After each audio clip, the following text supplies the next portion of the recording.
the nation. Steph Curry from downtown again. And to those who bleed orange and black, good morning. This is Murph and Marcus. Brian Murphy and Marcus the Waterboy Boucher. Streaming live at twitch.tv/The Sports Leader. Sponsored by Bigelow Tea. Grab a mug and tea proudly. Oh, no, it's not Marcus Boucher sitting to my right. Instead, I got a baseball reference page in front of me. Guy's wearing an Expos hat.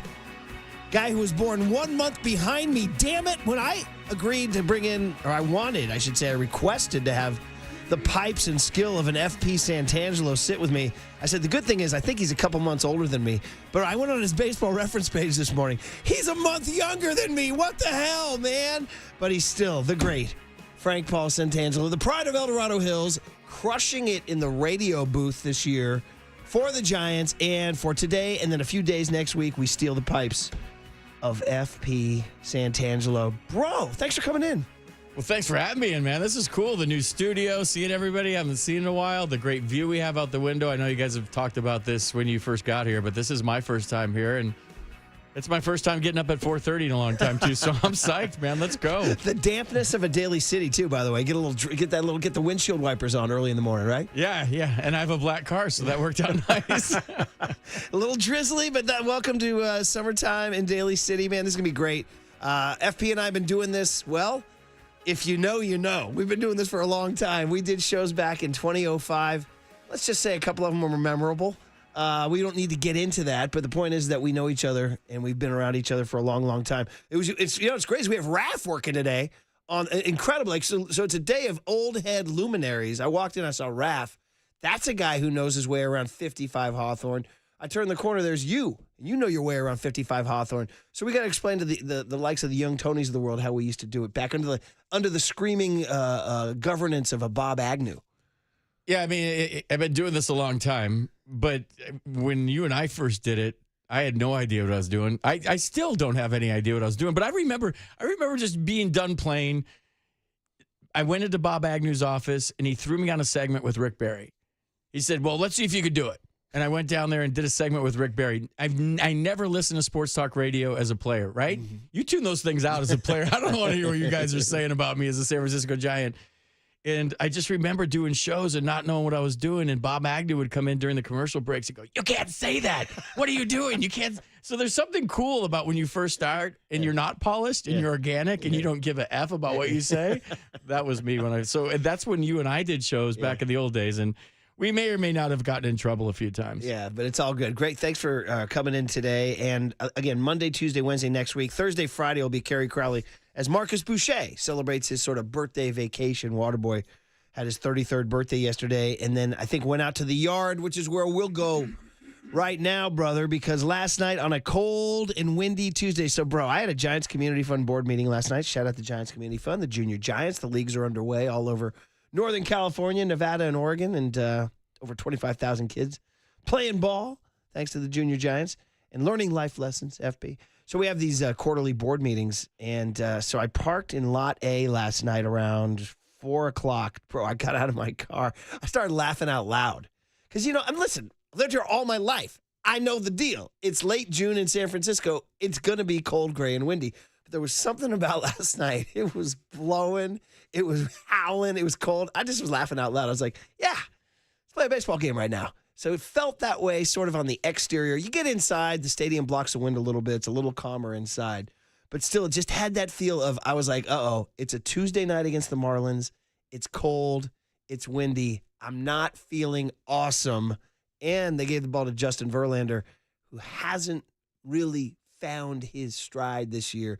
And when you fall behind 2-0 early, FP, I got to be honest, I was discouraged. Now, I know you were moving last night, keeping things 100, as the kids would say, stack, as the kids would say. So you weren't watching every single pitch, but you did see that Verlander, you looked up and you saw Verlander was down early, and did you feel a similar discouragement? Well, I felt the same about the weather last night. I know that. It went from maybe one of the most beautiful weekends we've ever had with great crowds against, a marquee team in the Boston Red Sox. And so you go from that serious buzz as a player, from a full house, you win some big games, to what you just said. When the players got out of the car, they felt the same way. And then all of a sudden, it's the Marlins, and we're supposed to beat the Marlins, right? Yeah. They're the Marlins, but you also know it's the big leagues, and you don't know what to expect. I thought last night was going to be a trap game for sure. Because you get so high for those games against the Yankees and the Red Sox and the Cubs and teams like that all of a sudden maybe I don't know what the attendance was last night, but when I watched on TV, it didn't look like it was great. And you can't blame Giants fans if they didn't want to come out last night, because I didn't even want to go out of my house even though I was moving. So last night had all the markings of uh-oh. And then when you watch Verlander, he just hasn't been sharp to me. And I'm not going to sit here and criticize a future Hall of Famer and say, what are we doing? But the off-speed was right down the middle, kind of not sharp and rolling. And it's been that way, whether it's a sweeper or the curveball. The fastball still got velocity, but the location. Here's the thing as a hitter, Murph. Like, when you step on the mound as a Justin Verlander, you have resume. And when you have resume, me as a hitter, maybe it's already 0-1 because I'm facing Greg Maddux, or I'm facing Justin Verlander, or I'm facing Max Scherzer. There's an intimidation factor based on just the name. That's like in 2001, if you threw Zito, Mulder, or Hudson out there, however they were feeling, it was Zito, Mulder, and Hudson. So with Verlander, you have that advantage already. But then all of a sudden, if you see the stuff is 95 and not 98, there's a huge difference. We think at 3 miles an hour driving speed, right? Between 95 and 98, but it's feet per second. So every mile an hour you get over 95, it makes me make decisions so much more quick. Yeah. So he's on the screen right now. You can watch his pitch. He's pitching. You got up this early to pitch again? We'll watch the replay. But go ahead. All Yeah. right, yeah. He just threw 94. Yeah. So yeah. And if it's got now as a hitter, I don't have to cheat to get to 94, 95. Like that in today's game. That's like 90 back in the day when we played. That's crazy. So if you throw 94, 95, when these kids are seeing 100 every night or 101, the kid from Milwaukee that's throwing 102 every single pitch, you get to 95, it looks bigger. So now if I don't have to start my swing early to get to 95, it makes my off-speed less effective. So if I do throw 95, my curveball better have bite. Mm-hmm. My slider better be tight and late, so that now – if I miss the fastball, this guy's off speed is filthy, so I got to get on the fastball. So there's a lot of things going on with him, and you're thinking, who wasn't thinking Justin Verlander versus the Marlins, this is a W? Yeah. And it just didn't happen last night. The offense is not hitting with runners in scoring. I could do an hour of radio about hitting with runners in scoring position, not based on somebody who could do it, but based on somebody who's been with a lot of guys that did do it and been around a lot of managers and coaches that have talked about it. And right now, the Giants just aren't getting it done consistently with runners in scoring position. Yeah, all very well explained, man. That's why we have FP in here talking ball here. As Verlander goes 5 innings last night. If you missed it, if you were moving last night and you missed it, the Giants laid an egg after the big series win over the Red Sox. They won on Saturday. They won on Sunday. As FP pointed out, beautiful weather, the sold-out crowds. They take a day off. They come in. It's cold. It's windy. The Marlins manager was wearing a ski cap. He wasn't even wearing a baseball hat. He was wearing a ski, going out to make a move. I'm like, where are we? Where are we at North Star? What's going on here? Do we have any prize packages we can give out to listeners who know the Marlins manager's name? My kid said it. He goes, "That's my guy." Blah blah blah. And I said, "How do you know that?" Because these kids today, they think they know everything. Do you know the Marlins manager? I know it's not Gabe Kapler. Clayton McCullough. Clayton McCullough. Clayton McCullough. Yeah. Are you down with Clayton McCullough? I don't know him. Right. And he walked out in a ski cap to pump up his lefty who struck out Devers. Dude, if you live in South Florida or you live in Phoenix and it gets to be 80 degrees, you're busting out your sweaters and your ski caps. Yeah, so for McCullough last night, 55 and wind was a tough go. Yeah. It was a tough go. Guess who else got an introduction to that last night? Rafi Devers. Yeah, right? Right? I tweeted jokingly last week, like, hey, Rafi, the weather's like this every day, 72, 73. And he got a taste of what San Francisco weather's like last night. That's true, and he didn't have a good night hitting. He's listed in the box as 1 for 4. I would have said 0 for 4 because the one I thought should have been an out. It was a little chopper in the infield that the second baseman mishandled, Edwards, but they gave him an infield hit. He did strike out against this nasty lefty Gibson, who was coming in way from the side. He gave him a tough at bat, but he struck out eventually. They followed this lefty sidewinder with this kid Enriquez, who was throwing 100, like you said. So the Marlins actually were surprisingly competitive. They just took 2 out of 3 from the Braves this past weekend. And like you said, it's the freaking big leagues. Although you can't pick out if you were around town right now and the Marlins went out for breakfast next to you, you wouldn't know who they were. You'd No. be like, who are these guys? Well, we used to joke Who's the all guy the- in the ski cap? We used to joke all the time that in a pennant race, if you just called up some stiff from AAA that you never seen before, that he could get through a lineup twice. Yeah. Because the best part about playing in the big leagues is you get to know the pitchers, you get familiar with guys, and you know their stuff, and maybe they have some tells, and you know their patterns, or you even know a catcher and what he's going to call. And when all of a sudden you face a team like the Giants are right now, and this is not making excuses, it's a big leagues, you got to get it done no matter what. And then you go to Chicago next to face the White Sox. I watched the White Sox game last night, 2 nights ago, just to prep for the series because I'm going to Chicago on Thursday. That's exciting. And it was one of the hardest watches I've ever had prepping for a series. Chi Sox ball ain't getting it done? No. No? It was like watching paint dry. The Pale Hose ain't getting it done? Yeah, it was. I knew a couple of Hey, players. that's Marin County's own Will Venable managing those guys. I know. Max Venable, former Giant Kruk and Kipe teammate, Max Venable's kid.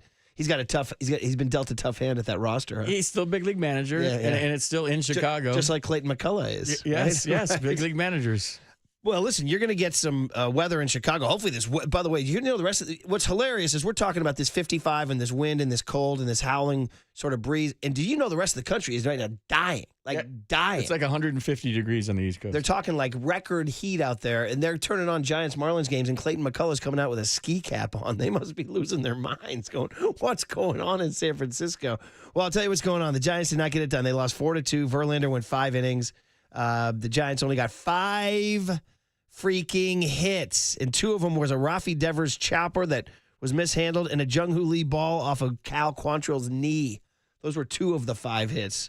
The rest of it was all pretty dead. Really, the only swing I liked all night was, Christian Koss obviously hit a home run, we can talk about that. And Casey Schmidt had a real nice at-bat that ended with a sharp single to left. I'm enjoying his obvious improvement right for our eyes. So we'll have to talk about that. We got FP Santangelo in. Very nice of him to get him 4:30 in the morning despite moving. Did you spend the night in the new pad last night? I did. And you like the new pad? New pad's baller. All right, I got good so stuff. lucky. Isn't it nice to move into a nice new pad? It is. It's like us in Daly City. Yes. Are you looking at it Marchbank Field in your new pad? In your new pad? No. You know what the old ball player thinks when you look at something like that is the dimensions right away. Right. What do you think about that? Well, first of all, half of the right center field fence is down, so you want to hit it there because it'll go over a broken fence. There Or if you that go. looks like your old UCLA stomping ground field. Kind of does a little With Jackie Robinson vibe. Yeah. Yeah. There you go, man. With Torey Lovullo, who's in the news, by the way, there was some sad stuff going on with the Diamondbacks. We can get into that, but we like to keep it light, upbeat. It's the morning show. It's a Wednesday. The Giants laid an egg. FP's saying it's a trap game. He's in here making excuses for the Giants already right away. I just saw it coming is all. Logan Webb pitching tonight. By the way, 28,643. And it was a bundled up 28,643, too. There was sort of a candlestick vibe last night at the Yard. All right, great to have FP here. We'll say good morning to young Tony on the other side. Get the guest list on a Wednesday on The Sports Leader.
Lines one into center field, base hit. That didn't take long. Just kind of poked a soft liner. Sanchez in to score. It's 3-0. Here's the 0-2 pitch to Koss. Swinging a drive. Deep to left field. It is out of here. Swinging a line drive down the left field line. That's a fair ball. And Devers is on the move. The ball kicks out, and they're going to wave at Devers. Here's the throw home. It's a good throw, and they got him. So Matt Williams taking a chance, and Devers was thrown out only because of a couple of terrific relays by the left fielder and by the shortstop. 3-2.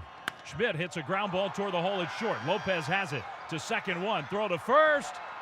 Got him double play, and the game is over. Ooh, man, the sounds of a Tuesday night loss to the Marlins. The high of the Red Sox series evaporates in a Tuesday night loss to the Marlins, 4-2. FP Santangelo is here for Marcus Boucher. Marcus off for a little bit, celebrating a little vacation, a little summer vacation. We'll all follow him next week for a 4-day weekend for the 4th of July.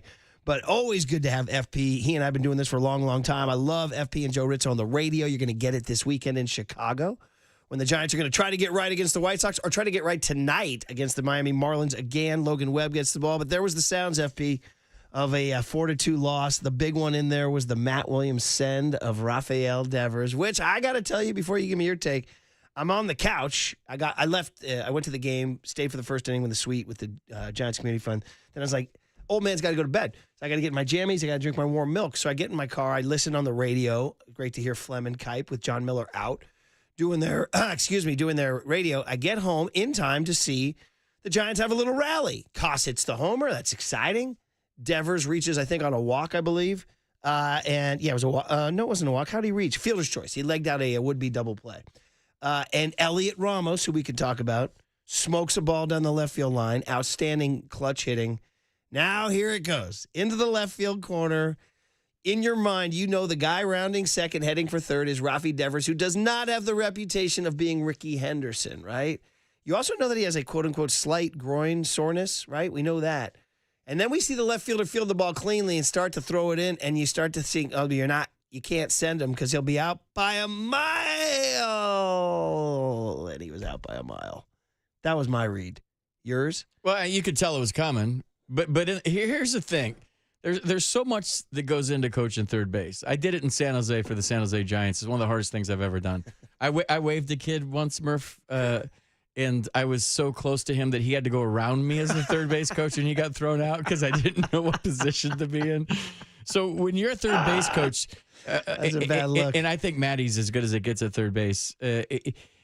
There's so many things that go through your mind on every pitch. It's time of game, it's score of game, it's speed of runner, it's arm strength, it's the speed of the ball hit, and it's how we're going as a team.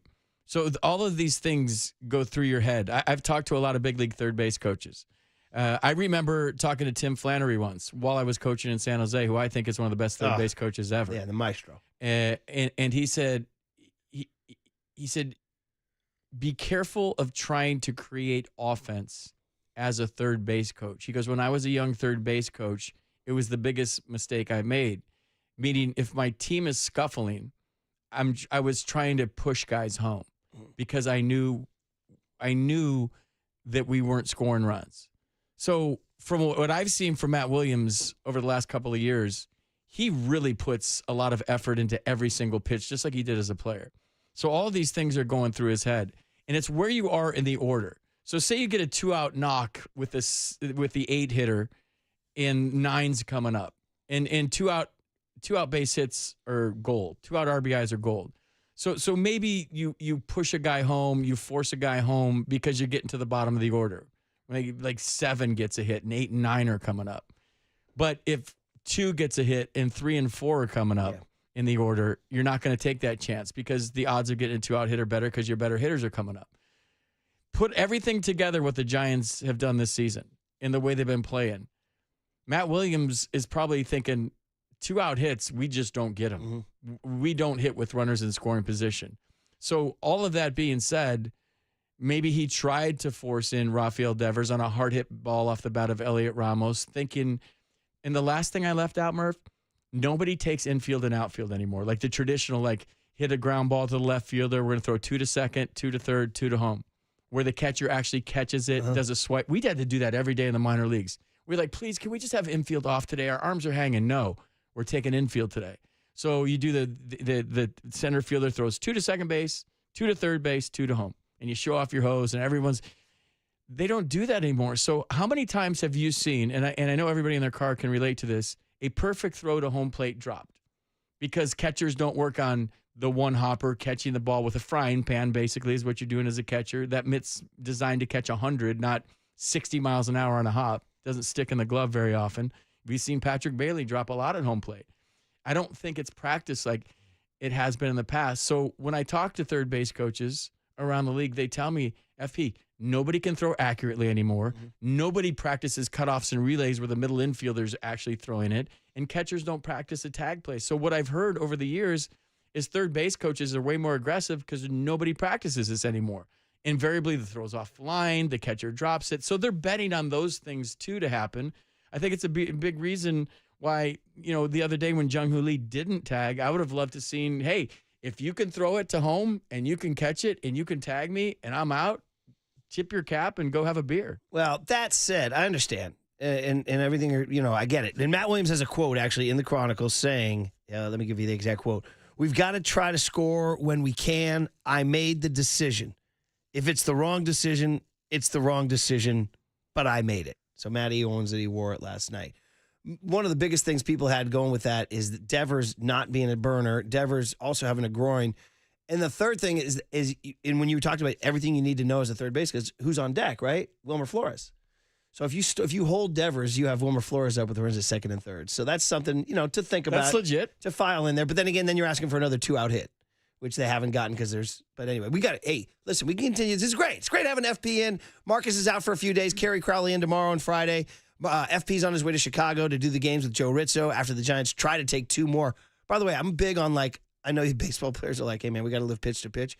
I'm big on looking at a block of games and saying what I need as a fan and what they need macro. And when I saw 3 with the Marlins and 3 with the White Sox, I said, I'm going to need 5 and 1. I'm going to need 5 and 1. So guess what? You got to run the table from this point on, dude. So, they could, but they got to. Now, there's no room for error. They lost their room for error. So, the guest list, we welcome Tony with the Horns on a Wednesday, June 25th, 2025, 6/25/25. Oh, multiple 25s. Shout out Barry Bonds, who we had a nice chat with last week. Good job with that, by the way. Thanks. We know you're welcome. Thanks to Barry for coming out and doing the Willie Mays stuff and all that. And it was interesting, right? Tony, good morning, brother. Good morning, FP. Welcome, my man. Great to see you. What's up, man? We got Frank Paul here. We woke him up early, and we got him in from moving. By the way, moving 808 KNBR, brutal, right? Do you have anybody helping you? My mom, my 80-year-old. Putting your mom to work. My 82-year-old dad and my 80-year-old mom came up from Sacramento yesterday. My son and his wife. Yeah, put the son to work. Let's get Junior to work here. All right, buddy? It was same building, same floor. It's still moving. I moved 4 doors down yesterday, and it was still moving. And it's still an S show, right? Yes. Complete S Stressful. show. I lost it. Young Tony, you haven't had to move. You've been out at your Mons, M-A-N-S-E. How do you say that? Mons? You've been out at your abode for a while. Yeah, well, we moved from Kentucky to California. That was a huge ordeal. 2 moving trucks, big task. So there is a point in life. There's a point. It's either late 20s or early 30s. You guys can hit us on the text line. When you stop asking your friends to help you move and you just throw down the cash for the pro mover, right? Yeah. But there's that point where you're going friends only. Like, I'm moving. You're 24, 25. You're like, bro, I'm moving. Can you help? Beers. Yeah, exactly. Give you beers. Exactly. I have some pretty funny stories. I've told this story on the air. I have 2 pretty good moving stories. One where I actually, well, it wasn't great, but when I was moving from Pacific and Jones to the Haight, and you put me in charge of a big moving truck, bro, we got problems. So I tried to park it on the sidewalk in front of our apartment building. I wound up clipping this awning of the dental. We were on the 2nd floor, and underneath there was a dental business. Shout out Danny Wong. Danny Wong, the dentist on Pacific and Jones. You took out the awning? I took the awning out, dude. It was a big prop. It ripped right through the canvas of it, dude. And Danny Wong comes out in the smock, with the mirror and the fluoride, going, "What's going on, bro?" And I'm like, you're gonna have to send me the bill, bro. You're going to have to send me the bill. By the way, one of Paulie Mac's favorite all-time stories was that day I moved. My buddy had just seen Howard Stern in Los Angeles and had gotten for me a shirt in line that said F Jackie. Now, if you know, you know. If you're a Howard Stern guy, I decided to wear the F Jackie shirt that day. So I'm like talking to Danny Wong wearing an F Jackie shirt. If you know, you know. Anyway, that's number one. Number two, when we moved we bought our first house in Montclair in the Oakland Hills there. We hired professional movers for the first time. It's these three guys. You know, movers, you're like, what's the background on these guys? I'm not so sure. It's a little sketchy. They're a little quiet. Some of these guys, they don't say much to you. This one guy was Eastern European. He didn't speak much English. So I was trying to communicate with him. He's like, I don't speak English. I'm like, whatever. He's like, and then he points to our bathroom. He's like, yeah. I'm like, well, yeah. I mean, we just moved to the house like an hour ago, right? Guy goes in there, bro. I'm going to tell you, my man dropped one of the most savage bombs you've ever dealt with. Guy came out and the entire house just absolutely shriveled in the stank. Like it overwhelmed the entire house. Like people were like, oh. And he just walked out with his Eastern European accent and no English and just walked out. Dude kept moving stuff. Dude, we were like, did we let this guy just christen our house like this? Yeah. It was the guy just absolutely marked his turf with probably a top 3 turd bomb I've ever experienced in my life. First hour of our house. Dude. I've told that story on the air before, by the way. So, yeah. Announce your presence with authority, I always say. Those are my moving stories. So if your kid or your dad asks to use your bathroom, beware. All right. Dude, Mike Kruko taught me this line. He's coming on today. You got to take your main deuce at home. Yeah, well, this guy if you take your main deuce at the ballpark or at somebody else's house, or if you're staying with a significant other in a hotel room, you got to use the lobby. You can't just take a deuce in the hotel room. I always go down to the lobby. Dude, we are going there. We are there. Well, I'm 12 years old. The lobby's still. a pro move. You got to go down the lobby. Well, if you have your wife or a girlfriend or even a buddy, especially somebody new, go down. There's always a bathroom in the lobby. Well, this guy didn't use the lobby. You know, they have the coffee makers in the room, and as soon as you get the coffee going, I'm see ya. Coffee makes you poop. It does. So you got to go down the lobby. Sometimes if the elevator takes a while, it gets a little tricky. Oh, yes, absolutely. Yes, all right. And you can't find it. All right, Young Tone, there you go, buddy. See what we got going on here? People are just waking up, having their breakfast, and they're hearing exactly. all this. Well, they're taking a deuce listening to Murph, but you're the one that went there, Murph. I did, and I made a conscious decision to. I was like, you know what? That's all right. It was a good story. It's morning radio. It's my favorite part of the show so far. Exactly. Poop talk on the Sports Leader. What do we got today, All right, buddy? coming up on the show today, Speaking of poop, yes. what did Young Tony ask today, 7:15? Now, do you know does FP know? He probably doesn't. He's sleeping at 7:15. You want to explain? I listen to you guys when I'm traveling a lot, going to the airport, because I travel a lot, around. Well, if you've ever listened on a Wednesday at 7:15, you would have heard what did Young Tony. It's our like PTI game show style. It's like our midweek feature where he kind of sets the table. It's turned into kind of like, I always like it because it means to me it's like midweek and we actually start to turn the corner towards the weekend. But he asks us 3. You have 60 seconds or less you don't know the questions in advance. He looks like Tony Reali a little bit. Yeah, he does. Yeah, he does. He's also got a little young Pacino. There's a lot going on. A lot with this going kid. on over there. Yeah. Bright future. By the way, I heard if we're going to just continue to digress and blow up the clock right now. Do it. So lately I've been on the algorithm page on what is that? On the For You tab on Twitter where they decide what to send you instead of you following people. And I'm finding some interesting things over there. You also find some whacked out stuff over there. Dude, I just stumbled across an interview with the director William Friedkin, and he's known for The Exorcist, The French Connection, movies like that, To Live and Die in L.A. And somebody mentioned Al Pacino to him, and he said, I don't give a flying F into a rolling donut what Al Pacino thinks. I'd never heard that phrase. Have you ever heard? Never. I don't give a flying F into a rolling donut what Al Pacino thinks. I can just say that about Al Pacino. You got to watch out with algorithms. Yeah. Because if you're on TikTok or Instagram Reels and you just slow down for a second and say you happen to check out a very pretty girl in a bikini. Oh, yeah, now all of a sudden, watch out, you're just a creep. And then it's all that comes up is bikinis. And then someone's behind you. They're like, this guy's And then got later problems. on, you're like talking to somebody civilized. You're like, oh, I got this text I have to show you. And you tap on your phone, and it's this algorithm of like something that looks really creepy and perverted. It's like, how do I get it to a 40-year-old fat guy in his basement? Yeah, you're like, oh, yeah, I want to show you this picture of my kid. And instead you tap your phone and the algorithm's showing what you looked at. Yeah. Just because you slowed down a little bit to check out a girl in a bikini, which is called being a human being. Like Devers around third. All right. What do we got here, buddy? No, well aware. The Instagram Explore page is dangerous. You got to be careful, dude. It's wild. Okay. Mike Kruko is going to join us at 7:30. Main deuce at home. That's a good life motto. Oh, FP. boy. Oh, boy. Roxy, Yeah, it's Mike's line. I stole it from him. What if you can't? What if circumstance comes up that you can't? We'll ask him when he comes on. Okay, today. all right. That's We why you won't. hit the lobby, am I right? All right, Roxy all right. Bernstein going to join us at 8:30. The NBA draft starts tonight. You know, Roxy does a little bit of everything. Covers college baseball as well, football, MLB. He's also a Bay Area native. By the way, former radio voice of the Marlins back in 05, 06, 07. So That's maybe crazy. he's got to take on the Miami Marlins. Yeah, that's crazy. All right, good. Well, awesome. Let's do all that. But I love getting FP's takes on the Giants. We touched a little bit on Verlander. We touched a little bit on Devers. I want to find out what he thinks about this team in general, the hopes and fears and dreams of an FP Santangelo on the 2025 San Francisco Giants next on the Sports Leader.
Sponsored by Bigelow Tea. Grab a mug and tea proudly. All right, Johnny Shea's going to join Papa and Silver at 10:50 this afternoon. But who's joining me right now is FP Santangelo, Frank Paul Santangelo, the kid out of El Dorado Hills, the Miami Hurricane, the Montreal Expo, the San Francisco Giant. Cal Bear, don't forget. Wait, what? I had a scholarship to Cal at high school. I went there for a year and a half, and some dork named Jeff Kent comes in and takes my job at shortstop. So then I had to go into the coach, not a manager in college, Bob Milano, and say, "Hey, do you see me playing here at Cal?" And he's like, "No." use your scholarship for a great education. And I said, I'm gonna transfer. Thanks. How'd you pick Miami? I went to Sac City Junior College, and Jerry Weinstein, the head coach there, had a little pipeline in Miami. But it was weird, Murph. I couldn't play at Cal. I transferred back to Sac City, and every college, slow down, FP, you've had too much coffee, college in the country recruited me. And all full rides. Wow. I'm like, wait, I couldn't play at Cal, but now Miami wants me to be their starter at Florida State. Are you putting Bob Milano on blast right now? No, it was cool. The best double birds I've ever had in my life was I was a Giant and I was hitting 300, and Bob Milano was on the field, and he came in, gave me a hug around the batting cage. Now you're hugging me. And I had a big league uni on. Now you're hugging me. And he goes, "I made a mistake with you." I'm like, "No, you didn't. I was 18 and I sucked." He did not make a mistake with me. He will be in Chicago this weekend when the Giants take on the White Sox, who FP said in his scouting might be worse than the Rockies. You think so? I mean, I don't know if I'm supposed to say that on the air as bulletin board material. I know that is going to be bulletin board material. Here's the Giants thing, though. broadcaster says White Sox worse than the Rockies. Here's the thing, and we all agreed on this. The Giants broadcast team, when we were in Colorado, that they were way better than their record. Like, they were a team that should be 20 games under 500, not 13 and 50, whatever. Who's their they manager, were at the time. Walker Schaefer or something like that? He's all ripped up. The guy's he's hit the weight room, that guy. We could spin a wheel. When they... I know, big league managers. And it lands on a team, and I'm not sure I could name some of the managers. I know, you're right. There used to be a game. What radio show did it? It was like Willard or somebody, or JT the Brick or somebody did. It was former Treasury Secretary or NHL player. And so they would say a name of the guy was either the former Secretary of the Treasury or skated in the NHL. You know how the interviews go now? They call them in the office and they say, "Hey, will you just roll over and let me do the lineups every day and just stand on the top step?" And they're like, "Okay, all right, you're our manager." That's the deal. Sad to say. Managers used to run the whole thing. Dude, give me whole thing. Your Earl Weavers, your Lou Pinellas. Come on, man. All those guys. But anyway, the guy, I just saw it was like another one of those funny tweets or something. When they I think they won 4 in a row, and I thought it was real. My kids had to tell me it wasn't, but it was like, it said Rockies manager Clayton, what was his name? Warren Schaefer. "Don't let us get hot." And I said, "You guys see what the Rockies manager said?" They're like, "Dad, that's a parody account." I'm like, "Oh, okay." But I think it still made me laugh. "Don't let us get hot." The Rockies. I fall for parody accounts all the time. I fell for one on the air in 2007 when I was a younger man. It was an April Fool's Day. Social media was just starting, so I had no idea. And it said that the Niners had traded for, do you remember Steelers, a deep threat? I think his name was Mike Wallace. Was that his name? The guy from the 07 From Steelers? 60 Minutes, yeah. Yeah, he went from interviewing Ayatollah Khomeini to running a dig route, dude. He didn't look fast to me on 60 Minutes, Murph. No, neither did Khomeini. Yeah. That's maybe a little too current, by the way. All right, so, okay, here's the deal. We got young Tony asking us at 7:15. I'm going all in on the Giants with you, buddy. I know NBA draft's coming, but Warriors don't have a pick today. And let's be honest. If I got FP here, we're not going to go deep on Cooper Flagg and Kristaps. By the way, just for Warriors fans who need to know, if you are interested in Kristaps Porzingis, don't be. He got traded to the Atlanta Hawks overnight as the Celtics continue to dismantle. The second apron is now haunting all NBA teams. So they've now traded Drew Holiday and Kristaps Porzingis, and Jason Tatum's out next year. It'll be a whole different look for the Celtics. What was anybody's interest in OKC and Indiana? I mean, and championships don't have the same cachet they used to. They're like with the news going so quick now, and the news cycle being so like, if you want a championship in any sport, man, you got to like just soak in it for like 2 or 3 weeks or a month. Now, like 2 days later, nobody cares. Bro, the draft is tonight. Nobody cares. The draft is tonight. The Thunder are done. The parade's over. The draft is coming. Even the Giants, when they won it in 2010, I remember Kipe telling us sort of a poignant tale that The parade ended. It was unbelievable. Brian Wilson was on fire, the whole deal. That the bus took them back to the yard to get their stuff and get them to their cars. And they gathered on the pitcher's mound for one last picture. And that was it. They took the picture, and that was it. And they're gone. And then that'll never be the same team ever again. Yeah. That's the last time they're all together. That little moment on the mound. Yeah. Yeah. So anyway, well, all things are fleeting in life, my friend. All things are fleeting. Yeah, but now more than ever, I don't think championships matter as much as they Well, used there's a to. stat out there about the NBA, and it's the kind of the central questions being asked on sports talk shows, which is, this is the 7th consecutive different NBA champ. Is that a good thing or is that a bad thing? And you can take either side. Now, in the 30 years that you and I, FP, because we're almost the exact same age, in the 30 years that David Stern had the league from 84 to like 14, only 8 different teams won the title. So it was like the Celtics, the Lakers, the Bulls, the Spurs, right? That whole crew. And in the last 7 years, 7 different teams. So that's the stat. 30-year block, 8 teams won it. 7-year block, 7 teams won it. So like the Adam Silver parody second apron, where everybody's got a chance and OKC can win it, or the Magic, Bird, Michael, Kobe, Shaq. Which do you prefer? I like the dynasties. Yeah. Tony, let's ask Tony. Am I sounding old if I like dynasties? I like greatness. And people love to hate Duke or love to hate the Celtics or love to hate the Yankees. But there's something about greatness that I gravitate toward. And I wonder how they keep the Warriors, how they keep doing it every year, how they get motivated to repeat and to hold the title. Where human nature is, you win a championship, you got the ring, I'm going to take a deep breath. Human nature is, I sign a 7-year deal, I'm set for life, you take a deep breath. But these guys that sign the big deals and keep being great every year, these teams that win championships and keep being great every year, it's hard to stay there and to get there. Does the younger generation like the fact that there's a different champion every year? I mean, I'm kind of out on the whole NBA Finals. I'm with you guys. OKC Pacers. I watched Game 7 just because it's Game 7. I'm interested in Game 7. Obviously, it's one of the best, words in sports, Game 7. But yeah, some of my most fond memories were the Warriors-Cavs run 2015, 2016, 2017. Like, people like super teams. People like to see the best players play against the best players on the biggest Give an example stage. from the sport you and I like, and FP plays it too, but you and I, is golf. Was it better when Tiger Woods was roaming the earth like Godzilla, or better when, you don't even know who just won the U.S. Open, It was better when Tiger Woods was roaming the earth. Do you like Spirit Airlines winning a championship? I mean, like... Shout out Spirit Airlines, by the way. That's a good call. By the way, I flew Frontier recently for the first time. That was an experience. And shout out to all our good people at Frontier Airlines. Do you have to pay to buckle your seatbelt? I had to right? pay to I had to pay. I had to pay. Yeah, it's going to cost you $25 to buckle your seatbelt. Unbelievable, this country. My God, I've always said obviously everything in this country's gone to hell in a handbasket, except for obviously technology and the smartphones. But I'm talking about an everyday life of normal people, not the freaking tech people who are making AI. I'm not talking about that. I'm talking They're about so rich, though. The two things that I think have affected, that I've noticed that where America really got better, because air travel has gotten so significantly worse.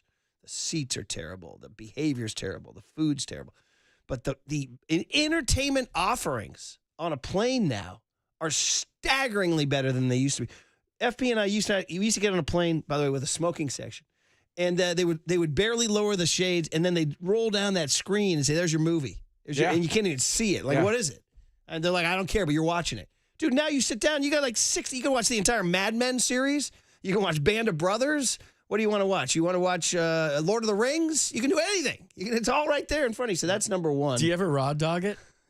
No, there's no need. Why would you do that? Just sit there in I your know, seat? it's just silly. Why would you do that? Close the blinds. It's now a sit thing. there in your seat. It's a thing. Well, it's like meditation. You don't use the internet. You Yeah. don't use the Wi-Fi. You don't watch entertainment. You just wear it for 6 hours. You got to read a book, baby. You got to read a book. The other Are thing, you insane for that? Dude, there's too many words in books. it's now because And then there's more words, and then you keep reading. There's words. The words don't now stop. you know why he went to the U. Now you know why he went to the U. Now you know why he quote unquote left Cal, right? I'm almost done, and oh wait, there's more words. The other thing I would say is the mid-major hotel free breakfast is something. So I was growing up, we would take driving vacations, to Lake Tahoe or to like Oregon or something in the station wagon. And we'd just pull up to a motel, and you're on your own, bro. When you wake up in the morning, Dad's got to go find something, a donut shop or something. You're on your own. Now you wake up in these mid-majors, your Courtyard Marriott, whatever, and bro, you walk down, it's a freaking cornucopia. There's your pancake machine, there's your eggs, there's your cereal, there's your milk, and it's all included in the price. Yeah, but it's all crap food. it is, but it's there. It's crap food, and No, everybody's you staying. can go away with like a bowl of Frosted Flakes. It's crap food, and everybody's staying there. It's like seagulls at the ballpark Yeah, and after then the you game. do the waffle, They're just you turn everyone's around. fighting to get this, and there's just stuff spilled everywhere. And it's just like the seagulls at Oracle Park once the it's- game's all over. right. Well, you took me. You don't like the mid-major hotel breakfast. Better than waking up in like Salem, Oregon, in a motel with nothing. You know what I mean? That's what we would do. Where are we going? Dad, where are we going to breakfast? I don't know. Let's get in the car and find something. All right, that was my take. Here's the deal. I didn't get to ask you about the Giants' future. Let's do that. Because then we have What Did Young Tony Ask today at 7:15. Next on The Sports Leader. Time for traffic on the Sports Leader.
Check the mic and make sure it sound right, boys.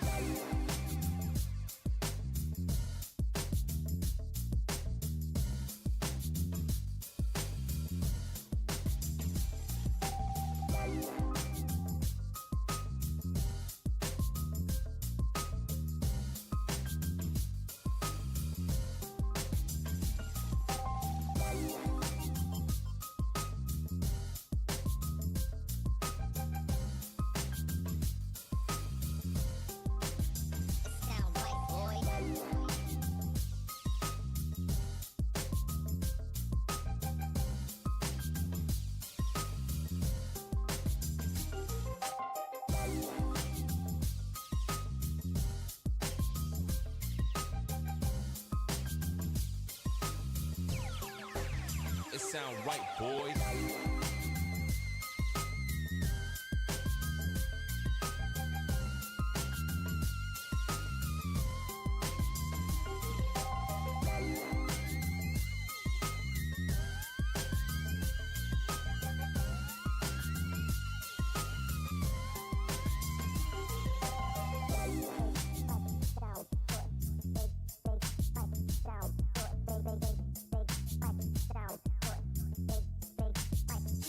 White boy.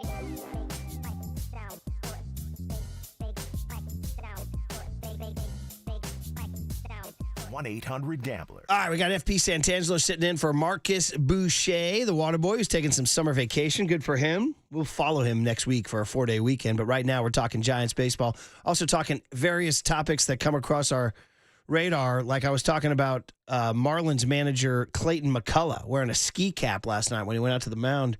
And Mark and FP was saying, wait a minute, he's the manager? And then I talked about Rockies manager Warren Schaefer saying, don't let us get hot, which was a joke, by the way. And we were going to say, talk about spit in the wheel. So I looked it up, FP. I'm going to throw you a little game here. United States Secretary of the Treasury or Major League Manager?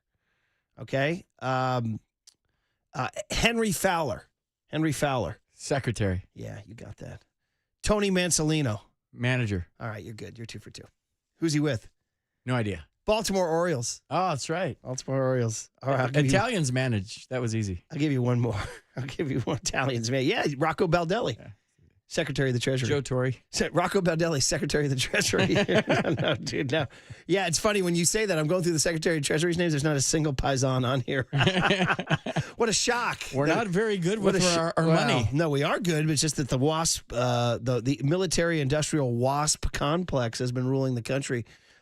Fred Vinson. He sounds like a dork. I'm going to say secretary. Yeah, you got it. Matt Quattraro. And manager. There you go. All right. Of we the played Royals. the game. Of There the you Royals. go. You are listening to KNBR AM and KNBR FM San Francisco, the sports leader, a Cumulus media station. Okay, so you're going to be introduced to What Did Young Tony Ask today at 7:15, but I'm going to ask you before we get to that. I haven't had a show with you since the Rafi Devers trade, which was his debut was a week ago. A week ago Tuesday. By the way, he's now played 7 games for the Giants. A little bit of distressing news. They're 3-4 since the trade. That makes no sense. Okay, let's talk about this. When he DFA'd Lamont Wade and brought up Dom Smith and Jet Johnson, they went 7-0.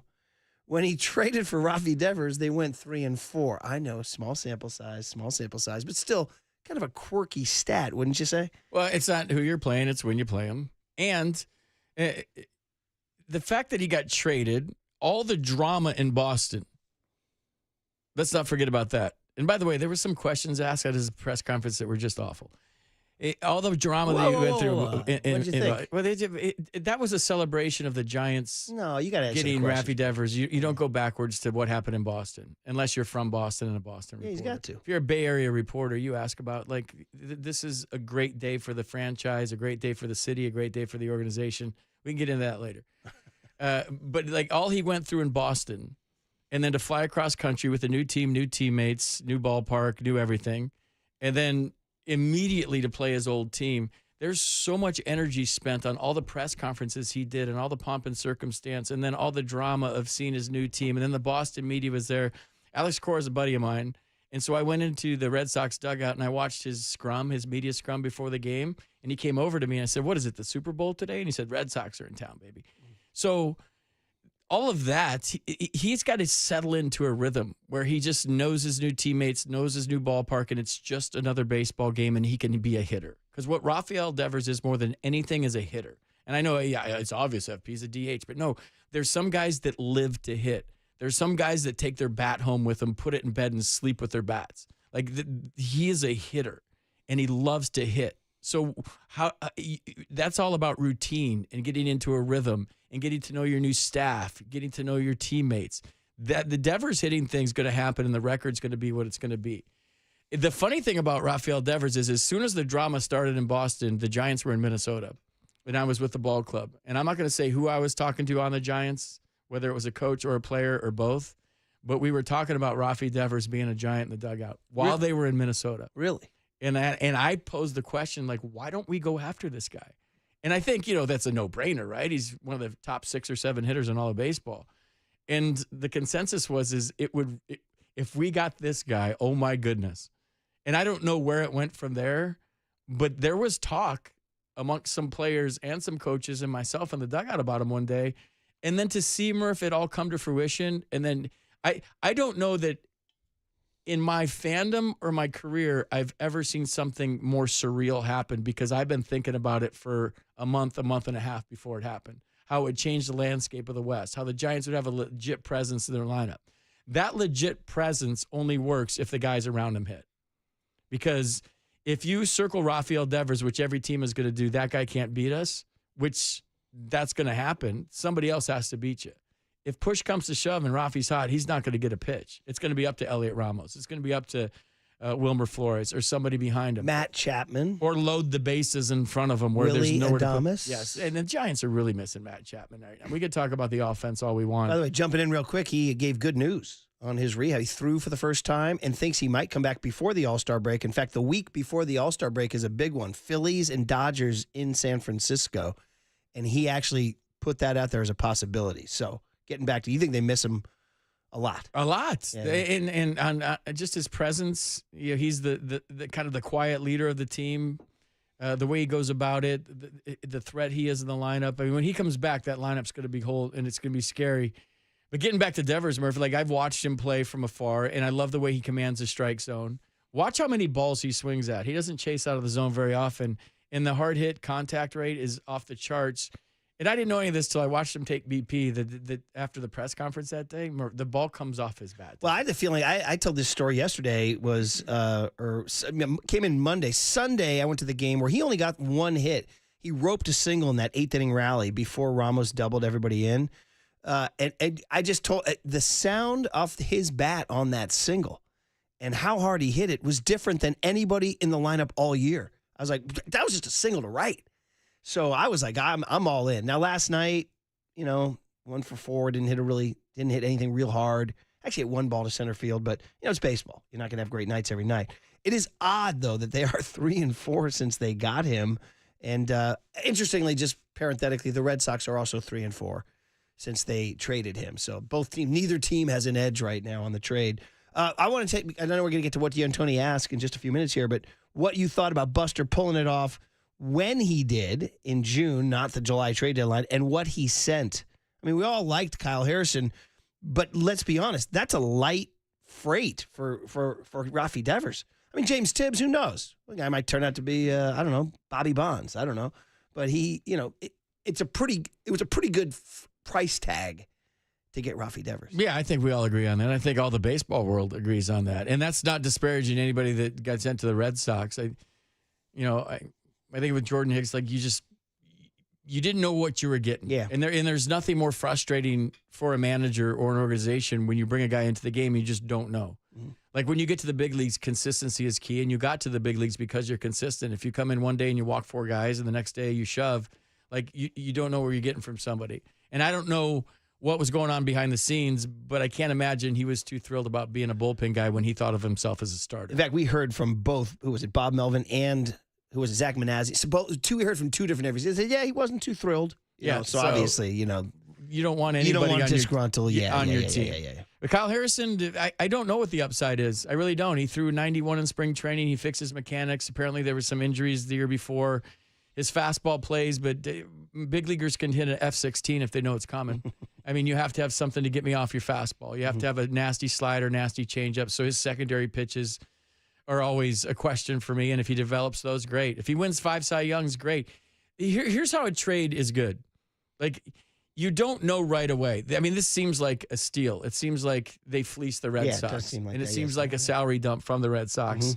And shout out to Greg Johnson for picking up all of it Yes. and wanting to pay Devers. I talked to Greg afterwards, and it was a congratulatory, because a lot of owners get cold feet and turn green when you say, hey, the trade's on the table. Right. We got Devers. Yeah. You have to pick up everything. 8 years. 8 Yes, years yeah, and yeah. all the money. And I've heard stories behind the scenes where owners turn green.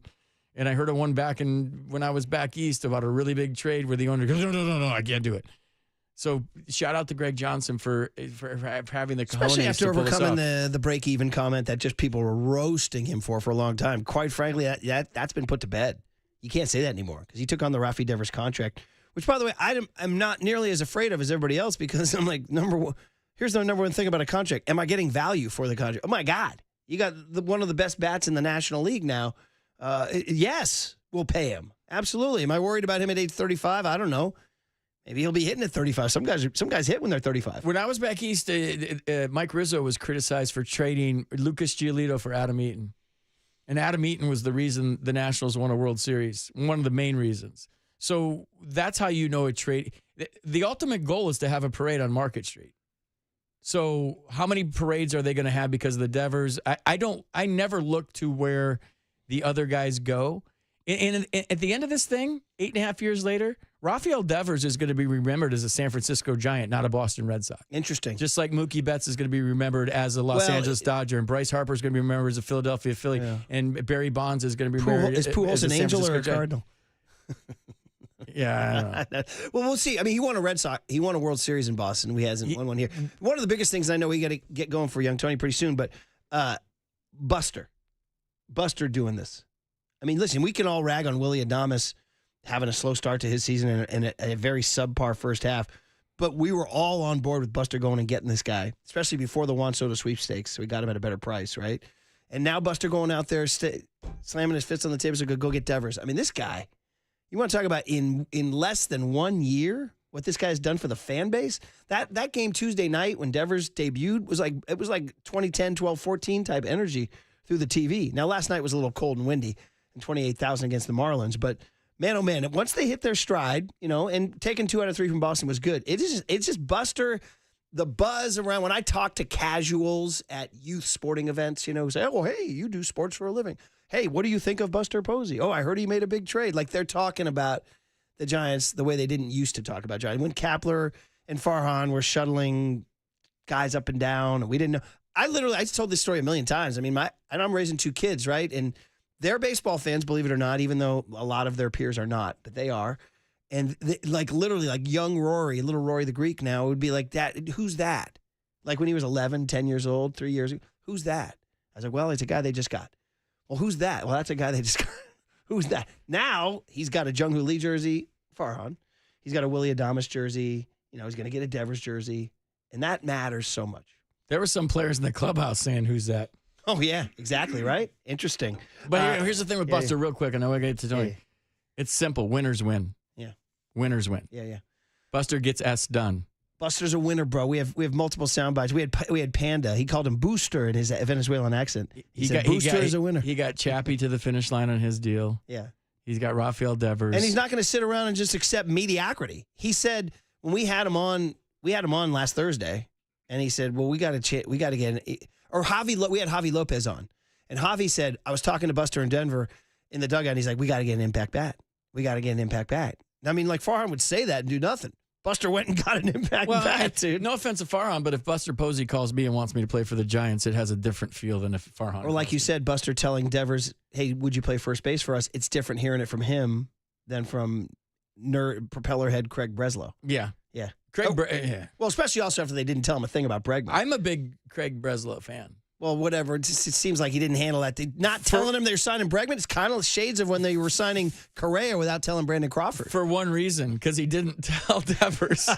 And the Devers is a giant. I love Craig Breslow. All right. At this time, we always pivot in the middle of the morning on Wednesday to what did young Tony ask today? The burning questions that need to be asked and answered in 60 seconds or less. You better be good, FP, in the lightning round. Then Mike Krukow, FP's buddy. So it's a great Wednesday on The Sports Leader.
Questions of the day. I saw Murph and young Tony right before the kickoff, and that was awesome. But I'll track him down tomorrow, and I will see if he has some dirt on young Tony.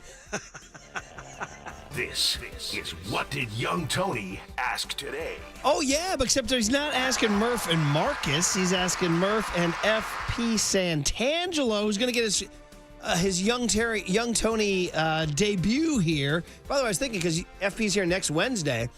So I would say we'll grade his performance today versus next Wednesday when he has a few.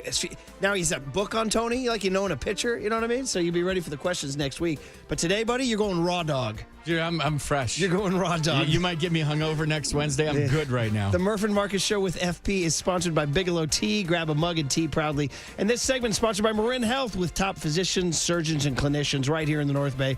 Marin Health puts you closer to your best health, world-class care. Closer than you think. All right, Tony, explain to us what's going on here, buddy. Let's do it. So I got 4 questions for you guys today. After I read the question, you're each going to get 60 seconds to respond. I hope that's cool. You're talking about raw dogging at FP. 20 minutes and a ham sandwich, am I right? Yes. If your time runs out, you're going to hear this bell. So it's like PTI style. Once you hear the bell, you got to stop talking. Do I have to go 60 seconds? No, you can go less. Good. All right. You can be premature with your answer. Yes, Let the riffs begin. Text line, YouTube chat. Everybody can join the conversation. We good to go? We are good to go. I'll go. So I'll answer first, the first question, and then when I'm done, and then the second one, you answer first. Okay. All right, Tony, what do you got? Let's do it. All right, so during Rafael Devers' introductory press conference, Buster Posey gave an opening statement, and then he said this. What does it mean to be a dude in baseball speak? It's not something you can quantify.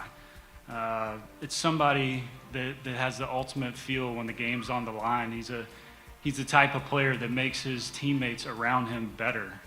Rafael Devers is a dude.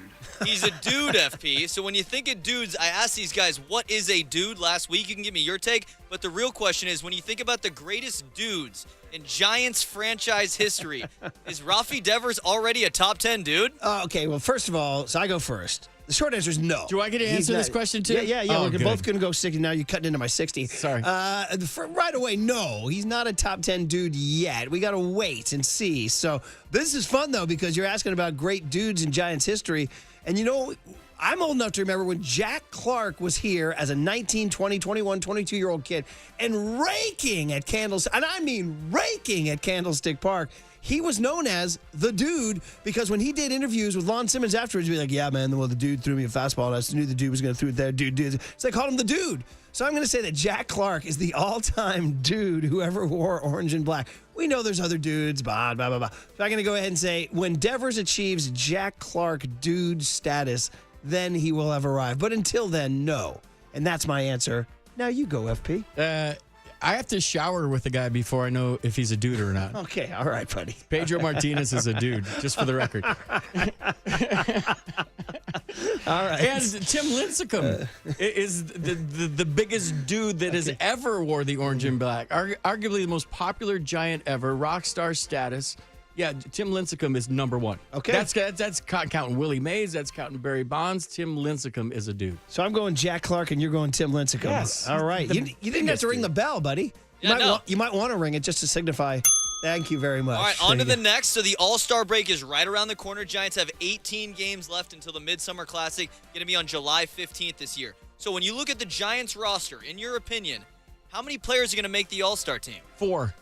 Okay, fire Who away. are they? They are Logan Webb, Robbie Ray, Elliot Ramos, and Tyler Rogers. Wow. Okay. Well, that's it. Anything else you want to add to that? Is there any other candidates? Or? Randy Rodriguez. Okay. And the last 2 flip a coin, but they're 4. They will get 4. Okay. Because they're winning. Winning teams get more. By the way, so FP's answers, you don't need 60 seconds. He needs 6 seconds or less to answer his question. So there you go. Okay, well, I will steal his time then. Senator, if I could use your time. And I will say, let's be honest. The Giants aren't going to get more than 2. They're just not. They're not that buzzy of a team. They're not that star-laden of a team. And right now, they're just not in the position where they're going to get 4 All-Stars or even 5. That's reserved for like the Dodgers of the world, the Yankees of the world. So if I had to pick the 2 that are going to make it, I'm going to go ahead and say that Logan Webb now has achieved that status where he is now viewed around the league. We just had Cal Raleigh saying the other day that of the top 5 pitchers he wanted to catch, that Logan Webb was one of them. So I'm giving you Logan Webb. The other 4 I'm going to say are dicey. I mean, I'd like to see Elliot Ramos return, but that's dicey. I'd like to see Robbie Ray, but his last outing wasn't as good as you'd like. I mean, Tyler Rogers is intriguing to me, and I think it might be fun to put Tyler Rogers in. Kite put that bug in my ear yesterday about how he's having an unbelievable season, and it may be time for baseball to recognize the Kent Tekulve of today's baseball. So I'm going to go on a limb. I'm going to go on a limb right now and say Logan Webb and Tyler Rogers are your 2 Giants All-Stars. Solid. Ding, Right. ding. Thank you. I need the ding to signify the end of the segment. Yeah, There you dude, go. All right. FP is just quick. It's just like rapid fire with FP. I love Feel it. free to expand Normally, for 54 Marcus more goes seconds. over 60 seconds. Oh, Marcus is, he frequently, which is ironic because, and we'll say this to Marcus's face, we're not talking behind his back, because when Marcus was asked to write a 600-word essay in high school, he'd write probably about 320. You know what I mean? So, Dude, I'm doing radio broadcast with a 15-second pitch clock. It's made me way more succinct as a broadcaster. This is true, by the way. It Dave Fleming has. tried to tell a story the other day, and I could feel the pitch clock pinching the anecdote. Yeah. It was tough. 808 KNBR, my nephew, who was a really good high school baseball player and went on to play college baseball, said to me, hot take, the pitch clock has killed baseball for him. He said baseball needs to be long and boring. That was his take, but Okay. that's another topic for another day. What do you got, buddy, for number Maybe 3? that should have been one of Tony's questions. Yeah, no kidding. So let's talk celebrations real quick. On Sunday, after going 2 for 4, Elliot Ramos got on second base, and then he was asked about his celebration. Did you see this, FP, where he shook his chest? He shook his titties. Oh, hey now. That's what he said. Can we say that on FCC radio? Well, that's what he said. I know. Let me, We- hey, real we quick, let me bleeped play it the out. comment. Here we go. No, you're good. You're good. We went with that was tease. for Pat Burrell. Oh, that was for Pat. Yeah, he always says to check our and all that. You can't say that. I knew that was coming. I'm just wearing it. This is what happens when we bring the ball player in and give him a microphone. Bob Agnew. You can't say that. Anyway, go ahead. Yes, All right, Tony, so the when you question is. guys have lived a little, you guys have seen a lot of baseball in your day. So what are some of your favorite celebrations, and more importantly, what are some of your least favorite? Maybe down in L.A.? Wow, top of my head, least favorite without question. Thank you for the prompt. I freaking loathe that Dodger thing. What? I still don't even care what it is. I don't even care if it's the Japanese. I don't care. It's the lamest, weakest, sorriest thing I've ever seen on a baseball diamond. What the blank are you doing? Even worse, I've seen kids in the Bay Area on Little League and junior baseball diamonds doing it.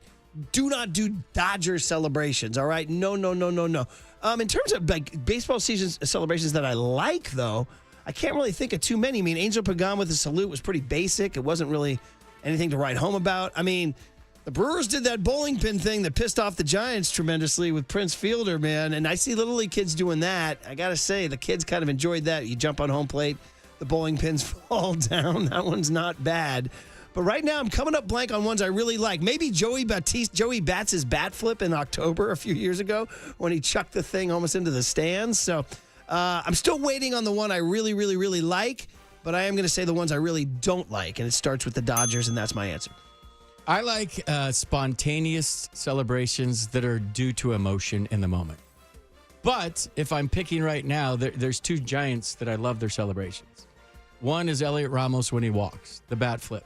Okay. Because people think a walk is a free pass. When you bust your ass in a 9-pitch at bat and you foul off 4 pitches and then you finally get ball, it's hard to walk against the best pitchers in the world. So you should celebrate it.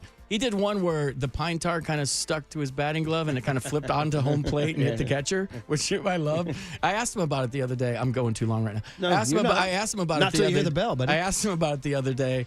And he's just like, it just happens. It's just natural. I just do it because I'm excited to get the first base. So I love the bat flip walk, which is cool. And I love when Camilo Duvall strikes somebody out and he does the crow hop on the mound. Okay, those are really good, by the way, even before the bell. Number one, is that what? They're not going up and in on him because he bat flips walks, right? No. They're I just think going the up book and on him is inside right Okay. now. Just like it is on Wilmer Flores. That's why he's I getting forgot, it. and Young Tony, it's always the rule that whenever you ask a question, I think of my best. It's like George Costanza thinking of the jerk store called. They're running out of you, but he thinks of it the next day, and he tries to get to a comeback where he can say that. The Casey Schmidt waddle on Yamamoto, dude. That was sick.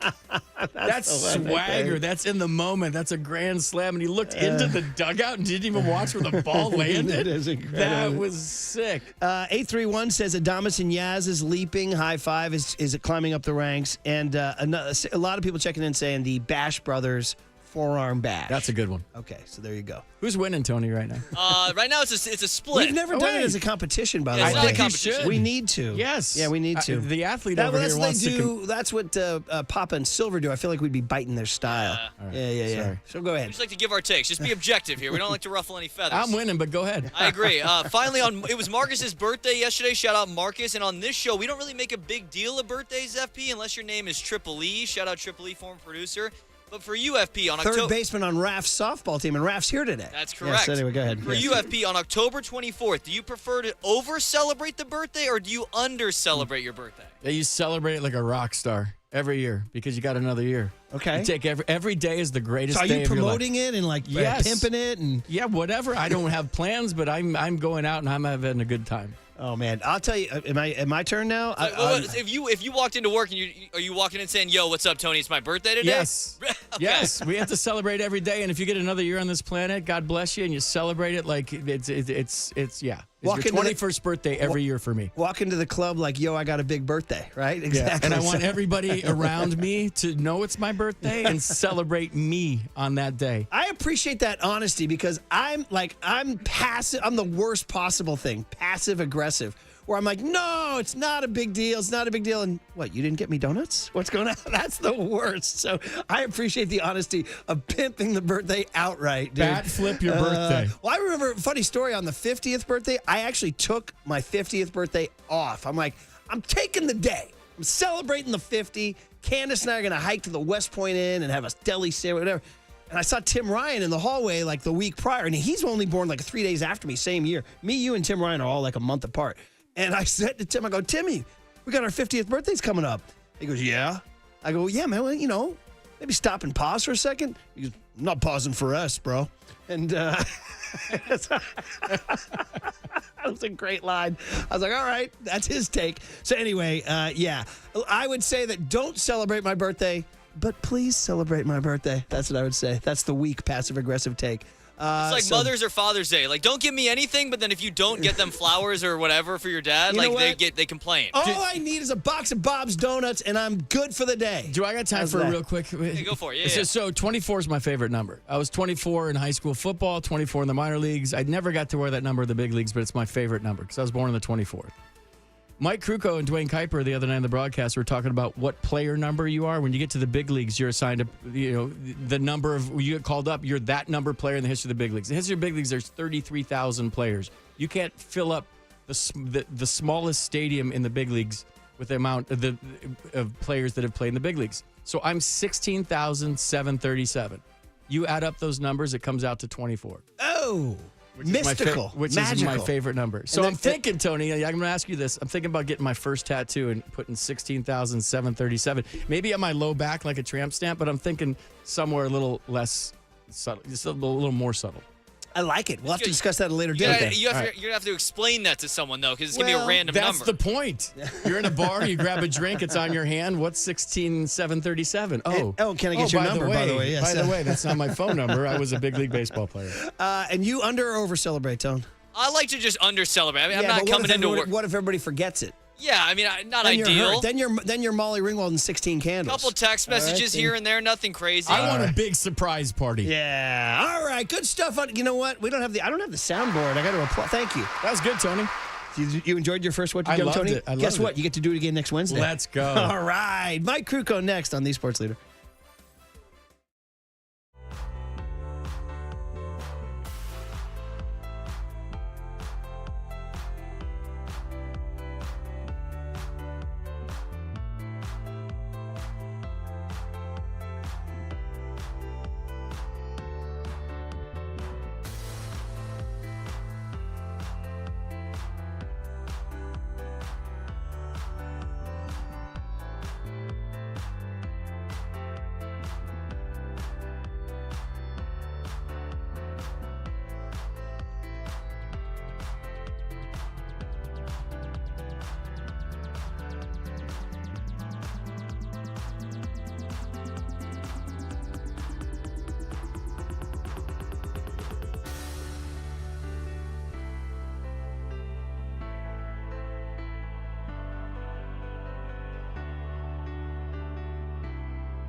for the next week and a half because summer vacation, the whole deal. So FB Santangelo, who is a great friend of our guest, Mike Krukow, on the UMA guest line. In fact, why don't I step aside and you welcome Mike? Mike, what's going on? Good morning. Thanks for joining FP and Murph. How are you? Frank, what are you doing over there, Frank? How do you get up so early for this after doing the night games? That's got to wear you out after a while. No. For this show, are you kidding me? This is an opportunity. And I wouldn't miss it for the world. And things are going good. And so welcome to the show. Thanks. I got to tell you, it's great having FP here. He and I have done this as far back as 20 years ago. So we kind of know each other a little bit. And similar NorCal kids born around the same era have the same Giants points of references like you, Mike, watching you pitch. But last night, it wasn't you. We'll get into it. It was Justin Verlander, and the frustration continues for him. 5 innings, 3 runs, rough kind of early patch there. Winds up going through 5. Remains winless. If you need a stat, it's 12 starts now. It's the longest winless streak in franchise history, which is crazy. But I need your take, Mike. You watched him pitch. What are you seeing? And I guess maybe most important, the question is, what can he do to kind of turn the corner? Well, first of all, he pitched good enough to win, without a doubt. I mean, he gives up 3 runs in 5 innings. He allows 6 base runners in 5 innings. If he was to go back and he's very critical of himself. He's going to self-evaluate, and he's going to say, well, I made some mistakes up. They took advantage of him. And, they got 3 runs. The one at bat that I thought was really interesting was the one battle he had with Wagaman, the first baseman, who had a big double that led to the 2-run inning. When it was about an 8 or 9 pitch at bat, and for the most part, it was just fastball changeup.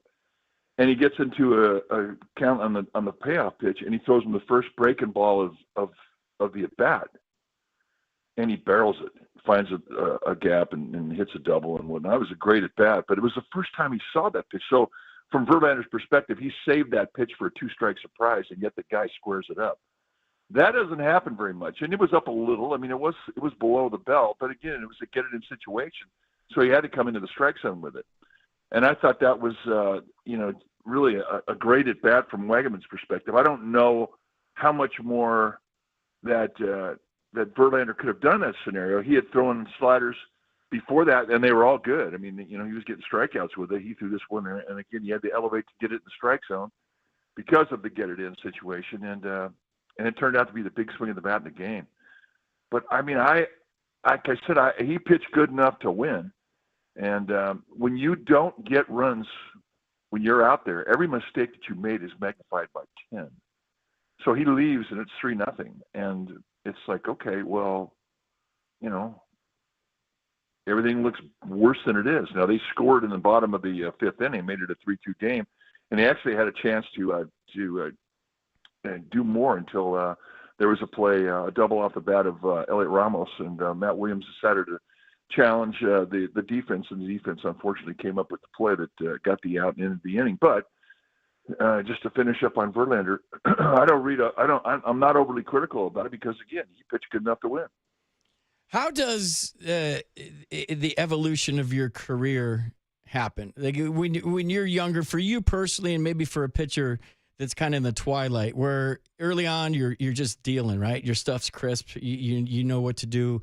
And then all of a sudden you feel like maybe my stuff isn't what it was before. Like, how did you deal with that toward the end of your career? Well, you learn how to pitch. I mean, that's what happens. When you start losing stuff, you're forced to be more creative. When you can't just basically tell a guy what's coming and get him out.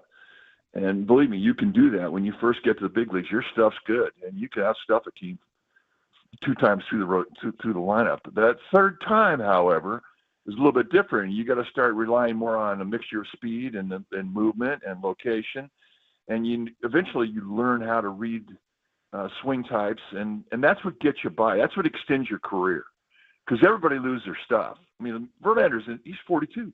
He's pitching in his 20th year, and he still can get big league hitters out. I mean, he's throwing 95, 96 miles per hour with, that straight down slider and a change up. That's more than enough to win ball games. But that's what happens along the way. You learn how to pitch, and everybody has the same lament. God, I wish I had my brain that I have now with the stuff that I had when I first got to the game. But it just doesn't work that way. But that's how you adjust. I mean, you adjust simply by learning how to pitch. And well, Verlander has done that a long time ago. I love his starts, and he hasn't had a win yet. But he's given the bullpen 3 or 4 or whatever. Well, let's look at it this way: in the 12 starts that he's had, 9 times he's allowed 3 or less runs, and 6 of those times he's allowed 2 or less runs. Well, who wouldn't take that? Especially from a guy with a reputation like Verlander. And so I don't really believe that he deserves to be overly criticized. All right, good stuff, Mike, for sure. We addressed the Verlander. This is a sensitive one. You can approach it any way you want. It's the Sean Jelly situation. We talked to, I forget who we talked to about it. But anyway, the point is, he's going to stay on the team, and he's going to pitch. He pitched last night. Now, some guy tweeted out, there was a Twitter account that said he was booed when he came in the game. Some people said they were at the game. They didn't hear boos. I wasn't there at that point. I had left in the second inning. But anyway, he's in a tough situation right now, obviously. And I don't know who to believe, or I don't know what's going on, whatever.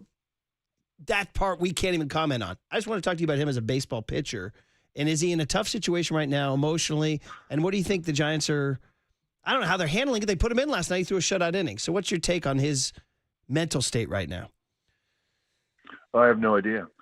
I can't imagine it would be a very easy thing to do. I know that he's pitching well. He's a guy that is a long guy that can come in and go through the lineup and pitch 3 innings for you. And you'd come into an existing situation and pitch effectively, pitching for the ground ball or the strikeout, given what the situation demands. But I really don't know what else you want me to say. No, there's a tough one there. I just the Giants are sticking by him, and he got through last night. So they go with him, and they're going to keep using him, and I guess that's the end of that story. Well, I know that the Giants are taking it seriously, and they're waiting for for Major League Baseball is investigating it right now. So everybody's waiting for that information, and that's kind of where it's at. Right. He pitched last night. If everybody missed, he pitched a shutout inning last night. Jump into a different topic of a reliever is Spencer Bivens. And all of a sudden, I didn't know. I mean, just plain as day, he's getting bigger assignments. He's coming into more high-leverage situations. I don't know if you talked to Bob Melvin or J.P. Martinez about that, or your observation of him. He got the 8th inning last night. Oh, they love the guy. You think about last year when he came up, being 30 years old and finally gets to the big league level and really would do anything for you. And he has to start against the Dodgers. Goes 5 shutout innings. Giants win that ball game. So that kind of opened the eyes of everybody as to how this guy really had nerves of steel. And when you are in that long waiting to get to the big leagues, and for him it was a 12-year wait, and it wasn't like he was in organized baseball in the States that full time. He had to bounce around. I mean, his level of the game was proven a half a dozen different times when he was pitching in these leagues that were just like I don't even know how serious you could take some of the leagues that he pitched in. Why did he do it? Because he loves the game. Simple. Wasn't making a lot of money. He held a dream, and he finally got to the big leagues last year and really opened some eyes. Won a job easily, I thought, in the spring because of the different things that he can do. I mean, he is completely versatile. One of the best longmans that I've ever seen. And, number one, he can spot start you if somebody goes down late. Say a guy who's scheduled to start comes to the ballpark, he's sick, throw Bivens in there. He can give you 5 against the Dodgers. Shut him out. Or he can come in and you have an early TKO of a starter. He's out in the 3rd, and all of a sudden you need him to go in there and hold the line. He can go through the lineup, pitch 3 innings. Not a problem. But his biggest assets are his ability to come into a game and get a strikeout or a ground ball given the situation. In last night's game, he goes up there and gives up 2 base hits. He gave up a hit and run that you can't execute any better than Marlins did last night. It was a thing of beauty. I mean, I could imagine F.P. Santangelo sitting there looking at that going, my God, they still do that? That was a thing of beauty. And then he goes strikeout, fly out, gets out of the inning, nobody scores. It was just fabulous pitching. So I just have nothing but respect for the guy, and I really, really appreciate his talents. Look, hitting's not easy. I'm going to switch gears a little bit and talk about the offense. Hitting's not easy. Driving in runs isn't easy. That's why the guys that do it get paid a lot of money. In your years as a player and as a broadcaster, the guys that drove in runs, the guys that were clutch, the guys that were great with runners in scoring position, if we're being honest, the Giants haven't been real good with that this year. What did you see from those guys? What was their approach, and maybe who was it that was just clutch and could drive in a run almost every time? Well, the guys who really were the good RBI guys all had that cocky confidence that allowed them to look for that situation. They wanted that stage. They wanted to be there because they believed that they were the guy that could knock it in. I think that's the first and the most important thing you have to have. The belief that you should be the guy. I'm the guy. If it gets to me, I'll take care of it. And what I'm seeing right now, and it's a cause of concern, because they've been so poor at coming through in the runner and scoring position at bat, is that some guys are a different hitter when there's nobody on, as they are when there is a runner in scoring position. They almost change. They press, and it's apparent.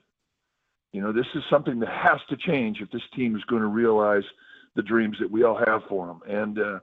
And hopefully it happens sooner than later, because we're talking some pretty big people, and they haven't lived up to expectation. Guys who've hit in the past, guys who've been that RBI guy in the past. So whatever mental block they need to get over in order to become successful, it needs to happen. But I also know that RBIs are contagious, and if one guy gets hot, it takes a lot of pressure off the other guys, and I think that's the key. And I think as they go forth, that's the one thing that's going to bring them out of this funk, because it's a funk. Yeah, you've been in the room before when you see the hitters having meetings, and the more you talk about it, the worse it gets. I've been in those meetings like, we got to start getting better with runners in scoring position. Let's let the ball get deep. Let's go the other way. Let's get our pitch. If it's not me, it's a guy behind me. But, you got your parents texting you. You got your family texting you, your friends texting you. Like, you guys can't drive in runs. And I think the more you talk about it, have you been in those situations where it becomes a thing and the worse it gets? Oh, of course. And the only thing that frees it up is, one guy gets hot and then everybody just kind of relaxes with it. But I think until then, you change your approach. I don't think you think home run. I think you use what your defense gives you. And a lot of times in this generation, the opposite side of the field is open for you because they stack up the pull side. And I think that you have to think opposite way. I mean, just, take some swing out. Don't try and hit the 3-run homer, and just try take it with a runner in scoring position, take the 92 hopper through the right side of the infield. That's a good way to get it done. But it's amazing what happens when you have a little success with that. It just frees everybody up. You don't feel like you're the only guy that can do this. If it gets by you, the guy behind you is going to be able to produce as well. That's the freedom of a confident lineup. And right now, I mean, they've had it 2 or 3 times this year, but they haven't been able to sustain it. And as they go forth, I think they need to go the other way, take a little off, and do whatever it takes to get that man in. Don't be so stubborn to the long ball. Mike, do you think that all of these runners in scoring position woes fueled Matt Williams' decision to send Raffy? Said we got a chance, we got to go. Yeah, I think so. But I mean, you're thinking about Wilmer Flores is behind him. I mean, he's the next hitter up, and he's got the second most RBIs on the team and had the most until Devers got here. So, it's not like he didn't think that there was a capable hitter behind him. I just felt that he gambled. He gambled on the defense making a play. And unfortunately, when that ball came off the carom of the wall, it put the left fielder, who was the guy out there last night? Kyle Stowers. It put him in a good place. He had momentum to the ball, and his momentum was to the play.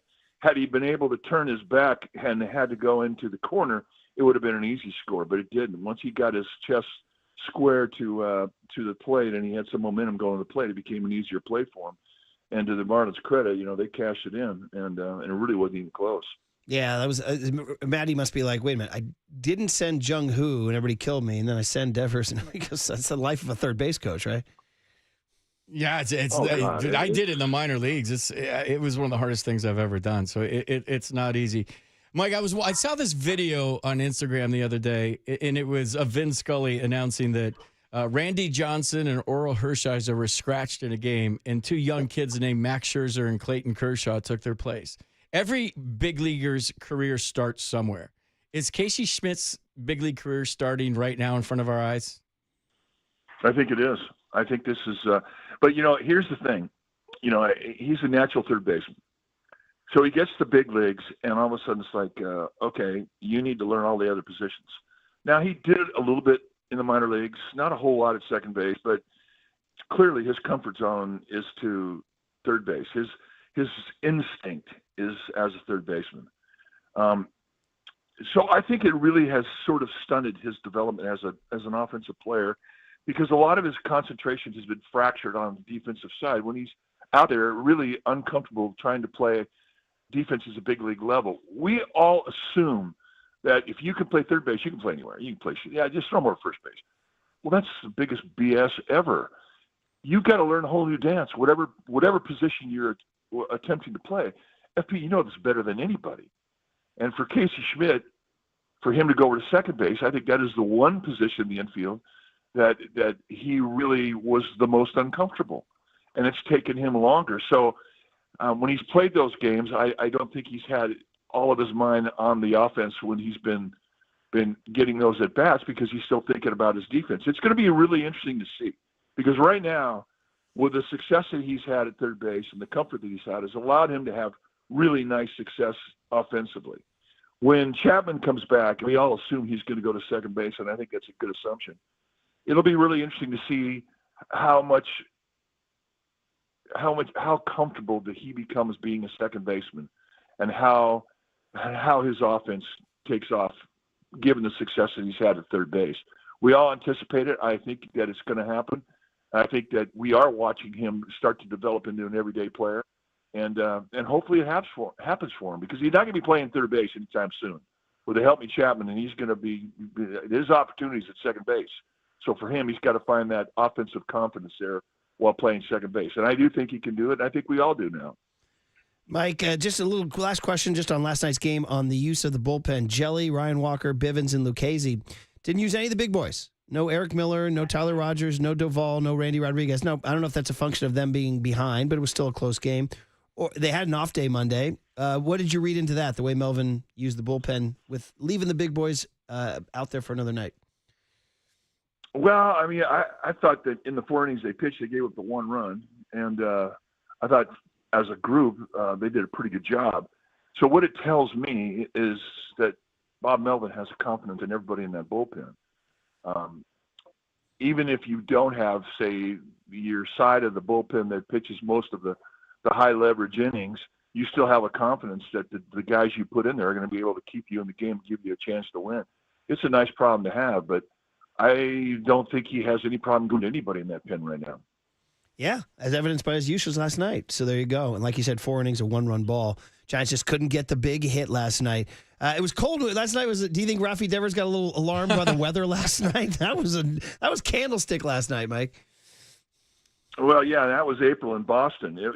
So the only thing about April in Boston is that's Northern California till September. So get used to cool nights. Last night was it kind of had a bite to it. Yeah, no doubt. But on the bright side, it's the greatest place in the world to pitch because of it. Yeah. And then Thursday's a day game, and with daytime games, Saturday, Sunday against the Red Sox were freaking glorious. So you do get some breaks. All right, frustrating game. FP called it a trap game. Post Red Sox emotional letdown. Big crowds all weekend. You got an A-list team coming in. It's Rafael Devers' old team. Now Rafi gets to get into a rhythm. Hopefully. It's just baseball for him now. The last week was probably a S show for him. Oh, no doubt. I mean, I was watching his BP yesterday. He looked completely relaxed, had a great session. And I think he's getting closer to the comfort zone. It takes a while, but I think getting through the weekend of Boston was a distraction for everybody. And I'll tell you why. Because, number one, it was a distraction for him. But everybody else in that clubhouse was getting asked questions about Rafi, and it was a distraction to them. So it was an S show for everybody in that clubhouse. So once they got past the Red Sox, things slowed down. And Yeah, and I think it'll be pretty easy for him from here on out. Turn around and give the ball to Logan Webb tonight. That's what you do, 6:45. All right, well, good. Good to have you and FP chatting it up there, Mike. So you do a couple of games. I'll have Kerry Crowley on Friday as Marcus enjoys his vacation. So you have a couple of great calls. We'll talk to you Friday.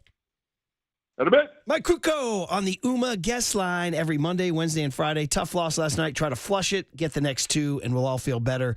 Let's do this. Let's take a quick break. We'll have a sort of a shortened version of the big hit because we went long with Mike.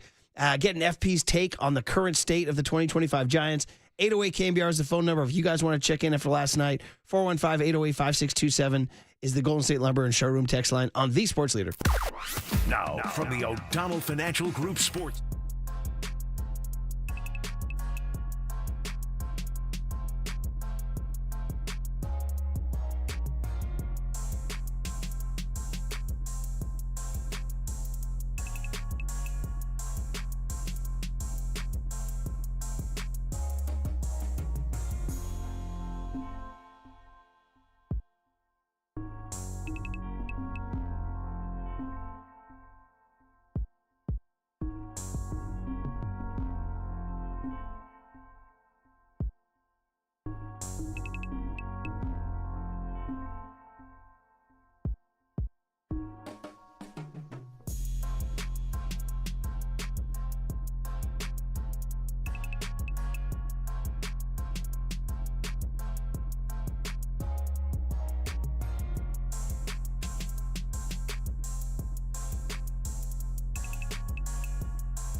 Swinging a line drive down the left field line.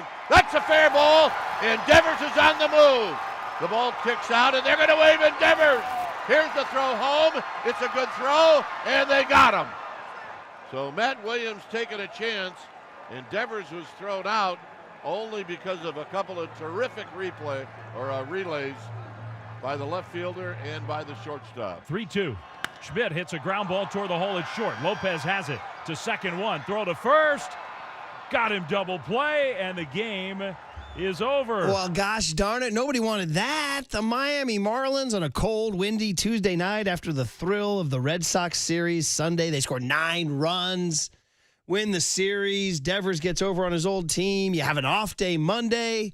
You roll in Tuesday. You got the manager for the Marlins wearing a ski cap. You're like, come on, man, we got this thing. Except they don't. Marlins 4, Giants 2, as the Giants only get 5 hits last night, and even a couple of those hits were a little sketchy. Devers with a chopper that could have been an error, and Jung-Hoo Lee with a ball off of Cal Quantrill's knees. They just don't hit last night, and even though Justin Verlander looks bad by getting the loss to drop to 0-5, he did go 5 innings, allowed 3 earnings, which if you can hit, gives you a chance to win. Wasn't awesome, wasn't terrible, was blah. And here we are, Giants trying to restart the momentum tonight with Logan Webb getting the ball at 6:45. But more important is the guy sitting to my right. And if you're just getting in your car, good morning. Marcus Boucher, as you know from yesterday's birthday show, is off for a little summer vacation. We won't see him till Monday, July 7. We'll follow him next week for a little 4-day weekend. But we're here right now.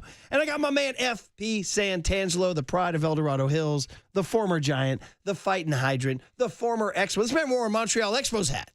Kids, ask your parents what the Montreal Expos were. But thanks for coming in, FP. Dude, you and I have been doing this as far back as 05 together, so good to see you again, brother. How are you? I'm great. It's good to be here. We're having a blast. Beautiful new studio. We're looking at a ball field right now. The sun is trying to get through the fog, but it's just great to be here. That ain't going to happen in Daly City. It's great to do a show with you, man. You've been doing this so long. You've been doing such a great job. I mean, you're the cornerstone of KNBR, dude. Yeah, well, that's... you are. You're the anchor, bro. Young Tony, talk to a few people around this building. They might not say the same. You just walk around just going, 4-year deal. No. I got a 4-year deal. No, I don't. If somebody says something to you, 4-year deal. I walk around... Well, I'm going to say, no. I do not. I work on... I got to focus on this segment, FP. That's how you get the 4-deal deal. That's how you get the deal, is you focus on this segment. So, dude, you're the perfect guy to have in, and I requested you. I called you from the pen. It's like I walked out like Bob Melvin, and I pointed, and I said, in comes Spencer Bivens, by the way, as FP Santangelo. But I wanted you, man, to talk Giants baseball because here we are, and the Devers trade went down and last night. So I think a lot of Giants fans are frustrated. So I have 2 teenage kids, one of whom gets very emotional when the Giants lose to the Marlins, saying, unacceptable loss, Dad. Is it an unacceptable loss, FP? No, it's baseball. Baseball happened last night, and I said this earlier in the show, repeat myself. You have a big weekend series against the Red Sox. The crowd is electric. The ballpark is packed. There's a Rafael Devers element. The Red Sox are an A-list team. You go from a big series. You see this in college football all the time. Rivalry game next week, they don't play well. So you talk about the weather last night. I know these are a lot of excuses. You should beat the Marlins. They know that. But it's baseball. I mean, they lost to the Rockies in Colorado. Like, this stuff happens. So what do? You got today. The baseball is beautiful because it's an everyday sport. You just bounce back today. But, yeah, the 2 runs on 5 hits – Quantrill's a good pitcher. I know his numbers this year aren't what they were in the past, but whenever I see his name and his big league resume, his dad pitched in the big leagues, I was thinking that was a trap game last night, that they might come out flat. They had a chance to come out flat, and they kind of did, but that's all right. That's baseball. I need your take on Devers, too, because I haven't had you. Obviously, we haven't talked because you do the radio. And by the way, FP will be doing the radio this weekend in Chicago. It used to be nice to say Comiskey Park, but it's been a long time since they tore down Comiskey Park. And that new park has never had a good name. Never. It's Rate Field now? Is that what it is? I think it's just Rate. Guaranteed. It used to be Guaranteed Rate, but they took the guarantee away. What was it when it first came about? Did they call it? It's no longer guaranteed. Nothing's guaranteed in the South Side of Chicago, including the French future of the franchise. Did they call it the new Comiskey for a while? They did. Yeah, dude. How about that fact that everybody, for young Tony, this is for you, buddy. Where the Giants are going this weekend, and we're doing a brief digression off of last night's game here. Is known, you know the story on the stadium, buddy, how it is the last stadium built before Camden Yards. Ooh, I did not know that. Which is why it's like this sort of concrete, bland sort of stadium that's like, yeah, bro, this ain't happening. So Baltimore built Camden Yards and changed everything, including our city. Seattle, on and on and on. You name a park, you name a new park, it's a direct descendant of Camden Yards. Camden Yards is the first park that was built after Chicago's new Comiskey. I kind of have a funny anecdote here as I tell you, you're listening to KNBR AM and KNBR FM, San Francisco, the sports leader, Cumulus Media Station. Sort of a cheap shot, but this is what we do, right? I did the book on the 49ers building Levi's Stadium. They asked me to do the book. And I interviewed John York, who's a nice guy, and shout out Dr. York and everything. And he said that the 49ers are so excited to build Levi's Stadium. He said because he's a student of stadium architecture. And he said, I know what happened in Chicago. I know when they built the last park before Camden Yards. And he said, so that's our guiding principle is we are not going to build the last park before Camden Yards in the NFL. And gosh darn it, looks like they did. Well, they just put it in the wrong place. It's in Los Angeles. But, I mean, the next park that was built was, I believe, SoFi, and then Minnesota, and then Atlanta, and there are these gigantic, gleaming, freaking temples. I got no beef with Levi's. As you said, wrong location. Just where it's at. And the sight lines are good. Everything's nice, but it's like the next park that was built was just over the top, amazing, blown away. And they're like, oh, I guess we could have gone a little bigger. I remember taking a bus with when the Super Bowl was here, Super Bowl 50. I took the media bus, and I was with a bunch of, grouchy scribes from out of town. And as we pulled up, somebody goes, somebody goes, did they even finish this thing? Because it has the exposed exterior beams and all that. Guys like, they even finish this thing? I'm like, oh, come on, man. But anyway, I digress. My take is you level Alcatraz and you put a stadium there. Who are you? And then we have a big. Who are you, 47? Then we have a big armada that goes to the 49ers game, and that's where their stadium is on Alcatraz. A big, beautiful ballpark. I'm telling you, right on Alcatraz. Well, everybody knows it, and I'll say it again. That'd be sick, wouldn't it? It is amazing. No traffic, just boats. Yep. And I'll say it. It's 50% Gavin, 50% John York. They both, a pox on both their houses. They could have easily built down 3rd Street, that 3rd Street corridor where you go, where Oracle is now, where Joe Lacob's Palace is now. If you keep going down that street, India Basin towards Candlestick, there's land there to build. We could have had Niners, Warriors, Giants all within like a 1.5 mile stretch, bro. That'd have been sick. Yeah. And we had Dan Lurie on the show, Mayor Dan Lurie on the show. He's a good dude. He likes his media. Everything. You're a city resident. You know this whole deal. And I said I'm going there because, Washington, the former Redskins, now the Commanders. That stadium sucked. Well, they're going back. Yeah, they're going back. They're going back. Yep. So I said to Dan Lurie, I'm like, hey, man, see what's happening in D.C.? They're going back. I said, time to come back? He's like, well, hey, we got some things to do. But he's like, never say never. I'm like, yeah. Would you welcome the Niners back to San Francisco? Absolutely. You put a candlestick. But there's apartments there now. Yeah. So anyway, all right. We asked for some calls, and we're getting some calls here at the big hit. It's Dwayne in Stockton. Dwayne is a fairly regular caller, pretty good caller. He's on with Murph and FP. Dwayne, I'd love to hear your take on a Wednesday morning, brother. How are you? Hey, what's up, the homies? What's going on, brother? Hey, man, so I'm going to tell you guys something. I represent for the OGs, the older guys. Mm-hmm. And I'm going to tell you something. I hate the pitch clock. I hate the ghost runner. And I absolutely can't stand the fact that a catcher can't do his job and stop a guy from scoring. I hate all the new rules, but I tell you what I will take. Giants baseball. Our brand of baseball is championship baseball, man, because we stick together. It's going to be some L's. It's baseball. It's 162 games. We got to stick together. So what you're saying is last night, you're not freaking out? Not at all. This is how we play.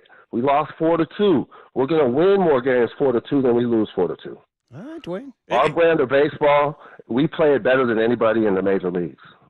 We've done it, bro. This is how we won championships. I'm not worried about long shot, bro. I'm just waiting for the playoffs. I want to see Ohtani. I really do. Now, that's all I got for today. I just want to, chime in, you know what I'm saying, and tell everybody once again, stay down. Don't worry about the brand because it's just how we play. We're going to win more than we lose. I guarantee a W tonight.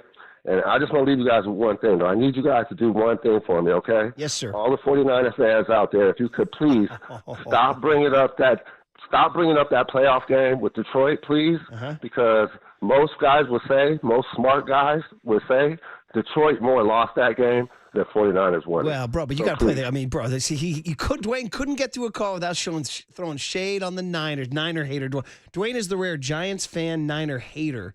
And bro, I don't know what to tell you, but you play the game.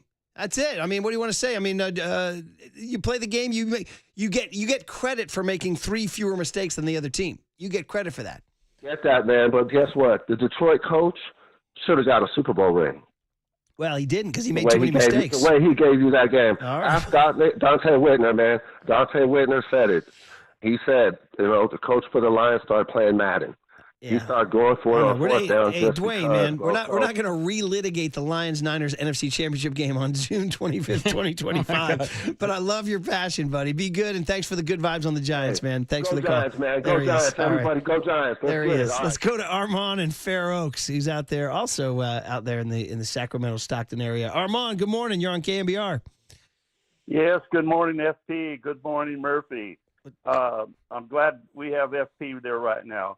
Yes, sir. Because we're talking about nucleus of the Giants, and I think it was yesterday some New York writer, I don't know if you saw that or not, about Matt Chapman. What did he write? Maybe you haven't. He's talking about the Yankees are talking and saying they want Matt Chapman for a couple of prospects. Like, no. We have our nucleus. Let's leave that S alone. I mean, I hate to see that kind of stuff being thrown out there. Yes, we got Schmidt, and he's doing fantastic. And so maybe some New York writers saying, "I think I got it." They have another third baseman, and let's see if we can go after Matt Chapman. Let's see if we can just quelch that thing. So what go ahead, Armand. Yeah. Yeah, so I'm just saying I'd like to see what a comment from FP as far as the nucleus, and just start messing around, saying, okay, how well can we improve? Let's see if we can get some payroll. It's just the camaraderie is there, and I'd just like to see what FP has. All right, Armand. Hey, thanks for the call. We appreciate you, man. Appreciate you calling bright and early. So he's saying, would you trade Matt Chapman because you have options at third, like you have Casey Schmidt and Rafael Devers? No. You didn't trade for Rafael Devers to trade Matt Chapman. Matt Chapman's going nowhere. Matt Chapman is the foundation of the franchise right now, and you build around a Matt Chapman. I do know, however, the Yankees were really interested. I have a friend who works for the Yankees in Casey Schmidt in spring training. They were hot on Casey Schmidt to play third base for the Yankees. Okay. So I'm glad that we kept Casey Schmidt. I don't know how far that got. I don't know how far down the road it got. I'm not privy to that kind of information. But, yeah, Matt Chapman's going nowhere, dude. But if we're being Matt totally Chapman's honest, the glue. The reason they signed Matt to that big, long deal is because he plays hard every single day. He sets the example. If you got a guy like him playing hard, then me as a bench player, I have to play hard too. If you got a guy like Chappie posting every day, I got to post too. That's what Freddie Freeman brought to the Dodgers. Freddie Freeman was raised by Chipper Jones. Freddie Freeman posts every single day. You look at the games played he had in Atlanta as a Brave. He came to Los Angeles and imparted that philosophy and that mindset that, hey, we don't sit on the training table with a hangnail. We don't sit on the ingrown toenail and miss a game. Our feelings are hurt. We don't ask for a day off. We post every single day. We find a way to get out there. And I think Matt Chapman's that guy for the Giants. But is it fair to think that even now you have a surplus with Devers, Schmidt, and Chapman that perhaps Buster Posey and Zach Manassian see it as, hey, if we had to move a guy for an arm, we could? No. Okay. Not even Schmidt? No. I mean, Casey Schmidt's going to be your everyday second baseman. And like Mike just said, and like I've been talking about on the show, we're watching the start of a career right now. He's taking advantage of opportunity. In the big leagues, Murph, when you get a chance, when you get your day in the sun, you got to shine. Everybody gets that opportunity. It's what you do with that opportunity. So it's not just getting called up to be a big leaguer. When you get a long, extended look because of injury, that's your time to show the whole world that you're an everyday player, and Casey Schmidt's doing that right now. Let's go, baby. It's great to have FP here. That was the big hit, just sort of the Giants going big picture, big takes on last night's loss versus the full season. Let's continue it, though. We got Roxy Bernstein joining us at 8:30. Roxy's awesome. We booked Roxy sort of on the premise of the NBA draft because he did a lot of college basketball, but we can talk to Roxy about anything. He actually used to broadcast for the Marlins, and Roxy, of course, will be fun. And, of course, the cooler of content, we're going to punt then to the 9:15 segment because of Roxy's booking at 8:30. Great to have FP Santangelo in.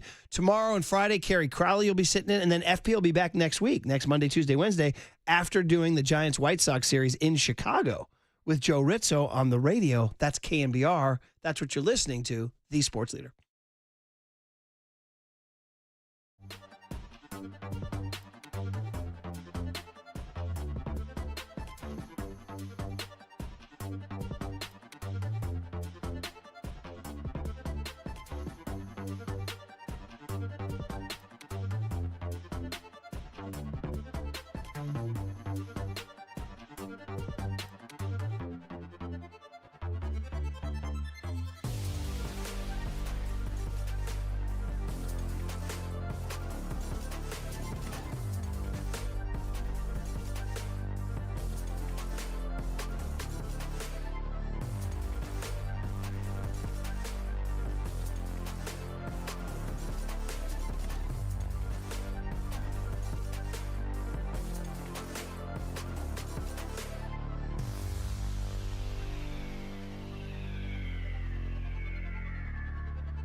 5 hits tonight. We got to try to be aggressive and tie a game. There it is, Bob Melvin on maybe the most memorable moment of last night's 4-2 loss was Matt Williamson, blanket, send it, as the kids would say, right? Send it. And sending Rafi Devers around third on Ramos's double. By the way, clutch swing by Elliot Ramos in that situation. Unfortunately, it was the wrong decision. And it's funny for Matt Williams now. He's had a little string of them. In the Sunday night game in L.A., he held Dom Smith with Clayton Kershaw on the mic in the dugout. And Kershaw's like, oh, we got a little break there. And then he didn't send Jung Hoo Lee on the sac fly against who? I forgot which game that was, but they were down by a run in the 9th inning. Remember, they could have tried to tie it up, and they didn't. What game was that? Was that the Padres? 3-2 maybe?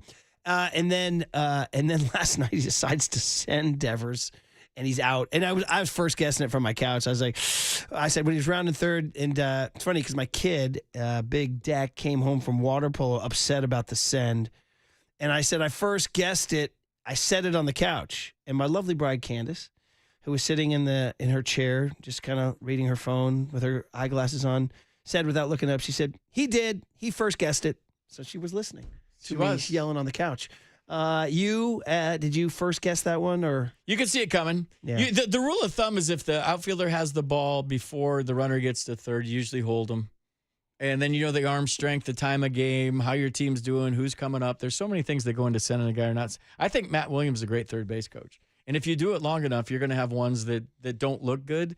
You never say, oh, that's a great send. And Matt's had a lot of great sends this year. Like short fly balls in Colorado where Jung Hoo Lee's tagging up and some that you're like, oh, and they make it. So, the ones that it's like a lineman that gets a penalty. You don't even recognize the lineman until they get a penalty. Now, Devers supposedly has a groin situation, but he was able to kind of get around decently. That was decent. It wasn't a speed issue, but it was about maybe Matty being a little too aggressive. And to me, it's the kind of thing he did because they're not hitting with runners in scoring position. You have this one chance.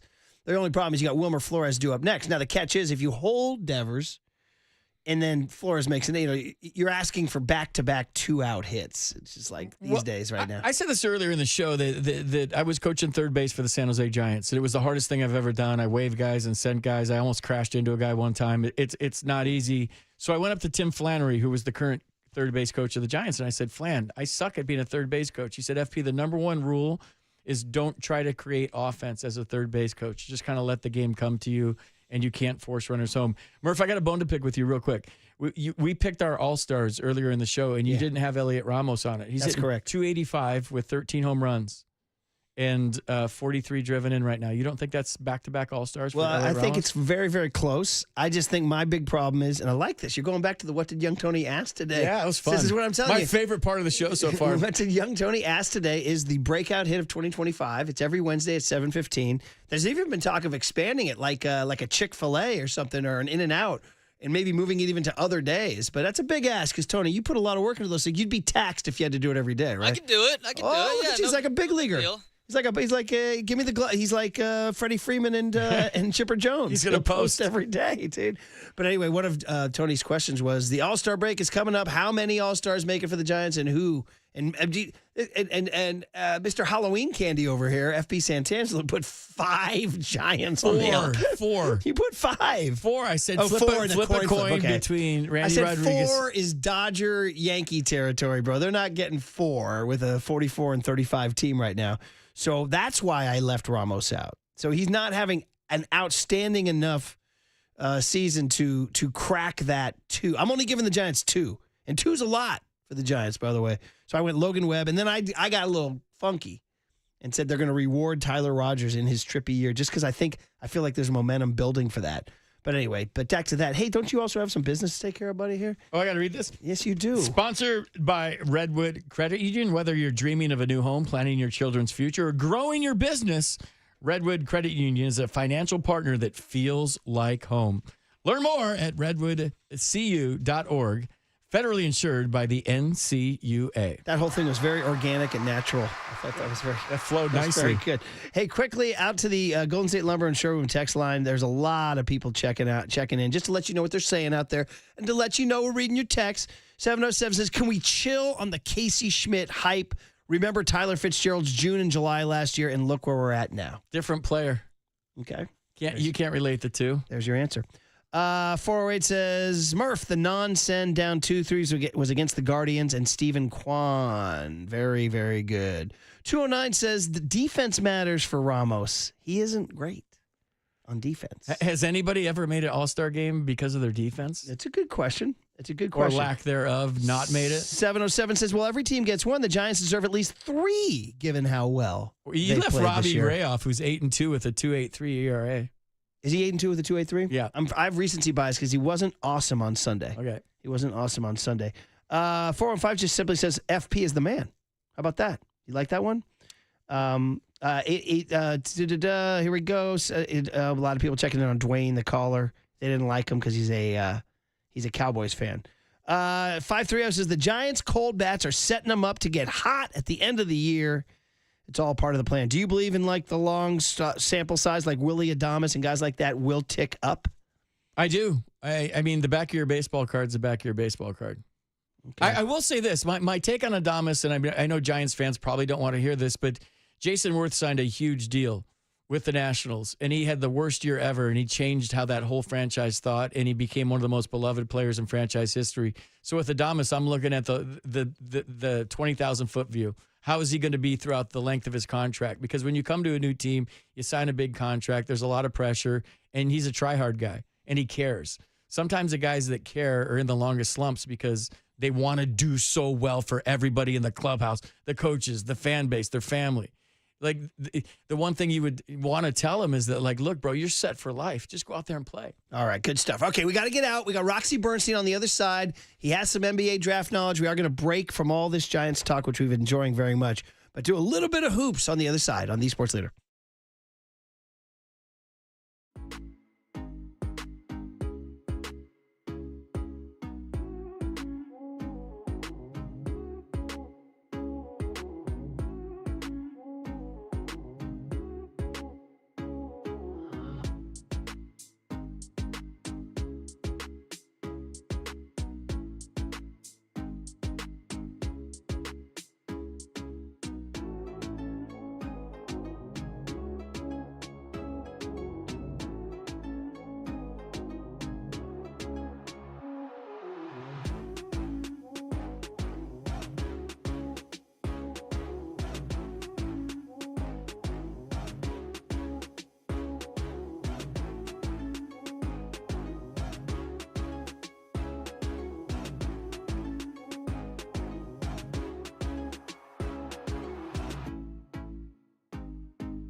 Great to have FP. He and I have been doing these for a long time. Back to the 2 buildings ago, back to 55 Hawthorne. Here we are in Daly City now doing our thing.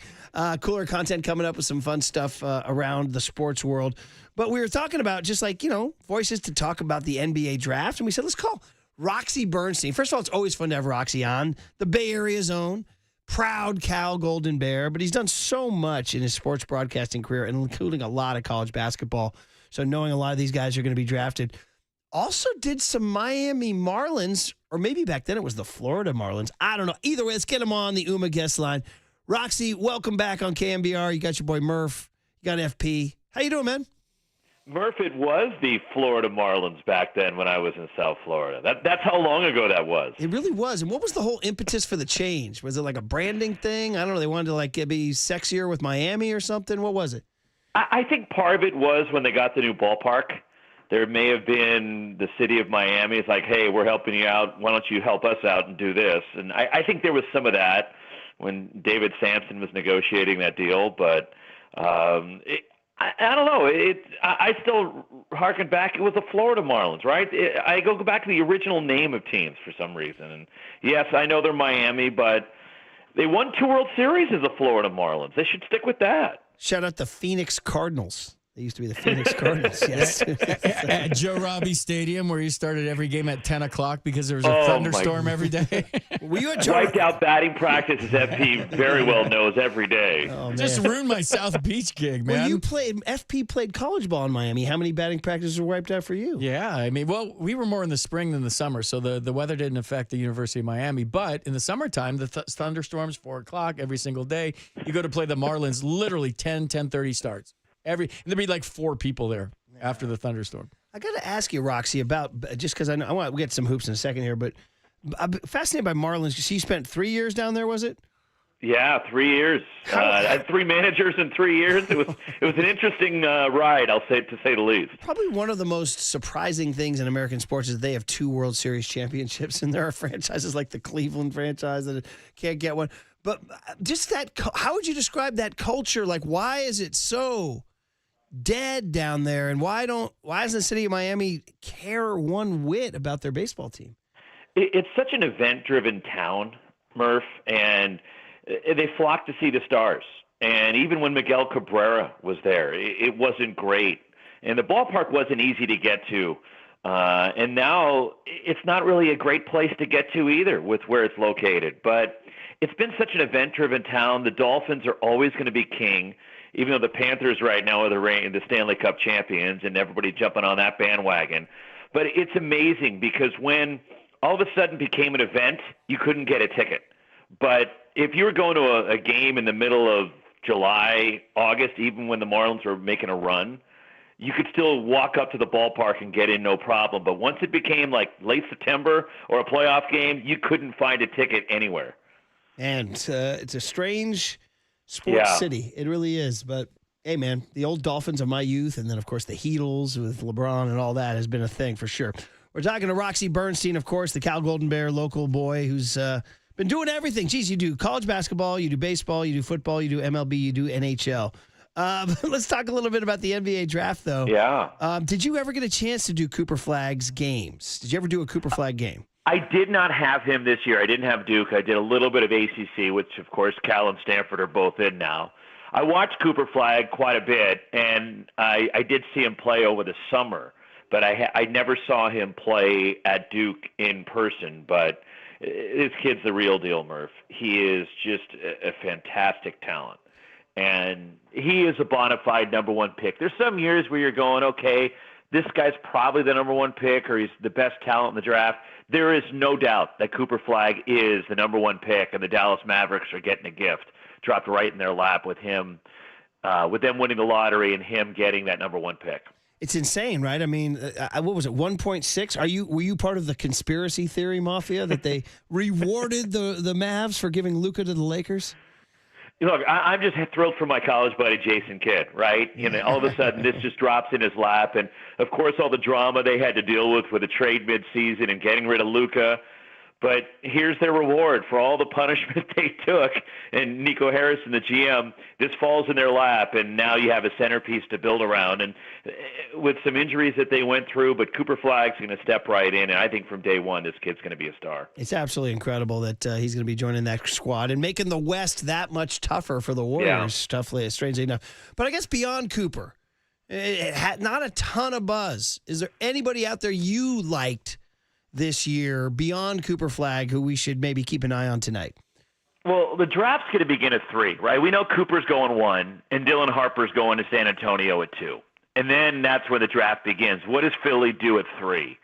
I saw Baylor a few times this year, and VJ Edgecombe. This kid is a freak. He is a phenomenal athlete, just an incredible vert. He's still, I think, adding to his offensive game, but the skill set is there. He's got the potential to be, I think, an elite-level player in terms of athleticism and what he can do. Then you look around, like guys like Con Knippel can really shoot it. We'll see where he goes in the top 10. The guy that I really like is Trey Johnson from Texas. I think this kid is going to be a big-time scorer in the NBA. He can shoot. He can pass. He's versatile. He's got the size. He's legitimately 6'5", probably.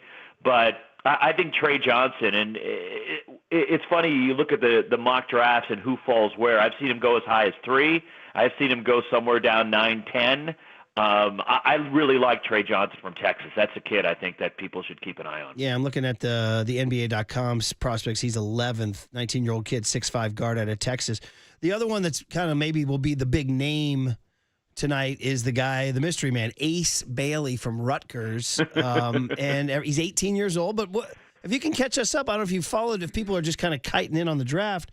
He was a guy who was supposed to be the number 2 pick, right? And now has fallen mysteriously because of his attitude, Roxy? Well, there's some immaturity, Murph, when you look at him and some of the things where he's trying to dictate it. And we saw it over the years with some like Eli Manning, for example, right, who didn't want to go to San Diego when they had the number 1 pick in the NFL draft. And I think Ace Bailey is just trying to dictate where he goes. And I don't know if he's listening to people and getting bad advice, but he has really ruffled some feathers. And even the governor of Pennsylvania, I saw Josh Shapiro came out and said, we don't want him because he wouldn't go work out for the 76ers. There's only a few teams that he really wanted to go, and I think he's trying to dictate the draft process, and that's why I think some teams have cooled on Bailey. But one thing is, he's a player. He's good. I think he needs to get stronger for the NBA game. He's lanky, 6'7", about 200, but you're rolling the dice a little bit because you just don't know what you're getting in terms of mentally. If he's going to be all in, if you're not the team that he wants to go to. For example, if he goes to Utah at 5, I wonder how that's going to turn out because Utah's one of the teams I don't think he wants to go to. But we'll see. But as we know, you can't necessarily dictate it. You're going to get taken, and then you've got to deal with the situation. Could you help facilitate a trade? I think all options are on the table, but that's why I think people are cooling on Ace Bailey. Roxy, the Warriors with the 41st pick. Does Mike Dunleavy put a package together with Jonathan Kuminga to trade up? I don't know, FP, if there is somebody that's really on their radar to be able to do that, to move up into the first round. There's some good players, and you have that potential to move up, but you're still in that kind of window, and that's the way they're looking at it. So is there a player in this draft that can help them get to where they want to get to? And I'm not sure there is. If you stay where you're at, picking at 41, which is middle of the second round, you're hoping that somebody could fall to you. And a guy that, I was hoping that would fall to the Warriors because I think he'd be a good fit is Maxime Reynaud from Stanford. The Warriors need some size, right? And this is a 7'1" kid that can shoot the 3, and he's skilled. He can pass. He could go potentially, I think, late first round is what I'm seeing. Maybe that's a kid that could slip to the Warriors early in that second round, and maybe you're aggressive and move up a little bit if he falls because the second round draft is tomorrow. Do you try to move up to the back of the first round?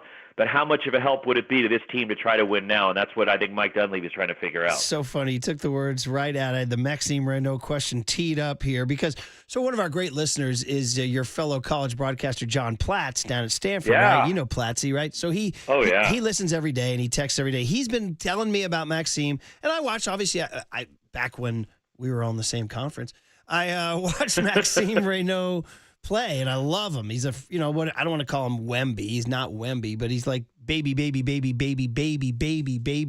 right? So, and my question is, though, is this the kind of guy who could step in right away and contribute? And it's not Quentin Post, right? He's not going to linger out at the three-point line? No, he'll go down low. He's got some of that old school game to him, Murph, in terms of back to the basket. He's got tremendous footwork, and he's got really good hands.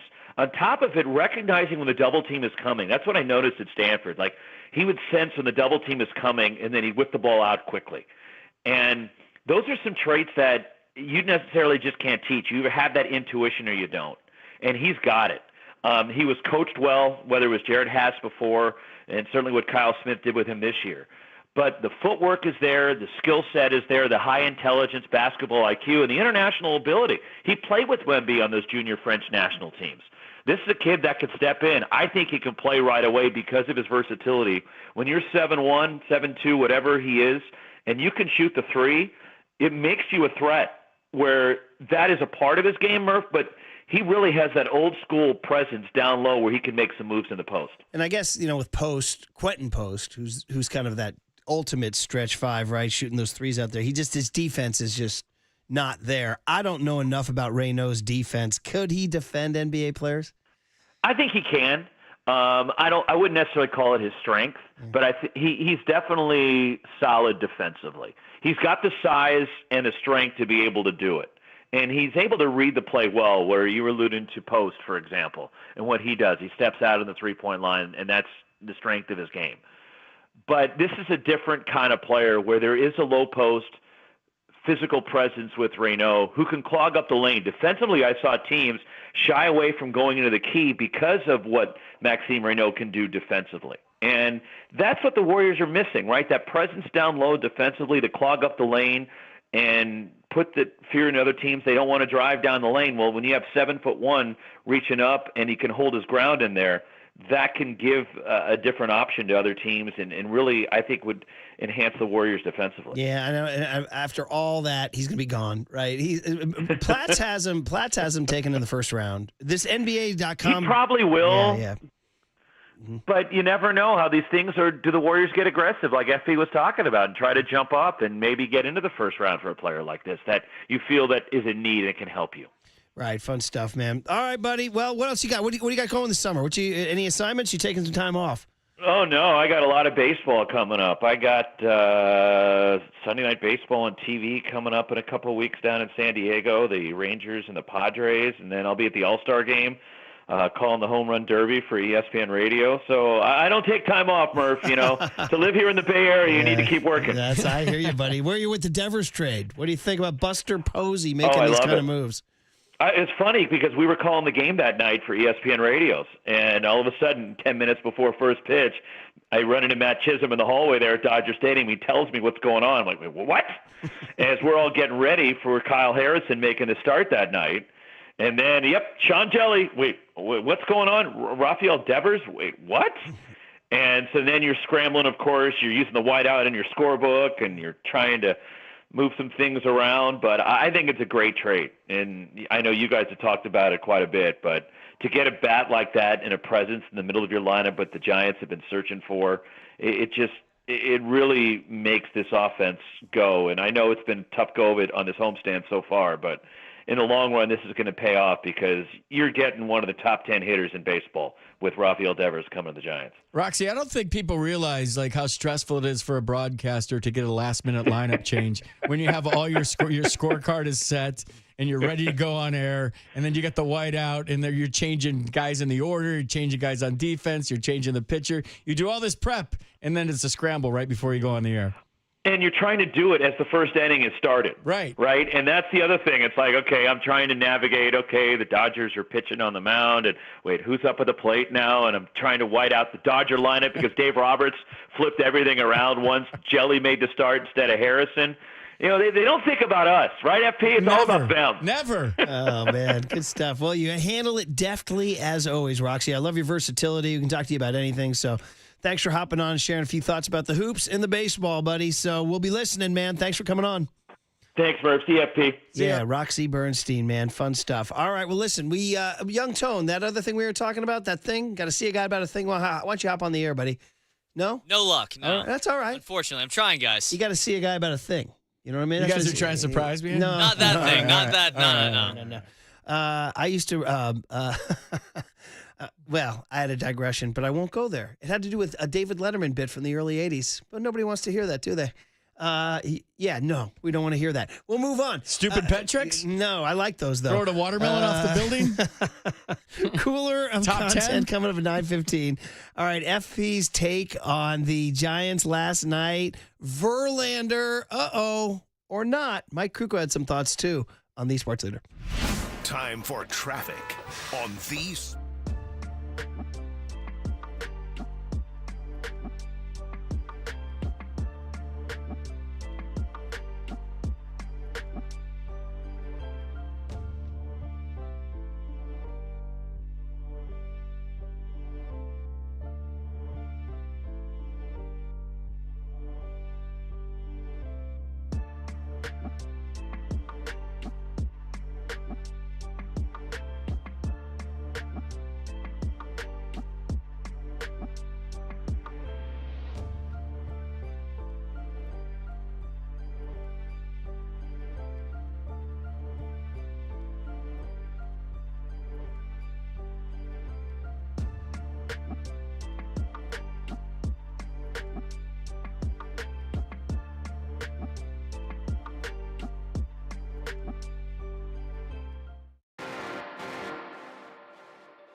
Just drop in 1-800-GAMBLER. I wanted to talk about the Giants here before we got to cooler content, but I just saw an incredible post by Raymond Ritter on Facebook. I didn't see this till now. He writes, one of the most touching things I've ever received in the mail came a couple of weeks ago. Lori Walton, Bill Walton's beautiful widow. We can talk to Roxy. Roxy was close with Bill. Lori Walton, Bill Walton's beautiful widow, sent me his, quote, Warriors notebook, unquote, where Bill kept all of his notes on our team. Not surprisingly, Bill had a ton of good handwritten notes as he was always prepared for every broadcast. On a personal level, what a joy it was to work with the big redhead, a true NBA icon. He always made you feel special, like the day he called me my older brother. Maybe his biggest fan to wish a happy... No, like the day he called my older brother, maybe his biggest fan to wish him a happy birthday for me. Wow, that's pretty cool. You have to realize my brother watched him play at UCLA and later win an NBA title with the Portland Trailblazers and often said Bill would have been the greatest center ever had he not been hurt. He might have been right. He was a terrific player and even better person. Thanks to Lori for brightening my day with his incredible gift. And it's these handwritten notes that Walton had on the Warriors. And Lori Walton sent those to Raymond Ritter. That is awesome. Read me a note. Well, okay, it's cursive there. Did you see it? Yeah, it says here. Oh, boy, it says got extremely competitive, played something tourney. It's old school cursive. Chris Paul. Cursive. Chris Paul almost. Tony, you don't even know what cursive is. Oh, no, I do. You can't even sign an autograph, you kids, because you don't know cursive. Nelly, 4 coaches, 9 years. Nelly, Keith Smart, Mark Jackson, Kerr. He's written that down. UCLA, Davidson connection, Doug Ray. There might have been a few gummies involved in those notes. So anyway, it does say Warriors of the Golden State on the front. But anyway, that just caught my eye right before we came on the air, as did this thing on Twitter of this Brewers. So we've been talking Paul Skeens. Yesterday we had Livy Dunn on the Cooler of Content buying a Paul Skeens card at Fanatics Fest for $2,800. And we were like, what does this say about their relationship? It's pretty cool that she's buying a card of her dude for $2,800. She haggled the guy down from $3,000. But there's apparently Paul Skeens is now yesterday's news. I did not know this, that there's a new Paul Skeens. We were just talking about this during the break. Jacob. My relationships use my cards for dartboards. Well, hey, man, it's all good. Jacob Mizorowski? Yes, Mizorowski. Dude, apparently he's the new Paul Skeens. He throws 102 miles an hour. He sits at 100. He's a Brewer. By the way, that's FP Santangelo, in case you guys didn't get the deal. Marcus off on vacation. FP in. He and I have been doing this for a while. We did this as far back as 05. They're facing each other today. Pirates at Brewers, Skeens versus Mizorowski. Yeah, what time is that? I'm going to go home and watch it. 11:10 a.m. our time. All Morning right. game. Let's go. Morning game. And is your cable all set up, though? It's all set up. I saw all your notes about Comcast. Nobody cares, but I moved into a fully furnished turnkey place. And I sold my old furniture on Facebook Marketplace. Wow. Highly recommend. Facebook Marketplace. Yes. And you moved into a place that's already ready to go. Ready to go. So you can watch Skeens and Mizorowski? Yeah, I'm way over my skis on this place. Paul, we're going to have you next week. Maybe you should just stay in your place and broadcast it so we can see it. All right. I'll do it. All right. Very, very I'll good. take you on a tour. Hey, you're listening to KNBR AM and KNBR FM San Francisco, the sports leader, a Cumulus media station. And we still got those 2 4-day passes to the Aftershock Festival, October 2 through 5 at Discovery Park in Sacramento. We haven't done that yet, Tony, have we? No, sir. Okay. Stay tuned. Stay tuned to the 9 a.m. hour. There's all sorts of... You wrote no need to read them all? Is that what you wrote? Well, you read every single person in the lineup the other day. I'm like, dude, we don't need the whole breakdown. Okay, how about Deftones and Rob Zombie? That's How's all that? you got to do, There you dude. go. Deftones is money. Let's go. Okay, so here's the deal. Who do I hit up for a free one? Well, Andrea, but she might not give them to you. That's all right. Yeah, Andrea plays by the rules. All right. Yeah. That's not. We used to have different situations around here, but I'm telling too much right now. Okay, let's get into some of the game from last night there, buddy. By the way, 530 says Chase Burns is better than The Miz.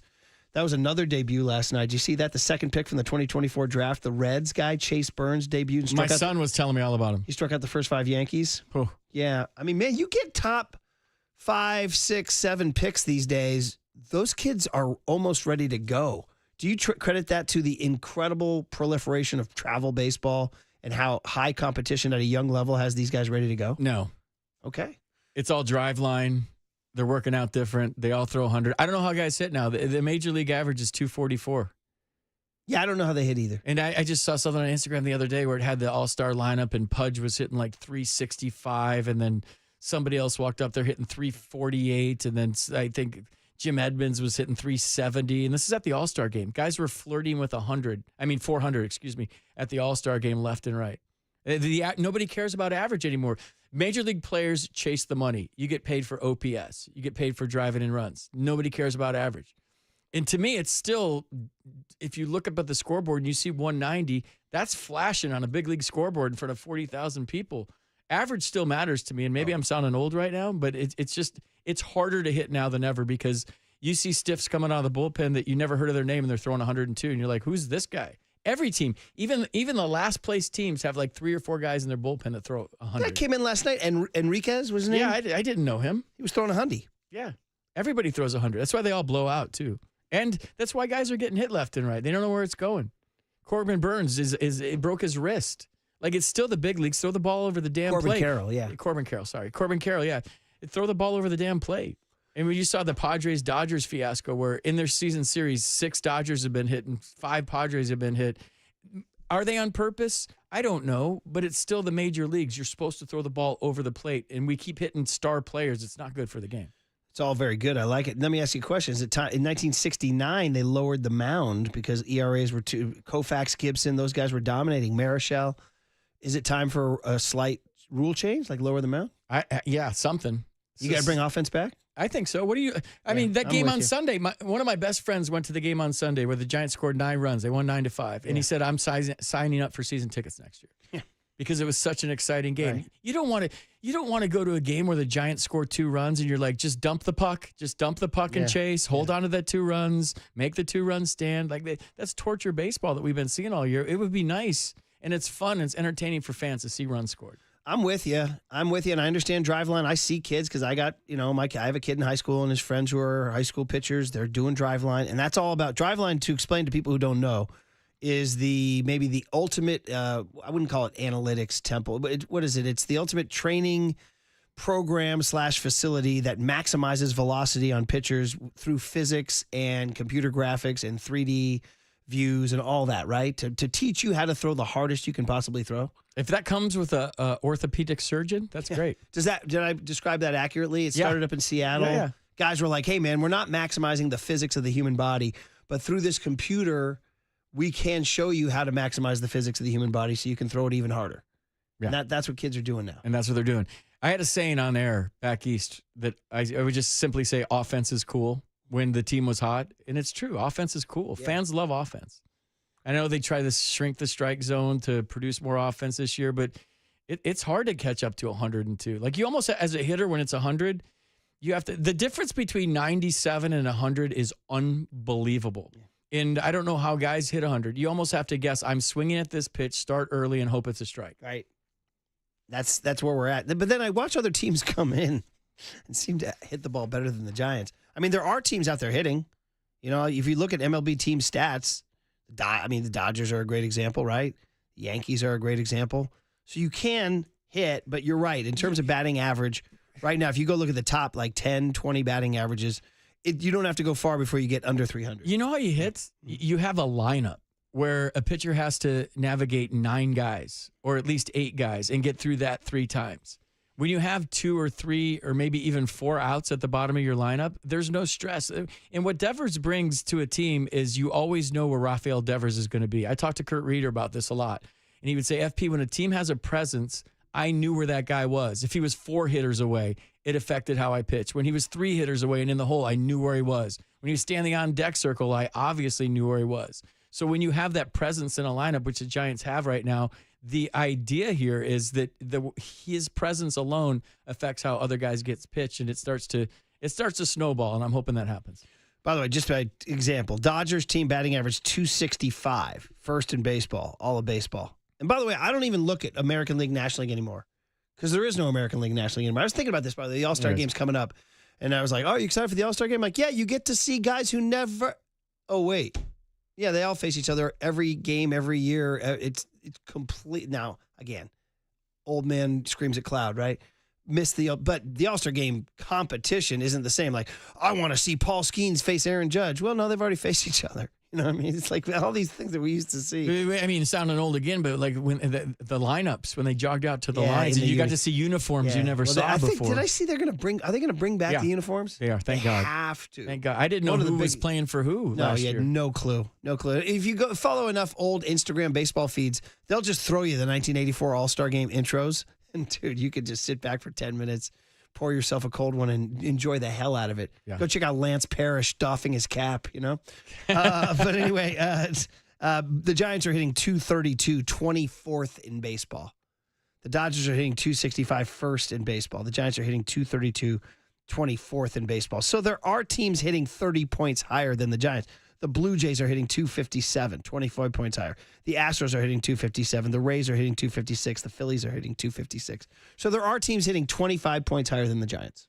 There used to be teams hitting 280, but 285. What I mean is, like, you talk about how the Giants, they're the Giants. In other words, the Giants could be hitting 20 points better if they were like these other teams. Why aren't they? Because they have some automatic outs right now. They have some automatic outs. They do. What? Catcher and second base is where you go immediately, right? Yes. Yeah. And I don't know what they're going to do about catcher. I just don't know because Pat Bailey's their guy, and it just ain't changing. I was talking about how Darren Chan is such a great audio engineer for the Giants. He mics up those screens so well that you can hear the ball pound into the catcher's mitt. And if you're listening to I listen to a lot of Giants games on the radio.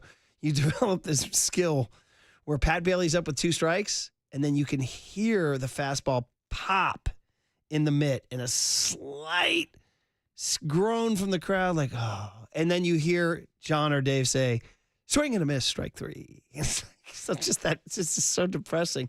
I don't know what to do about this kid. People say, it's okay. He's a catcher. You don't have to. It's okay. We'll trade it for the defense. But, we're looking at nights like last night, like you said, 2 runs, 2 runs, 2 runs, 2 runs. Do they make a trade for a catcher?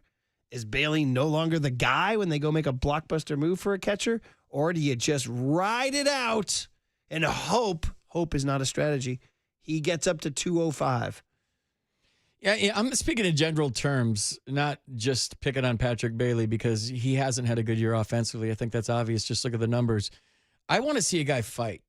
I want to see spirited at-bats. And if you do strike out, it's a 7-pitch job where you're fouling off 3 pitches, maybe you hook 1 foul, and you're up there competing, no matter who it is, whatever giant, whatever player in the big leagues. If you're going to hit below 200, like, show me that you're invested, you're engaged, you're going to fight, you're going to stick your nose in the dirt for radio, and give me a good, solid at-bat. Like, spread out with 2 strikes, choke up, foul some balls off, at least make that pitcher fire 7 or 8 bullets where the next guy might see it in the on-deck circle, benefit from it, you wear him out, you get into a bullpen. Even now, getting into a bullpen is worse than facing a starter because, like we just said, everybody throws 100. But, like, I want to see engaged, spirited at-bats where you're not taking called 3rd strikes right down the middle. You're fouling balls off. Maybe you hit a 1-hopper to second or you hit a ball hard making out, and you're just running into some tough luck. But, like, the striking out and the consistently coming back to the dugout, I want to see somebody just take way too much coffee before the game, drink way too much coffee, way too many Red Bulls, and go out there and fight. I just like to see guys fight. Right. Well, almost literally. Like when the Padres and Dodgers were out there skirmishing, I know. The manager's fighting. That's great. It's good funny, for baseball. Mike Krukow was very upset. He goes, they've taken it out of the game. I said, well, they didn't because Robert Suarez drilled Shohei Ohtani in the back, but he got suspended for 2 games. And I wonder, is that worth it now? To go, because Suarez can't pitch for the Padres for 2 Getting games. suspended for 2 games and having street cred in my clubhouse is way worth it. Okay, interesting. The Giants have not been a fighting team. We used to. Well, they come back. They do fight. No, I'm just talking about when's the last time the Giants hopped the rails and mixed it up? Oh, you mean fighting? Literally, you got to go back fighting. to Bryce Hunter. What's his face? Bryce Harper and Hunter Strickland. Thank you. That's the last time. Yeah, but that ended Michael Morse's career. I know, but you could say that about any fight. And that was a lame fight too. Hunter Strickland had his own agenda, and Buster Posey told you all you needed to know about that fight. I was going to ask you what you made about Buster. He stood behind home plate. Said, "You want to hit him? Go ahead, big boy." But shouldn't he have had his teammates back? No. Not when you're doing your own thing and your agenda. When you drill a guy, it's because you drilled our guy, and we're a team, and we're coming together. And you hit our big guy, we're hitting your big guy, and it brings everybody together. I don't condone it, but it's been as long as baseball. It's part of baseball. Mm-hmm. It is. But you're saying that one was he went individual. He went rogue. He went rogue. And when you go rogue, you want to go rogue, you went rogue. I think Buster Posey handled that perfectly. As he handles most everything perfectly, including acquiring Rafael Devers, even though they're 3-4 with Devers. Question. Yes. 808 KNBR. Is Buster Posey more popular now with that move than he was in his MVP year as a Giant? 808 KNBR is a good one. It's, I'm going to say no, but I'd say, recency, maybe. It's getting up there, man. Right? I write this jock blog once a week. I wind up writing about Buster more often than not because I'm so fascinated by him. I was fascinated when he moved back from Georgia. I was fascinated when he bought into the team. I was fascinated when I found out he was on the executive board, which meant he was one of the 5 guys making the decisions. Fascinated when he got Chapman across the finish line. Shout out Baggerly with the scoop. Fascinated when he took over the team. Fascinated when he signed Adames. Fascinated when he traded for Devers. Fascinated when they started 14-4 or whatever it was. Dude, it's just so nice now to be around the club because it's baseball. Yeah. It's get guys over, hopefully get guys in. Well, they're not play getting good guys over the way they should. Yeah, well, it was emphasized in spring training. They're playing baseball, pitching, defense, the things that got all of us. And when he said they desperately need an impact bat, he went and got the biggest impact bat. Well, winners win. Yeah. It's that simple. There it is, He buddy. wins deals. He wins on the field. He wins off the field, and he's going about it the right way. And whatever happens this year for me, this is a foundation year for the Giants, laying the new foundation to when Buster Posey calls you as a free agent and Willie Adames gets on the phone and Matt Chapman gets on the phone and Rafael Devers gets on the phone and says, hey, it's a good thing here. Guys are going to start signing with the Giants. All this crap about cold weather in San Francisco and nobody wants to play here is a bunch of crap. It's just different. This is no knock on Farhan, but if Buster Posey calls me versus Farhan calling me, I'm signing with the Giants. I mean, it's like anything in life. When the cool guy, asks you to come sit at his lunch table, you're like, cool. The cool guy asked me to sit at his lunch table. Yeah. There you go. All right, hey, Cooler of Content's got a lot of good stuff in there. We've been sitting on this for a while, and maybe some of you have seen it, maybe some of you haven't, but John Gruden's Cal freaking tribute is incredible. We got to get into that. And also, the breakout hit of summer of 2025, are you down with Italo Disco? These two guys? Sure. Oh, it's Young Tone. I turned you on to this, huh? Wait till everybody sees this. It's like some Italians. By the way, the Instagram account is called Mind Enterprises, if anybody's curious. You want to get into it. And then we have a serious one, too, with Tori Lavulo last night and Ketel Marte. So we can do a lot. Next on The Sports Leader.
Bigelow Tea. Grab a mug and tea proudly. All right, we got FP Santangelo in for Marcus today. It's been fun. He will be back next week. He's off to Chicago to do the Giants games in Chicago this weekend with Joe Rizzo. We'll have Kerry Crowley Thursday, Friday. Giants baseball tonight, 6:45. Logan Webb gets the ball. Trying to stop this little one-game skid. That's right, I called it a one-game skid. Hey, by the way, Cooler of Content sponsored by Marin Health with top physicians, surgeons, and clinicians right here in the North Bay. Marin Health puts you closer to your best health, world-class care closer than you think. So, FP, as you come in and do the morning show, welcome. Great to see you, buddy. A lot of people on the text line. Happy to hear you this morning, so that's good. Minimal hate, a lot of love. Minimal hate? No, there's no hate, actually. It's all love. But you're now getting used to our I'm insecure. I know, Wait. I know. Aren't we all? We have little routines here in the morning. You just experienced the Wednesday morning tradition of what did young Tony ask today? Loved it. 10 out of 10. Monday you will do hum babies and bum babies with me, or do you want me just to do it, write it for you? Because you got to pick the 3 winners and 3 losers from the weekend. I'm part of the show. I'll do my homework. Will you? Yes, of course. You're gonna have to. He has the bum babies, doesn't Just he? remind me because my kids spell dad ADD. Just remind me. You got to pick 3 bum babies from the weekend. Those would be guys who like had bad weekends or got hurt or got traded or got dumped or something like. Could be anything. It could be me on the broadcast. Could be you. Yeah, it could be you. You could make yourself a bum baby. Maybe. So anyway, just giving you some homework early. But we also have something called the Cooler of Content, which is a way to, we all live in this world where we're on social media all the time and we're seeing all these things. All these things. They're like, oh, that was good. Oh, that was funny. Oh, did you see this? I'm going to send this to my friend. And so we put it in a segment called the Cooler of Content, like a water cooler, except content comes out. Got it? Got it. You're all set. Let's go. Well, unfortunately, after all that, usually it's kind of fun and silly, as most of them are. It's going to be a buzzkill today? Yeah, well, we talked off air, and you wanted to make a comment on the Ketel Marte situation. I do. So if everybody missed this last night, the Diamondbacks are playing in Chicago against the White Sox, where the Giants will be this week. And I guess a fan started yelling at Ketel Marte about his mom, who died in a car accident in 2017. Now, what in God's name is happening when you start heckling a player about his mom dying in 2017? And Marte didn't hide it. He wept on the field. They had to call time. He went to the mound and they had to kind of hug him up and love him up. So I know you had a thought on this, but let's say what Torey Lovullo, who was at UCLA the same time I was and was a stud back then, and I think has handled himself very well as Diamondbacks manager. Have you gotten to know Torey at all? I have. I know him He very seems well. like a pretty good dude. Yeah, we went to spring training together one year. Have you enjoyed him? Love him. Yeah, he seems like a pretty good dude. Huge fan. Yeah. So anyway, here he is defending his player after the game. Yeah, it was a terrible moment. Fans are nasty and fans go too far sometimes. And I love my players and I'm going to protect them. Your protection starts way before today, though. You guys go so far. It's up. We were talking on the air. I know you're a father figure to him, are you not? Right, yeah. I've known Ketel for 9 years, and he's had some unbelievably great moments and some hardships as well, and some really, really tough moments in his life. And I know those. And at the end of the day, we're human beings, and we have emotions. And I saw him hurting, and I want to protect him. Can you tell us what you told him? I love you, and I'm with you, and we're all together, and you're not alone. And no matter what happens, no matter what was said or what you heard, that guy's an idiot, and shouldn't have an impact on you. So there it is. That's Torey Lovullo. So this story affected you, huh? You saw it last night, this morning? Yeah, you make a kid cry in the field because you say something about his mother who passed away.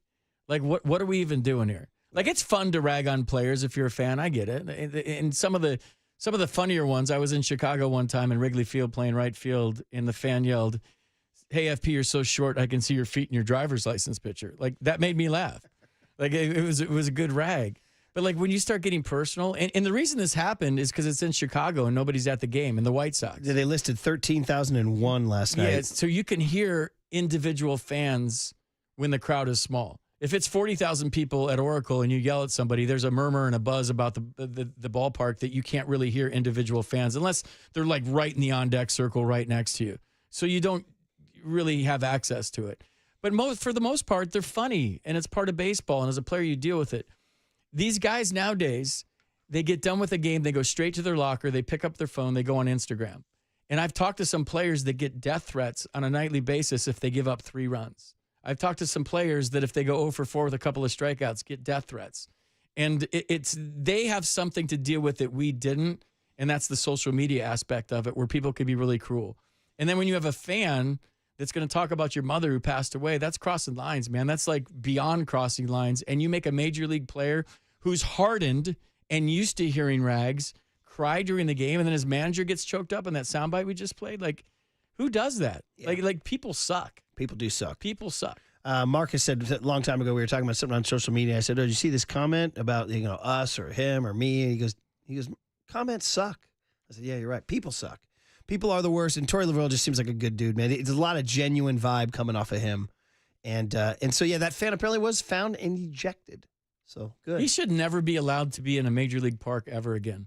They should ban him from baseball. Man, oh man. What? Say again, Anton? Just now, they just banned him indefinitely. Wow. Yeah. Thank you. Wow. And whoever the dork was that threw a ball in the field at Oracle the other day, that actually, that guy should be banned. I actually know who it was. Well, I was given the video. It was an Irish kid, an Irish hurler from County Clare who was over in San Francisco on a little Gaelic athletic games trip.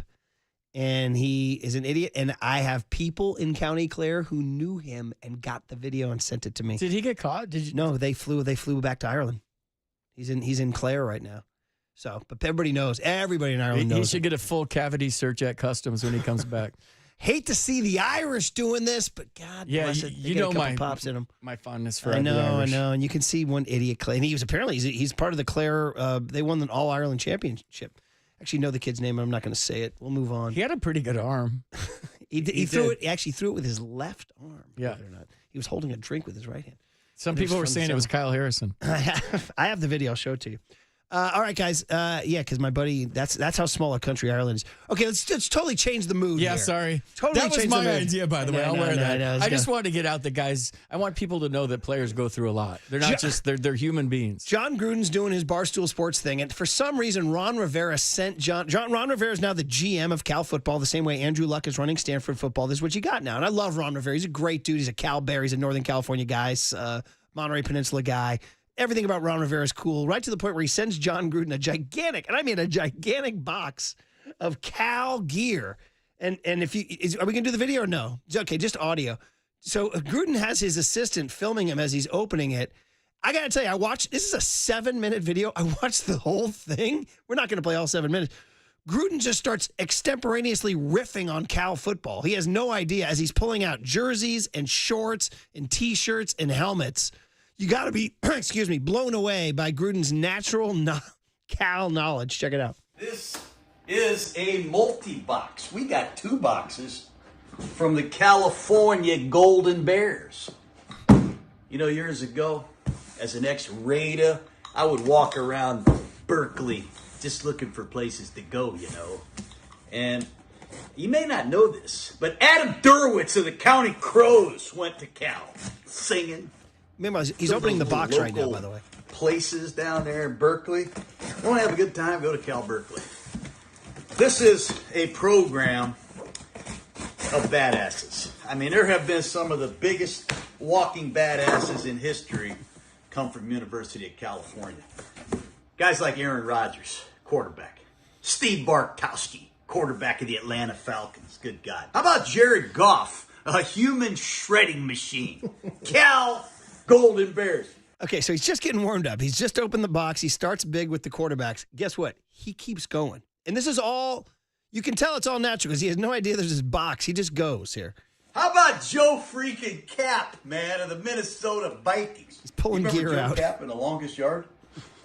Badasses. Marshawn Lynch. Cal. Look at this. That's nice. That's sweet, isn't it? Chuck freaking Muncie went to Cal. Look at these. These are like sweatpants shorts. Very nice, Jake. Those will be really good in Chicago. Cal. You know, you start thinking about Chuck Muncie and Marshawn Lynch. They had a couple other backs. Shane Vereen of the Patriots. Justin Forsett. He was a fast, twitchy back. Javid Best. Remember him of the Lions? Mm-hmm. God, I used to love to go up to Cal and work out their running backs and then go walking around the streets of Berkeley. One time I got the chance to coach C.J. Anderson from Cal. Ooh, this is a lot of great gear, man. A lot of great gear. I love these shorts. Lightweight, perfect for Florida. This guy's incredible, man.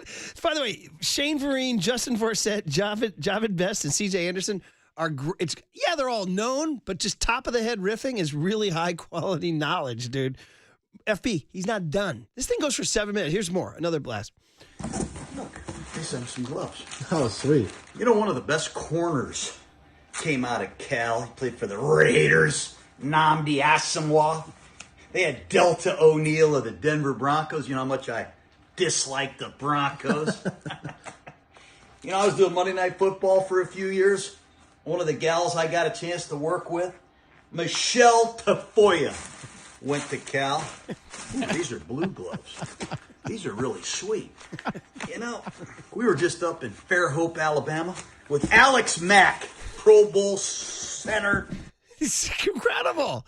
This thing goes on for 7 minutes. He drops it to Tafoya in there. Sideline reporter. She went to Cal. Delta O'Neill, Alex Mack. So shout out you Cal Golden Bears. You guys know that I like to make fun of Cal a lot because I'm a UCLA Bruin and we make fun of him. But man, oh man, does he make Cal? I sent it to my Cal buddies. I go, hey guys, here's some Cal porn for you. I go, I'm actually kind of proud of Cal after I listen to this. One last one. Ooh, I love this. Look at this right here. Coach Wilcox wearing his Cal hat out there, coaching like Pappy Waldorf used to. Steve Mariucci coached at Cal. Mike White. They've had a lot of great coaches like Bruce Snyder. Badass. Look at this. Look at this guy right here. This is an E40. This is a hell of a box. He doesn't know what it is. Look at that. Look at this guy. Whoa! Look at him. He's all right.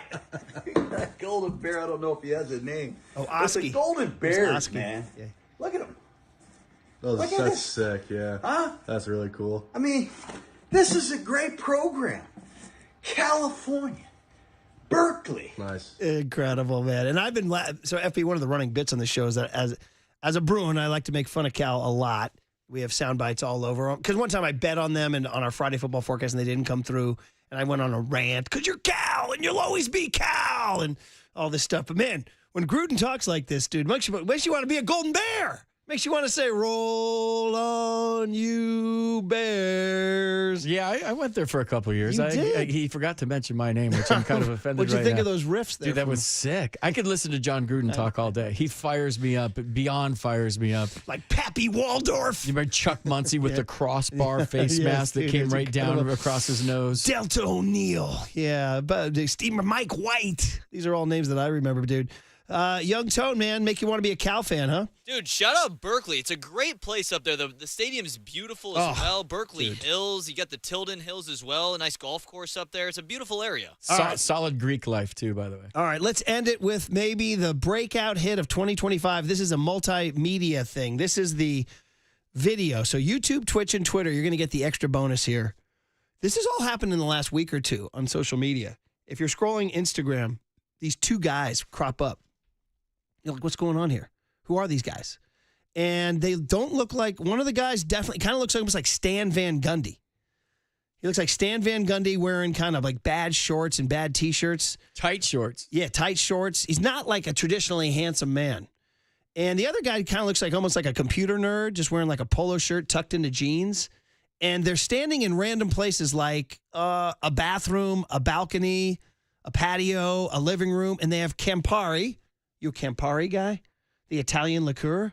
You drinking Campari and soda? I'm a Fernet guy. Okay. Well, they have Campari, a bottle of Campari, and all they're doing is dropping, Tony, just bangers. Bangers. Just bangers. And they are breaking out. So here we go. Take it out. So look at this right now. Goodbye. Tight shorts, cigarette. Throw rocket.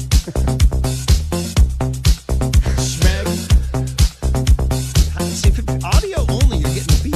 Lung dart. The look is incredible. Italo disco. It's the real deal. Has got the earphone in.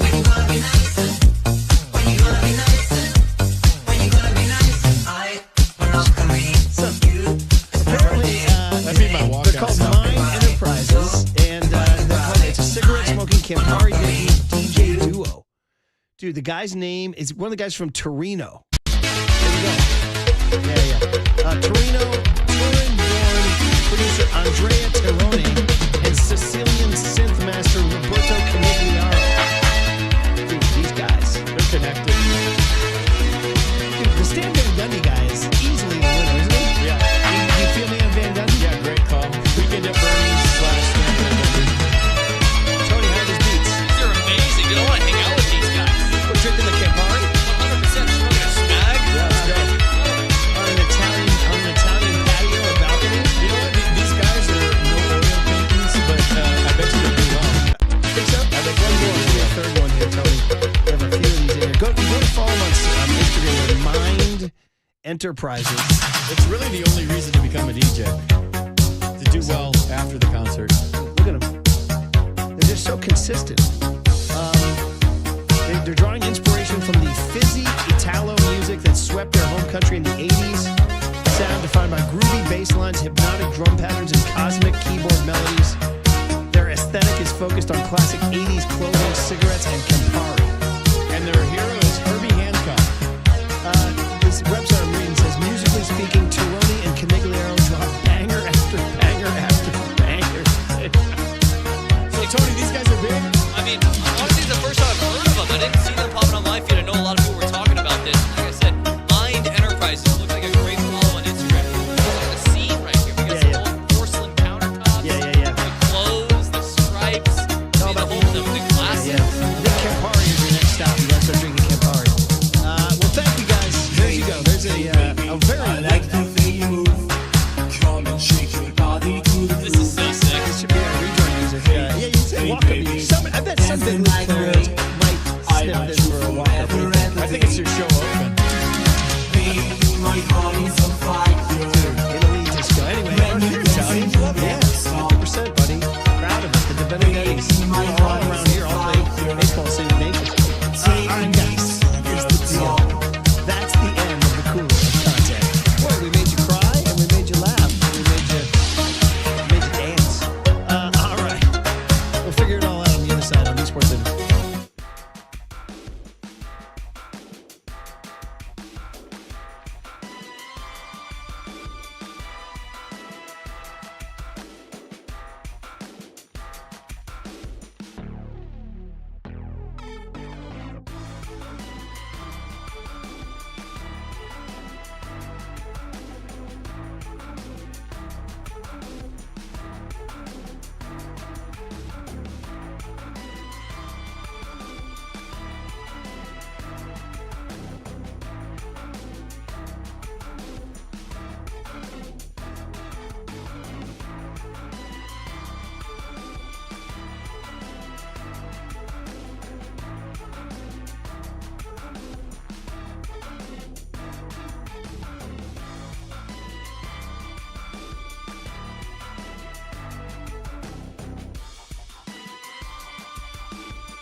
was they are the summer hit of 20. Everybody's like, what's the summer hit of 2025? Like last summer, it was Espresso, Sabrina Carpenter.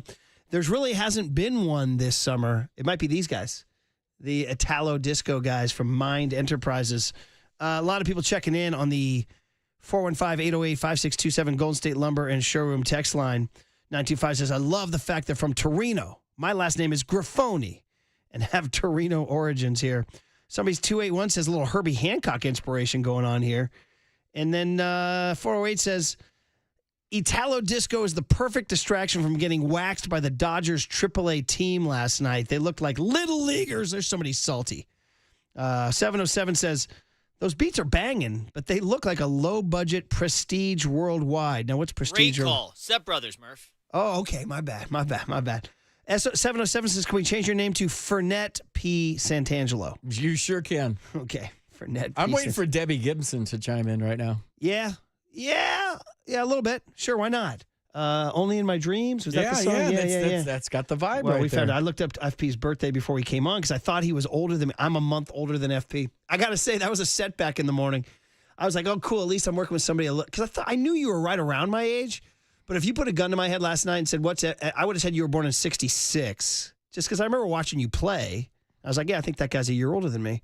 But dude, were you 85 high school? Yeah. Oh, jeez. Yeah, you and me both. But you were young.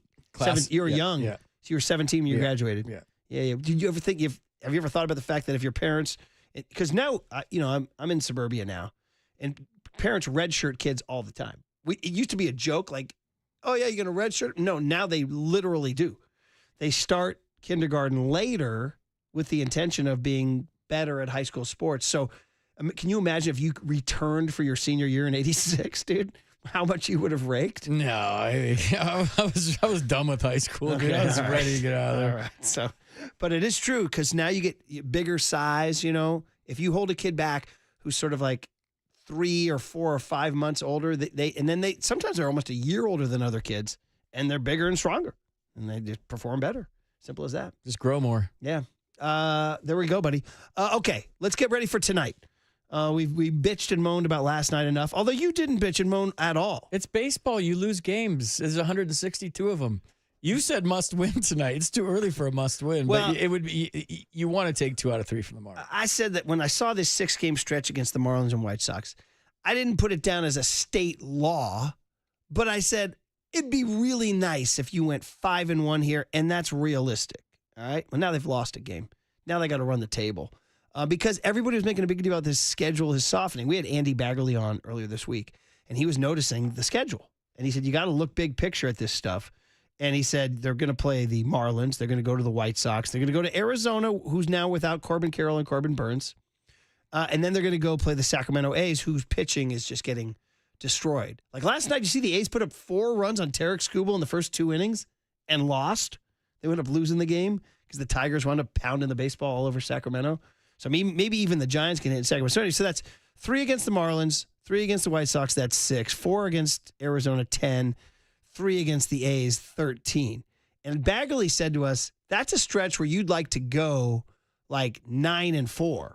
And then they were 10 games over 500 at the end of the Boston series. He goes, you could go into that Phillies-Dodgers week right before the All-Star break, 15 games over 500.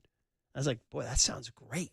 I got entranced by that. I was hypnotized by that. So, well, now you've already lost one. So you're off the bandwagon. Well, now you got to go 9-3 in the rest of the way. So, anyway, it's like, I get it. It's baseball. But, man, oh, man, 2 runs and the frustration with the offense. And even Devers last night didn't come up with the big hit, And then when we had the big moment when Ramos does get the big hit, you send him. And Ryan Walker giving up a run and 3-2 was a big deal. That was a big deal. Because if the game stays 3-2, there's a different vibe. So it's fun for fans and media to look at the schedule and say, here's a chunk of games, and maybe even some coaches. But from a player standpoint, you're just like one day at a time, go 1-0 today. And I know that's cliche, but Murph, this is honest God's truth. I would be on the charter sometimes going to the next city, and I would turn to the guy next to me sitting on the plane and say, where are we going and who are we playing? Like players don't know what's coming up next. We're so involved in today because that's all we can control. We have no control over tomorrow or the next day or who we're playing next. So you flush that one real quick. Not a fun loss by any means, and you come out raring to go today. And like I said, it was a trap game. Yeah. Buster hit us with that. We had Buster on during the really bad offensive stretch. Remember that when people were losing their minds about 3 or 4 weeks ago? What was it, 15 straight games or something like that without 4 runs? Yeah. Was that it? And we had Buster, and he was like, ball game tonight. He's like, ball game tonight. That's how you think, though. And that's how you've thought your whole life. Yeah. So even it's transferred into my personal life now. Like, I don't even know what's tomorrow. I was excited for today to do the show with you. That's all I got. I moved yesterday. I don't know what's tomorrow. I don't care about Do you tomorrow. even know what you're doing the rest of the day? I have a vague clue. You're going to watch Skeens and what's his name? Murawski? Murawski. God, I should probably know it. Mizorowski? Mizorowski. 11 in the morning. Way to tighten it up, Tony. Two nice guys. Let me hit you one. 831 text in says the Giants seem to play down 2 teams' levels. Witnessed their 2 losses to the Rockies. I got to see night. what I think. Do you believe in that? No, I think their record's pretty good. But do you believe that teams. can happen to a sports team? It can. Yeah, but I think their record's pretty damn good against teams below 500. I don't have it on hand right now, but I'm guessing that it's really good. But is there something to playing down? Yeah. Playing up to the Dodgers. They went to Dodger Stadium. They had 1 stinker. They won 1, and then they had a tight game on Sunday. But that was the day of the It's not playing demonstration. down. So it's like taking a deep breath. Like you just beat the Red Sox 2 out of 3 in front of packed houses with the most beautiful weather we've had here in a long time. And in the atmosphere at the ballpark, and this is not a line. Anybody who was there knows it. Friday night, Saturday, Sunday, it had a different vibe. But Giants fans are excited about Devers. They're excited about this team. They're excited about Buster Posey. And it was an electricity. And I know I say this a lot, but I walk around the ballpark. I don't when I'm doing the post-game show in the bunker, or when I'm just fan mode, I'm not broadcasting. I like to get the feel of the ballpark. So I walked around Friday night and I saw a really young crowd having a really good time. And I always say that Wrigley Field was a party with a baseball game going on in the middle of a big party. Yeah. And that's what Friday night felt. So I think Giants fans are really excited about Devers. They're really excited about the 2025 season. So one game against the Marlins that you lose. I mean, did you guys come on when the Giants lost to the Rockies? Because I was kind of feeling that in the booth, to be honest. I thought you go into Colorado, you sweep these guys. Wait, a team that won 12 games all year beats you? And then Dave Fleming and I were talking after the game that the Rockies just didn't look like a team that had only won 12 games or 13 games at the time. And, they were running out these pitchers from the bullpen that were shoving, throwing 100 miles an hour. So any team can beat anybody on a given day. Do you have to win the series? I don't know if you have to, but you want to win the series. And if the schedule is light, you want to take advantage of it. But from a ball player standpoint, it's all you can control is today. And that's hopefully what they do. Does everybody feel better? That was pretty good talk from Major League veteran FP Santangelo. By the way, I was looking up your career, buddy. Pretty nice props on finishing with a career OPS over 700. Really? That's a feat, buddy. That's a feat. I could get hit by a pitch with the best of them. I get on base. Is that your key? Yeah. What's the key to getting hit by a pitch? My career average is 245, and I'm not tooting my own horn, but like I would get paid today with that average. Yeah. Like the average major league average, that makes sense, is 244 right now. Yeah. I'm way above average, 245. So what was the key to getting hit by a pitch? Don't move. Did you ever get called back saying you didn't move it, get out of the way? Angel Hernandez, the only guy. I stuck a knee into one once. Yeah. And we had a saying in Sac City, no dodgeball. So if a ball is inside, you need a base runner. The name of the game is scoring runs, crossing home plate. So I felt like from an early age, I'm not getting out of the way of I'm limping around now everywhere because of it. But yeah, any way you can get on base. And when you weren't the greatest hitter, I'm going for a walk. I'm trying to get on base for Barry Bonds. I'm trying to get on for the big guys to drive me in. And if you threw something inside, Kevin Brown told me this story. He said, the first time I faced you, you kind of leaned into one. And the next time you came up, I said, oh, if this guy wants to get on base that bad and he wants to get hit, he stuck one right in my back. Oof. So I have a brown bat autographed in gold ink from Kevin Brown that says, to my favorite target. And he drew like a bullseye and he put Kevin Brown. That's funny. It's funny about the hit by pitch thing because I coached Little League forever and ever and ever. And then after they turned 13, I sent them off to real coaches, right? And then I started watching my kids play 13, 14, 15-year-old baseball, and that's when the mindset starts to change towards you got to wear it. Wear it. Yeah, but see, in 10, 11, 12, they're running away, But 13, 14, 15, they start to hit puberty, testosterone enters the equation, and then they start learning the baseball culture of get on base, do it for your team. And I started hearing the two phrases that I had not heard in Little League that you start hearing now in like freshman high school and all this. if you get drilled, hey, leather looks good on you, is what they say in the dugout. Or when you get drilled, they yell, we got ice. We got ice. Woo! I like that. Take your base. So there's two encouraging chants. You got to say when you get drilled, leather looks good on you, kid. Atta babe. And we got ice. Take your base. Let's go. There's your urgent care a block away. So we encourage it now. Actually, one of the coaches who shall remain nameless literally encouraged it, and you can see it in a lot of these kids. Like, they're just getting drilled constantly. You're like, look at that. The coaches, they're listening to the coach. And guess what? They're on base. Famously, 1968, who was it? Don Drysdale, 66, 65? Don Drysdale had a consecutive inning scoreless streak, and he was threatening the Major League record, and he drilled Dick Dietz with the bases loaded. So the Giants broke the streak, and whoever the home plate ump was ruled Dietz didn't get out of the way to preserve the streak. Wow. Huge 60s Giants-Dodgers controversy, and then Drysdale got him out and kept the streak alive. My only walk-off was a hit by pitch. Bases loaded. and Mic drop on that one there, buddy. Let me just taste myself for one more second. Most hit by pitches for a switch hitter in a single season. I'm in the Hall of Fame.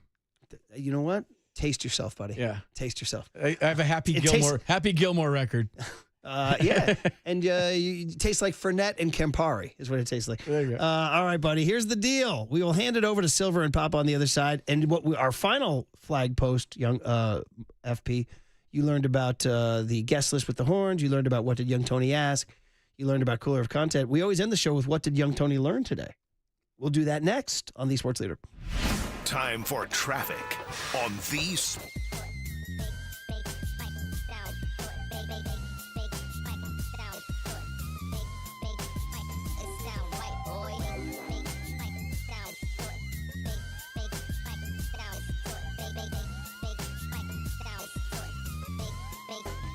It sound right, boy.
Where are you? Just drop in 1-800-GAMBLER. Ooh, let's squeeze it in. It's 9:56, but not too late to hear the Deftones, who will be playing at the Aftershock Festival, which means it's time to call 415-896-KNBR. Caller number 10. Caller number 10, 415-896-KNBR. 2 4-day passes to the Aftershock Festival, October 2 through 5 at Discovery Park in Sacramento. Deftones will be there. Call 415-896-KNBR. Caller number 10. We will always do it tomorrow and Friday, where FP will not be here. Have a great trip out to Chicago, brother. Thank you. Is there a must? You get the Lodge, Lou Malnati's Pizza. What are we doing? I mean, I have my haunts there. Yeah. I have a lot of friends in Chicago, so it's going to be fun. Good. All right, Young Tone, let's tell FP what we do around this time, right? Murph and Marcus want to know, what did young Tony learn today? Well, so the joke is he's very, very young and innocent. Hey, I know that now, okay? All right, sponsored by Bigelow Tea. Grab a mug and tea proudly. Young Tony, I think, are we going to go with what I think we're going with? Oh, of course. We have to. That you found these Italo Disco Mind Enterprises Summer of 2025 Breakout Stars bangers. Is that it? There it is. This is the soundtrack of the summer. That's literally what it's called. It is literally, oh, this is the name of this track? Yes. I think I'm alone now. My buddy Matt, who plays saxophone with the English beat. That's right. My buddy Matt, who plays saxophone with the English beat, texted in after hearing this. So he plays a lot of 80s reunion circuits up and down California and stuff. He says he played with Debbie Gibson last year. He said he had to wear a sequin blazer and a onesie. They had me in a sequin blazer, then a onesie on an inflatable bed. She was really, really cool. I told you Debbie Gibson vibes. You feeling it right there? The vibes are unmatched. Mind Enterprises. It just came out of nowhere on social media and have blown up. And their names are Tirone and Canigliaro. One guy looks exactly like Stan Van Gundy, or, to be honest, Ron Jeremy and Tony Canigliaro. I know, exactly. Shout him out. He wants to do up the first pitch and nobody really opening day when I was a kid. So that was pretty exciting. He was doing sadly. No, right? Sadly. All right, guys. Well, there you go. So, Tony, you tell everybody go to Mind Enterprises Instagram. I had no idea. You put me on Game Murph. Shout out Murph. As soon as we finish the show. Yeah, this is right in the alley. Summer bangers for everybody. We need to start hearing it in Oracle Park. Maybe change the vibe against the Marlins. In your algorithm, it's going to be old Italian men smoking throat rockets. That's perfect, FB, because I got to change that algorithm. It's a little dangerous in public. We talked about FB's like, can't I just look once without you guys busting me? Oh, my God. Fun stuff. Well, thanks for coming in, Frank Paul. Awesome. We've been doing this for a long, long time, so we know we can do this. And we'll do it again next week. Thanks for having me, man. I had a blast. Thanks, everybody, Tony. a lot of people on the text line said they loved hearing you this morning. You helped them get through their morning, so good job, buddy. And to Raph, who was pretty low-key, I got to say. Raph was pretty low-key today, as is Raph. Raph always is low-key. Raph's a vampire. Raph, the sun's out. Oh, shout out careful. Raph's band, Sour Flower. Sour Flower, he says they're a rock band, but if they have to play covers, they will. I said, who? He said, Gaga, AC/DC, Stones, Beatles, and Katy Perry. I said, no, that's variety, buddy. Go see them up at the wineries this weekend. All right, guys. When it's time for a change, think Speedy Oil Change and Auto Service. Engine light on. We can fix that. You're listening to KNBR AM and KNBR FM San Francisco, the sports leader, a Cumulus media station. Justin Forsett, Javid Best, Namdi Asamoah. This is a great program. California, Berkeley. Save it, Mike Silver. You guys are Cal, and you'll forever be Cal. That's the end of the game. 4 hours. 3 faces, 2 Gregs, and 1 place to be. Excellent. Greg Papa. Touchdown! San Francisco!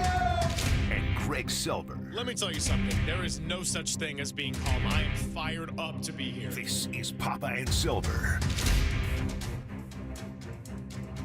Chance for more. Otto Lopez lines one into center field, base hit. That didn't take long. Just kind of poked a soft liner. Sanchez in to score. It's 3-0. Here's the 0-2 pitch to Koss. Swinging a drive. Deep to left field. It is out of here. Christian Koss' second home run of the year. And the Giants are back in it. Swinging a line drive down the left field line. That's a fair ball. and Devers is on the move. The ball kicks out, and they're going to wave at Devers. Here's the throw home. It's a good throw, and they got him. So Matt Williams taking a chance, and Devers was thrown out. Pitch to the switch hitter, Edwards. He grounds one fair. Pass Schmidt down the third base line, and that's going to score a run. Norby around third. He comes home into second. Edwards. The throw from Ramos is late. It's 4-2 Marlins. That's huge. 3-2. Schmidt hits a ground ball toward the hole. It's short. Lopez has it to second one. Throw to first. Got him double play, and the game is over. The Marlins turn an impressive double play and end the game to take game one of this series by the final score of 4-2. Good morning, and that's a tough one for the Giants. After the day off, they lose the first one to the Miami Marlins by the score of 4-2, which you just heard right there from Dave Fleming. Giants just held to 5 hits on the night. Logan Webb's going to be looking for his 8th win tonight, so still a chance to go and take the last 2 games of this series, but bit of a letdown. Giants back at home, your classic Oracle Park night game, not a whole lot of bats. You did get the Christian Koss home run, and we'll be getting into all of it. Thanks for hanging out, Papa and Silver, 10-2, as we do it every day. And yeah, Papa, let's just start with all of it. Giants, Verlander was all right, did give up the 3 runs, but the story of this homestand continues to be the lack of hitting with runners in scoring position and just not getting on base enough. Obviously, the weather, I was there on Sunday for the day game against Boston, and it was smoking hot. I mean, we don't get real hot weather in San Francisco in the summertime, as we all know, but it feels like 90 when there's no cloud cover and it's blue skies and it's bacon, and the ball was jumping. They had 3 homers. Boston hit 3. Last night, Carl rolled in. I mean, the city was just a blanket of fog, and 57 degrees at first pitch. The wind was kicking, so, but they didn't barrel enough balls, I'd say, overall. They did strike out 10 times last night. We'll get into Willy Adames. Man, Miami's got the scout on him that we all know. He cannot hit a slider away. Casey Schmidt struggling with a little bit, hitting the double play to end the game, but also hit a hit later. Cost good game defensively all the way around. We'll get into Matt Williams' decision to send Rafael Devers. That's one I think you need to be at the ballpark to see all of it with your eyes. But I proclaimed, and the stream's not up yet for me, but I am wearing the 262 hat, which it looks like I'm never going to retire. We'll keep it forever for Mr. Irrelevant to Mr. 265. Brock Look, I vowed last night, I said, I'm not even going to bring it up until it happens. I'm just not going to bring it up anymore. No, I said, and Guy Haverman gave me the hat, and it worked for Brock, and it worked for Justin Verlander because he has 262 wins. I would not think he'd set dubious history by going a dozen starts in. They're not scoring for him. And he's just making one mistake. You know, he had a good first inning, and then he gets whatever inning. Home games typically the third, but last night it was the second. Stowers from Stanford got the base hit to open the inning, and then that long battle with Wagaman is one of their better hitters. He just came at him with four-seam fastball after four-seam fastball over and over again. First 5 pitches were all four-seam fastballs, 94, 95.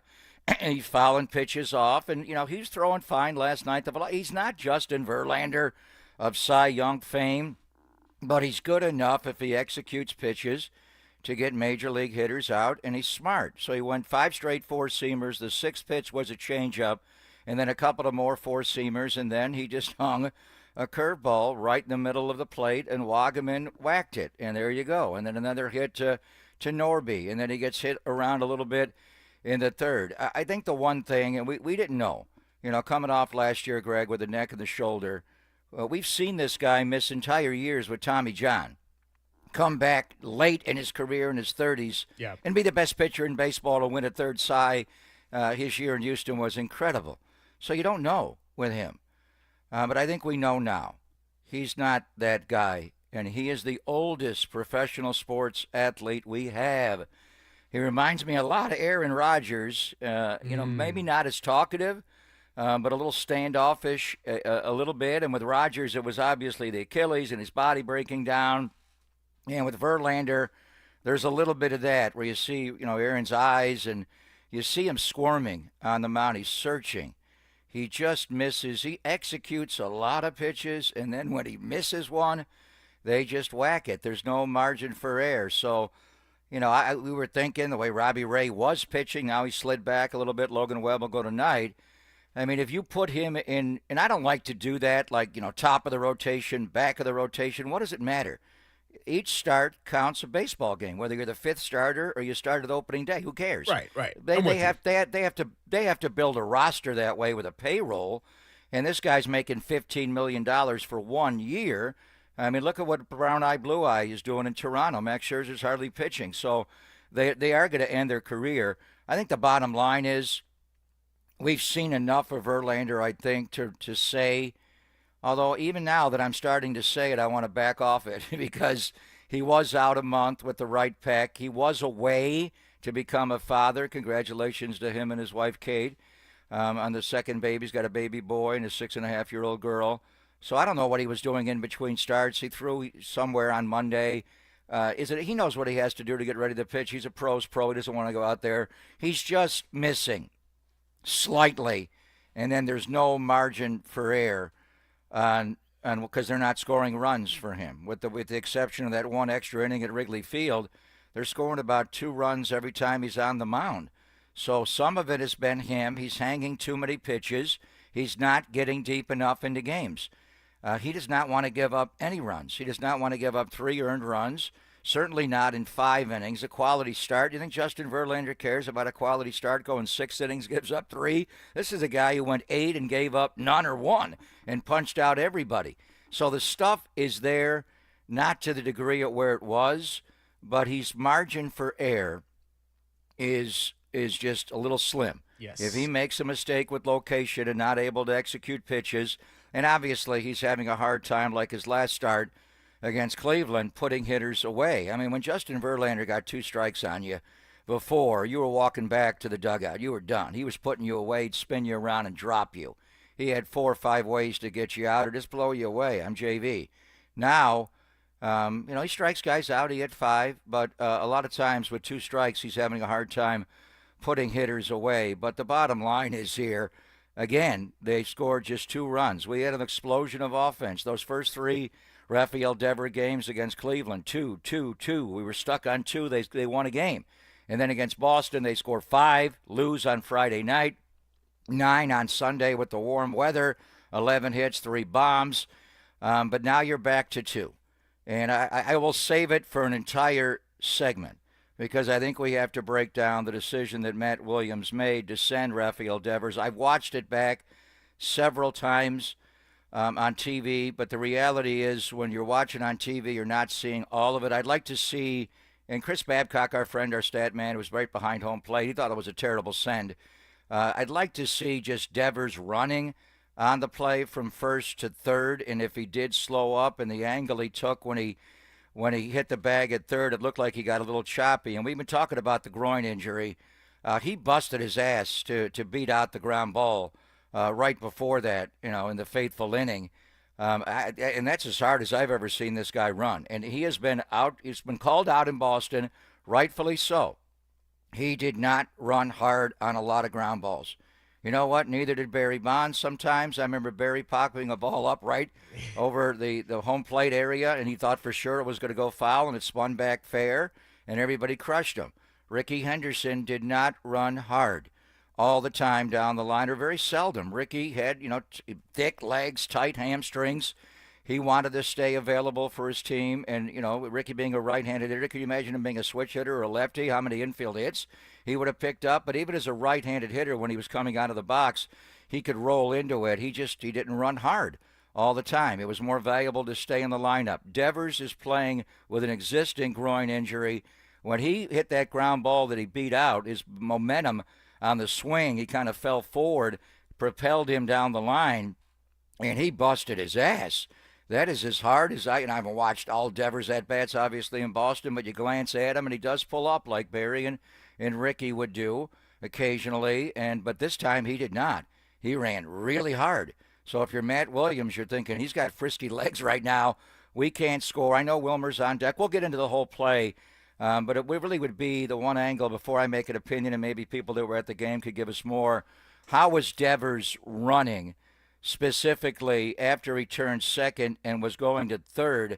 a lot of times these guys are busting it, but it's a long way. To go from first to home is a long run, and you lose energy, and the piano gets on the back. And I did see him cut third a little awkwardly, and then obviously he was out and by a long stride, and he began to pull up a little bit.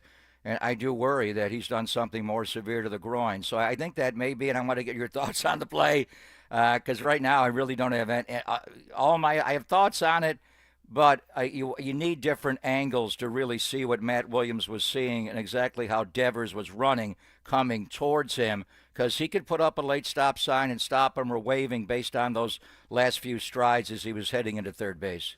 It is a Shea Hay Wednesday, so we're going to talk to John Shea at 10:50. And then due to the complications of yesterday, we're going to get our Tuesday talks with Susan Slusser at 11:50 and then Marcus Thompson joining us at 12:50. Lots to get into. The last time we had John Shea on, we were talking about a Tuesday night game in which there was some discussion of whether or not Matt Williams should have sent Jung-Hoo Lee. Let's talk about Matt Williams once again when we come back. It's Pop and Silver on the Sports Leader.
out, and they're going to wave in Devers.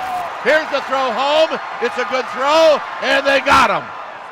So Matt Williams taking a chance, and Devers was thrown out only because of a couple of terrific relays by the left fielder and by the shortstop. Yeah, that's Dwayne Kuiper on the call right there for KNBR. If you were listening or streaming the radio edition of the broadcast last night, really the lone rally that the Giants had and lone opportunity was when Christian Koss hit the 2-run homer. Same inning there. Rafael Devers was thrown out at the plate, running all the way from first to home, and that was the third and final out of the inning. 415-808-5627. If you would like to chime in on this matter via the phone lines or the Golden State Lumber and Showroom text line. So we got into this a little bit to open the show, and Walter and I were actually watching together last night. We were with a good handful of KNBR employees. We had a great time up in the suite along the first base line, and the Giants only got 5 hits. Now, the first of those 5 hits was the Rafael Devers infield hit on that grounder toward the gap in second base a little bit. And before it was even ruled hit or error, we were kind of discussing it. And we're thinking, all right, is that a hit? Is that an error? And Walter goes, oh, come on, man. It's got to be a hit. It's not a routine play. And I go, yeah, but Rafael Devers, I don't really know if he's known for his speed per se. They ends up ruling it a hit. He gets the infield hit. And then fast forward to the 5th inning. And then you got that play. We were both in the viewpoint of in real time and especially after the fact of, wait a minute, what? They are sending him? Obviously, a couple of great relay throws, but my stance on it, and I think you could see by how much time the catcher ended up having, if the throws were even remotely close, and they were great relays, it was not going to go well for Rafael Devers. So in real time, I did not like the decision to send it, especially accounting for the fact that Wilmer Flores was up at the plate. There would have been 2 on, 2 outs. Wilmer has been the most clutch Giant of the year, and if he goes down, he goes down. But yeah, Rafael Devers, relying on him to go 270 feet was a gutsy choice. It did not pay off. After he got on base, reaching for a pitch, and he wound up staying out of a double play, so he beat out the infield hit earlier. And they're middle infielders, Edwards and Lopez. I want to trade for one of them or both of them. They're interesting players, and Lopez is the former Giant. We had him in spring training last year. Otto Lopez, I thought he was more of a second baseman playing short. For whatever reason, they didn't turn the double play on Devers, and it was because that's the fact. I like to see the sprint speed down the line, and he's lunging, so he comes out of the box early as a left-handed hitter. He goes down to get the breaking ball across the plate, so his momentum takes him out. I think Miami thought, Devers is not fast. He's playing with a groin injury. We're going to be able to get a double play. They just casually did that, and the relay by Lopez was not enough velo on it. So I thought, wow, that was really impressive that Rafael Devers beat that out. And then in the fateful play, Ramos takes it right down the line. We know their outfielder, obviously, Stowers is from Stanford, and we know Lopez as well. And I'm watching the play back now. So with Matt Williams again, it's hard. These are plays you need, more than 2 eyes. You need a couple of sets of eyeballs to see exactly what Matt Williams is looking at. And I never saw a clear replay or any of the video that I saw. I thought, obviously, Devers was running really well when he beat it out. And when he got to third base, I would just say the angle was so direct. When you see a great base runner like Trey Turner of the Phillies, the way he carves bases, it's just unbelievable the way he banks it. And Devers went straight into the bag at third and then took a hard left turn, to come down and score. And it was not a great angle. It looked like he was pulling up. So, what Bob Melvin said, and you heard Mike today, Kruko talking about it, you needed 2 great relays. They were 2 good relays. They did the proper thing. Stowers, Stanford kid, I think he's going to be Miami's only all-star, and that's going to get into the Ramos discussion between the 2 of them. And every team in baseball has got to have 1 all-star. Who else is going to make it for them? Maybe the pitcher, Cabrera, who's pitching tonight, could make it. And then Otto Lopez with the good relay. So it was not close, obviously. I think it would have been the same fate for Matt Williams had he sent Jung-Hoo Lee, last week, the game we talked about. So we'll get into it with Shea Hay. But I do want to, in Matt Williams, it's tough. People don't get on people like Buster Posey, around here. The fan base holds them in a different reverential category. I assume they're crushing Matt Williams because that's just the nature of social media, and everybody's angry and got an opinion, even if they shouldn't have an opinion. But for Matt Williams, he owned it. He said, I sent him. I thought he would have made it based on the way he got down the line. I'm paraphrasing. And then I think he ran okay from first to second. And when he went to second to third is where the angle got too direct, and he wound up being thrown out. So I was not there last night. I was at Chase seeing the Wu-Tang Clan. And first time how I've was ever that, seen by the them way? from We were talking about the them this very week. the very underrated borough of Staten Island. Amazing show the way they meld the voices together. Nice. How many Klansmen do they actually have? Like a dozen? But all I know is when I went back and watched this play, it was a mother effing ruckus broke out at home plate, and Rafael Devers was out by about 10 feet. So I was thinking of the Klan when I saw it later. I mean, it's easy to go back and look at it and say he was out by 15 feet. It's a mother effing ruckus. What are we sending him for? But I think Devers ran surprisingly well to first, and then maybe surprisingly well to second. And then when he got to third, not a great angle, the bank on it, and he wound up being out, decidedly. And then the point is, Wilmer Flores was on deck. When Jung-Hoo Lee did not go last time, it was Willie Adames who was the on-deck hitter. So Yes. there are a lot of factors in all this is going down. Yeah, no question. And I think we should start calling the Wu-Tang Clan Beach Boys East with the way they're able to meddle all their voices together. Oh. Yeah, very I don't know different, a about little all bit of a that. different I don't style, know about huh? that. I don't know about that. It's about 180 degrees, but what a show. They were on fire. And that may be the last time we ever see him. And the first time I've ever heard him in concert. We've been listening to him forever.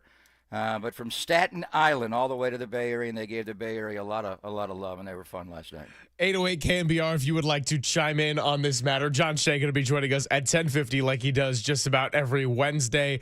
Let's see. We've got 281 on the Golden State Lovebird Showroom text line saying, did Matt think he had Jung-Hoo Lee or Fitz on first? Well, Tyler Fitzgerald, he is down right now. They could have used that speed for sure, and Jung-Hoo Lee was the subject of the send or no send last week around when obviously much shorter distance to go and just the 90 on the tag. 650, I love Matt Williams, but that was a terrible send. 925, Flores was on deck, so a bad send. If Bailey was on deck, then I would have sent him. Patrick Bailey went all the way out to the warning track last night. A little bit of a shocker for me for a second, but they showed the replay on the screen. Looked like he thought he might have had it for a second, just a second, but nah, only Christian Koss gets the homer last night. Now, Bailey's got some pop, and with that torpedo bat, when he barrels it, but last night, not a night conducive to hitting. I mean, it was, when I came into the city, it was like, wow. I mean, there's some days where it's just more than others, but the Carl was out big time, and you see people with blankets there, and completely different than what we'll see tomorrow afternoon for the day game or what we saw Saturday and Sunday. I mean, this ballpark plays very differently. Rafael Devers has got to learn about his new yard here. He's like checking the calendar. Isn't it summer in California? What the hell? I'm like back on the back bay in April in Boston. But so what's the fallout on him running? The groin injury was there. We saw it Sunday when he scored from Ramos when Matt Williams sent him from first base and he scored standing up. Different scenario, obviously. But this time, man, he was running well coming out of the box. That's about as fast as I've seen him. Yep. And then obviously ran out of gas a little bit. But the bottom line is here, 5 hits. We're debating a hit here. And they're just not, the offense is just not there. You only have 5 hits. You scored 2 runs. Christian Koss played a great defensive game, went down to get one to drive it out the yard. But overall, we'll get into the runners in scoring position. It's been an ongoing problem, which seems to have creeped up. So, right when it looked like Friday, Sunday against Boston, a lot of these hitters are hot and going to be able to propel. You get one off day, and Adames is the guy. I thought he hit the bomb of a home run late against Boston on Sunday.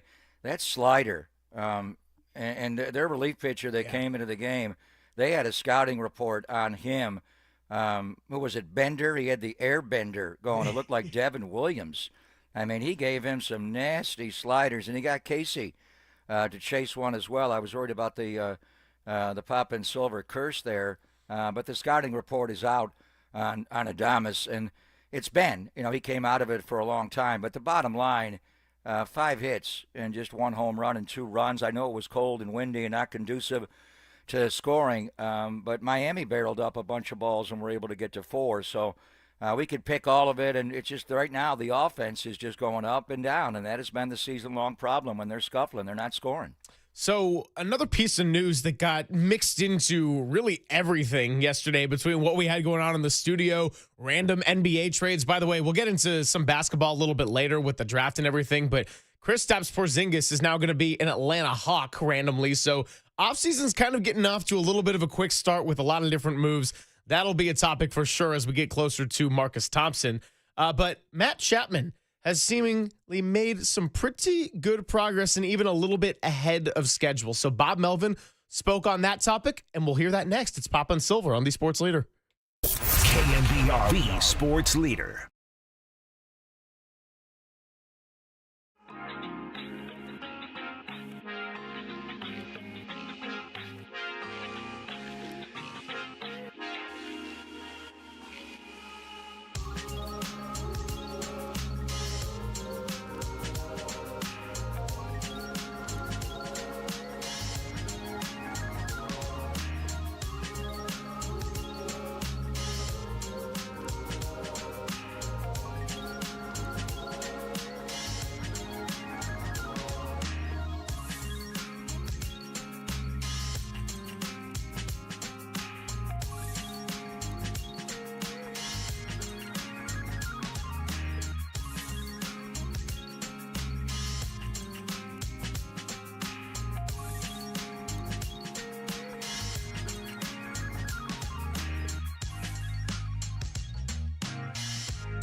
but it's the start of a process to where, and now we can day by day kind of figure out where we think he's going to come back. So see how he responds tomorrow. We'll see how Gresh ramps up, the hitting portion of it, but I know he feels pretty good in the fact that he can do more things starting today. Was this a little sooner maybe than anticipated for this step at least? Probably, yeah, a little bit. That was Bob Melvin speaking before the game last night about Matt Chapman and the rehab process. As you saw him taking some grounders going on. We mentioned the funny one-handed bat practice of him just swinging with the single bat, and asked Casey Schmidt about that as well. And if you missed that interview, we had a great time talking to Casey yesterday. It is on thesportslater.com or wherever you get your podcasts. And so Matt Chapman originally with the 10-day IL, it was reported that might not be until the halfway point or post All-Star break. And now they're targeting possibly as soon as the Sacramento series over the 4th of July with the A's. But then you heard Bob Melvin also say the series right before the All-Star break, which of course would be against the LA Dodgers, a rival. In Philadelphia before that. So what a series that week right before the All-Star break, maybe the best week of the entire year. Phillies in for 3, and then 11, 12, 13 all weekend games against the ancient rivals. So over the years, we broke out the term dry hump, and I think you know what a dry hump is. But in the baseball vernacular, Bill Lasky and I got into it a lot. George Contos set a major league record for dry humps one year. He is a happy father now, happily married. But a dry hump in baseball when it's pitching is when you get up in the bullpen and you warm up to come into the game, and you don't actually ever come into the game, or you don't come to the game at that point. One year, and they actually count all the pitches you throw in the bullpen, George Contos did have like 80 dry humps, shooting bullets in the bullpen, the Greek. Anyway, so a dry swing is, well, we read about a one-hand swing. I don't think he actually did that. A dry swing is when you swing the bat, but you don't hit the ball. So there's no, good vibration or bad vibration on your hands there. Yeah. Pitching, they call it shadow pitching as well. With a towel, they use that. Brock Purdy does that all the time just to save his arm. Anyway, so he is, when you dry swinging, I'm assuming he's doing it with both hands on the bat, since he's not actually hitting a ball, either off a tee or, soft toss or whatever, certainly not live pitching.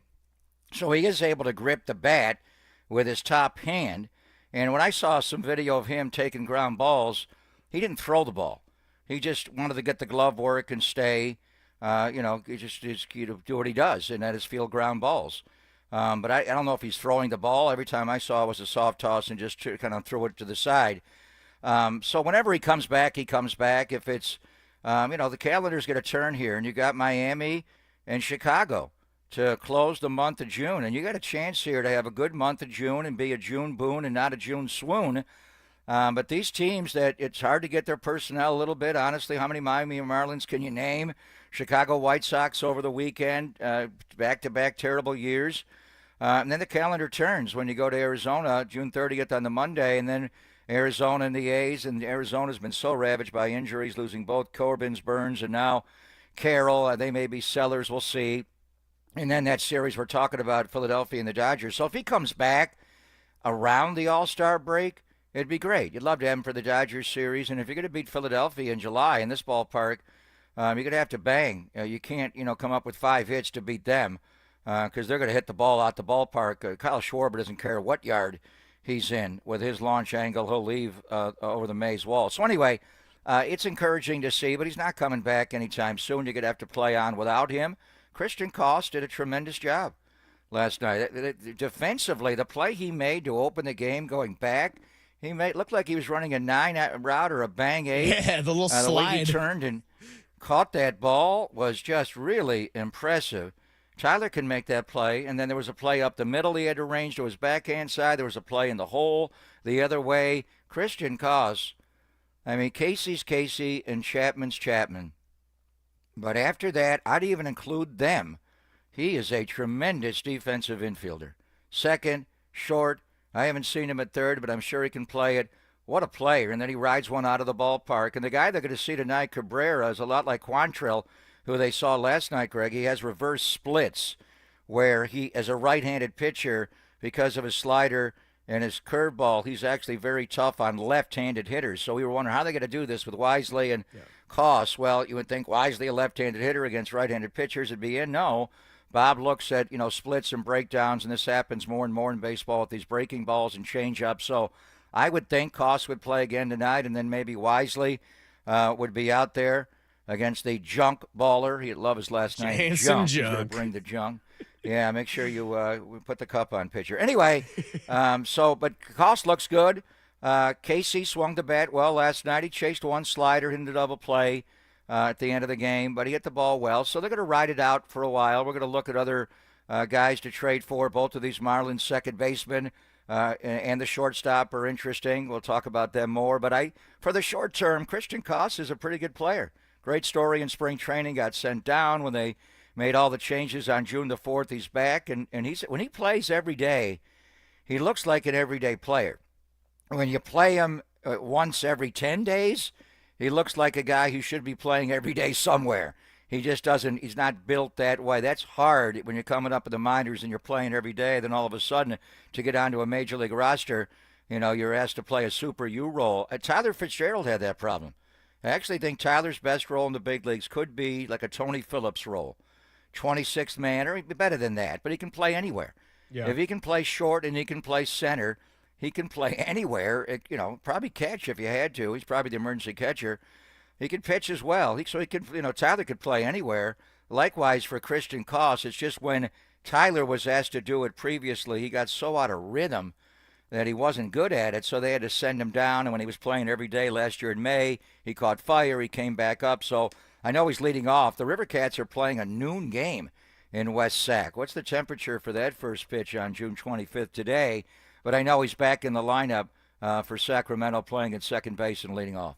Yeah, and I mean, we got to give credit to Christian Koss for sure, because a lot of the discussion this week with the off day and not a whole lot of news outside of the Tyler Fitzgerald move was centered around Tyler Fitzgerald and then Christian Koss and Brett Wisely and how they were going to fill in.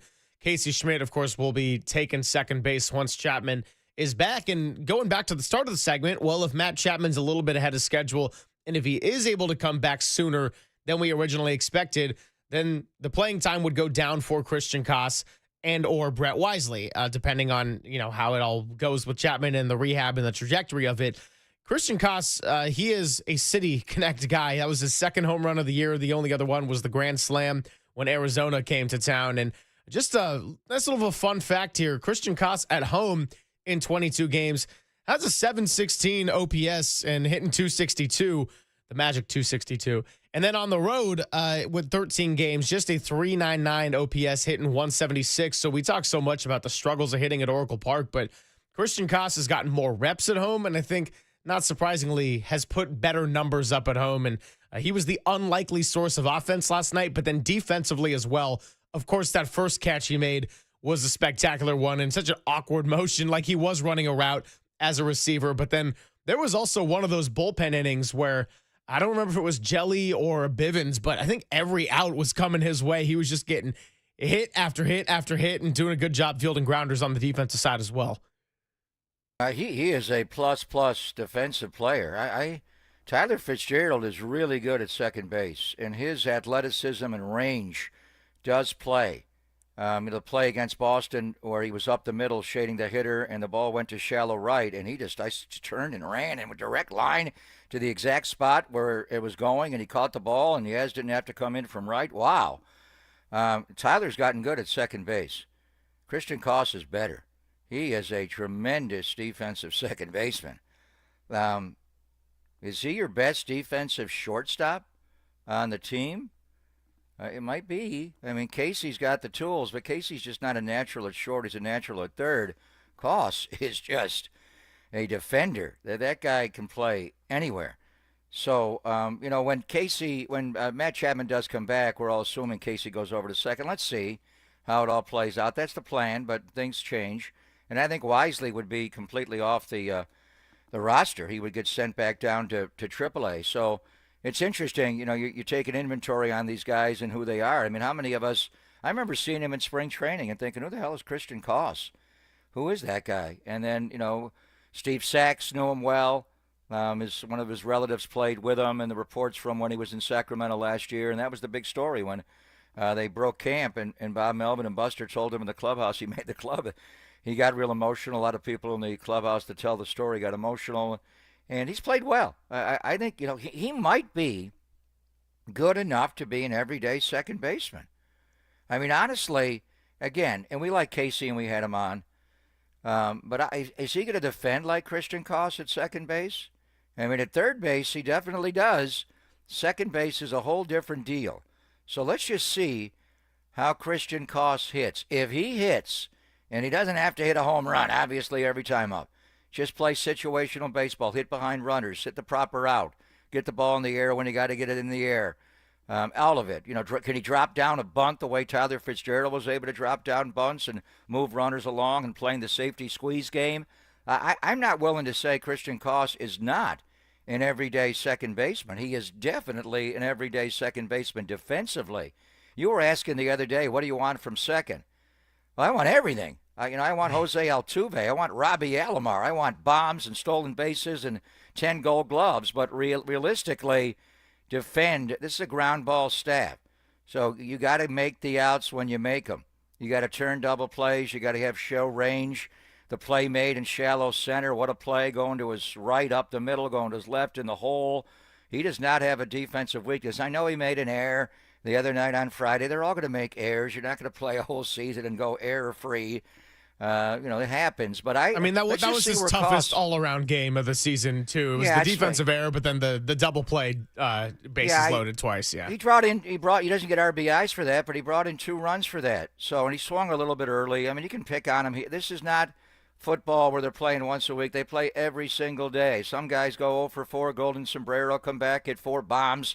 The next day, the Bob Brentley game, he had 4 errors at third base in the game and came back at the game-winning home run.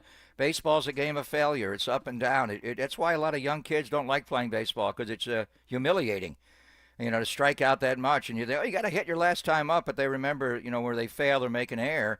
It happens. Christian Koss is a good, solid player.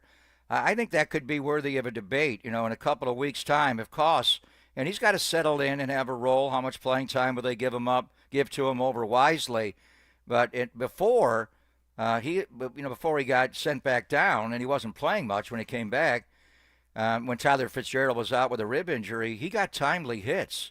He was a guy that knew situations, how to change his approach to driving runs. When you're hitting in the bottom of the order, which you assume he's going to hit, just make the proper out, come in 2-out situation, spread out, choke up a little bit, and just put the ball in play, because his defense is going to play. I think we're looking at, Casey's going to take his job. We got to make all these trades to get everybody to come over and play second base. What if Christian Koss just takes over and he proves worthy defensively, offensively, situationally, to be an everyday Major League second baseman? It's possible. That's something we can get into with John Shea coming up in just a bit. Always good to have a Shea Hey Wednesday. And last week, it was the Matt Williams discussion. Of course, we've talked a lot of Verlander with him, and we love having the SF Standard's finest. John Shea will join us next. It's Pop and Silver on the Sports Leader.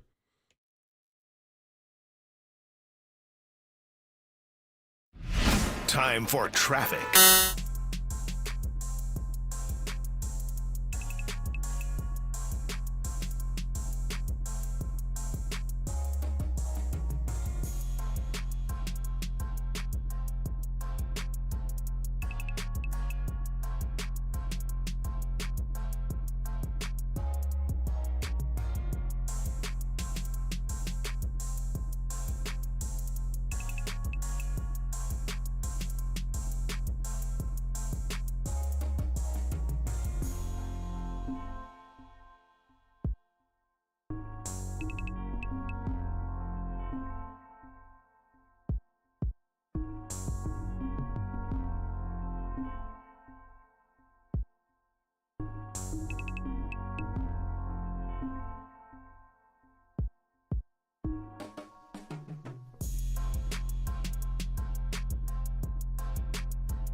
numbers play and all that.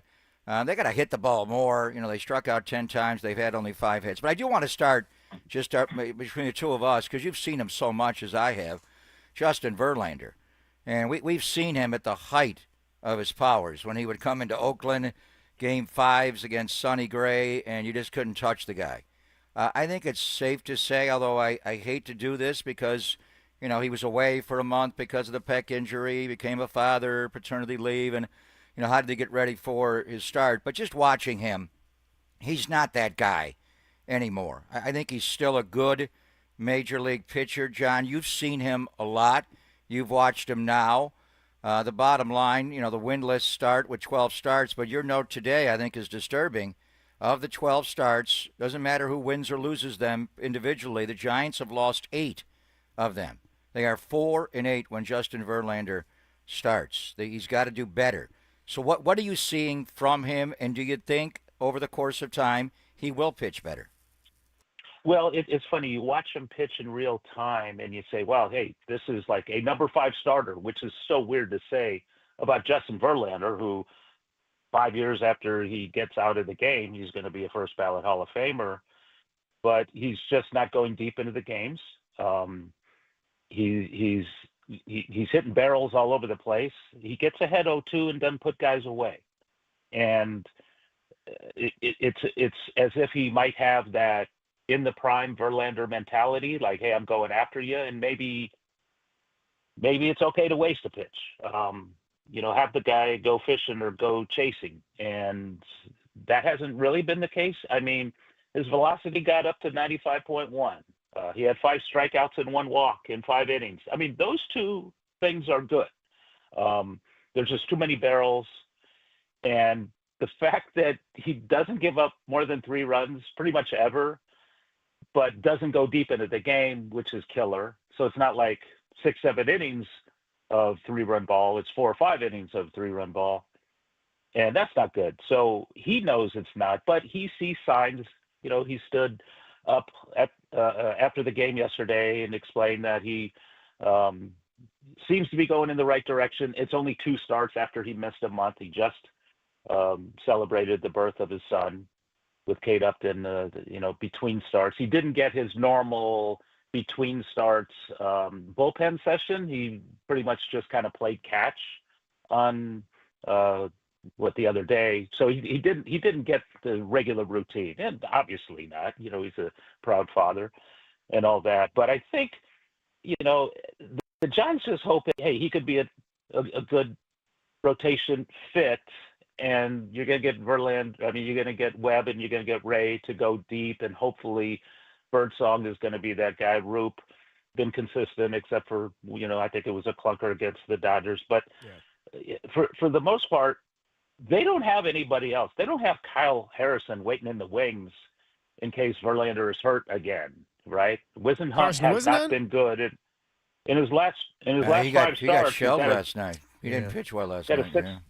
6.11 ERA in his last 5 starts. So, and that's 19 runs over 28 innings. So he was really good in May for a spell, but it's not working now, and doesn't seem to be major league ready. So what do you do if they lose a guy? You know, we don't like openers around here. Apparently, they loved them under the Zaidi administration, and they still use them in LA. They use them to win World Series, but Posey's more of a traditional guy who likes to announce his rotation before every series, and he's not heavy on platooning at every position and doesn't like openers. So, you know, fans love him for that. But yeah, I mean, it's an issue, and I do think guys are getting tight around him. I mean, Christian Koss, who is not a longtime major leaguer, admitted so. You know, we spoke to him after he hit the home run and made some nice defensive gems.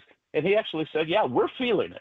We're feeling it. So I think they're tight. They're just kind of saying, man, we got to get this guy a win. And, you know, you don't play, you know, your best brand of baseball when you're tight.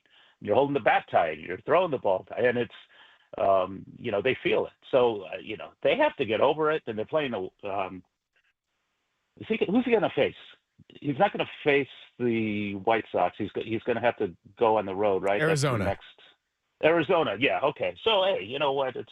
every game seems to be winnable. He has some 1, 2, 3 innings, and then they put up a crooked number or two or two against him in the the third or fourth inning. And now Why he's wouldn't in he a pitch hole Sunday and in Chicago, depressing. John? I think he will face the White Sox Sunday in Chicago. Okay, right? There's good. no off day. Okay, so that's he'll face them that's on another Sunday. good opportunity. Right. Okay.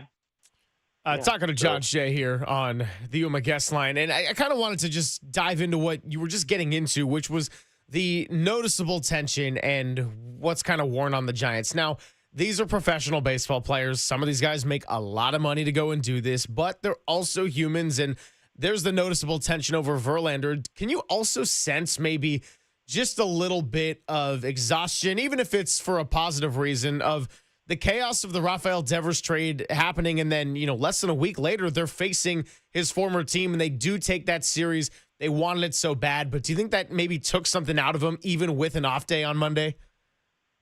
Yeah, I mean, you could say that. They are human beings, and all eyes were on one man, and that's Rafi Devers. It's not like he came in and was getting 2 or 3 hits every game. He did have that nice opposite field home run. He got a couple hits earlier than that. So, I mean, the fact is, in the 7 games he's been a Giant, they're like 6 for 50 with runners in scoring position, and that's terrible. 0 for 4 yesterday. They just, they weren't on base to get guys in. So we're back to where we were before Devers, and Devers was supposed to be kind of a savior, but that's a lot of pressure to put on one person. He's dealing with the groin. He even got the send from first base. He looked okay running, so maybe it's not a thing. But yeah, I mean, this is kind of ridiculous. It's hard to say, well, let's wait around till Matt Chapman in 2 weeks. It's not like Chapman was like his bat was going to bring him to the All-Star game or anything like that. He gets on base a lot. He's got some pop. But on a good team, he might hit 7th. But on this team, he might hit 4th. So there you go. I mean, what does Posey do at the trade deadline? I mean, the fact is, they're 9 games above 500, and we're saying, what's wrong with them? I mean, a year ago, if they finished 9 games above 500, maybe we wouldn't see Buster Posey, but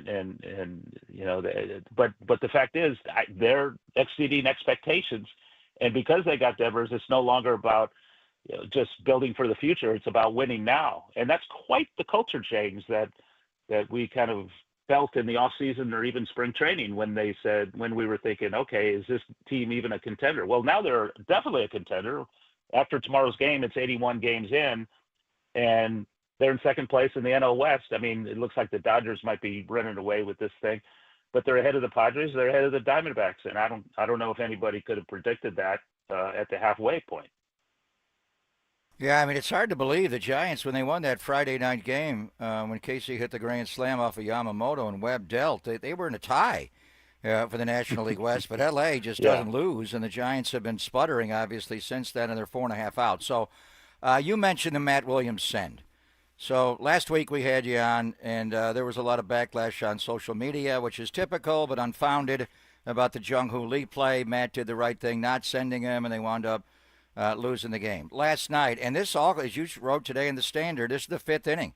This is a critical part of the game there, and how it was all going to go down with Rafael Devers. And so just tell me about your thoughts. The way he avoided the double play ball coming out of the box, lunging for the ball. I never seen him run that fast. I'd like to see his sprint speed going down the line to stay out of the double play. And then watching it live and Ramos hit it down the line. Was Devers running well to second, and then he kind of lost it at third? I thought the angle when he went into third was too direct, and he kind of stumbled a bit. But Matt Williams said, I made the decision to send him. It's you guys to decide whether it was right or wrong. Did he make the right call, the wrong call to send Devers there and run into an out? Yeah, well, Papa, you and I go way back with Matt. I covered him when he came up 87, 88. He was sent down every other week. He couldn't hit the curveball, and then he evolved into this perennial all-star and Gold Glove winner, 89 World Series. He actually moved over to shortstop. He gets traded in the Jeff Kent deal to Cleveland, and then finally wins a ring in Arizona and becomes a broadcaster and owner. and did a whole lot of stuff in baseball, and he's very experienced and knows what he's doing. A week ago we were talking about Jung-Hoo. Yeah, I thought that was the right send. Last night, you have 2 outs, you have Wilmer on deck, and you have a guy with a groin issue coming from first base. And I'm thinking he's sending him, and my first thought was, uh-oh. And sure enough, one good throw, then a next good throw, and he's out by 15 feet. And I'm thinking, well, that probably wasn't a good send because you got the RBI leader, Wilmer Flores, on deck, and he's hitting, 348 or whatever it is with Ben, in scoring position. And, the fact is, yeah, you could blame Williams, but you also got to blame Willie Adames and Patrick Bailey and Fitzgerald before he was sent. These guys aren't hitting. So can you really rely on the next guy to get a hit when they have 5 hits in the game and they're awful with runners in scoring position? Or do you send them and be aggressive and hope the defense falters? It's a flip of the coin. If this were a good offensive team, maybe Matt Williams holds them because he knows that there's 4 innings to go and they could still come around and beat this team. But it's like it's desperation every inning. You just got to be aggressive with the sends, and that's exactly what happened yesterday with Matt Williams. I guess, in retrospect, you don't send him. And in real time, I said, boy, that's dangerous. Where a week earlier when Jung-Hoo was sent, I said, well, this is not dangerous. This is a good send. You got to do it. But, I did ask Matt Williams, I said, hey, do you think about Justin Verlander? In other words, this was the 5th inning.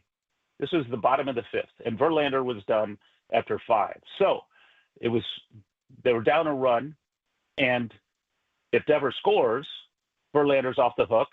If the next guy scores, Verlander is in line for a win.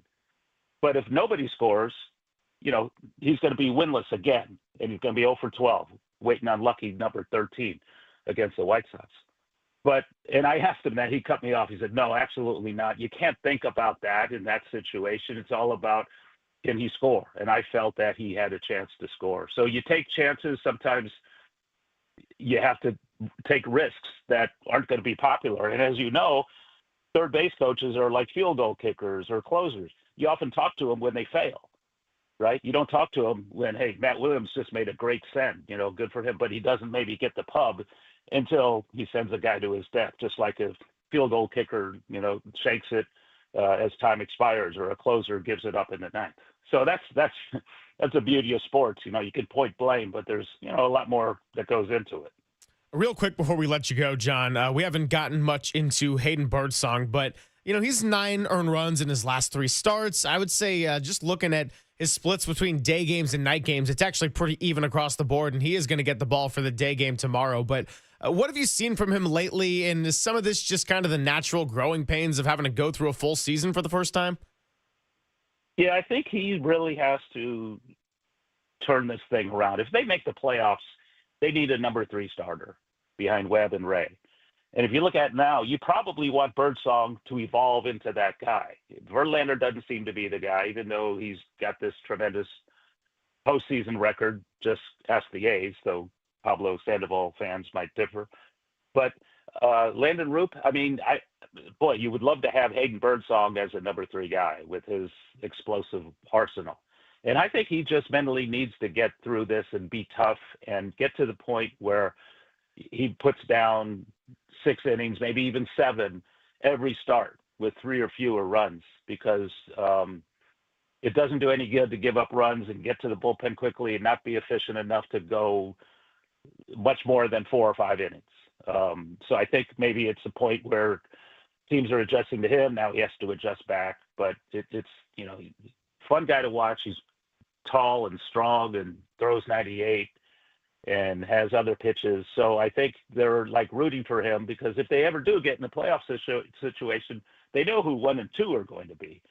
But 3 or even 4, that's a big question. And Birdsong's all new to this, and they'd love for him to come around and be a little better than he's been lately.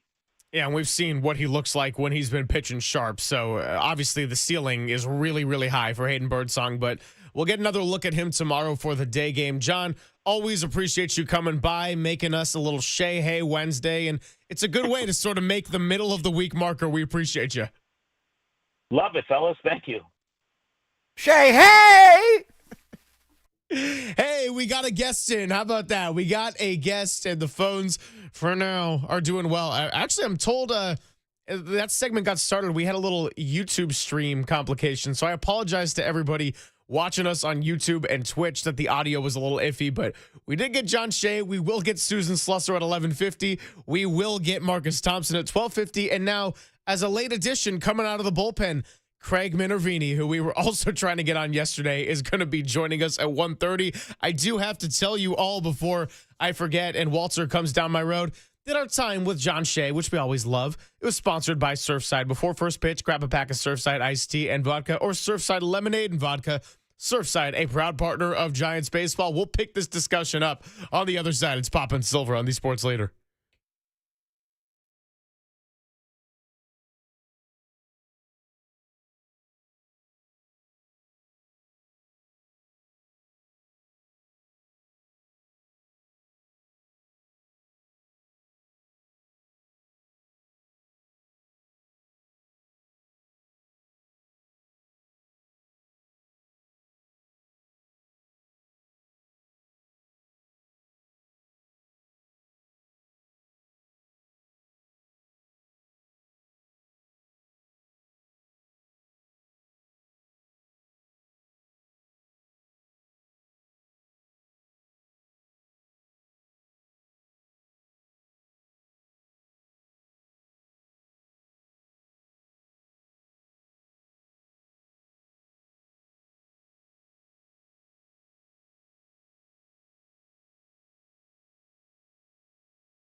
Like to dial in. Was great to catch up with John Shea, and had to set my fantasy baseball lineup early this morning, and now I might be a little bit distracted because right here in the studio, Middle TV, we got a nice little young pitcher showdown. Paul Skeens is in my fantasy lineup, and he's going up against the Brewers' Jacob Mizorowski. So here we are as this one is getting going, and Mizorowski gets a nice clean inning. So it's going to be fun to watch this young guy and a couple of battle of the NL pitchers. He's got electric stuff. Has he given up a run yet since he's coming to Major League Baseball for a long time? He didn't give up a hit.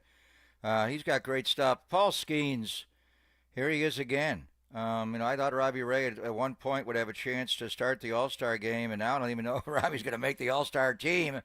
But Paul Skeens does lead the National League in ERA and a lot of the pitcher metrics. So I think, it will be Paul Skeens. We'll have to see it kind of line it up.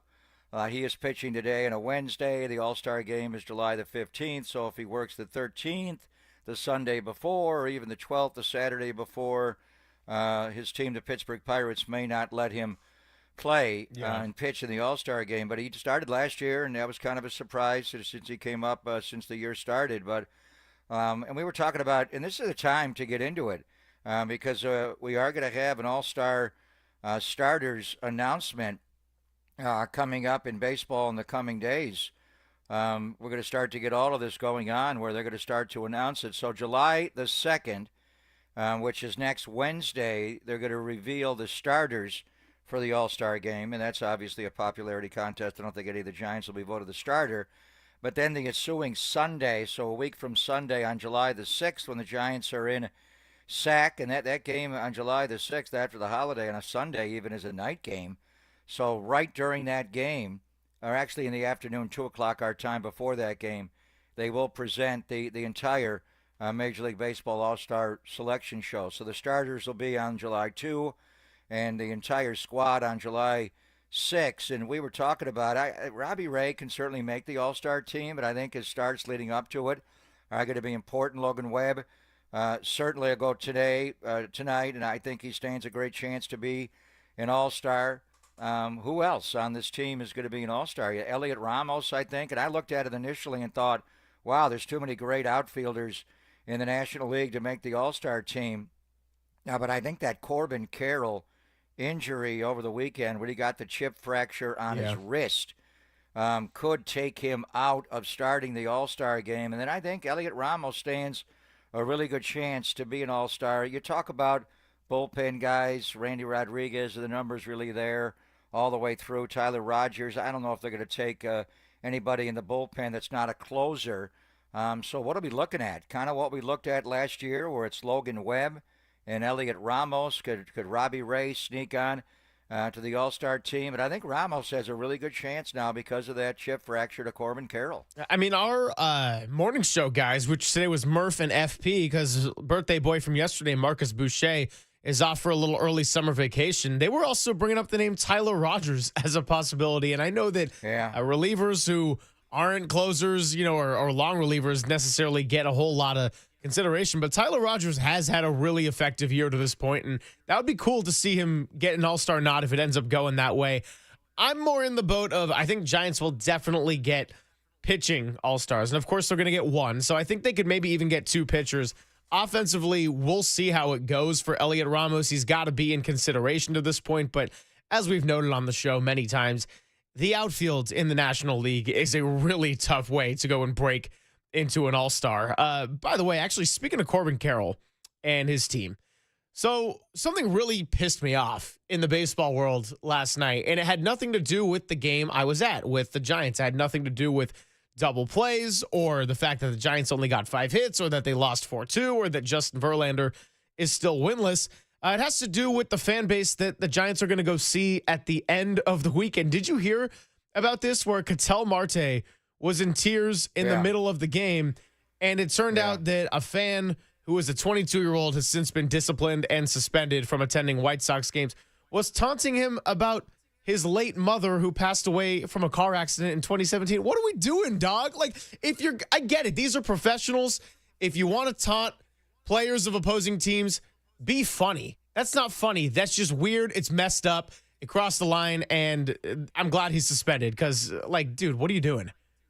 Well, people are vicious. I mean, that's the world. That's why it's hard to get on anti-social media, and it just takes you down a rabbit hole. But fans do know a lot of what's going on in your lives. They do find out. It's not just, Ketel Marte is a bum, like they innocuously chanted the bleachers at Oracle Park and around baseball. It's fun. But they find out things, and it's been going on forever and ever. Where they get vicious. They step over the line and they say things to get a reaction. I think it's more so you see that in basketball because of the proximity to the floor and the court. And, you see it in college basketball a lot, the things they yell at Cameron Indoor against the North Carolina team. And, what happened to Steve Kerr, decades ago after his father was assassinated, they chanted whatever they chanted. And Steve, so it does happen. It's how you handle it and what security does because that is clearly out of bounds. But Ketel Marte is a hell of a good player. For him to have to hear that was obviously disconcerting, and to see his emotional reaction. Arizona did get even last night, though. They won the game 10-0. They're playing a day game today on the south side. The next two, after Miami leaves town, one more tonight than a day game tomorrow, the Giants' next two opponents are actually playing each other. So I'm doing a little scouting here, watching the White Sox and watching Arizona. And Arizona does have Zach Gallen on the mound, and they already lead by a score of 2-0. The White Sox are historically bad. Arizona, though, Giants have been one of the most pleasant surprises in baseball. There have been a number of teams, Atlanta, Baltimore, a few others that have been underachievers. But Arizona, I think their fate is still, they're just so up and down. And with the win last night, they're 41-38. So they're not that far behind the Giants, honestly. Right now, you're 3 wild card teams, and you're watching the Brewers in that pitching matchup today in Milwaukee. But Mets, Giants, and Brewers would be the wild card teams. Or actually, St. Louis is tied with Milwaukee. Is St. Louis that good of a team? At times, I think they're not, and at times they play really well, and then they slide back. Gallen just gave up a home run, by the way, and his lead is down to 2-1 on the south side of Chicago. And then you got the Padres, the Reds, and what they're doing with the Yankees. And then Arizona at 41-38. They're hard to get a read on if they're really going to be a good team this year, how they're going to treat this. But the injury to Corbin Carroll, and he's going to be out for a while. It's a chip fracture, so it's a small fracture in his wrist. But he's not going to play in the All-Star game. Obviously, it opens it up maybe for Ramos to make it or others. But they lost the other Corbin, and we haven't talked a lot about that. The Giants really weren't in play for him. He just got too many years and too many dollars. But after the elbow problem, when he walked off the mound in the middle of a start and they said it was just inflammation, he's having Tommy John. The UCL is torn Corbin Carroll is out the year. How much is he going to miss next year? Corbin Burns, I should say. Corbin Carroll with the chip fracture will be out a while. So they got, like, Zach Gallen is in the final year of his contract at $13.5 million. He is having a very underwhelming year. Are they going to trade him? Are they going to trade Merrill Kelly, the giant killer? Woogie only makes $7 million a year. Do the Giants need to trade for starting pitching at all? Shelby Miller also available. Suarez, Eugenio Suarez, has got to be the guy. Just hit his 300th home run. Anybody even know who he is? Is the most anonymous player in baseball to have 300 bombs? The guy hits nothing but bombs. Will they trade? All these guys are free agents after this year. Naylor, the first baseman. Yep. Now, would they trade Mike Hazen, trade Naylor to the Giants? And I want to know, Hearn, Josh Naylor can mash. He only makes 10.9 this year. It's a prorated deal. So with Arizona, and you're watching them play, and last night I was emotional for Marte. This was a team that went to the World Series a couple of years ago with 84 wins. And then you've got last year, they did not make it, even in the playoffs at all. What'd they win last year? 89 games? And they got in that three-way tie with the Mets and Braves, and Arizona was out. They didn't make the playoffs last year. So we all thought they were going to be right there. Where is Arizona going to be, and what does Mike Hazen do with their finances with both Corbins out? And now you're looking at Corbin Burns being out the year. And when we had Buster Olney on last week, he was talking about Arizona selling off their pieces in late July. Are they going to do that? Well, in the same way that when the Braves were really sliding at the time they came to Oracle Park, and Walter and I, this was before the Devers trade, obviously, but we're thinking, man, how nice would it be to go and beat down on the Braves? Maybe Marcell Ozuna available, maybe even a Matt Olson they would trade if it gets really bad. Of course, they end up getting Rafael Devers, the Giants do, but I do wonder, with 4 games set to play, because the Giants don't have another off day coming up for a while. I think last night was the first of 16 straight. And if Arizona gets beaten down in the series in late June, coming up next week, or late June into July, I should say, could that be a little bit of an indicator that they might start selling off if it happens against a division opponent, increases the gap? I don't know. It's worth seeing. So Arizona, of course, playing the White Sox right now. And yeah, I'll love to Ketel Marte. I mean, look, for Giants fans, when you go to Arizona next week, hold up like a Cactus League's champion sign, or make fun of the fact that the Phoenix Suns are bad, or whatever you want to do. Say you're not invited to my Marte Parte. Just not get like weird and way too uncool. That's my ploy for the Giants fans next week. That one hit home for you. People are cruel. They say some cruel things about moms and children and all kinds of things. White Sox are getting after Zach Gallen. They put another run on the board, and they've tied that game at 2. What is wrong? If I'm going to trade for Zach Gallen, which Zach Gallen are you getting? Because the one this year is not that guy. He used to be so precise. Now he's just putting the ball right in the middle of the plate and a breaking ball and getting whacked. What's wrong with Zach Gallen this year? Yeah, it's ruining one of my fantasy teams. But enough about that. We got Susan Slusser joining us at 11:50, so let's keep it right here on your Orange and Black. And if you want to dial us up, 808 KNBR, that's 415-808-5627. It is Papa and Silver on the Sports Leader.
Matrix Progressive Jackpot Studios. Casino Matrix. Progressive jackpots are here. Where are you? Just drop in. Please play responsibly. 1-800-GAMBLER. Yeah, felt like the stuff got a little bit better. Velo jumped up a tad. Location was significantly better. Again, hit here and there that I need to clean up. Finding barrels at the wrong time, and I need to be a little bit better. Yeah, I think the swing and misses, strikeouts are going up, which is a good sign. My location's getting better, so things are still trending.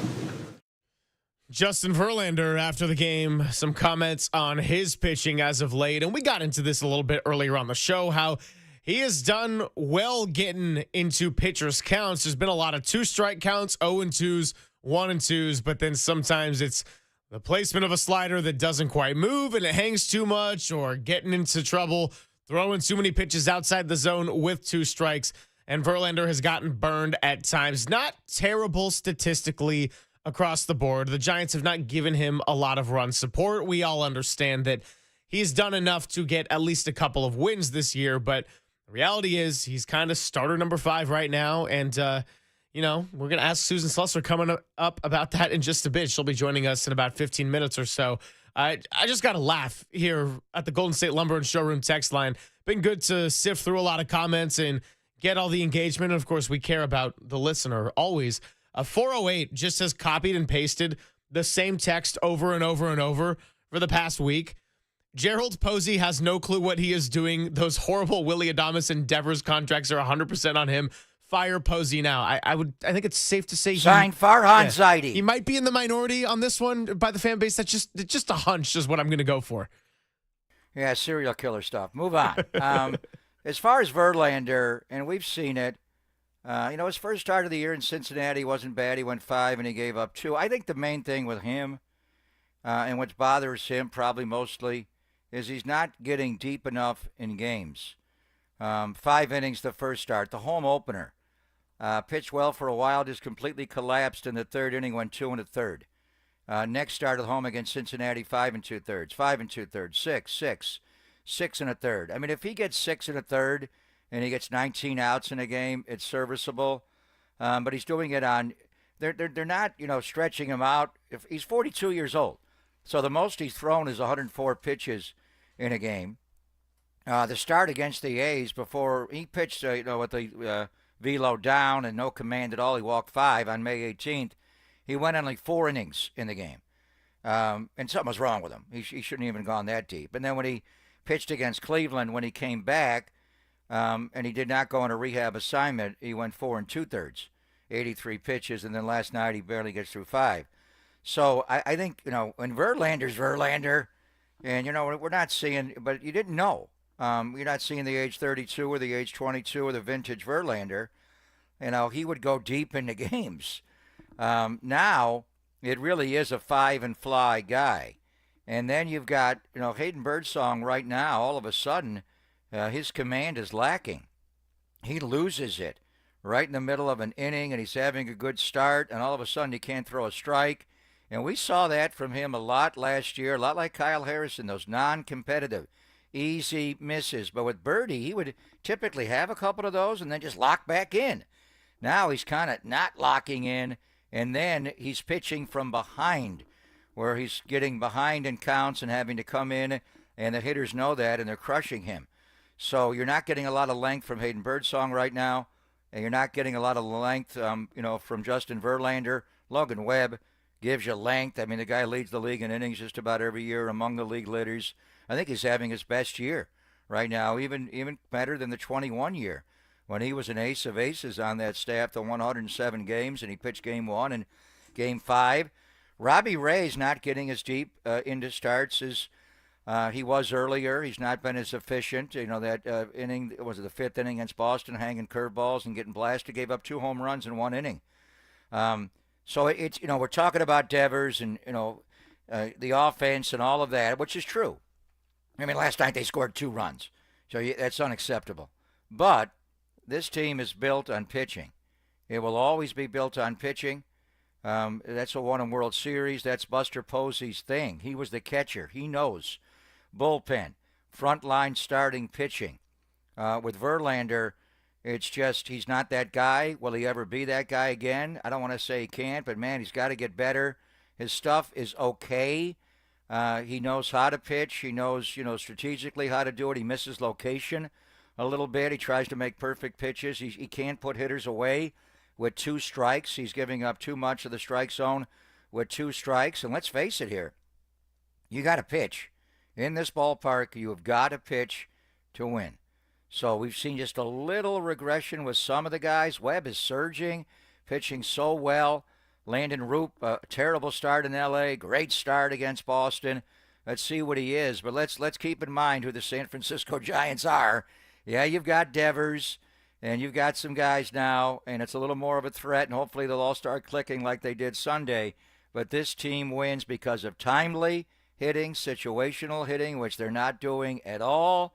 Defense, but mainly they win with frontline starting pitching and a lockdown bullpen. Yeah, no question. And the starting pitching, Landon Roop had a great bounce-back game. Webb is surging, and we're going to see him tonight. And then the others, kind of had their ups and downs a little bit, and Verlander just getting back into it after coming off the injury list and then the paternity list. So, hey, congratulations on the birth of his boy with Kate Upton. But I think today is one of those days where we can acknowledge both sides to it in the sense of, the cliches are it's baseball, it's 162 games, it's hard to sweep any opponent, it's not a hitter's ballpark, it doesn't define their week or their month, or certainly it doesn't define their season.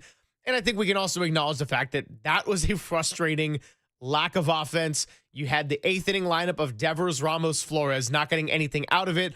The decision to send Devers home from Matt Williams, which we got into, it all was tough to watch. And those are the type of games that are hard to lose. And another reminder that the Giants, for a team that's played really well, and they are 9 games over 500, still have some flaws and got to play to what that identity has been. Honestly, though, I think they are going to win this series. I think Logan Webb on the mound tonight, I think they're going to be fine, even it up. And I think Hayden Birdsong is going to get a chance in a day game in a short turnaround to get right and have his best start that we've seen probably in the month of June overall. So I really do think that they will end up winning the final 2 out of 3, and then they're going to head to Chicago. But again, last night, still tough in a lot of ways, and I think you outlined it very well as to why. Yeah, they had 5 hits. They scored 2 runs. They had 1 home run. They're not situationally hitting. I know when you look at Miami's record, it's easy to just dismiss them, but the guy pitching tonight, Ed Cabrera, is their best pitcher. And Sandy Alcantara, he won Cy Youngs with them. We'll talk to Craig Minervini about what they're going to do with him. He's locking in. His last few starts are much better. His command is back. And Gabe Kapler is their assistant general manager. Would he trade Sandy Alcantara to his buddy Farhan Zaidi and Andrew Friedman? I'll trade Sandy for a the good LA burger. Dodgers. Will he go to San Diego? A good the burger. Good Gabe there. But Cabrera is really good. He's the kind of pitcher that gives the Giants problems. So I'm not in the prediction business. We'll just see. This guy's stuff is way better than last night's starter stuff, and he's got ways to get guys out. But as you look at Miami, they're going to sell some pieces off here. It's easy to look at their 1-loss record and say they're 32-45, but they were competitive against the Giants. So these are still, major league teams. They're hard to win. You would think Miami, Chicago, go to Arizona, they're hurt, roll in and beat the A's. Let's just see. Let's just see. They've not, since the 7-game winning streak when they made all the roster changes on June the 4th, they really have not been the same team. They lost 2 out of, the last 2 to the Dodgers. They lost 2 out of 3 to Cleveland. They did do well over the weekend against Boston and came back and won the next 2. And then last night they regressed. A lot of it is the weather. Is it going to warm up a little bit? Is Carl going to blow out of here and they can open up the ballpark? We expect them to be able to score more in the day game. But just to say that we'll see. Hopefully they do win the next 2. But right now they've got to tighten up their game in a lot of regards, or a little bit of a down cycle. And the division is competitive, obviously. The Dodgers don't lose. And then you just look around at the wild card. The Mets are really struggling. Yeah. What have they lost, like 11 in the last 12? The New York Mets, and with their pitching, and now they got some pitching injuries, you're starting to see them come back a little bit. But you figure whoever does not win the National League East, it's going to be the other is going to be a wild card. And right now the Phillies would win the division. barely over the Mets, but the Mets are a number 1 wild card team. The Giants are number 2, and Milwaukee and St. Louis are tied for 3, but they're just slightly behind the Giants. Then you got San Diego, has virtually the same record. You've got Cincinnati, the way they're playing right now, at 42-38. Arizona, we mentioned, 2-2 in the second. Atlanta's below 500. So it goes back to what we talked about before the year at the Presidio when we all got together. You know, how many are they going to win this year? 88 may not be good enough this year. You may have to win 90.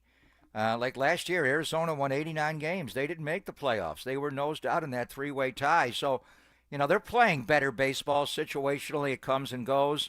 But how are we going to gauge this year, ultimately, in Buster's success, going out and getting Devers, making that move? Are they all in to make the playoffs? And right now, it's a coin flip. I mean, there are a lot of good teams in the National League. Do you think Cincinnati was going to be this good? I didn't know. I thought it was possible with Tito Francona. Cardinals, I didn't know what to make of them going into the year, but the Giants are 9 games over 500. St. Louis is 8 over 500. Giants are 44-35. St. Louis is 44-36, tied with Milwaukee. So there are a number of teams. That's why it's so hard to scoreboard watch, because you got to watch everybody. Who the hell you're rooting for?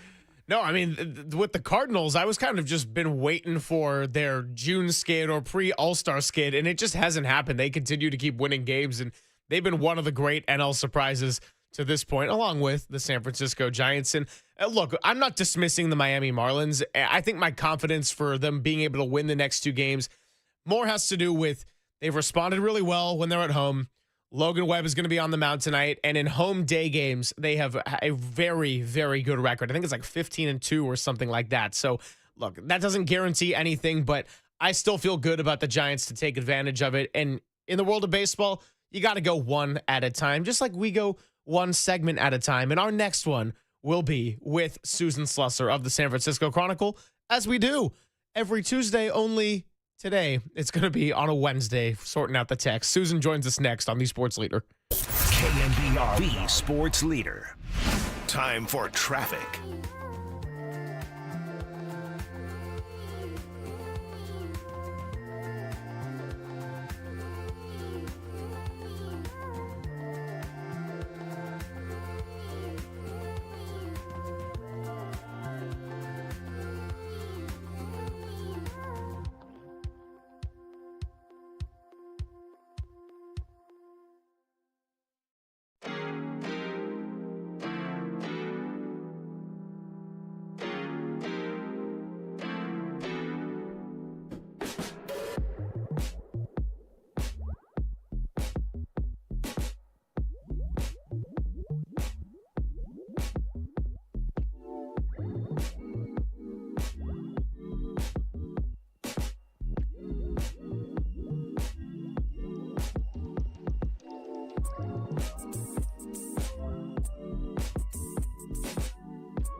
KNBR, the sports leader.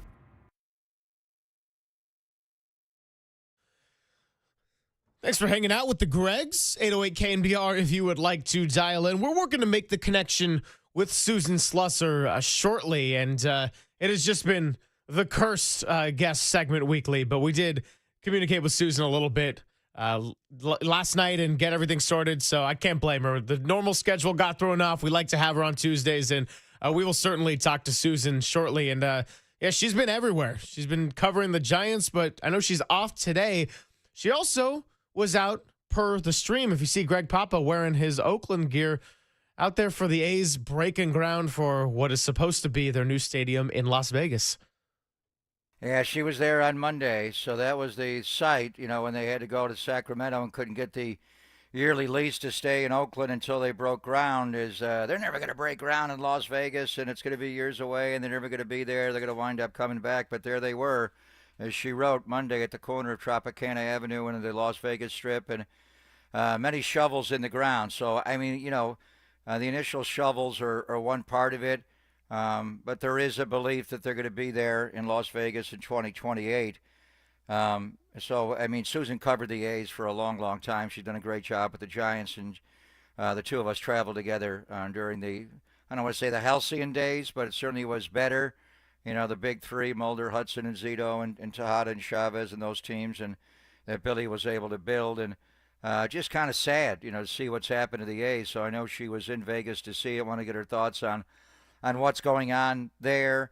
And speaking of Sacramento, we did mention the Bryce Eldridge hamstring injury on Saturday night and pulling up, and actually watched the video of it. You can't see a clear video of him pulling up on the bases. You do a little bit when you're looking at, AAA and home feeds, and you could see a little bit where he pulled off, but he felt something right away. So the Giants did announce yesterday, as we thought, right around 3 o'clock when we got off the air, that they're essentially going to shut him down for a while. So it's going to be at least a couple of weeks, and he's going to wind up going to Arizona as well, and Matt Chapman's going to be there, so Susan will have the update on what Chappie's going to go through. But she was just in Vegas, and, the AAA team is back to Sacramento, and the Eldridge injury is interesting, and now Tyler Fitzgerald's down at AAA. They're playing a day game right now in about 10 minutes. I wonder what the first pitch temperature is going to be in West Sacramento. But a lot going on, not just at the major league level with the Giants, but with the A's in Las Vegas and what's going on with Sacramento. So we'll touch it all with the great Madam President, Susan Slusser. Yeah, we're working on making that connection. And Bryce Eldridge, it's going to be a few weeks with that hamstring. Also notable for hamstring. So Luis Robert Jr. in that game we referenced earlier, White Sox Diamondbacks, he got pinch hit for in the bottom of the first. And so for a while, the craze was, oh my gosh, did he just get traded somewhere? They're saying left hamstring tightness for him as well. So something to possibly watch if he does end up being traded to another team, and how that could play a role into all of it right there. But I'm just locked into this Pirates-Brewers game, although I got to say the only annoying thing about it is we got subtitles in the TV, so I can't see what the scoreboard is in real time. I got to go back to the computer for that one. But Brewers have put up 4 against Paul Skeens. Dude, there goes my fantasy score against Rav. Damn. 4 runs on 4 hits against Paul Skeens. And again, I don't want to root against a guy. Kiner Falefa is actually in the batter's box right now for Pittsburgh. And I know Shayna Rubin was listing all the different trade possibilities. And Isaiah Kiner Falefa was mentioned as one of the guys, the Pittsburgh Pirates second baseman, that the Giants could trade for. So we don't want to root against Paul Skeens, but it'd be nice if somebody else started the All-Star game, except for Paul Skeens. Is Pittsburgh going to have an All-Star beyond Paul Skeens? O'Neill Cruz, the outfielder, maybe. But Skeens' ERA is bloated. It came in under 2. Now it's up to 2.16 as he's given up 4 hits and 4 runs with a couple of walks. And he's given up in 2 innings of work. So he is trailing by a score of 4-0. Yeah, wow. And Mizorowski is dealing right now. It's only the top of the third, and just got a strikeout for 1 out. But anyway, we'll see what happens on everything with Susan Slusser, and we'll talk a little hoops coming up in the 12 o'clock hour as well. Marcus Thompson going to be joining us today at 12:50. The Warriors have pick number 41.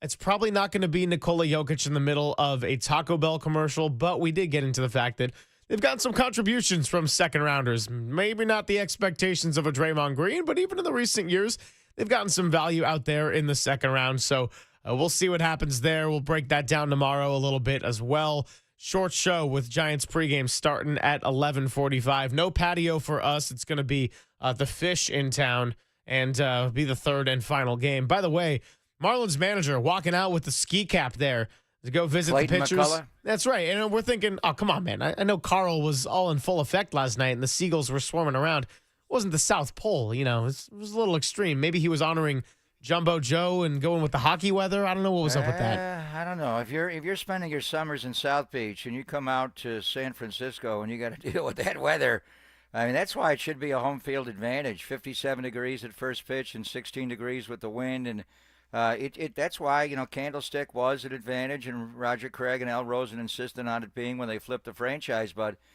it is hard for the visitors to come in. You know, Sunday you could see Boston over the weekend, Saturday as well, fighting the high sky. Just couldn't be able to make a play. We saw it in Oakland for years for the day games where invariably a pop-up would get dropped or in the outfield, and it does happen usually to the opponents, but a lot of times it does happen to the home nine as well, like Elliot Ramos dropping the ball, but then coming back and having a big game. Speaking of Elliot Ramos, so looking at the outfielders, and maybe we'll get Susan's thoughts on this for National League All-Stars. I think Logan Webb would be the front runner right now, and you want Robbie Ray to make it as well.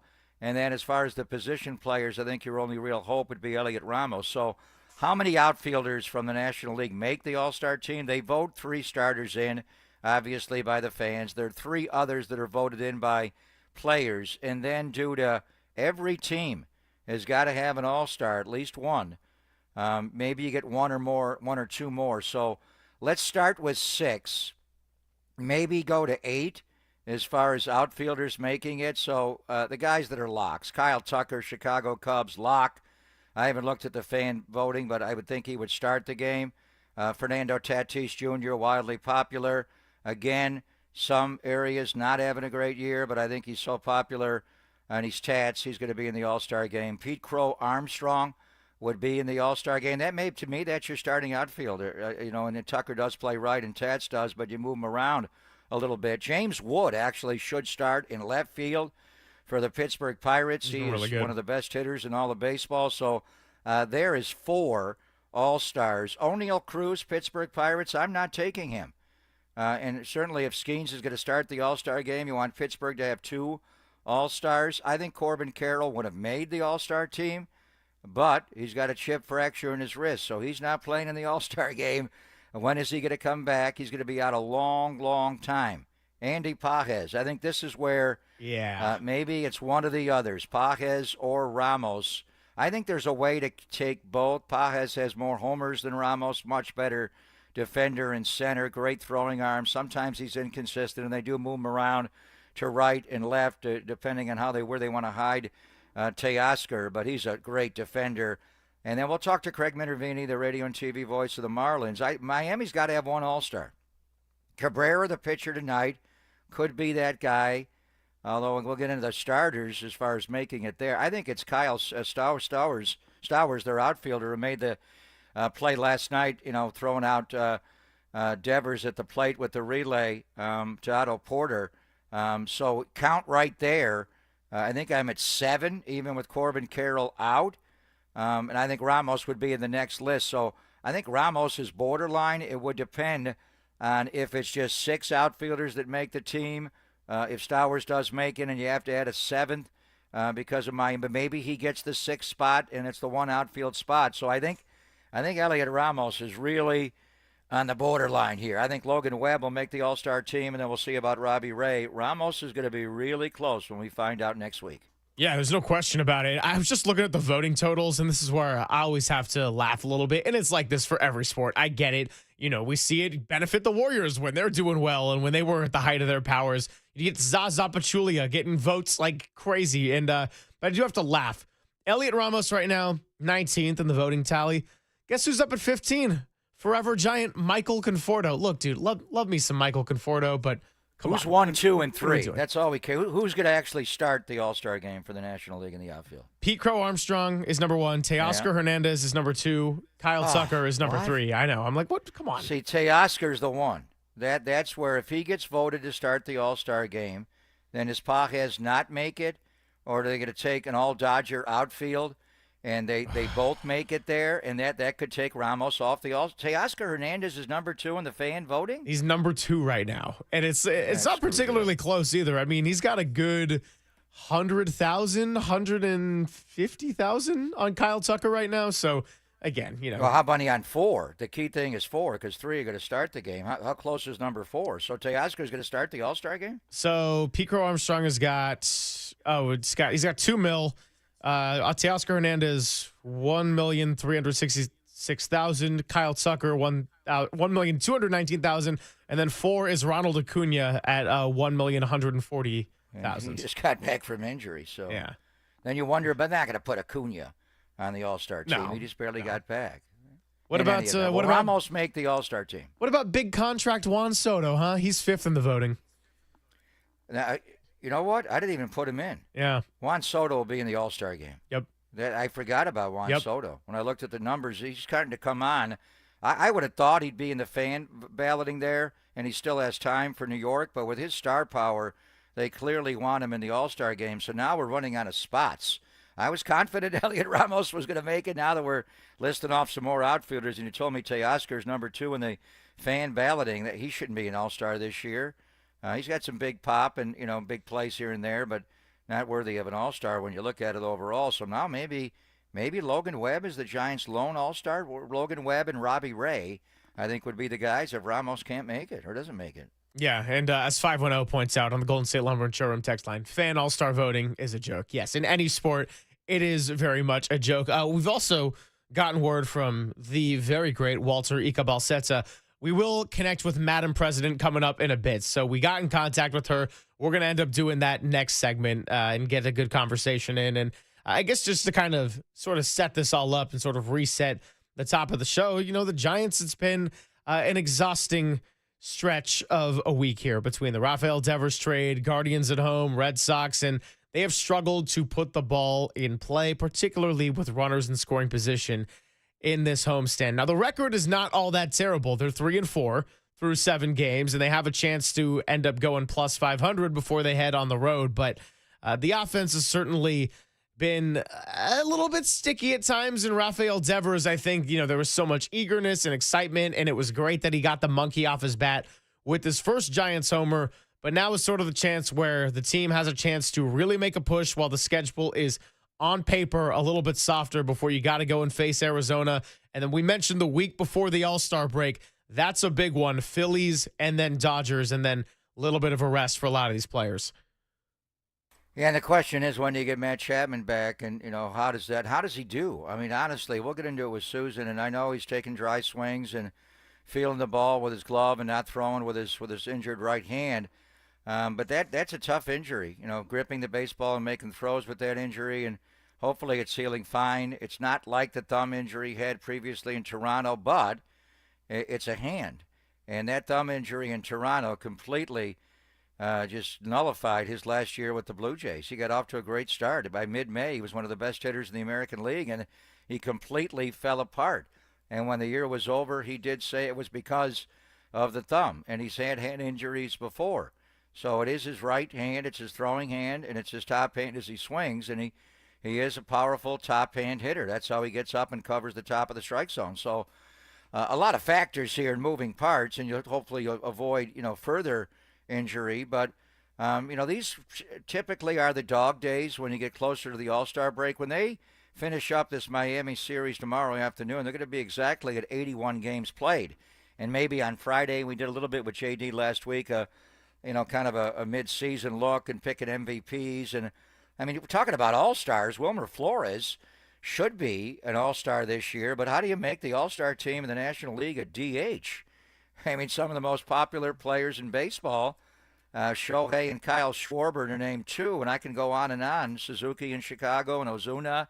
It's just is Devers ever going to make an all-star team?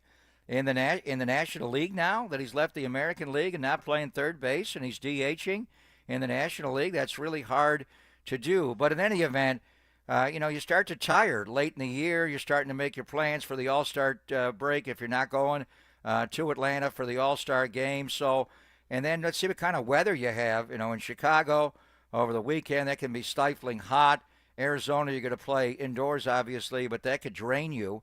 And then that series, and we'll talk to Susan about it, when they go to Sacramento and deal with the A's. And think about the energy in the ballpark for those 3 games. It's on July 4th. July 4, 5, and 6, 3 night games.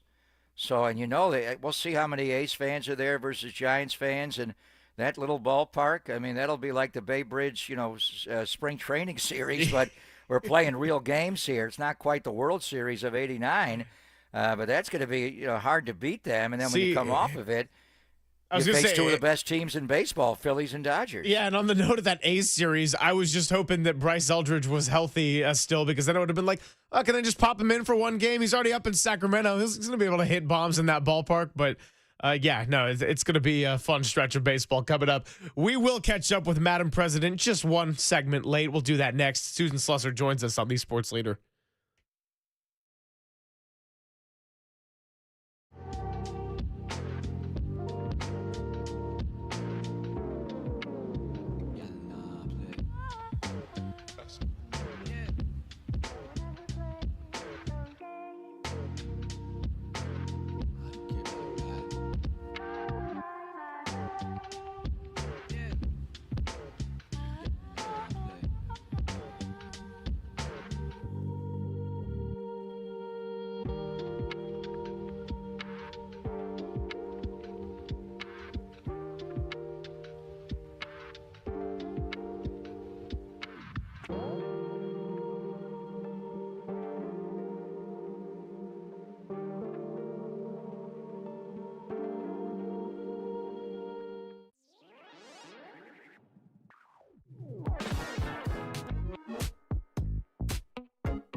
Papa and Silver come hang with the Gregs on a Wednesday. Giants getting ready for the second of three tonight. First pitch, 5:45. Dirty Work will take you up to pregame at 5:45. Susan Slusser, we do it every Tuesday, although today happens to be a Wednesday. And I got to say, for all the chaos that went down, it happened around 10:45, which was nice and convenient because Susan joins us usually at 10:50 on Tuesdays. So we lost Greg Papa. We couldn't connect with Susan Slusser. Then we're texting. We're back on the air. So she's the ultimate champion for truly bearing with us in the chaos. And it is great to finally have her on the UMA guest line. How are you, Susan? I'm great. How are you guys? Yeah, we're doing pretty well over here and just trying to, we're going to recap and a little reset with the Giants. It's been a crazy stretch since Devers came over, finally got a chance to exhale with the off day, and then they were back at it last night. So I guess just want to start off with the news of the first part of the week, and that was Tyler Fitzgerald getting optioned to AAA. Now, we can look at the splits, and he has really struggled with the bat, and I think they're sending him down just to get some of that confidence back. But what'd you make as far as the timing of that move, the fact that they were going to give Christian Koss, who was great last night, and maybe we'll see Brett Wisely at some point in the series as well, kind of giving them a chance to showcase what they have before Matt Chapman gets back and fill the void at second base?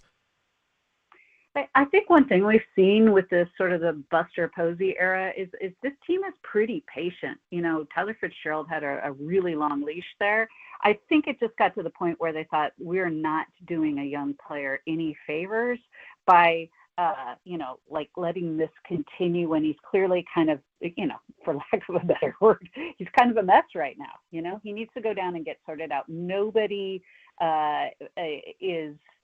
thinks that the talent has gone away. Like, it's there. I think he's very much in their future. He just kind of, as Matt Chapman said, his timing's off. It's been off. He needs to go get it back.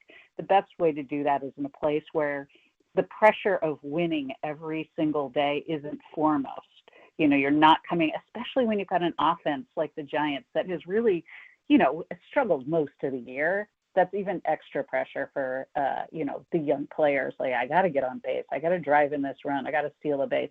But you could tell he was not right by the fact that he was also making some mental mistakes.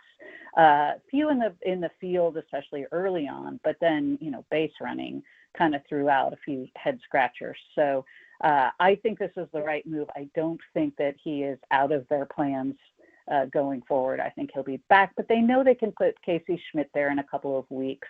And I don't think that it's a bad idea to get maybe a longer look at guys like Koss and Wisely. Why not? I also wouldn't rule out potentially Buster Posey looking around for a stopgap there too. Without a doubt. We mentioned making a trade with the A's, and there's some intriguing names there, and Shana wrote about it and a few other people, but first thing you want to do is take inventory on what you have, and Tyler did go down to AAA last night at a couple of singles, went 2 for 4. They're playing a noon game today, and he is leading off and playing at second base, so he can get a swing back by the time Chapman comes back, which is when will he come back? We kind of thought it was going to be after the All-Star break. Then we heard a rumor maybe when they go to SAC to play the A's on the 4th of July. Now we're hearing maybe after that series, that last homestand before the All-Star break, 3 against Philadelphia and 3 against L.A. I know dry swings. He's starting to take ground balls. He's going back down to Arizona. So what are you hearing? What do you know about Matt Chapman getting through this hand injury, Susan, when he may come back? Yeah, he actually took 20 swings off the tee yesterday, so not just dry swings. It's really going to depend on how that hand feels. And as he said yesterday, he hasn't faced velocity. That's the thing. He really doesn't want to go on a rehab assignment, but I'm not sure unless he's ready enough to face some kids at Arizona throwing some heat while he's rehabbing there. I'm not sure where he's going to see velocity much unless, they arrange some sort of sim game for him. Maybe when the team's in Sacramento, something like that. I think Sacramento would be a push. But you don't know how that hand's going to respond. Gerard Encarnacion had that hand injury early. Now, that was a fracture, so a little different. But facing velocity when you've got a hand injury, I think everybody can imagine this. You're gripping a bat. It's the contact is pretty extreme, like feeling it through that hand. And just getting the strength back, too. he's working on that. He said it's 85% strength. So I think Sacramento would be a push. The hope is definitely that homestand right after Sacramento. And, that's not too far off. We're just looking at 2 weeks. Talking to Susan Slusser here, joining us every week. And you mentioned the word patience that gets thrown around a lot when it gets tied in with Buster Posey. But as we saw with Devers, he's also willing to go for it now and try to win now. And this is a team that I think sees itself as a playoff team with big aspirations. So just looking at kind of starting pitching right now, Verlander has had his ups and downs. He's come back from injury. Landon Roop had a great bounce back start after his big struggle at Dodger Stadium. And Hayden Birdsong hasn't been quite as sharp in June as we saw in the earlier months of the year. Do you forecast any possibility of some starting pitching moves before the end of July and trying to acquire somebody off of a different roster? Well, we're still trying to learn Buster, but after the Devers deal, I'm just not going to rule out anything. I don't think we'll see anybody on a long, big contract, but certainly if there is a starting pitcher out there, maybe somebody coming to the end of a deal who does not require a huge return, I think they'd probably have some interest. Verlander hasn't pitched that badly, he's not getting deep into games. That's the thing he's really beaten himself up for, but he hasn't given up more than 3 runs in a start since mid-April. Yes, he spent a month on the IL, so a little bit of an asterisk there. But he's been, for like a 4th or 5th starter, he's been fine. Birdsong obviously has a world of talent.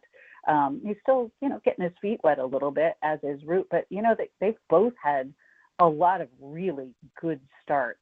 And, they just need a little bit of consistency. I wouldn't hate seeing something, but I don't think it's a must.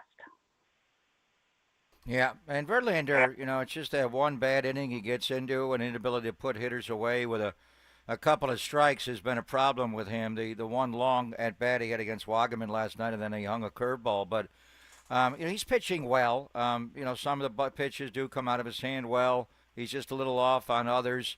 But it's clear he's not the Justin Verlander that we saw earlier in his career, Sue, was going to Oakland. And, wow, he had some of the greatest playoff performances ever against the A's, and in particular Sonny Gray, to win playoff series for them, which leads to where you were on Monday. And we thought that day would never come, even though they're no longer playing in Oakland and they're in Sacramento. We thought it was going to be temporary, and maybe they'd come back one day. And it was always until they have a shovel in the ground.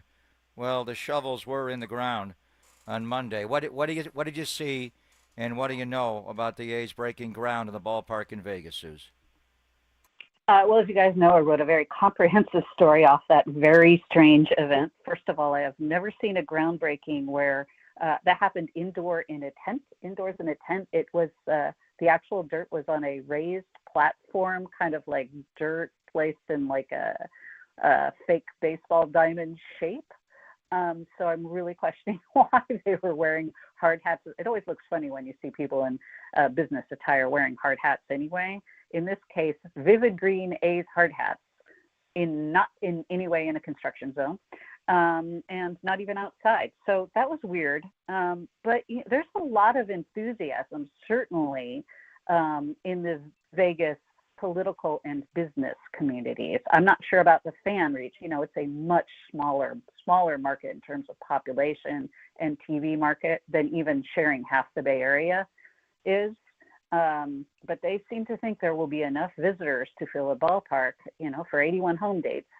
I guess that we shall see. But, there is still some thought out there that this is not a done deal, even with shovels in the ground, even with the Tropicana imploded. The financing, John Fisher has insisted he can take care of, his family can take care of, but in the next breath, he always says they're looking for investors. They have said they're close, but they've been saying that for a very long time, and there has been no announcement about investors. And Fisher, at one point the other day, said when I was talking to him, an event like this might help bring in investors. And I kind of thought, well, your video and then your little indoor groundbreaking, how is that going to bring in investors? If it's like a dog and pony show is kind of what you're going for. I don't see somebody going hey, here's my $250 million. So it's something to keep an eye on. Rob Manfred was so turned off by negotiations with Cheng Tao and her administration in the final years of the A's in Oakland. I'm told he's just not even going to consider any move that he would either put the A's back in the Bay Area or an expansion team in Oakland. But at some point, they might look at San Jose. Those territorial rights applied to the A's. They potentially could add an expansion team. He kind of snapped at me the other day when I asked about expansion in the Bay Area. So I think he remains a little irritated. But the whole thing is fascinating. There are definitely, I talked to at least 2 Nevada politicians who were still a little on the skeptical side. So, yeah, TBA. I would also like for Rob Manfred to be irritated at me. So that's a well done job by Susan Slusser of the San Francisco Chronicle, the voice you hear joining us on the UMA guest line. Going back to the Giants for just a moment, starting pitching is something that I just brought up to you. And second base, of course, the position of focus right now. Christian Koss, Brett Wisely going with those duties split right now. We'll see who's in the lineup today. But as far as the outfield goes, this person, his job is not in jeopardy because he signed a 6-year, $113 million contract. But what's been going on with Jung-Hoo Lee at the plate right now? He was such a hot start. We were thinking early on that's the all-star candidate. And lately he has just really struggled. Defensively, he still obviously has the skills and has a lot of value out there. But Jung-Hoo Lee went from hitting lefties at a rate that we thought wasn't going to happen to now just not hitting anybody at what the expectations have been for him.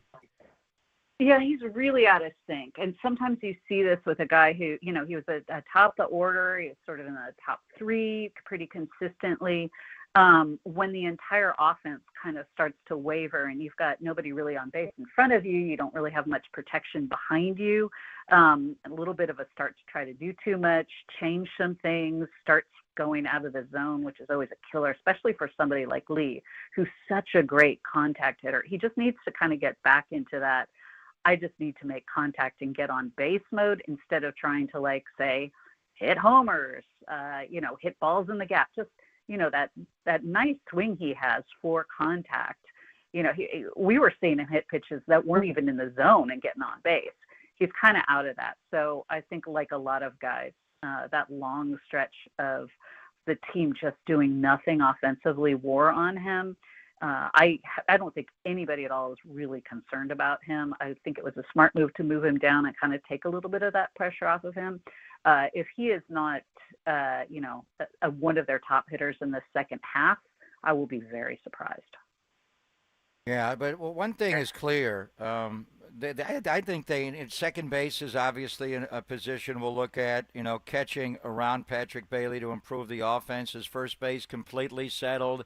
Starting pitching, relief pitching, and never have enough pitching. But Encarnacion's injury kind of snuck up. Nobody's talking about that. They miss a right-handed bat.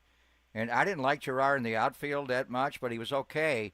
And when you look at needs, Susan, just to balance it out, you got Daniel Johnson now with Yaz, with Jung-Hoo.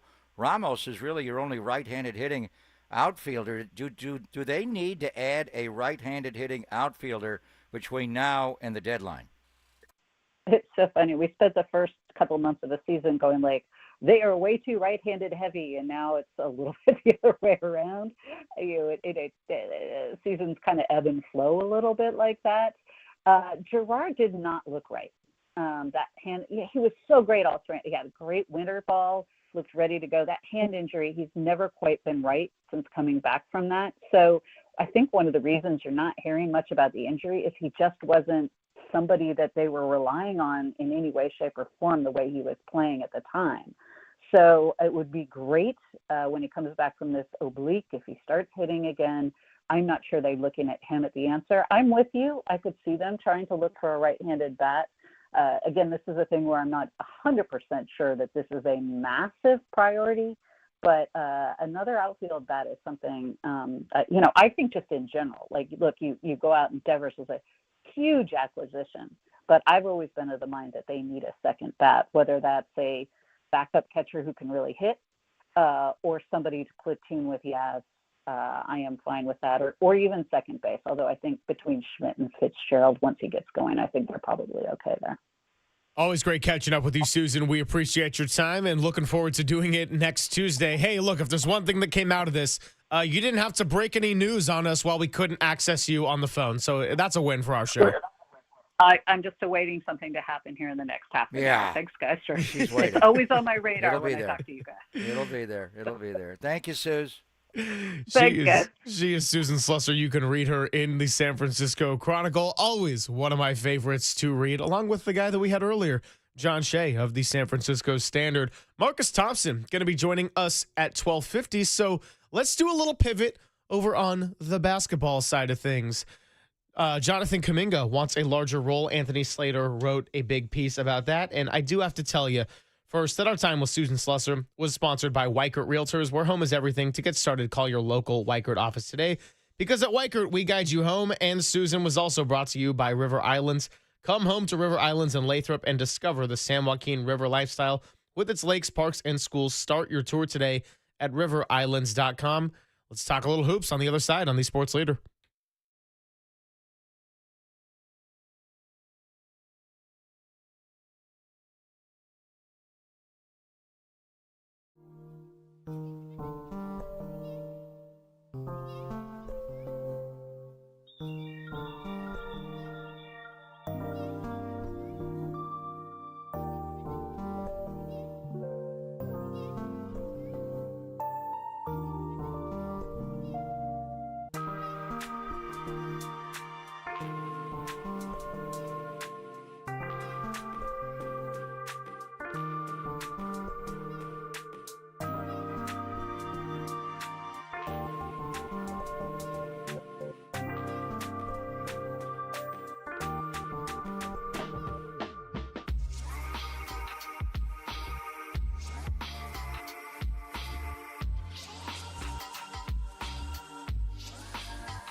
and Silver is brought to you by Redwood Credit Union. Whether you're dreaming of a new home, planning your children's future, or growing your business, Redwood Credit Union is a financial partner that feels like home. Learn more at redwoodcu.org. Federally insured by NCUA. Marcus Thompson of The Athletic going to be joining us coming up in a bit. And basketball offseason, wasting no time, making little headlines. You know, Jordan Poole got traded in the middle of our show yesterday to New Orleans in exchange for CJ McCollum and then a few other surrounding pieces and all of that.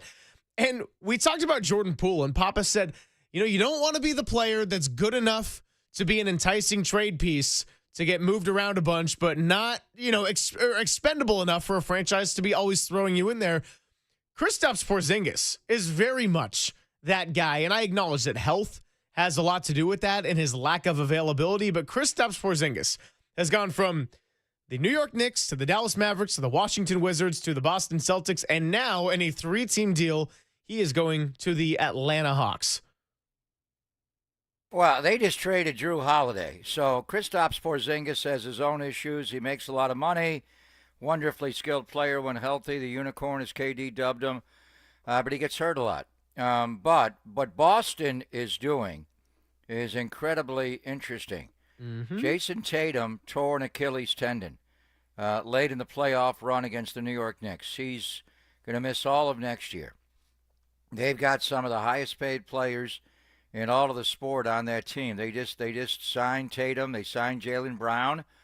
So now they're not going to pay that freight to be way past apron 1 and apron 2. I mean, the tax penalty, could you imagine with their roster? So they just traded Drew Holiday the other day to Portland. Interesting trade. We'll see what Simons does for them, but it's basically to move that salary. And now they trade Kristaps Porzingis. They have moved $180 million off their roster. In this salary cap, and we've seen it the last couple of summers, and it certainly impacted the Warriors on their ability, and maybe it was Warriors-related and a few other teams, but inability to sign players long-term, and you just can't be over these thresholds. Apron 1 is one thing, but the second level is very punitive as far as making trades, signing free agents, getting draft picks. And if you don't have Jason Tatum, then all of a sudden we're going to trade Drew Holiday. Drew Holiday took them over the top and made them an NBA champion. Yep. And now we're going to trade Kristaps Porzingis. So I wonder where Brad Stevens is going to go now. You're not going to move Jason Tatum. He's making over $54 million. A lot of rumors around Jaylen Brown, who was the Finals MVP a couple of years ago. In light of what they're doing, I would not put it past him, but I would assume they would keep Brown. We'll talk to Marcus. He's clued into the league. They would keep Brown and Tatum. But the guy that is really interesting to me is Derek White, who makes a lot of money, makes $28 million. That guy was on Team USA, played a lot of minutes. The Boston backcourt of Drew Holiday and Derek White, one of the best we've seen in basketball, combination of big shot making and offensive flow, which is lockdown defense. You can dream a dream. There's no other way the Warriors could afford to get Derek White unless they were make a bold move this offseason. You look at the two teams that have been in the finals 2 years ago, not this past year with Oklahoma City, and what is Indiana going to do post-Halliburton torn Achilles, but we mentioned with Boston, they won the championship 2 years ago because of Tatum's injury and these tax thresholds. They are just dumping salary of good players, but they're saving hundreds of millions of dollars. And then Dallas just gave Kyrie Irving a massive contract extension. He got out of the final year of his deal. Yeah. He's got an Achilles. Is it Achilles or an ACL for ACL. Kyrie? ACL. ACL. And they're saying he may come back middle of the year. But they just re-signed him to a 3-year deal at $119 million. It's not quite like when the Warriors re-signed Clay and gave him the super max. But Clay did tear an Achilles tendon in the finals against Toronto in Game 6 that year, 2019. But when, realistically, do you expect to get Kyrie Irving back? They're saying maybe December, maybe January, but is he going to be full Kyrie Irving, dribble game, in and out dribble, be able to take it to the cup coming off an ACL? Anthony Davis, will he ever be able to stay healthy? But they're going to draft Cooper Flagg here, number 1, in a few hours when they only had a 1.8% chance of getting the number 1 overall pick, and they got him. And then you've got Clay and you got Daniel Gafford. I mean, look at the pieces. If they get Kyrie Irving back, you have the quintessential combo guard in the backcourt next to Clay, who was more than a 3 than he was a 2 with the Warriors pre-injuries. And then Cooper Flagg, I don't know if he's going to be Larry Bird. I see a lot of Tom Chambers in him or Tom Gugliotta in him. I think he's going to be an instant impact player in the NBA who could play power forward or small forward. He's going to defend like most rookies can. So how good is Dallas? We'll get into it all and, what the Warriors are going to do. Anything today, more likely tomorrow when they pick 41. But we'll get into Marcus. The Anthony Slater column that you referenced is exactly what I was talking about yesterday. I had no knowledge of him going to Cleveland. Why is he in Cleveland to do these workouts? I want him to go to Charlotte or Brandon Payne to come here and work with Steph and Kuminga. Whatever it is, he's getting shots up. He's catching and moving. He's working on the 3 offensive tenets of basketball that Steph Curry's so great at: passing, dribbling, shooting. Run the pick and roll game. You're the primary ball handler in the pick and roll. How are you going to handle that? Now you're the screen setter in the pick and roll. You roll. Now you're going to get shots up. And they're quantifying every single shot he takes and a 3-point line and how much. I hope he's being coached the right way, and the Warriors do have input on what he's doing there. But that's exactly what I was hoping he would do, and he's got to do that every year. Whether it's with the Warrior coaches, you go out and get Chip Engelland, who's one of the best shooting coaches in basketball, and now he works for other teams, so it's hard to get him. But Anthony Slater's column, after reading that, I got excited that Jonathan Kuminga's in the gym. He's working hard. He's not going back home this offseason. I thought he was going to stay in the Bay Area more. I don't care if he's in Northeast Ohio or Northern California. You'd rather have him be here with the Warrior coaches, but whatever it is, if he just improves in those areas, a catch-and-shoot guy, a pick-and-roll player, both setting the screen and being the ball handler in the pick-and-roll, he's got the physical ability to do all the other things. After reading that, I never wanted to trade Jonathan Kuminga. But if he's going to work his ass off and get even better like he did a couple of years ago, how good could he be? And now the business side comes in. How do they make it work? Will someone make an offer now that Miami didn't get Durant? Will they make it play for a sign and trade? And what's the timeline on this? Do we have to wait to July to find out about Kuminga to go out and get an offer from somebody else? Or could the Warriors preemptively either sign him themselves or sign and trade him? What's the timeline? And what do you think ultimately they do this summer? This is the summer of Kuminga. You're probably not, unless they get back into Giannis somehow. We'll ask Marcus about that. That's probably unlikely. This is going to be the summer of JK and what decision they make with Kuminga. And Mike Dunleavy said it this week, speaking of reporters, said it's a main priority for him in this offseason. So we'll get into all of that coming up with Marcus Thompson of The Athletic, who was out at the NBA Finals. Can ask him all things hoops. It's Papa and Silver on the Sports Leader.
Thanks for joining us, Papa and Silver. Got about an hour 10 left here before we get ready for Dirty Work. We're going to catch up with Marcus Thompson of The Athletic in just a bit, just working on making that connection. Hey, look, after everything we went through yesterday on the tech side of it, not so bad when we just get a voicemail or two. So we'll connect with Marcus coming up in just a bit. And he wrote a couple of columns over this last week that were just so well done, going in depth about the end of the finals, the fallout of Tyrese Halliburton and the injury. He and Sam Amick teamed up on that one. And then as far as his deep dive on Shai Gilgeous-Alexander and balance leading to brilliance, and it was all about Shai Gilgeous-Alexander's balanced nature going back into his history. And he went and played at a big program like Kentucky, but wasn't some highly touted recruit. And there was this part in the story that I loved where when he got the invite to go to Chris Paul's point guard camp as a high schooler, and he ended up having the choice between doing that, where it would be highly touted and a lot of scouts,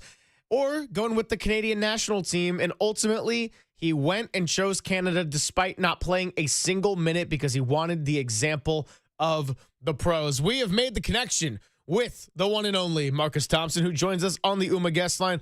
Always good to catch up, Marcus. How's it going? What's up? How you doing? We're doing great. Was just referencing the columns you wrote, and particularly the one about Shai Gilgeous-Alexander and his nature of balance and everything. And one question that I immediately wanted to ask you following that read, which I would highly encourage everyone to go and check it out, is just having known Steph Curry so well and this whole journey that he's been through in the Bay Area, what are some of the key similarities and differences that you've observed between Steph and SGA as leaders of championship franchises? To me, the most obvious thing would be that they both had to they needed to be patient to get there. They weren't superstars off the bat. I mean, this is what I think it was year 7 for SGA, year 6. And Steph had to go through the ankle injuries, and they both had to take this kind of circuitous path to where they are, right? It was difficult for them. It wasn't handed to them. And their kind of experience ends up giving them the credibility to be able to lead when it's time. So they both waited, which I thought was pretty important. The other part is I know SGA's parents weren't in the NBA players, but his mother is an Olympian. He's got a pedigree, which I know people like to say, Steph is like his dad because he could shoot, etc. But to me, that advantage from the former players whose kids are playing, it's so much more mental than it is actually physical.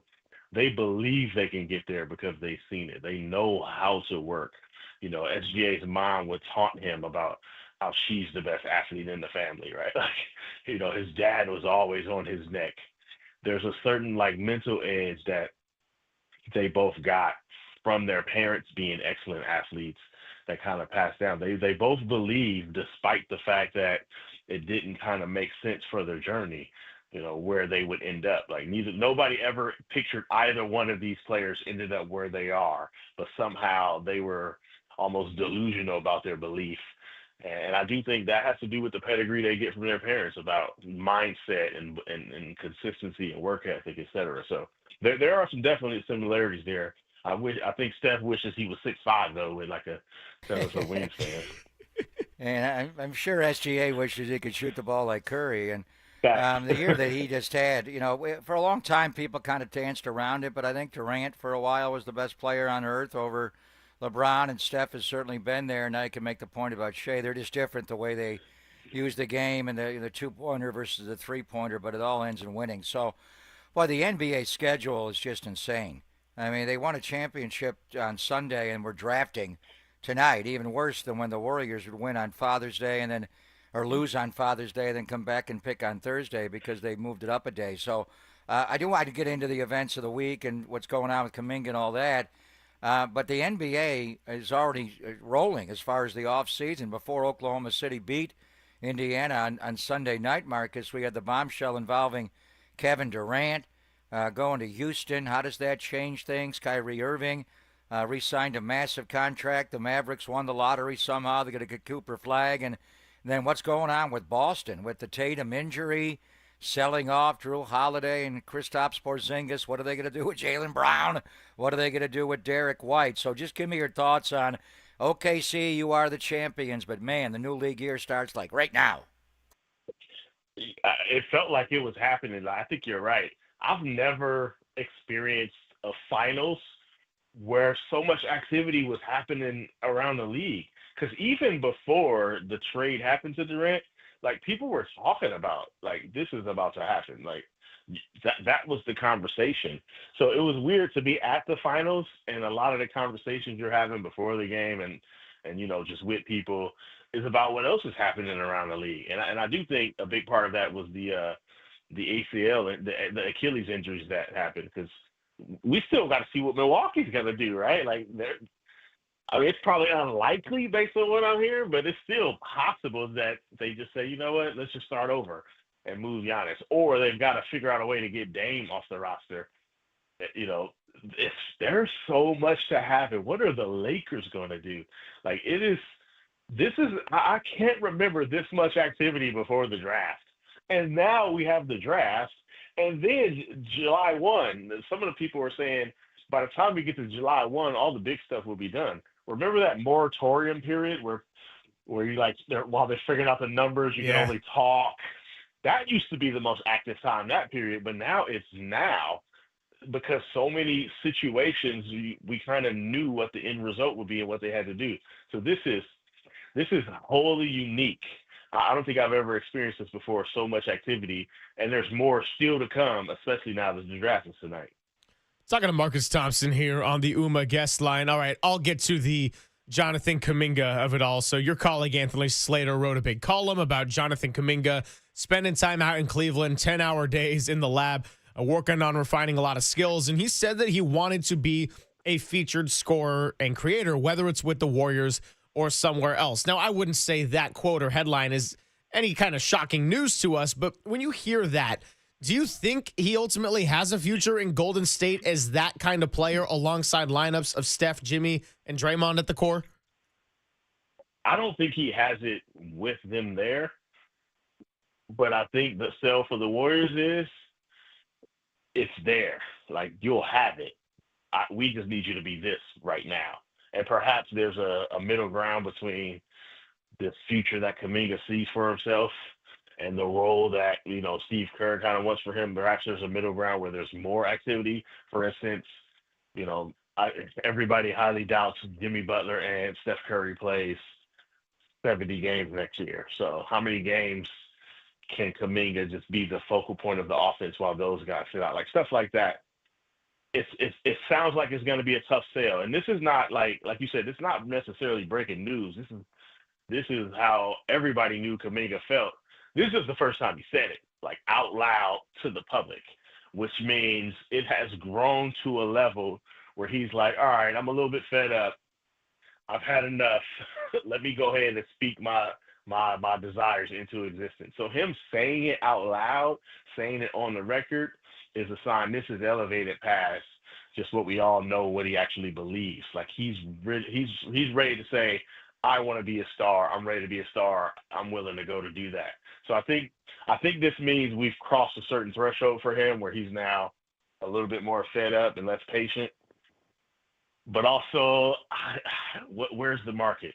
What's the market out there? Like, perhaps Miami is in play because they wanted to get Durant, and Miami is one of the teams that liked him. So is there some possibilities out there? There just may be a very likely scenario where they got to figure it out between now and when Steph retires, or now and the trade deadline, because he's got this vision of himself that I'm not sure the entire league has, and there might be a team or two that believes he can get there. But the difficulty now is he's ready to be paid like it. Like, he wants the money to match the vision, and he hasn't gotten the opportunity to show he can do that. So he's going to take somebody to put some faith in him, and that's a little bit difficult in this second apron climate. Well, my question is, does his own team have the faith in him? They're the ones that know him better than anybody. They're the ones that drafted him. They have developed him. The conversation began on Shai Gilgeous-Alexander, and at age 20, with the LA Clippers, he averaged barely over 10 points a game. He finished sixth in Rookie of the Year balloting that year.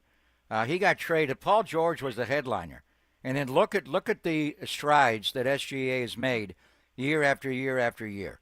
And you read what Slater's going to Cleveland, and heck, the guy's taken like 6,000 shots in the month of June. A lot of them are threes, and what kind of defense has he faced? Doesn't matter. He's in the gym, and he's working. And he's working on things that make him an ill fit with Jimmy and with Draymond.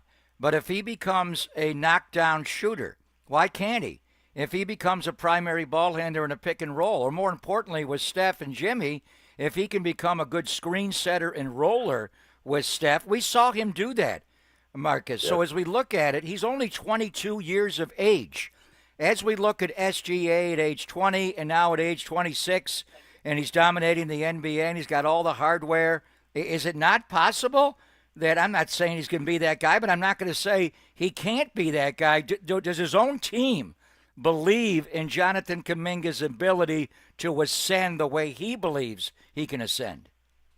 I think there's a split on that, but I don't know how you can see what we've seen and say it's not possible. I do believe there's a style of basketball that's difficult for Jonathan Kuminga, but there's just multiple ways to play, and there's some other ways that you can play that really magnify his situation. The onus on him is, like you said, if he gets that shot down, it changes everything. Like, it literally changes the whole scope of what he can do out there. If he somehow became a 40% shooter, and Aaron Gordon is like 45% this year, like, he just came out of nowhere and didn't miss. So we know it's possible for these kind of non-shooters to develop that. If he develops that, it changes the scope. At some point, you got to be able to see an opportunity for Steph to be off the ball spot up, Kuminga running a pick and roll, and having the threat of Steph over there almost in the role of Clay. Like, Steph is is the most diverse offensive weapon in the NBA. Like, he can do this other stuff. Kuminga's got to get the shot down, and he's also got to get his handle better. Like, Steve wants him to do some other things, like rebound, like not get lost on defense, be smart with the ball, move the ball, those type of things. He wants to do the other stuff. And the difficulty with Kuminga, unlike SGA, like, they won 22 and 24 games, Oklahoma City did. SGA got unlimited minutes, unlimited shots, unlimited chance to develop his game.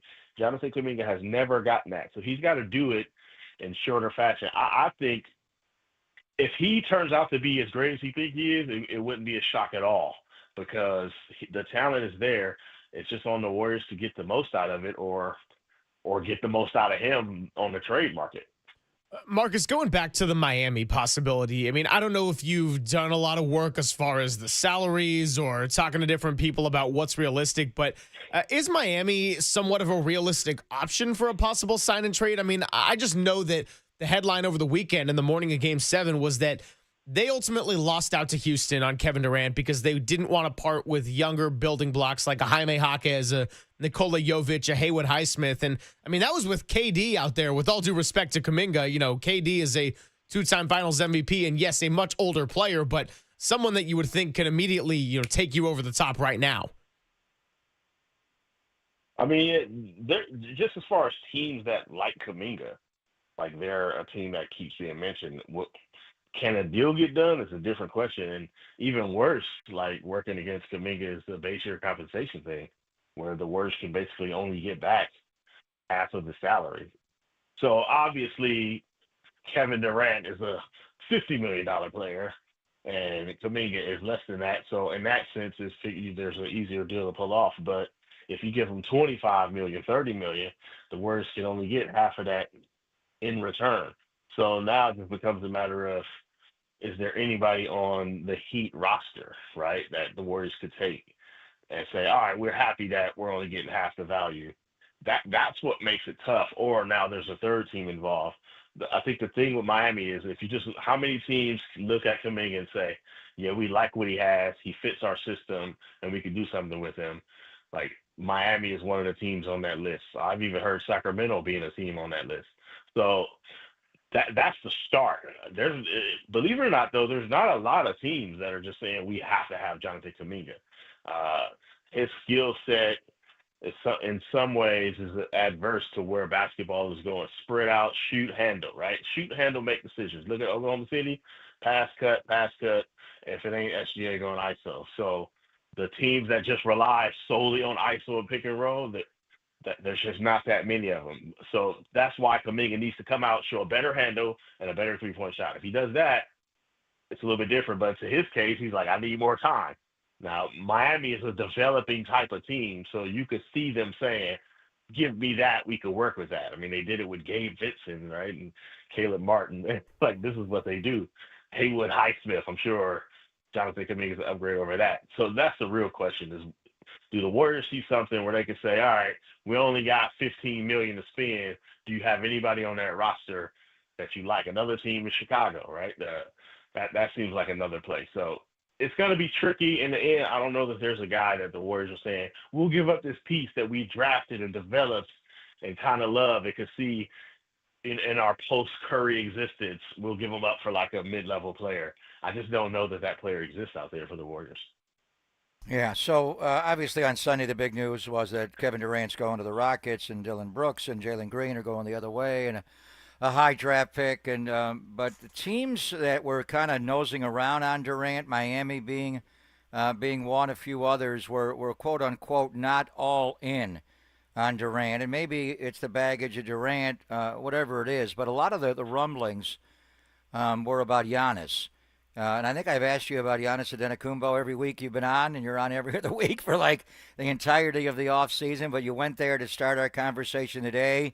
It doesn't seem like there's any demand there coming from Giannis and his camp, and Milwaukee is saying they're not going to do it, but we'll see. And if they're going to trade him, would it be today, the day of the draft, or sometime this week or later?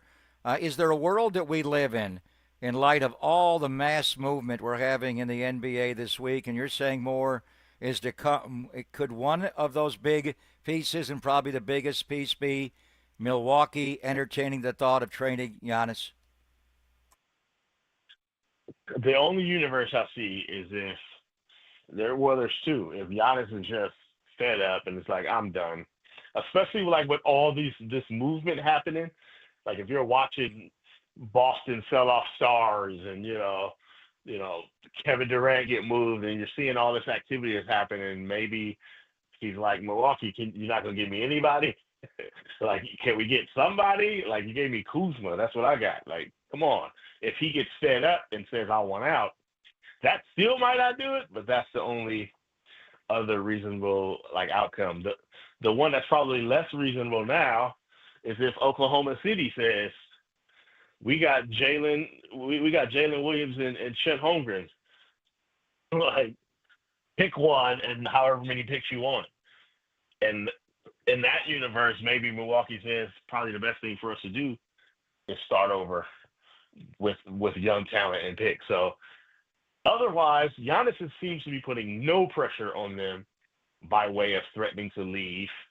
And Milwaukee has no desire to get rid of the anchor of their franchise. So outside of that, it just feels like he's willing to take the gap year where they're struggling.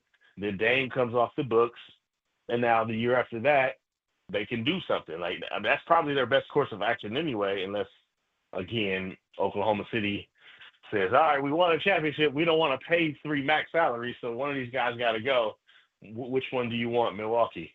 That's the only universe I can see it. But everybody who was talking about it, who might know anything about it, seems to think Milwaukee is determined to keep Giannis, and they just have this gap year that Boston couldn't afford to have because of the second apron.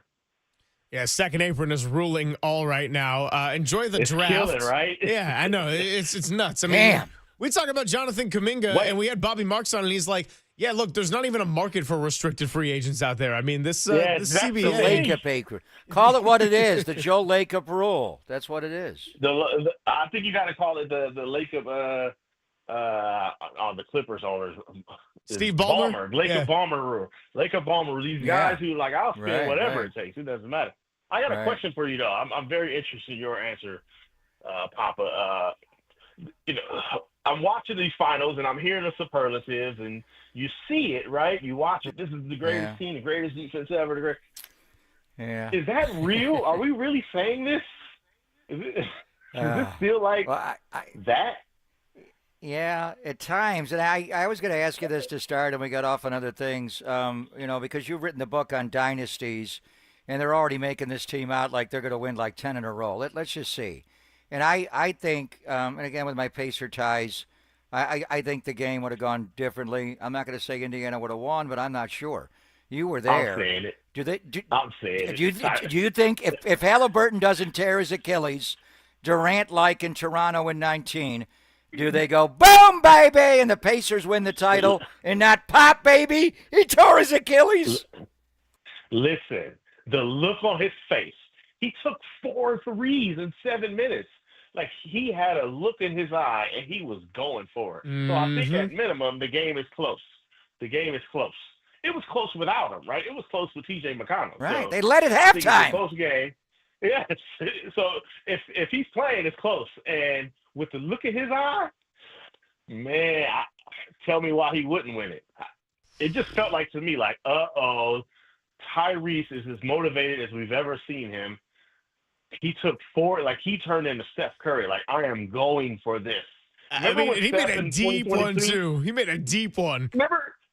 Remember Steph flexed at the Boston crowd after hitting the 3 and started yelling at him? It felt like that, where you were like, Now, I felt like he was about to do it. It felt like he was going to do it. Could SGA do something spectacular to stop it? Sure. But, man, it was way closer than what people think it was. At least in the building, it felt that way. I know. That was just a really unfortunate way to watch it play out, just as neutral observers, because, look, if OKC won, if Indiana won, whatever. I just wanted to see it play out with the best players in the league. So, I mean, hey, this is sports. We lived it twice in the Bay Area. KD and Clay, back-to-back elimination games. So it's part of it, and I loved reading what you wrote off of it with Sam Amick and then also your column on SGA. So always appreciate you coming by, Marcus. And look, the next time we talk to you, there could be about 27 more headlines because it just Giannis will be a warrior next time. I'm about to say, Mark we'll have one.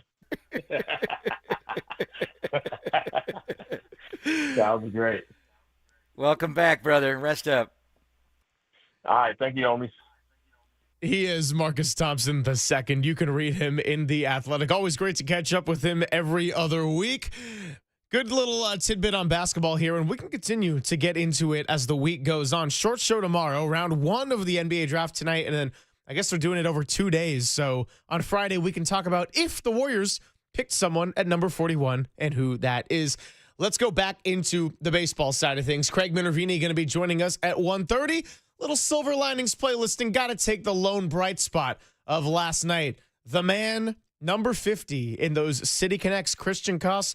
What song, what direction are we going to go? We'll find out after this on The Sports Leader.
Giants are back in it. It hit the top of the wall, or at least maybe just behind it, and then took a big bounce into the bleachers. And that's what they're looking for. And they get it out of the bottom of the lineup. All right, a little bit of a play on words, but look, wasn't a great one for the Giants last night. They lose it 4-2. We've been getting into it. Had to have a little bit of fun before Craig Minervini joins us. Christian Koss, we got to give him his flowers. He had a rough one on Friday. The double plays with the bases loaded. Twice the error that was costly at second base. But last night, 376 feet over the left field wall, and defensively, a much better game than the one you saw the last time he was out there on Friday. So we're going to go with not Chris Koss, but the rapper Criss Cross, 1992. Chris Koss will make you jump, jump. Jump, jump. Robbie Ray will make you jump, jump. Logan Webb will make you jump, jump. Got to get a little funky with it. And Christian Matt Williams Koss. and Raphael Devers will make you mother effing ruckus. I thought you're not going to go Wu-Tang Clan after last night. I thought you'd go, got to get my W. It was an L last night. It wasn't a W. So I think Koss, like, before we just give the job to Casey Schmidt, and I know that's the plan, the media wants to sell that, and I know Bob Melvin's thinking that. Can we watch Christian Koss play for a little bit, play for a couple of weeks, get extended play like Tyler Fitzgerald did, and maybe he, we know he can defend. The guy is a plus defender.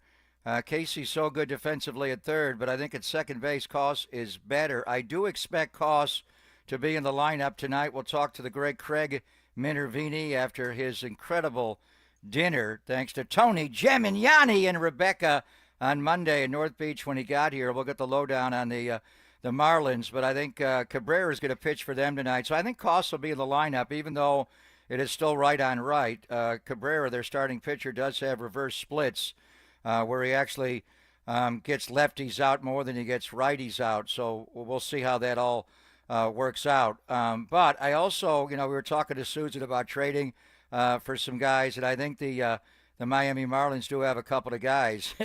I do have a fancy for Xavier Edwards, their young second baseman. You watched him play last night, that inside-out swing right down the line. 18th five-hit game in Marlins franchise history. Remember him back on the first day of June against the San Francisco Giants. That is that guy. We talked about, their second baseman that we know well. He's actually playing shortstop. They moved him off of second base, and they moved Edwards to shortstop. We'll get Craig's thoughts on that. But Otto Porter, and he's the guy that made the relay to gun down Devers and create the mother effing ruckus at home plate. Would they be willing to trade? Sandy Alcantara, I think, is going to be traded. Are they going to send him to the Dodgers or the Padres? Don't do that. I think this guy tonight, Cabrera, could be traded, which will be interesting. And, if you want to make a trade with the Miami Marlins, he is not the president of baseball operations, but he does make a lot of decisions there as their assistant general manager. And I know you're going to give me your imitation now. That would be the great cheeseburger connoisseur. Does he go cheese on his burger or just burger? That would be Gabe Kapler. I feel like he probably does cheese, but I know he just describes the meat in the most sensual way possible. I'm actually going to refrain. I'm going to refrain from doing the imitation right now. I'll save it for another random drop here in this series. But all right. Yeah, look, hey, right. got to give Christian Koss some flowers just for the swing that was the only Giants runs last night, his second home run, and I don't know if he necessarily jumped when he made that little sliding catch. Maybe it was more of a slide to end that first inning, but. No, I mean, he was the Giants' bright spot last night, and got to have a little hip-hop fun after you saw Wu-Tang last night, even though I did go Criss Koss.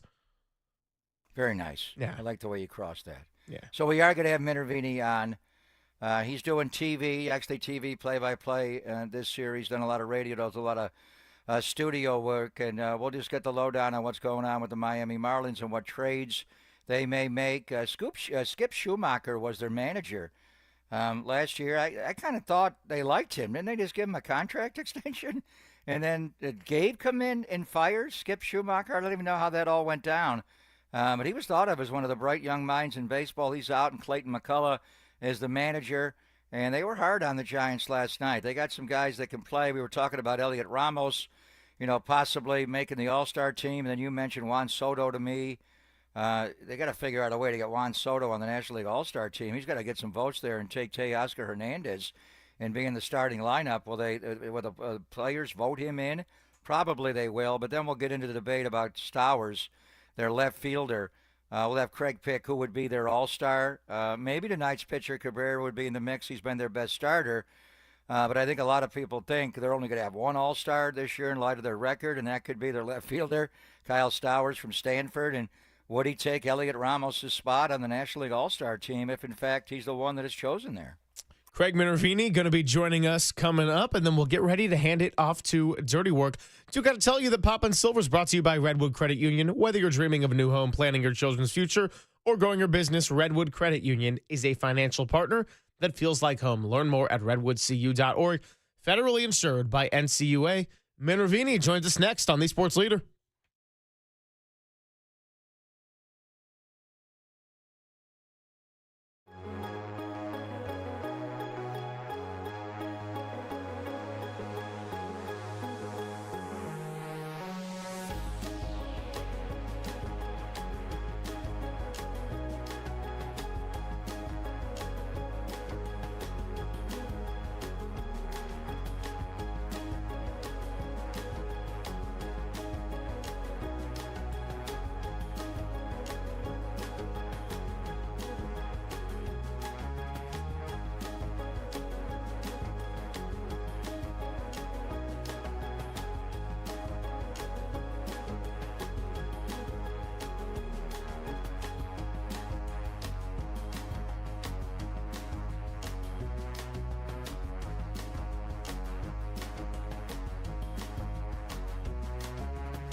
Please play responsibly. 1-800-GAMBLER. Here's the pitch. Swinging a line drive down the left field line. That's a fair ball, and Devers is on the move. The ball kicks out, and they're going to wave at Devers. Here's the throw home. It's a good throw, and they got him. That was the play of last night. They got a lot of run here, especially in the first hour. Marlins win game 1, 4-2. And here to help us close it down on a Wednesday as we get ready for the second of 3 is the one and only Craig Minervini. We had him on not too long ago when the Giants faced the Marlins in Miami. Does games for the Marlins, TV, radio, a little bit of Florida Panthers work as well. And I know we got into the Stanley Cup, and now the Florida Panthers are back-to-back champions. So we welcome in Craig out here in the Bay Area. Good to have you on, my friend. You're with the Gregs. What's going on? Yeah, good to be with you guys, Greg and Greg. I just want to know, why can't I get Tony's Pizza as my lead-in instead of Men's Health every time? It's about a fourth time. Tony Gemignani. I'm showing the picture. So I texted Craig. Knew he was coming to town, 6 o'clock on Monday night. Are you in San Francisco yet? I'm going to a place called Tony's at 7:30. Have you ever heard of it? Tony Gemignani, Rebecca took care of you. Tell our audience how much fun you had at Tony's Pizza on Monday. Let me tell you something. That have you tried this pizza with the honey on it? It was incredible. And I'm not doing this to plug your. I know they're a sponsor. I'm saying if you haven't been to this place, and I'm Italian, Minervini, you got to go to Tony's Pizza. I don't know about the Men's Health. Maybe that helps too. But I can tell you, Tony's Pizza, man. And the sauce, better than Greg, better than a varsity slice on M Street in Syracuse, Minervini. Well, they don't have the pennants turned the opposite way, like when the Giants might beat the Marlins, which they did in Syracuse. But seriously, that red sauce was almost as good as my mother's, and that's saying a lot. Hey, Mama Minervini. Wow. So just to start with going on in the series, and I definitely will end by getting this back to food because that's where, we got to start and end in the best possible way. But and Gabe Kapler is in town. Gabe Kapler's in town, exactly.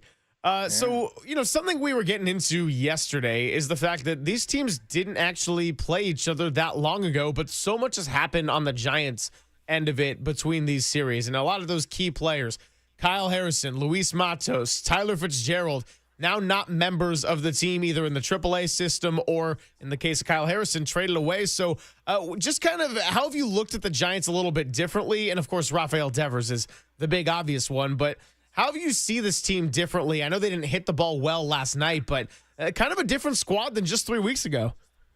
Absolutely. Look, it starts and ends, I think, offensively with Devers because, what he brings, although he wasn't overly impressive last night, it looks like he maybe pick up the hustle category here and there. I don't know what the early returns are, but look, this guy is an amazing hitter, and I think for the Giants to get a hitter, and I don't need to tell you guys like this, with this kind of power, it's going to be interesting how it plays out at the ballpark. But right off the bat, you got to go through him, and then you've got how well Ramos has hit. Flores is great.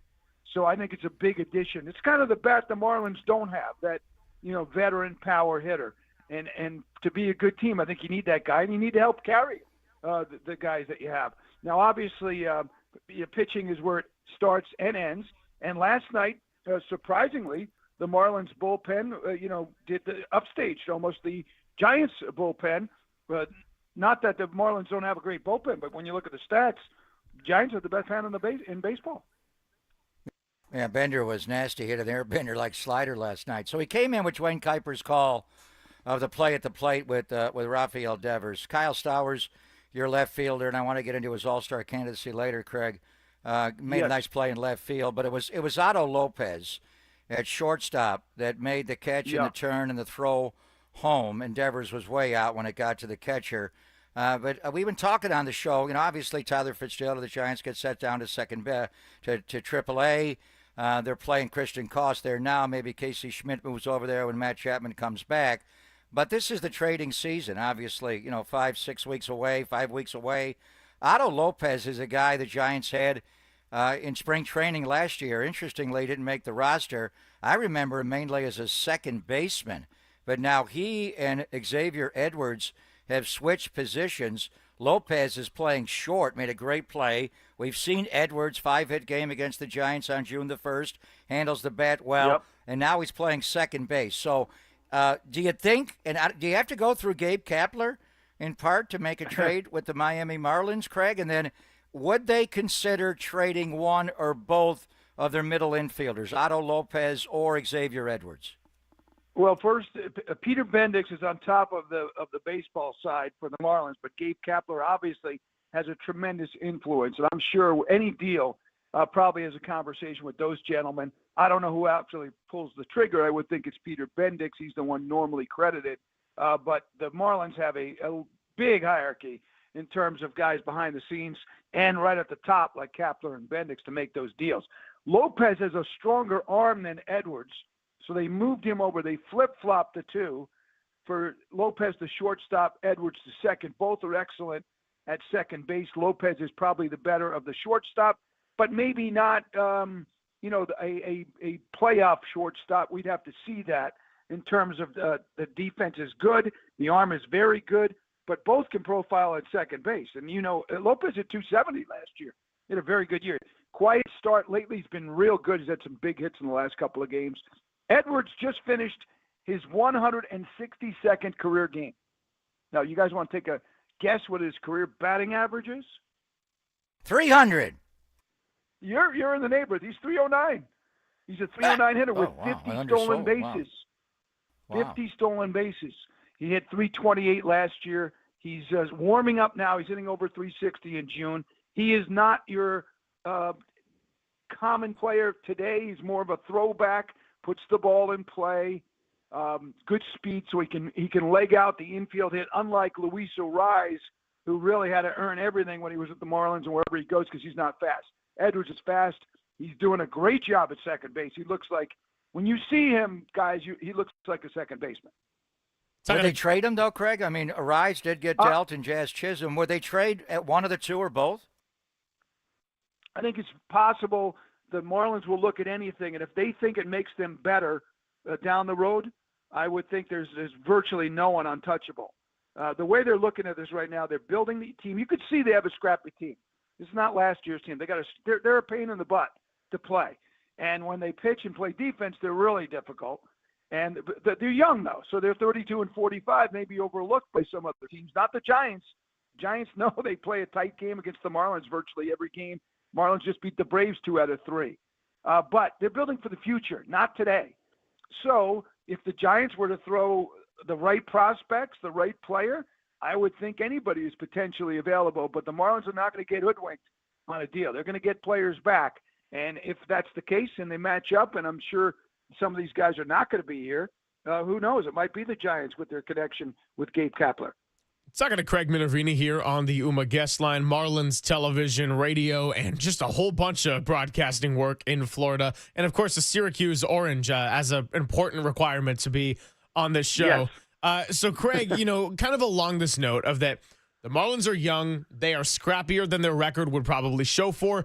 Do you think that there's less of an incentive to make trades like there would have been maybe last year? I mean, I was talking with our other producer, Walter. We were at the game last night, and we're thinking, last year, Jazz Chisholm was a likely trade candidate. Tanner Scott ends up going to the Padres, and now he's a Dodger.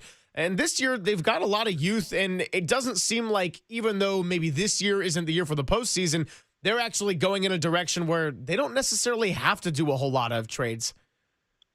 Yeah, I would agree with you, Greg, from probably the offensive standpoint. Last year, the Marlins had some veteran hitters that were moved.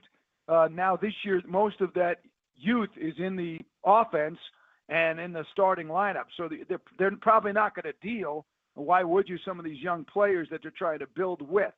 Having said that, the bullpen has been really good of late. In the last month, the Marlins can put up their pen almost against anybody, maybe this side of the Giants.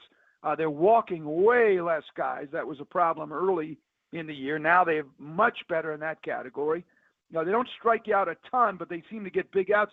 And they also use, I don't know if Bob Melvin does this, but the Marlins use their bullpen very uniquely. I mean, Anthony Bender arguably is their best reliever.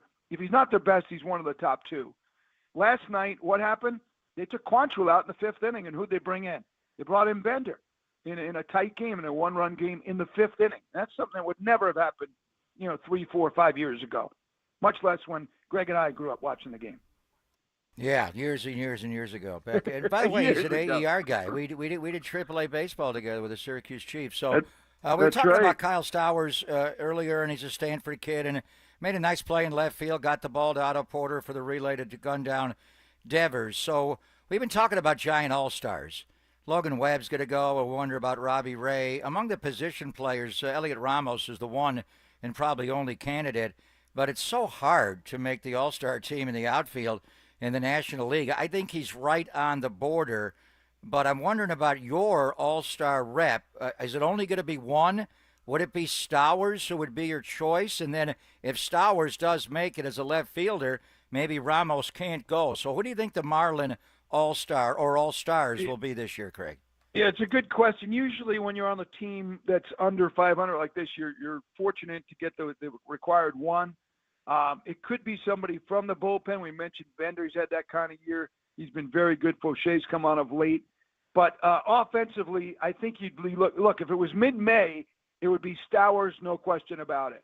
He's the guy. He slumped a little bit of late, and all of a sudden a guy like Dane Myers has come on, hitting over 300, center fielder. And I'm not going to rule out the X-Man that we just talked about, Xavier Edwards, because he's in 365, I think it is, in June. His average is at over 290 right now, and it is certainly trending toward over 300. And if you're right, Greg, and they have too many outfielders, he's had, quietly, he's having an all-star type season. So I would say one of those three. The dark long shot here would probably be Agustin Ramirez. He's one of the leading rookie power hitters. He has 11 home runs in limited playing time. He's a catcher. DH will be, I think he's catching tonight. And guy you did see, he was up when the Giants played him, but he's got incredible power. And among the rookie leaders, I think, in home runs. Few more minutes here with Craig Minervini, and obviously they're going to go tonight, but we're going to have tomorrow a day game, and I want to get your take on this one because the pitching matchup for this one intrigues me. It's Hayden Birdsong, who is the young Giants guy that made the team, started in the bullpen. He's got a great 4-pitch mix, and he's been getting some great starts, but has been a little bit colder in the month of June. And then the guy with the great name, who we did see a little bit, but I don't know a whole lot about, Jansen Junk. What are you looking for between Birdsong and Junk tomorrow? This guy's been incredible. He's come out of nowhere. We had him on the other day. I said, now, let's get this out of the way. It is a stage name, right? His real name is Harry. No, his real name is Harry Junk? It sounds like a stage name. I mean, are you kidding me? Jansen Junk. Wasn't he on some baseball movie, 10 years ago? Well, no, dude, we're like the Big Dumper is the best name in all of baseball, but it's a nickname. Jansen Junk is the best name, and it's a legal name. It's a legal name. I still don't believe it. I asked him. He's a really humble type guy, but he said, no, I swear that's my real name. And he's been hearing every joke you can imagine his whole life with the last name. And he said, look, I'm a reliever. Who could have a better name? But now he's a starter. He was coming out of the pen as a long guy, almost set up to piggyback Quantrill and go 4 or 5 innings. The guy's been unbelievable. He's got good stuff, but he also has got a lot of poise. So he's an interesting guy. They have just put him with Max Meyer, who's one of their young pitchers, just going on the IL for the remainder of the year. He's going to have hip surgery. Junk has now been sort of officially slotted into the rotation. We'll see if they decide to keep it that way. But you could not have pitched better so far than him. And he's a hard thrower. He's not a junk baller. Is he, Craig? No, he's not. I wouldn't put it. Yeah, he's not a junk baller, despite the name. No. But he could throw, and he's been efficient. Yeah. Yeah. He'll go tomorrow in the day game. Edward Cabrera is going to go tonight. Just watching him, nasty stuff, reverse splits. Actually gets left-handers out more by that slider and curveball with the fastball. He really shut down the Phillies his last outing. Give me the scouting report on Cabrera. And then Sandy Alcantara, we're not going to see him pitch against the Giants all year. Are we going to see him later in the year? Is Bendix and Gabe going to trade him to somebody in the National League West, either the Padres or Dodgers, do you think, later in the season, Craig? Well, I don't know about that. It all depends on who they get back. But right now, there are some people who feel that Cabrera, he's got a 1.46 ERA last 5 starts, and he has cut down on his walks. They've been preaching strike one to him and he is buying in and producing. He's just he gave up 1 run. You mentioned against the Phillies the other day. He's dropped his arm slot a little bit. He's using the four-seamer much more now, and he's getting results. Some people think he is a better maybe candidate from an interest standpoint right now than Sandy, who has pitched much better, by the way, in June, had a rough April and May coming off Tommy John. Cabrera he's one of those guys. He's a little mind-boggling. They have control of him through 27. So if you get him, you got 2+ years this year and 2 more at a very reasonable rate, obviously. So we'll see. But he's one of those guys that there are nights where a lot of people say he's got the best stuff out of anybody in the NL, let alone baseball. And he's been showing that lately. Craig, we're hoping that you're enjoying San Francisco just beyond Tony's Pizza, but we really do appreciate you coming by. And it was great to do this because, like I said earlier in the interview, they didn't play these two teams. They didn't face off that long ago, and we just talked to you, but it feels like with everything that has happened, especially on our end locally, it feels like it's been a long time. Yeah. So always good to catch up, and thanks so much for your time. Absolutely. Thanks, guys. Thank you, Craig.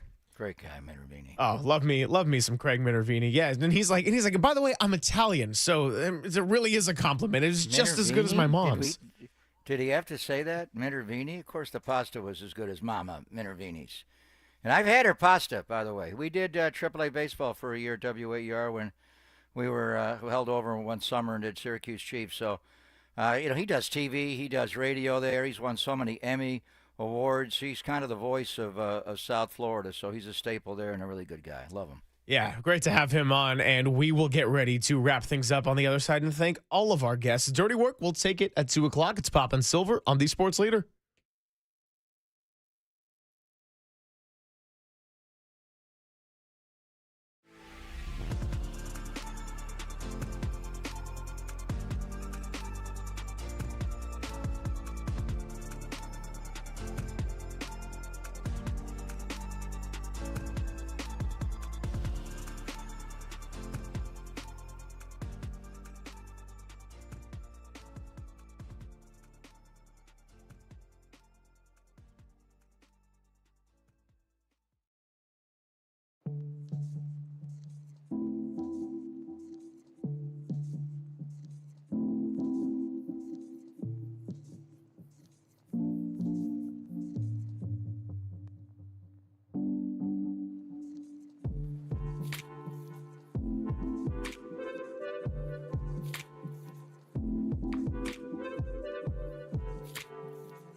Just drop in. Please play responsibly. 1-800-GAMBLER. Final few minutes here. Papa and Silver will get ready to give it off to Dirty Work, and they'll take it up to 5:45 when Giants pregame starts. Logan Webb looking for win number 8 tonight, going up against Edward Cabrera, and then we'll have a short show for you tomorrow. Hayden Birdsong going up against Jansen Junk. And actually, as we talk to Craig Minervini, I'm realizing kind of a cool storyline that it's going to be a battle of two guys that were coming in as piggyback or long relievers who have now been pitching so well to where they got the starting role. That's a fun matchup for a Thursday afternoon. You're referring to Birdie against Junk.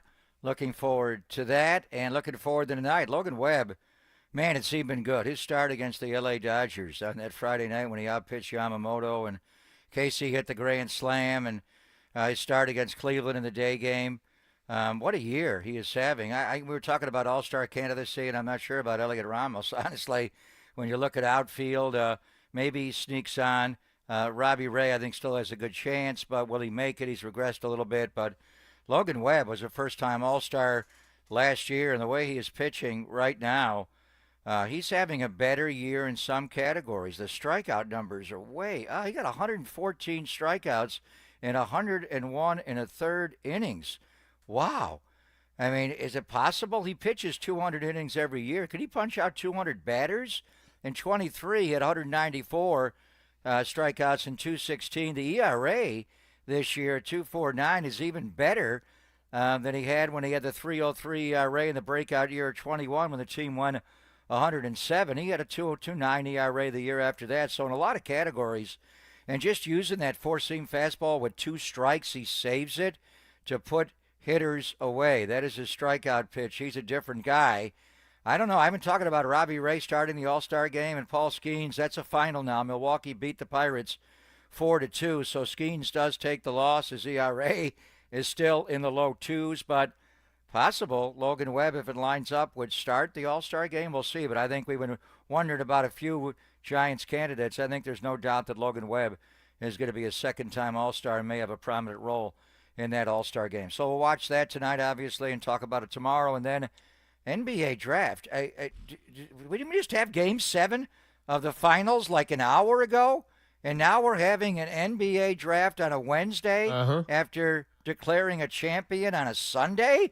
They have got to fix the schedule in the NBA. Sam Presti is picking 15th today, unless he makes a package to get Giannis. Marcus took us down that rabbit hole. Wow. Is he still hungover, Sam Presti? I remember the Warriors working Did you see out the clip of Shea Jacob Gilgeous-Alexander on Good Morning America? And I'm like, dude, this guy is so off of like hungover. 1 hour sleep, and he is so he hungover. He doesn't have to draft. Sam Presti's the GM. He's got to draft, and they're going 15th. I remember the Warriors on the day of a parade, because I was actually in the gym getting ready for the parade.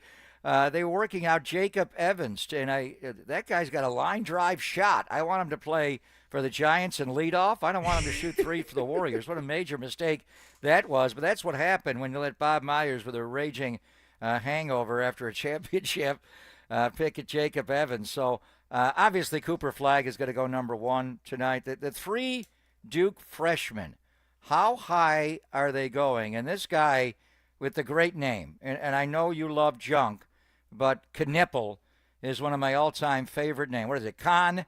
Knippel. I've seen some he's going to go, I've seen as high as 4 in the NBA. When I watched him play, I thought heady player, smart player, could carve out a role in the NBA. Is he worthy of being the 4th overall pick after one and done? Is this Dookie that good? No, I wasn't thinking so watching Duke through the tournament, but to be fair, I didn't watch them all year long. I watched them for a select couple of weeks, and I had a similar thought where good player, smart player, definitely could fit in well to an NBA roster. I wasn't thinking that high of a lottery pick, but hey, we're not the ones making the decision, so we'll see where he ends up going. It's going to be a lot of fun. Without a doubt, we'll watch it, and unlikely that the Warriors, speaking of Dookie, Mike Dunleavy Jr., could trade up to get into the first round tonight, but you never know, and then we'll report on what we saw and get you ready for day 2. It's now a 2-day extravaganza, and the Warriors picking at at number 41. So good show today. Everything worked today pretty much, right? I feel like it went really fast today because we actually had some funny sounds, including one about Kendrick Perkins talking about Cooper Flag. Maybe we'll save that for tomorrow or Friday because the show just seemed to fly by today. And yeah, you're right. When things actually work around here, I was like, oh, all of a sudden, this is pretty easy. And we got a short one tomorrow. So a big thank you to our guests who were able to call in today, John Shea, Susan Slusser, Marcus Thompson, and Craig Minervini. Thank you to Walter, as always, for everything he has done behind the scenes. And it's time for a little dirty work. Copes, Depop, and Tim Webb will make you jump. And you're listening to KNBR and KNBR FM, San Francisco, the sports leader, a Cumulus media station.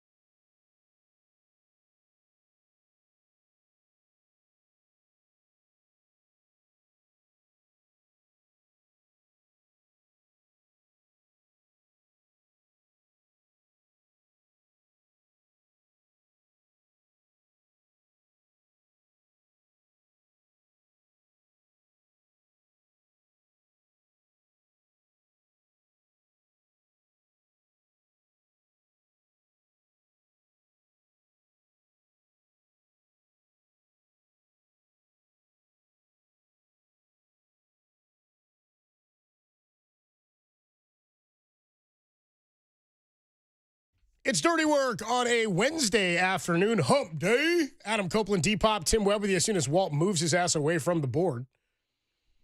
What's up, Walt? Get away. Go away. Get out of there. Go on, get. Come on, get. Go on, get, Walt. Get out of here. Don't you say we don't want you no more? Get. Dude, you know what that's kind of from? What? Well, Airbud? First movie that ever made me cry. That's seen in Airbud, dude, when I was a kid. Walt, don't nod like you know, dude. You never seen Airbud. You never seen Airbud, Walt? That scumbag clown.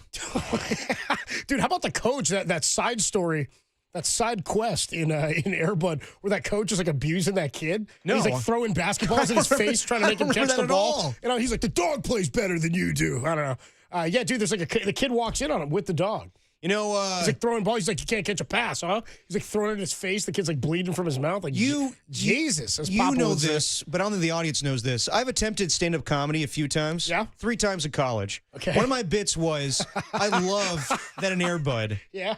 There was always a point in the movie where they were like, well, there's no rules about a dog playing basketball. There's nothing here. They're all standing around. There's nothing that says the dog can't play. And I always wanted to be. It's a game for people. Exactly. I always wanted to be like some guy, be like right here, right in the rule book. It says right here, Rule 56. Animals cannot be on the court during play. It's like we get real literal about the Constitution now. All of a sudden, we'd have to get real literal about that. It doesn't say anything about people. It just says players. Yeah. And then, like in a if we give the dog a jury, what is that? An Airbud Golden Receiver? Golden Receiver, where he catch the ball in his mouth. Makes no sense. But talking about Deflategate, I mean, give me a break. Well, yeah, they had to be letting air out of those balls. Yeah, but like you imagine like the coach on the sideline, like it's a dog. Just tackle the crap out of it. Come on. And of course, no one wants to do that because it's a dog. Also, you imagine like a linebacker like just lifting it up. And yeah, dude, some high school linebacker looking to take him down as he comes through the middle. The other part is like, how can you tell when he's got a knee down? You know what I mean? Yeah, exactly. What the hell's going on? His paws are always moving. It doesn't make any sense. These movies make zero sense at all. But always fun. And I do remember, yes, there was a moment where like they have the aspect between his original owner, the terrible clown, and then the new kid that he loves. Well, at one point, the kid makes him go. He's like, get out of here. Go on, get out of here. That's how I was yelling at Walt, but I don't want Walt to come back. Yeah. I just want him to go on and get. I wouldn't pick Walt for my basketball team or football team. And now Tim's here. Thank God. Hi. I'd pick Tim. Tim's got a little size, dude. Tim's like a stretch 4.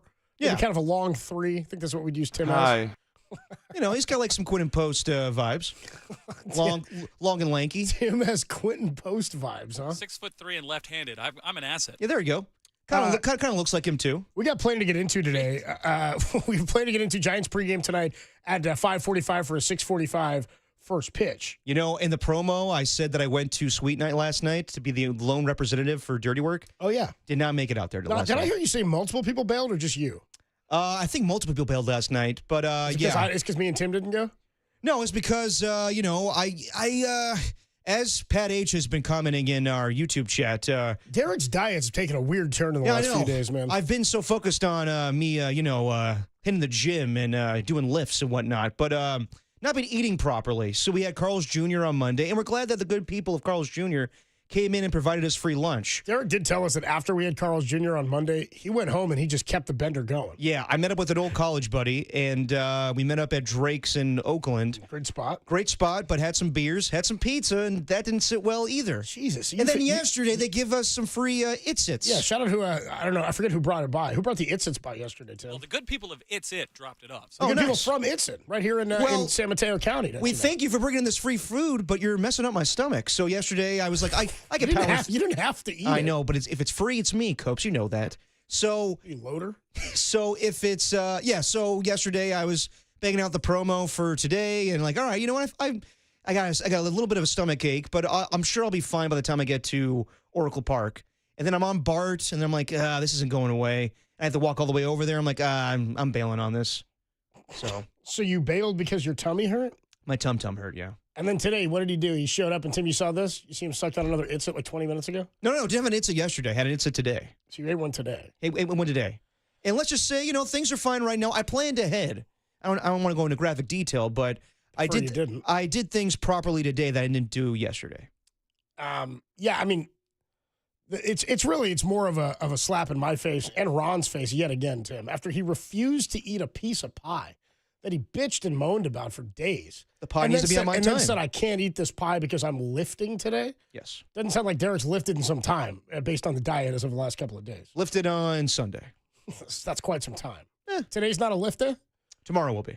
What is the schedule you're on? It's a late Giants. Sunday and Thursdays are your lift days? It's a later show tomorrow. Gotta get your pump in? Yeah. So you wait until you're completely not sore from the last lift to go again? Exactly. It takes me, a bit of time to lift, so, I don't have to worry about rushing to work, so tomorrow's a good day. How much time do you spend in the gym when you're lifting? What's your sequence look like? What's your plan look like? Like an hour and 30 minutes. Dude, that's a lot of lifting. Yeah. You get a lot in? Well, here's my pet peeve. You do like a full body lift in one day? That's what you do? Every appendage? Yes.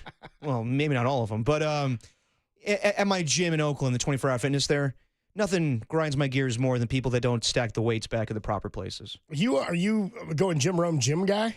I'm a very mind if I cut it? Mind if I work in? No. It's never cool to work in. No. It's not cool to work in, but I don't appreciate where the weights are all over the place and they're not in the right places. This is like a Tim's Tuesday Take and trivia. Like this is like a it's slice crap. of life. I believe you should have theater etiquette. You and I are, simpatico on that one. You should never talk during a movie and know the rules. Yeah, like silence your phones.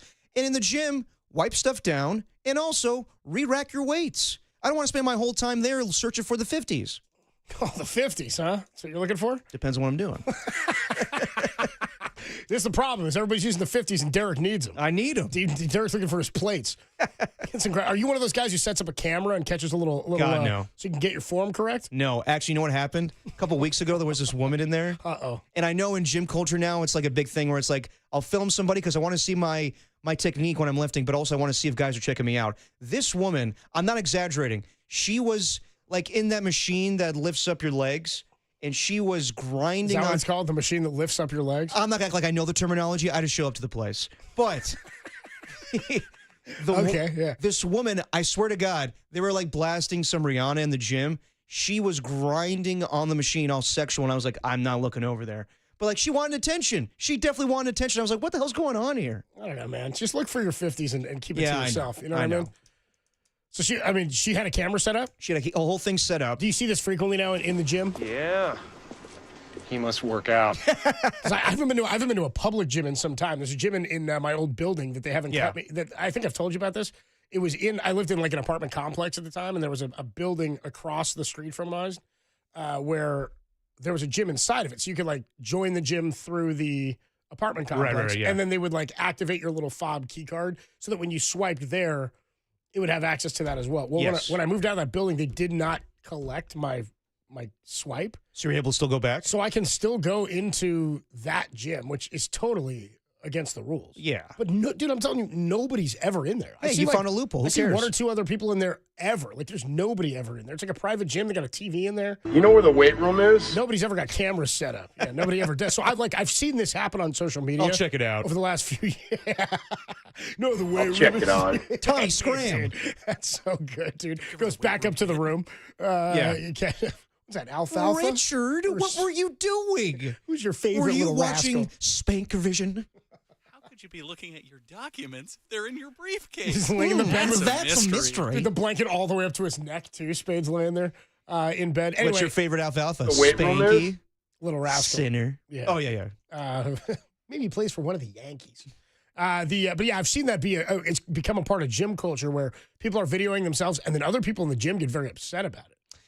Have you seen any gym altercations? Yeah. Anything good go down in the gym? You know lately? what? Not necessarily camera based, but No, funny enough, it was over the Warriors series. Stop. Which series? Against the Rockets. Or maybe it was Timberwolves. There was two guys screaming at each other over Jonathan Kuminga. Not even making it up.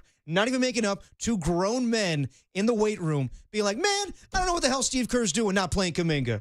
He obviously is the most athletic player on the team, and he can help this team. I don't know what the hell he's doing. And then you hear this guy go, man, shut the F up. I don't give a damn about Kuminga. They didn't know each other, though? They knew each other through the gym, but they were like just talking ball, and then the conversation of Kuminga got them started, and it was heated. But yes, people do videotape themselves a lot in the gym. I don't mind it as long as you don't hog the machine or, like the whole thing of like if someone just happens to glance really quickly, don't get mad at them for that. But also, like in I Love You Man on the golf course, ready to play. Yeah, just exactly. kind of move like, you don't need to. One thing I can't stand is if someone leaves weights by a machine and then goes to another machine and they're like, whoa. I'm working in that machine as well. It's like, no, you can't hog this whole damn place up. If you're off a machine, you're done, in my opinion. You know where the weight room is? And that's my Derek Papa gym etiquette on a Wednesday. 707 checks in and says, hands down, Airbud made me cry. That and Free Willy. Ah, man, it's been a while since I've seen Free Willy didn't get me. So I was really little, I feel like, when Free Willy came out. I only remember the song from Michael Jackson. Yeah. The River of and of Jordan. course, the famous scene of like the whale Yes. jumping over the kid. There was a funny Simpsons one, too, Oh, where the yeah. whale jumps up and it freezes Lisa in right midair. in the face. But it freezes in midair and then it just falls on the kid. I was more of a Babe kid. Or Babe Pig in the City. That's the sequel. Yeah, I know. I don't know if I was so, because there were so many unanswered questions from the first Babe. Well, we had to get the yeah, like second one done. that seemed like an unnecessary like sequel where it was very, the second one was for kids. The first movie's like, if you're a kid, I remember seeing it in theaters, I'm bored at this. It was like an Oscar-nominated kids movie. Yeah, right, exactly, yeah. But it ain't no Charlotte's Web. no, you know what I mean? it didn't resonate with kids where like, it was entertaining and had talking animals and such, but like, it was kind of boring. Yeah, honestly. I'm with you. It's not quite the most exciting. I feel like Free Willy's kind of like that. I feel like Free Willy's kind of a bore. Well, Free Willy didn't talk though. No, I mean that's even more lame. You know what I mean? It's been a minute. I really can't comment on Free Willy besides Michael Jackson's hit song. 925 says that Derek's working really hard to make sure everybody thinks he works out. Damn right I am. Yeah, 650 says, come on, Depop, don't be lying about the 50-pound plates. Those don't exist. Yes, they do. Yes, they do. I think we're talking 45s, right? We talking about plates or we talking about like dumbbells? You said plates. No, I didn't say plates. You said weights, maybe. I said weights. So well, dumbbells are weights. You're talking about the 50-pound dumbbells is what you're specifically talking about. Check it out. Well, you want to know how much I curl? By all means. Yeah, ask how me. much? How much? 40. So why are you looking for the 50s? I just threw out an arbitrary number out there. That sounds like you use the 50s. Now you're like, well, yeah, sometimes. No, I do. Depends on what I'm doing. 30, 35, 40. This is getting real hollow real fast. My K-Fico order. Yeah, seriously. Like, dude, I'm starting to believe Tim more than I believe Derek. Oh, okay. You know what I mean? Well, not as much as I'm calling Aaron Rodgers out for his lie. Well, do you believe that Greg Papa went to the Wu-Tang Clan concert last I was night? going to bring that up because I'm looking at an article in the San Francisco Chronicle right now that says it's about Matt Chapman maybe back sooner. It's the headline per Slusser, and this is from yesterday, is Chapman might be ahead of schedule in his return from the injury, which is they kind of need positive. You see the shirt he's wearing that they used in this photo? He's like Wu-Tang? He's wearing the Wu-Tang Giants shirt, like a black and orange nice. Wu-Tang shirt. I mean, Greg Papa going to Wu-Tang. I was like, what are you doing out there? Yeah. I'm trying to imagine they're up on stage performing. Like, what is he doing during those moments? Is he just like rocking back and forth? Like it's a Putting the W up? like he's at the Canuck. I don't know. Like he's at the Alameda County Fair watching a Peter Frampton concert or something. I don't know. Yeah, it's also the irony of it. I remember like 20 years ago trying to get like a Wu-Tang Clan album from like Tower Records, but I was like, I'm not buying that crap for you. Sure enough. So now he's down. Yeah. Wonder what changed his mind. Do you think he had Wu-Tang in his iTunes before? I'm sure he tickets had to this no idea concert? who the Wu-Tang Clan were They until bring yesterday. the ruckus, Derek. I'm sure he had no knowledge of the RZA, the Jizza, Inspector Deck, Raekwon, the chef. I've been known to be dirty I've been known to bastard. be an old dirty bastard myself. The RZA, the Jizza.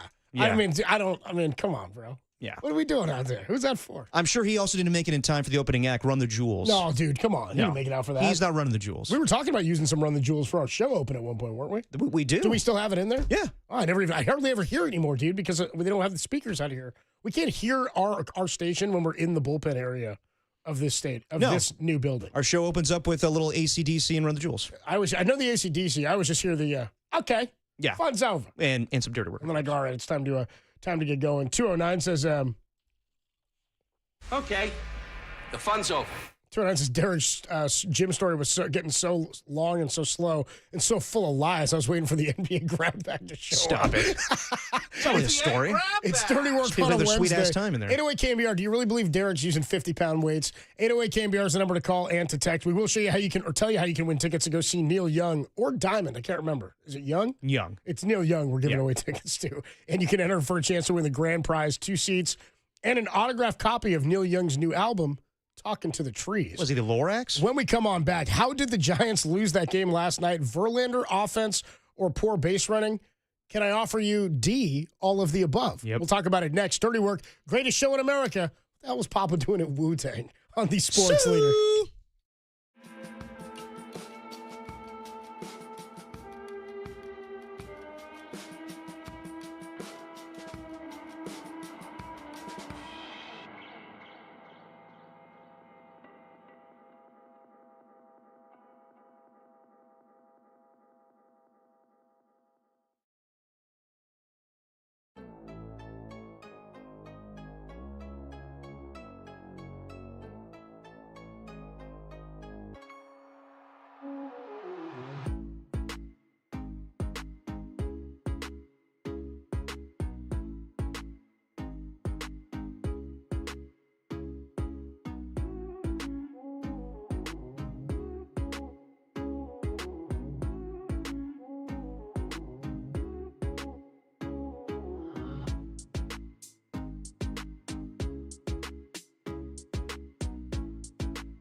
Our Casino Matrix Progressive Jackpot Studios.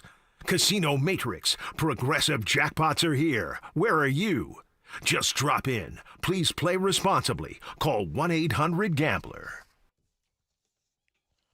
Dirty work on a Wednesday afternoon. I don't have it, Tim. You didn't give it to me.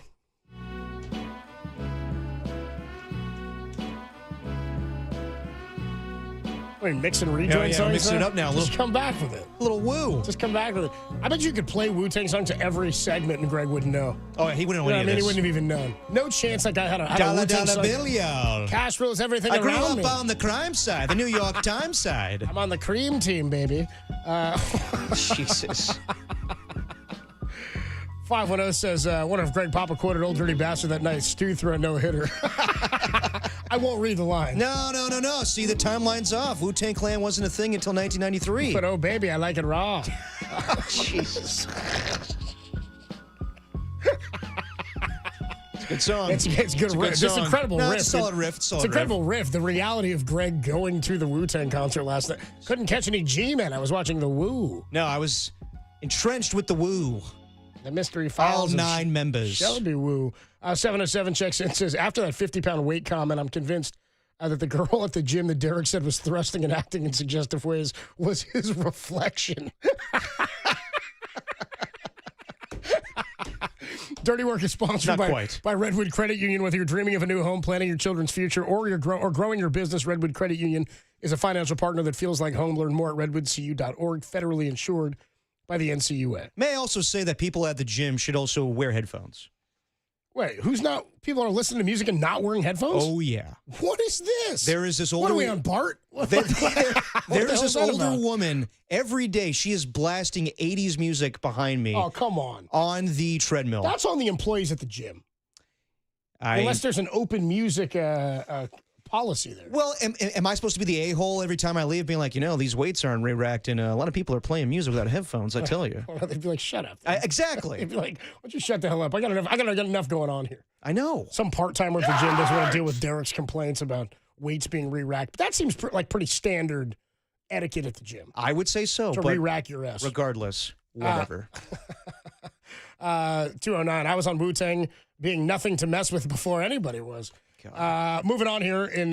we'll get into this Giants game from last night. Giants fall 4-2 to the youngest team in baseball, the Miami Marlins, the oldest pitcher in the game in all the four major sports, going up against the youngest team in baseball. So let me ask you out of the gate, how'd the Giants lose the game in your mind? Verlander offense or poor base running?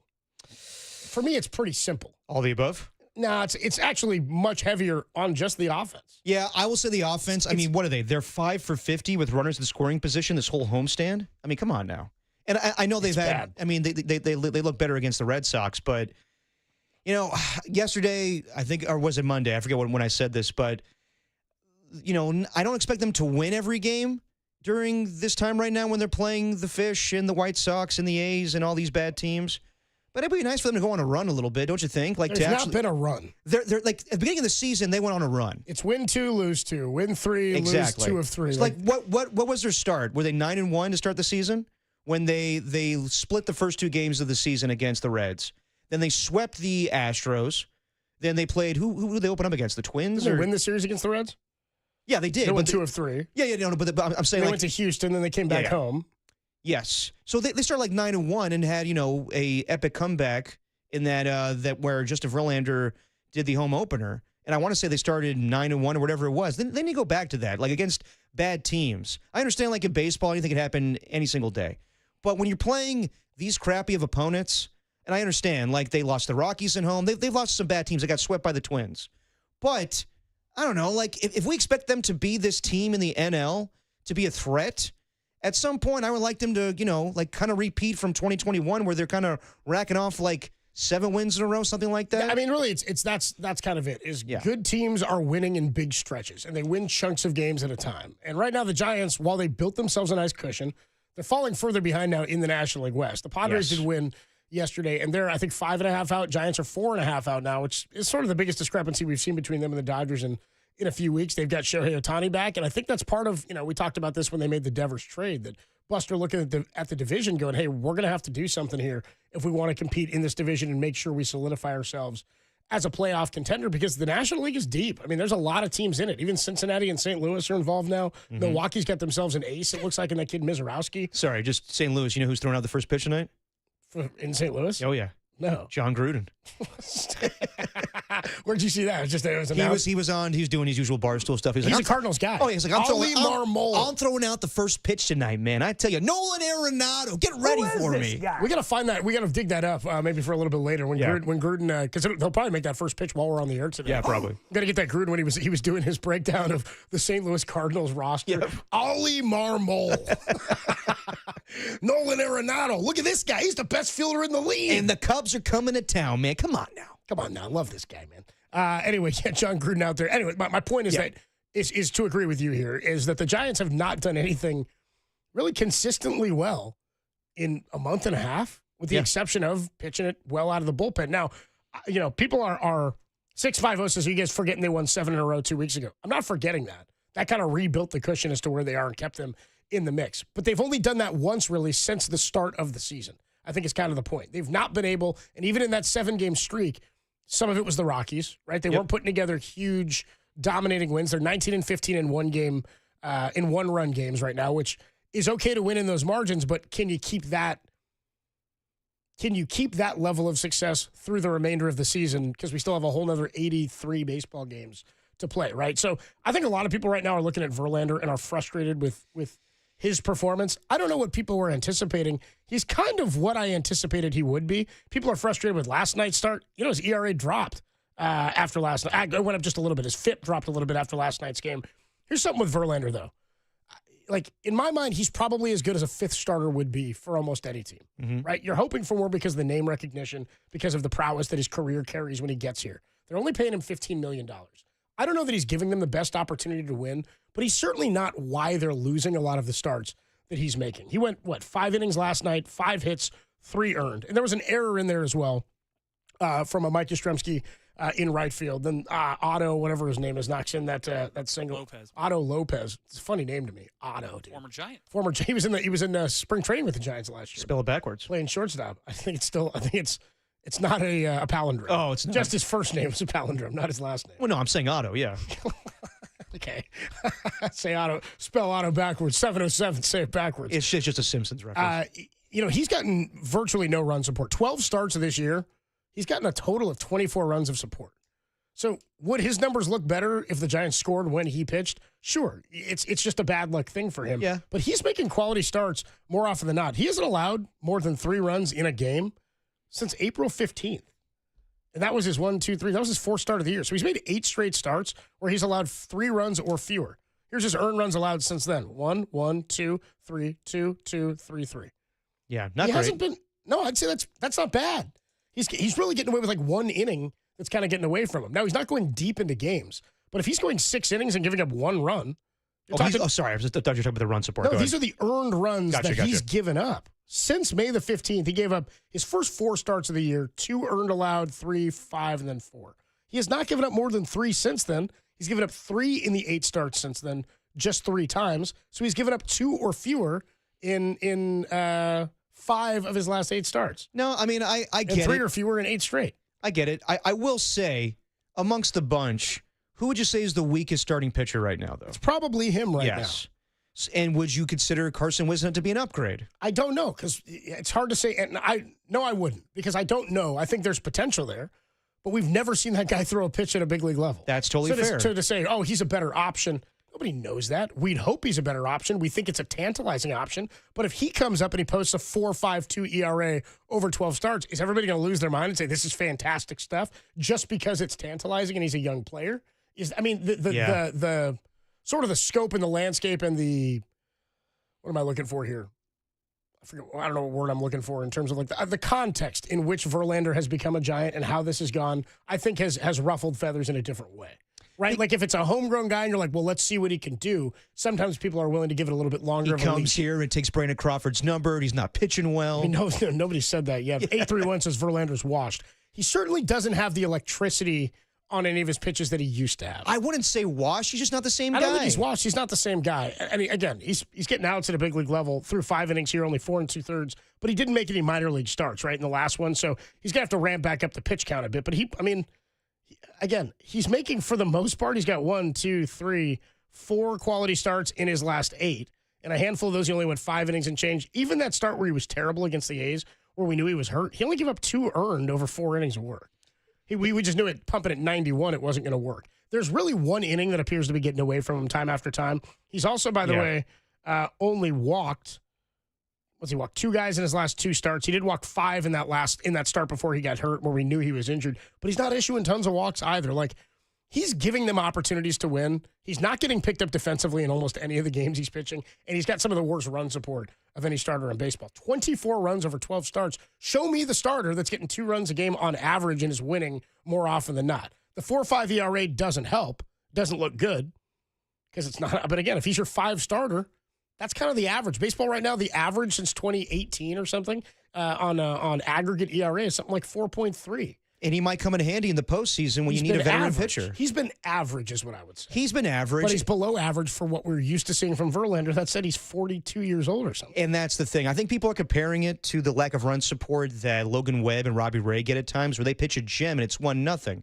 where he's giving you like a 3-2 loss or a 4-2 loss like last night. And I think it's twofold. I do think it's a mix of him not being spectacular and also, the Giants not giving him enough run support. I know Bob Melvin blamed it on the bats not clicking last night, but Justin Verlander, being the consummate pro he is, just saying, no, it's on me. I do need to pitch better. So they lost the game last night not because of Justin Verlander. They lost it because they're 5 for 50 in their last 50 at-bats with runners in scoring position. Exactly. That's and why also, they lost. And which is, by the way, why the base running, that call at third base to send Devers home. I think Matt Williams is trying to get something going. Like, you got to take some risks. And he's going, hey, this team's going to have to make 2 perfect throws here. So, I don't think anybody can be upset with it. If you were pissed about Jung Hoo Lee not being sent home last week, you can't be pissed about Rafael Devers being sent home in last night's game, because everybody's going, you got to play the odds there. They got to make 2 great throws and they got to tag him out. They did. You can say Jung Hoo Lee's a little bit faster. It's Matt Williams trying to either give your team an opportunity late in the game with 2 outs in the 9th inning in the game last Tuesday, I think it was, against Cleveland. Yeah. Or it's this game where you're going, there's nothing going here. We have to try to ignite something here. It's all situational. I was okay with the send. I didn't love it. But also I'm like, are they going to get a hit with a guy in runners in scoring position? Let's get into it more, because I understand why they did it, but I don't think it was even close, and I don't know why you're doing that. Let's talk more about that. We'll hear from Bob Melvin as well on sending Devers home. Tim, what did you have there before we take a break? I was going to say the reason you lost is because your 2 RBIs came from Christian Koss and nobody else. You can Solid be game mad last about night. Verlander if you want, but you got 2 RBIs and it was from your 9-hitter. Yep. Christian Koss, dude, who's like not going to be playing as soon as Chapman's back. No, he won't. You know what I mean? But he played well last night. He did play well last night. I made a good defensive play, too, running into center field. 808 KNBR, 415-808-5627. Where do you put the loss last night? And where do you come down on Justin Verlander? Again, I think he's been average. I think he's just been league average, mediocre, and he's getting no support. Whereas Landon Roop, I know, has been unlucky a little bit this year in terms of his metrics, and some of his numbers would indicate that. He's thrown the ball a lot better than Justin Verlander has. I also have no problem saying I don't feel the electricity on some of his pitches in the way that we used to. He's 42 years old. Is he the worst option they have? I don't think so.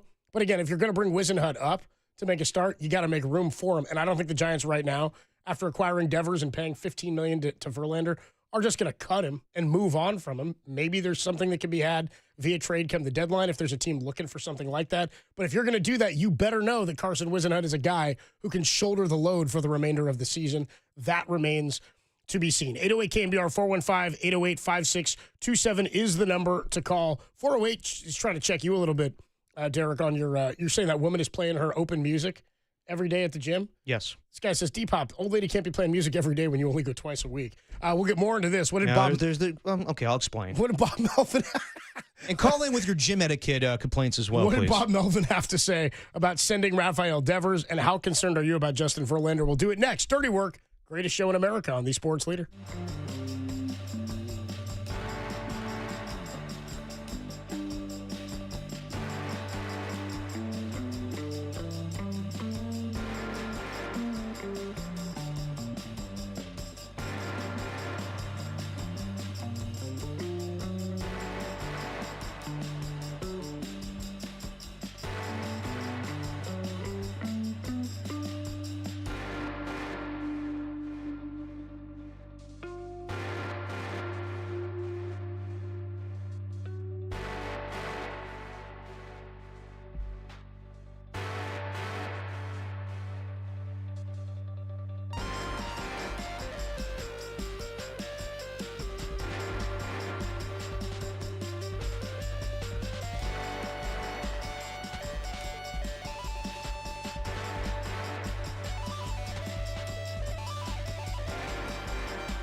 In the KNBR Casino Matrix Progressive Jackpot Studios. Casino Matrix, Progressive Jackpots are here. Where are you? Just drop in. Please play responsibly. Call 1-800-GAMBLER. The pitch. Swinging a line drive down the left field line. That's a fair ball, and Devers is on the move. The ball kicks out, and they're going to wave at Devers. Here's the throw home. It's a good throw, and they got him. So Matt Williams taking a chance, and Devers was thrown out only because of a couple of terrific relays by the left fielder and by the shortstop. Did you hear the guy at the end? What did he yell? I didn't hear it. One more time. Can you play that? Listen closely. Does he yell, God damn it? Is that what he yelled? Damn it! Give it to me again, Tim. See if we can get that again.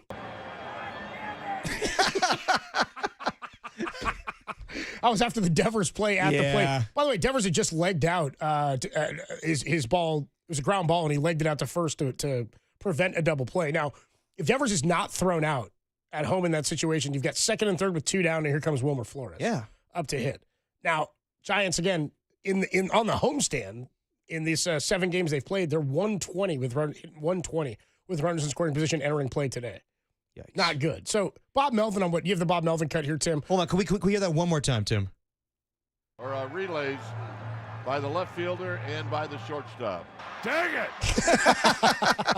That's basically what happened. Tim, set enough sound for his own jokes. Yeah, Tim. Did he tell you in your ear? Yes, he was like, do it one more time, No, please. he wasn't going to tell me. So I'm trying to set up a real sound here from Bob Melvin. Here's what Bob Melvin had to say about the play at the plate. It's funny. I liked the hold of Jung-Hoo Lee last week. I was also at the game and could see where the ball was hit to with Stephen Kwan in left field. And very different. It's the bottom of the ninth, and you're setting yourself up for survival a little bit more. That was survival, and people are like, oh, really? You want Casey Schmidt up in this situation? I'm like, what, the hottest guy on the Giants right now since well, that in moment? hindsight, I mean, like, yeah, people it were was so probably pissed. the best situation People for were him. so pissed that it was Casey Schmidt coming up to hit next. Like, really, you want Schmidt to the bat and Schmidt's hands there? I'm like, kind of. Nobody had a ball out of the infield yesterday until Schmidt had a base hit to lead off the fifth, and that set up the Christian Koss home run. Right, it made it a one-run game. Then they tack on one more in the next inning off of Ryan Walker. Here's what Bob Melvin had to say about the decision to send Rafael Devers third out. Hate making the third out at home plate, especially when you would have had second and third. They tried to tie the game there, and here's what Bob Melvin had to say. You know, you got to make 2 perfect throws. We're not swinging the bats well. Sometimes you got to take some risks, you know, as far as sending guys. So when he sent them, when the ball was down in the corner, I was saying send him because we were trying to tie a game right there. But they made some good, you know, it was good pickup, good throw, good second throw, and ended up being out. I get it. And, you know, it's easy for me to say, like, well, I want some consistency when you don't do the Jung-Hoo Lee, you know, run to home plate as opposed to this. But different circumstances. At the same time, he was out by a mile. So it was like 6 or 7 steps. Yeah, exactly. So it's tough. I get being aggressive, but Rafael Devers not the speediest guy as well. The other thing here, too, is, and this is, I don't think it's a secret, they've made this known, Devers dealing with a little bit of a groin twinge. They did say after the game that he was okay, even running home there, but he had just legged out a ball to first base, as I was talking about. So frustrating, but this is all going to come back to the offense. You know, you're not thinking, I've been saying this all year long, or really for the last couple of months, while Patrick Bailey's 500 OPS is not going to cut it to pair with a Gold Glove, when everybody else in your lineup is putting together quality at bats, you feel a little bit better about one position being a whole. Now, when you point out that like Jung-Hoo Lee's got a bottom 3 batting average on balls in play over the last couple of months, it's especially this month, I think he's hitting 140 a batting average on balls in play, maybe even worse than that over the last couple of months. He ranks near the bottom of the league, and he's hitting in the middle of your lineup. But can you sit those guys down? I mean, if you have another option, yes. And we'll get into some of that in terms of transactions. Like, it may legitimately be time to start thinking about whether or not you can improve the lineup with another bat from outside the organization who could play center field. Like, if Jung-Hoo Lee's greatest attribute right now is being a center fielder and playing great defense, I don't know that that's enough to have him hitting in the middle of the lineup. I think that's totally fair, but it also sends a message really early in his career. And also, he was hurt last year, so maybe he needs a little bit of time to, you know, figure things out. But yeah, that's rough early on. But I understand, like, maybe necessary for, you know, to stay in contention this season. Do we have Justin Verlander real quick, Tim, for this segment? Because I was asking how much blame you put on Justin Verlander. If you ask him, it's all of it.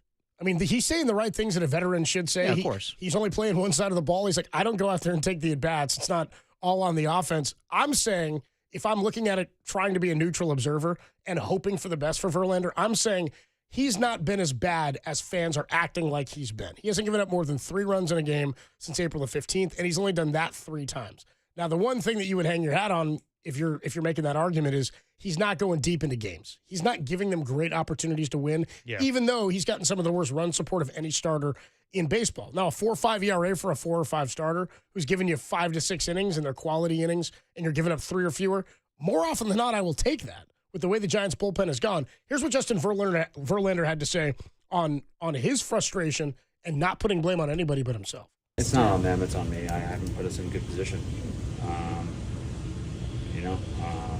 Obviously there were a couple times early in the year, but you can't expect to get many wins when you go out there every time and give up 3+ runs and don't go deep in the game. So that's where I need to do better for sure. That's the competitive nature of Justin Verlander, where he's saying I should be perfect every time out, and that's why he's at the place in this career that he's at. It's the same thing that Logan Webb was saying, the same thing that Robbie Ray was saying when they were pitching their gems. Yeah, of course. But also, you want a little bit more run support. You want to get caned every time you're out there. But I would also say, yes, he hasn't been spectacular. At the same time, I think fans are expecting the old Justin Verlander, and you're not going to get that guy. So it's a mix. I mean, yes, he's not going long enough in games, and the velocity's not there, the command is not there, but he's having solid outings. He's just not Cy Young award-winning Justin Verlander. And we didn't anticipate that. Again, show me the team in baseball whose 5 starter is like on par with the rest of the rotation. Again, it's like when everybody's getting on Pat Burrell, and I say, yes, the hitting coach does bear some responsibility. But nobody talks about giving him any responsibility when it's one of the best hitting teams in the league. Nobody's praising whoever the Cubs hitting coach is this year. Maybe in Chicago they are, but nobody here knows. Nobody's praising those guys because it's on the hitters to make the plays and to make these adjustments. Now, it is on, at some point it will fall on the hitting coach, and sometimes heads have to roll. That usually is not something that happens in the middle of a season when you're 9 games over, generally. Would you consider, obviously there could be more moves to be had at the trade deadline. And I brought this up as soon as they acquired Justin Verlander because I didn't know how he was going to pitch with them, and I know how the team was going to be. But he has a no-trade clause. Would you consider, in order to improve the offense, to talk to him? And I still think there's value in having Justin Verlander. You could use him in the postseason, given his experience. But could you consider dealing him at the deadline to a place that he's willing to go to in order to improve the offense? Again, everybody's saying this. We have a texter here who sent this back-to-back times, which means he really wants me to read this text. He says, Verlander is blank and washed. Verlander is washed. Bro, who wants a mediocre 42-year-old? Get some young blood in there. Everybody going, bring up Carson Wisenhut. Okay, do you know what his numbers are right now in AAA? Where are they? He's got a 4.64 ERA in AAA. He's not killing it right now. He was really, really good at the start of the year. He's not as good as he was at the beginning of the season. He's got 74 strikeouts and 83 and a third innings pitched. Is he, in your mind, a guy who's never pitched at the big league level, going to give you a better opportunity to win than a guy who's basically hanging the same numbers at the major league level already? Is Wisenhut going to give you 6 innings out every time? Verlander's not, but he has done it more often than not in his last 8 starts. Yeah. The last time since he. So again, everybody's saying get rid of him, get somebody else in here. It's so funny you want to just take a look at a bunch of guys when you have some vets who have you above 9 games above 500 right now. I still think Verlander's giving them opportunities to win. I don't know that any of the losses since April 15th are on Justin Verlander. No, it's kind of where I'm coming from. People are just not excited about what he has to offer. But if it were a homegrown guy hanging a 4.6, you feel better about it? I don't know that I feel much better about that. It's just the fact that he's 0-5 in 12 starts, and it's the worst. I mean, like, to start a season with a new team, I mean, as far as the Giants, it's the worst winless streak in franchise history. Well, yeah, Verlander hasn't allowed more than 3 runs since April 15th. He has made 12 starts without a victory. That's the longest winless streak to start a season in franchise history. Yeah. It's not good, but also it's not as bad as people are making out to be. I think you're nitpicking because everything's not smooth right now. Nitpicking about your 5th starter is hilarious to me. Your problems aren't that bad if that's where you are. It should be more about... It's a bagel. You see the bagel. Yeah. And you're like, I don't like that. Me neither. But you can't say wins are antiquatable. I don't think they totally are, but they're not indicative necessarily of how well a guy's pitching. I mean, yesterday, Paul Skeens right now is an ERA like under 1.8 or something like that. He's got like a 1 or maybe under 1.9.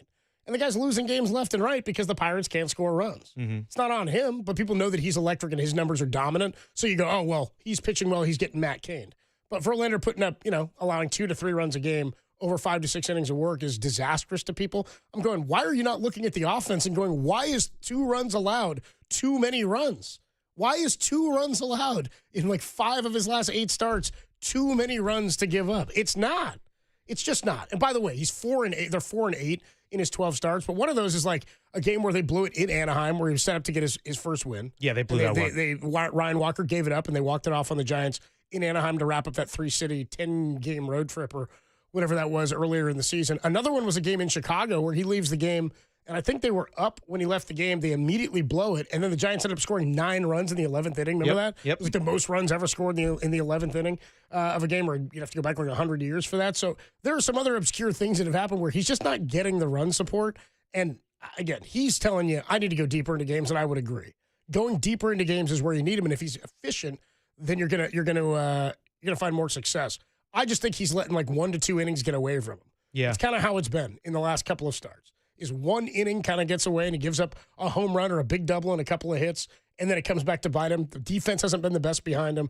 I don't think he's as bad as advertised. I would agree, but I think that there are some flaws, and I think that it's just glaring right now because he's 0 for 5 on the season, and he's not the guy that people expected. I mean, I think you and I, when we saw the move, initially I was like, well, that's a pivot from Corbin Burns, but it turns out that that was not the case at all. They were just interested in Justin Verlander. So, yeah, I wouldn't make any moves right now. It's a conversation to be had at the trade deadline, but yeah, you only move him in my mind if you have something to supplant him. And right now, having more pitching is a positive thing. I'm not saying that he's giving you I don't think he's hurting the team. Is my point. And if you want another 5th starter in there, find the 5th starters out there that are dominant across baseball, that have ERAs under 5. I mean, they faced a guy last night with an ERA like 5. I feel like every time the Giants are out there, we're seeing starters. It doesn't feel like it with the way the Giants are hitting. You're seeing starters with ERAs that are up in like the high 4s and the 5s, sometimes the 6s and 7s, and they've been getting cut up. Who's that dude they saw last week from the Rockies? A name we were making fun of. Looked like Carson Palmer, or was that Palmquist? Was that that was a Guardian actually, right? Palmquist, was that a Rocky? It was a Rocky, I think. Getting ERA like 8. He was flipping like 88-mile-an-hour fastballs up there. Yeah, it was like Pat Mish throwing to the Giants, but he was carving them up. I'm not putting this on Verlander for me. This is on the offense. If Verlander gives up 3 runs every start and the Giants are averaging 5.5 runs a game, nobody feels this way. So how are you feeling now? We were having this conversation after a win, but they still didn't do much offensively. And you're like, all right, but calm down, everybody. All right, they're still winning games. Is the offense concerning you now? I'm getting a little bit frustrated. Yeah. I'm starting to feel it. Yeah. I'd like to beat the Fish. C-. You give up 4 runs to the Fish and you lose? They should be scoring more than 2. And again, it's not coming from the guys who need to hit. Yeah. Christian Koss is your whole offense. Looks and like that's not a slight on him. Christian Koss has 2 home runs and they're like on accident. You know what I mean? He bumped into him by mistake. Whoa, home run. On accident, dude. I mean, again, nobody was hitting Cal Quantrill yesterday, and that shouldn't be the case. Even though the first time they faced him in Miami, they had the bases loaded 3 times against him and got out of it all 3 times. They didn't score against him. So 808 KNBR 415-808-5627. Even though they're a playoff team right now, what is your biggest issue with the Giants? Devers shows up. The offense really has not changed whatsoever. We are, by the way, giving away 2 tickets today to go see Neil Young at Shoreline on September 12th of this year. Everybody who wins, if you're the caller 10, if you win these 2 tickets, you'll get 2 tickets. Plus, you'll be entered for a chance to win the grand prize, which is a seat upgrade to the VIP club access and an autographed copy of the Neil Young album, the new album, Talking to the Trees. All you got to do is listen for the cue to call. Be caller 10 to the studio, 415-896-KNBR. And the tickets are yours, furnished by Live Nation. Rules are at KNBR.com. Tim, what's our Neil Young cue to call today? Young, back to throw. In trouble. He's going to be sacked. No, gets away. He runs, gets away again, goes to the 40, gets away again, to the 35, cuts back at the 30, to the 20, the 15, the 10. He dives. Touchdown, 49ers. Neil Young, Steve Young. Still Young. I love that all week it's either been a Neil reference or a Young reference and nothing to his music. No, none of us. I thought this was an odd giveaway for our show. Yeah. I heard the morning show was giving away Aftershock again, and I was kind of miffed. I was like, shouldn't we be doing Aftershock? Yeah. And Neil Young seems right up. It's a morning show special. I let it be known. Sure, Murph loves him. I mean, I don't know, but I'm sure. Neil Young's awesome. He has great songs, just, I'm sure Young Tone doesn't know who he is. That'd be perfect. Probably not. You know what I mean? I know a few. I'll meet you at the boathouse. Anyway, you hear that Old Steve man, Young. take a look at my life. You hear that Steve Young call between now and 6 o'clock, 415-896-KNBR, and the tickets are yours. We'll take a quick break. 808-KNBR, 415-808-5627. When we come on back, your thoughts. even though the Giants, if the season started today, are a playoff team, what is your biggest concern about them right now? I'm starting, I was giving it time. I'm starting to get frustrated. I was so excited. The Devers excitement has worn off, and the OPS with runners in scoring position is still low. We'll get into that next with your calls at the Sports Leader.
After their tampering of Jalen Brunson with the Dallas Mavericks. Doesn't seem like that crime fit the punishment.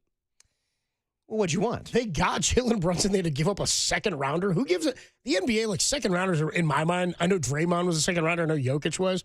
They're some of the most useless things, I think, in sports. Well, like the drop off from the top 8 to 12 picks to the second round in the NBA is astronomical in my mind. How about this draft with the drop off from the first overall pick to the second overall pick? I don't even know who's going to be that guy. I haven't had very many like sexy drafts in the last couple of years in the NBA. No, but to your point though, with tampering in the NFL, they figured out that Kirk Cousins signed with the Falcons too early, and Saquon Barkley signed with the Eagles too early, and their punishment was like a 5th round pick. So I would say sports encourages tampering. I would say 5th round picks in football are far more valuable than 2nd round picks in the NBA. Yes. I don't know. Like, it's funny. I don't know what the percentage would be of like hits because there's more 5th rounders. Regardless, I mean, at the end of the day, I guess there's the same number, 32 to 30. You don't think teams are talking to free agents right now? I just think second rounders get moved all the time now. Like 3 of them went in that trade the other day for Kevin Durant. I was like, who cares? Yeah, I know. 3, you're just going to use them to flip somewhere else, right? And in the end, Desmond Bane went for more that were 1st-round draft picks, 4 1st-round draft picks. Insane. Like, it's fine if that's what you're going to get for. It's sort of like if you're trading for a minor leaguer for a player in baseball, where you're like, somebody said this on the text line, if you traded Justin Verlander, you wouldn't get anything more than a low-level minor leaguer.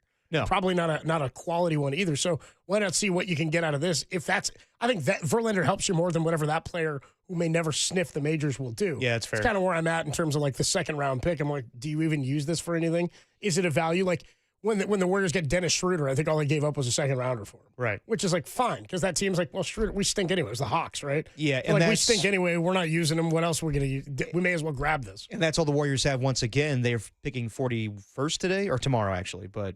Yeah, not a lot of Warrior movement, I guess, for this draft, I'm assuming. Yeah, I would agree with you unless we see a Kuminga movement sometime today. We'll talk about that a little bit later. Yeah.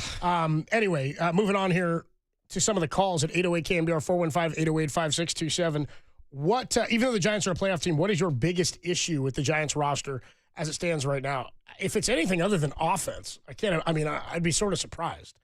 It's definitely offense right now. It's got to be offense and hitting with runners in scoring position because, again, it's about the guys who need to hit. It's about Devers. It's about Chapman when he comes back. Mm-hmm. Genuinely, it's about Jung-Hoo Lee. And this is starting to become sort of an issue offensively for the Giants. Like, it really is. I would agree, and I kind of told everybody last Thursday, calm down. Let's see how this offense goes with Rafael Devers. Let's see what Matt Chapman does when he returns. But I was assuming that they were going to be a lot better against these teams like the Marlins. And they still got time. We'll see what happens tonight. We'll see what happens against the White Sox and the Diamondbacks next week and the A's. But I was expecting the offense to be a little bit better like we saw over the weekend, and it's not consistent enough. His OPS, Jung-Hoo Lee's right now, is 726, which is like, okay, in a vacuum, that doesn't look so bad. At the end of the year, you're like, I could live with that. It's not great, but I can live with that. I tell you what. The issue is what he's done over the last couple of months since he started with an OPS over 800. I mean, even better, April and March, his OPS was 901. Yeah. Right? And it's not a perfect science to do this, but if you're more casually listening and looking to stats, you're going, okay, but OPS, how good is that? What does that mean? I like to look at OPS. And again, this is just sort of a vast way of looking at it or a big picture way of looking at it. I look at it like a grade, right? Let's pretend it's a percentage point, right? So if you're hitting 901, your OPS is 901, I kind of look at that as like an A- guy. Right? It's a 901. You're hitting like 90%. That's pretty damn good. If you're in the 700s, you're like, okay, 770, you're a high C guy, but that's closer to a B hitter. Like, you can live with that. 800 plus is fantastic. He was 901 OPS was Jung-Hoo Lee in March and April. In May, he had a 612 OPS, and he went from a 319 average to 231. In 19 June games, his OPS this month at 603, and he's hitting 169 for the month in terms of batting average, which is atrocious. Hadn't hit a home run this month. 69. He's got 3 doubles this month. Better late than never. He's got 3 triples this month. He had 3 doubles all last month. He had 11 doubles in March and April, which impacted his OPS tremendously. So I'm looking at a couple of different spots. I love the defense he's given you, but at what cost right now? Yeah. And I don't know that there's like a phantom IL date coming for him where you get somebody else some work. You see what Grant McCray can do for you. I don't know. So? I don't know. No, I'm saying I don't know that that's something that they would do, or that you're paying the guy a lot of money. I know, that's the thing. It's it's such a weird thing in sports when you know a guy's not performing, but you're paying him so much damn money. You're like, we can't do anything about this. Something I would pinpoint, and I don't think this is happening either, but it will be interesting to see. We saw when Farhan showed up, he immediately drafted Patrick Bailey. People were like, "Whoa!" But they just drafted Joey Bart right at the end of the end of the Bobby Evans tenure. So now you've got 2 catchers down there, and 2 guys are projected to be starting catchers at the major league level. It's always interesting to see when a new regime feels about somebody from the previous regime. Yeah, with money invested, and is that a move that Buster Posey would have made for Jung-Hoo Lee for an unproven talent at that price point? Hard to say. It's starting to become a sort of a glaring issue offensively. He's going to have to make the adjustment and prove that he can make some of that adjustment. And if he doesn't, is there room for the Giants to make a move for somebody who's an expiring contract who could help you right now? But then you go, he's still our guy for the future, but he's got to figure things out at the major league level. And we can talk more about some of the comps in not so recent Giants history. But I was thinking, I hate going this route because I don't think he's the same type of player. But do you remember Shinjo, how bad he was offensively, Tim? He had 245 for the Giants in 2002. He opened the season as their leadoff guy. He was with the Mets for 1 season. Now, he wasn't like a high-priced talent, right? He wasn't locked up for 7 years or whatever in the way that Jung-Hoo Lee's locked up. So it was a little bit different and easier to move off from him. But he was a plus-plus defender in center field. He just couldn't hit a lick.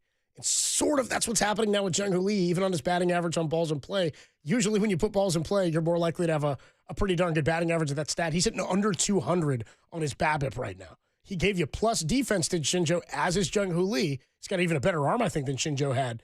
But we're sort of falling into that category where the Giants that year said, we cannot get by with only this guy. Reggie Sanders is mashing in right field. Barry's playing MVP ball in left field. We need somebody else who can hit at the top of the lineup, who can get on base, who has speed, who can apply pressure to the opposition. At the trade deadline, they went out and they made a trade with the White Sox and acquired Kenny Lofton, who was an expiring contract. Shinjo, again, was also only on a 1-year deal, so he was gone after that year anyway. I'm not suggesting you move on from Jung-Hoo Lee entirely.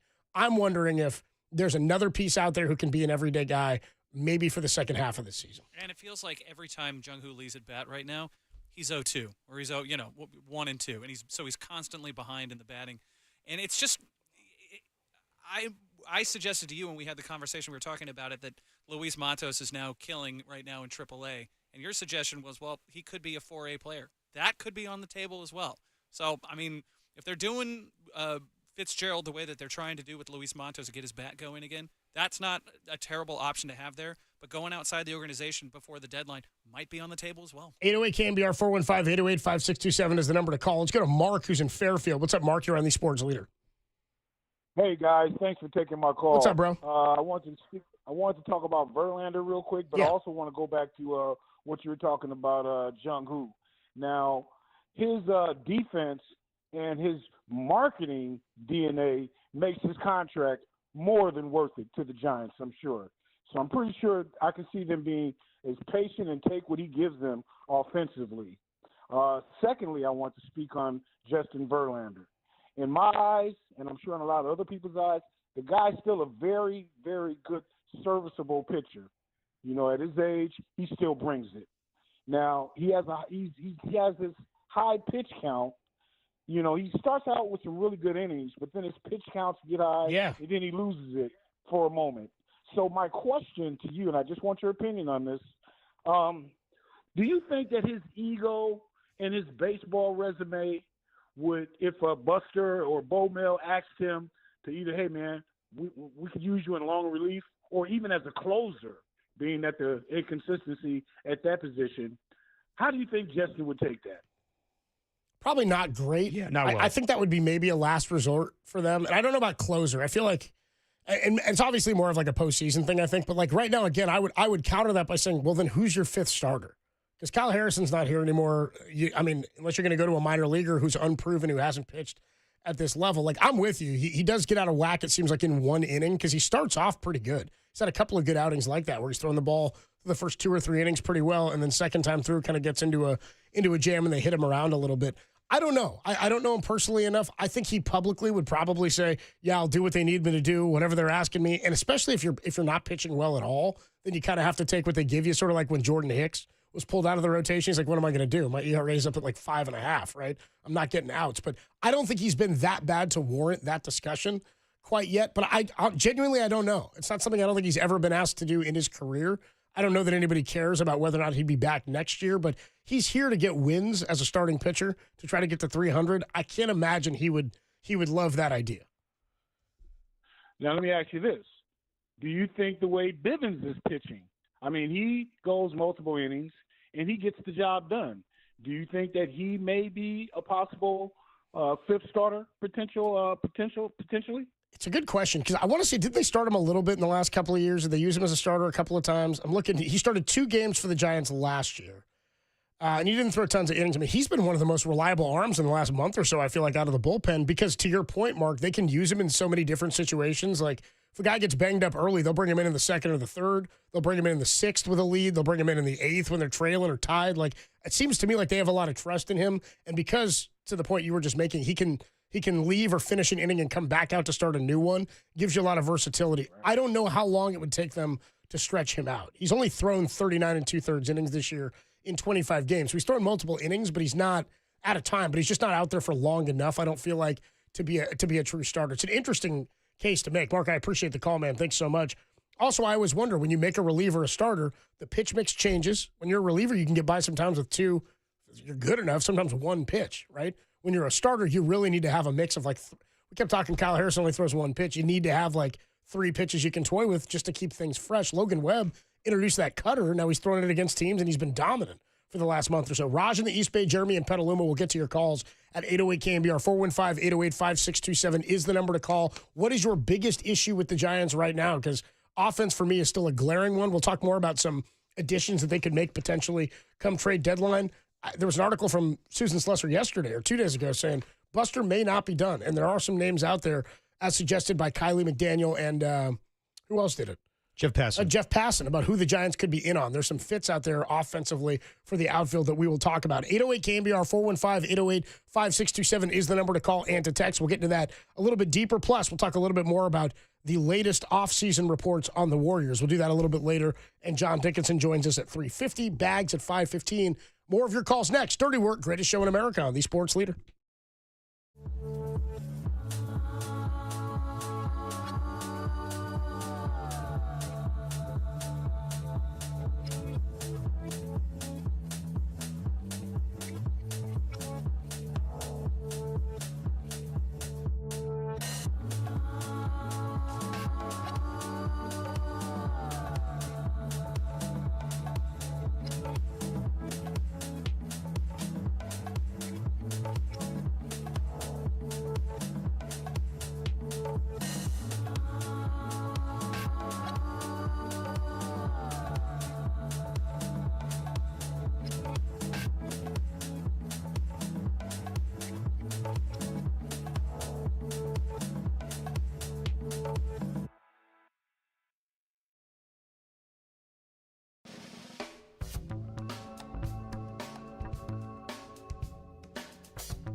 Oh, there we go. G-Pop's Wu-Tang, A dude. little woo.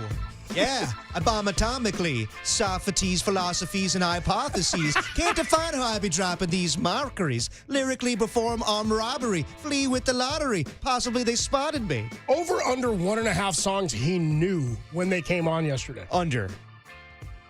He No might way. he might have been familiar with Cream. Yeah, that's what I'm saying. That's probably the most like commercial song they have. But no, he didn't know anything else. It's like, is this the group that has Nas? What about Biggie? I'm off a Black Street, What man. about Puffman? Oh, sorry, we can't talk about him anymore.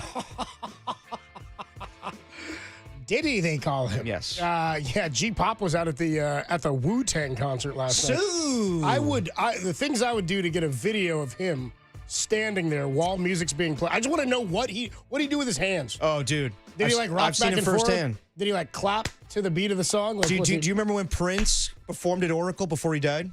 He showed up to a Warriors game, sat courtside next to Joe Lacob, and then the next night he had a surprise show. And then my dad hits me up on a Friday night. He goes, "Hey, I have nobody to go with. You want to come with me to the Prince concert?" I was like, "Okay, I'll go with you." That's when you know he would know songs to. Yes. That's when I would guarantee. But he he was like all out, like in his nice dress shirt and like I want my purple suit. doing the white man overbite. He's like, yeah. Dude, was he over? That's what I got to know. Was Greg Papa overbiting He to is Wu-Tang a white man overbite guy. I mean, dude, you'd think you as somebody who has so many black friends, you'd think you would have been at this concert last night. But Wu-Tang? I try to go, man.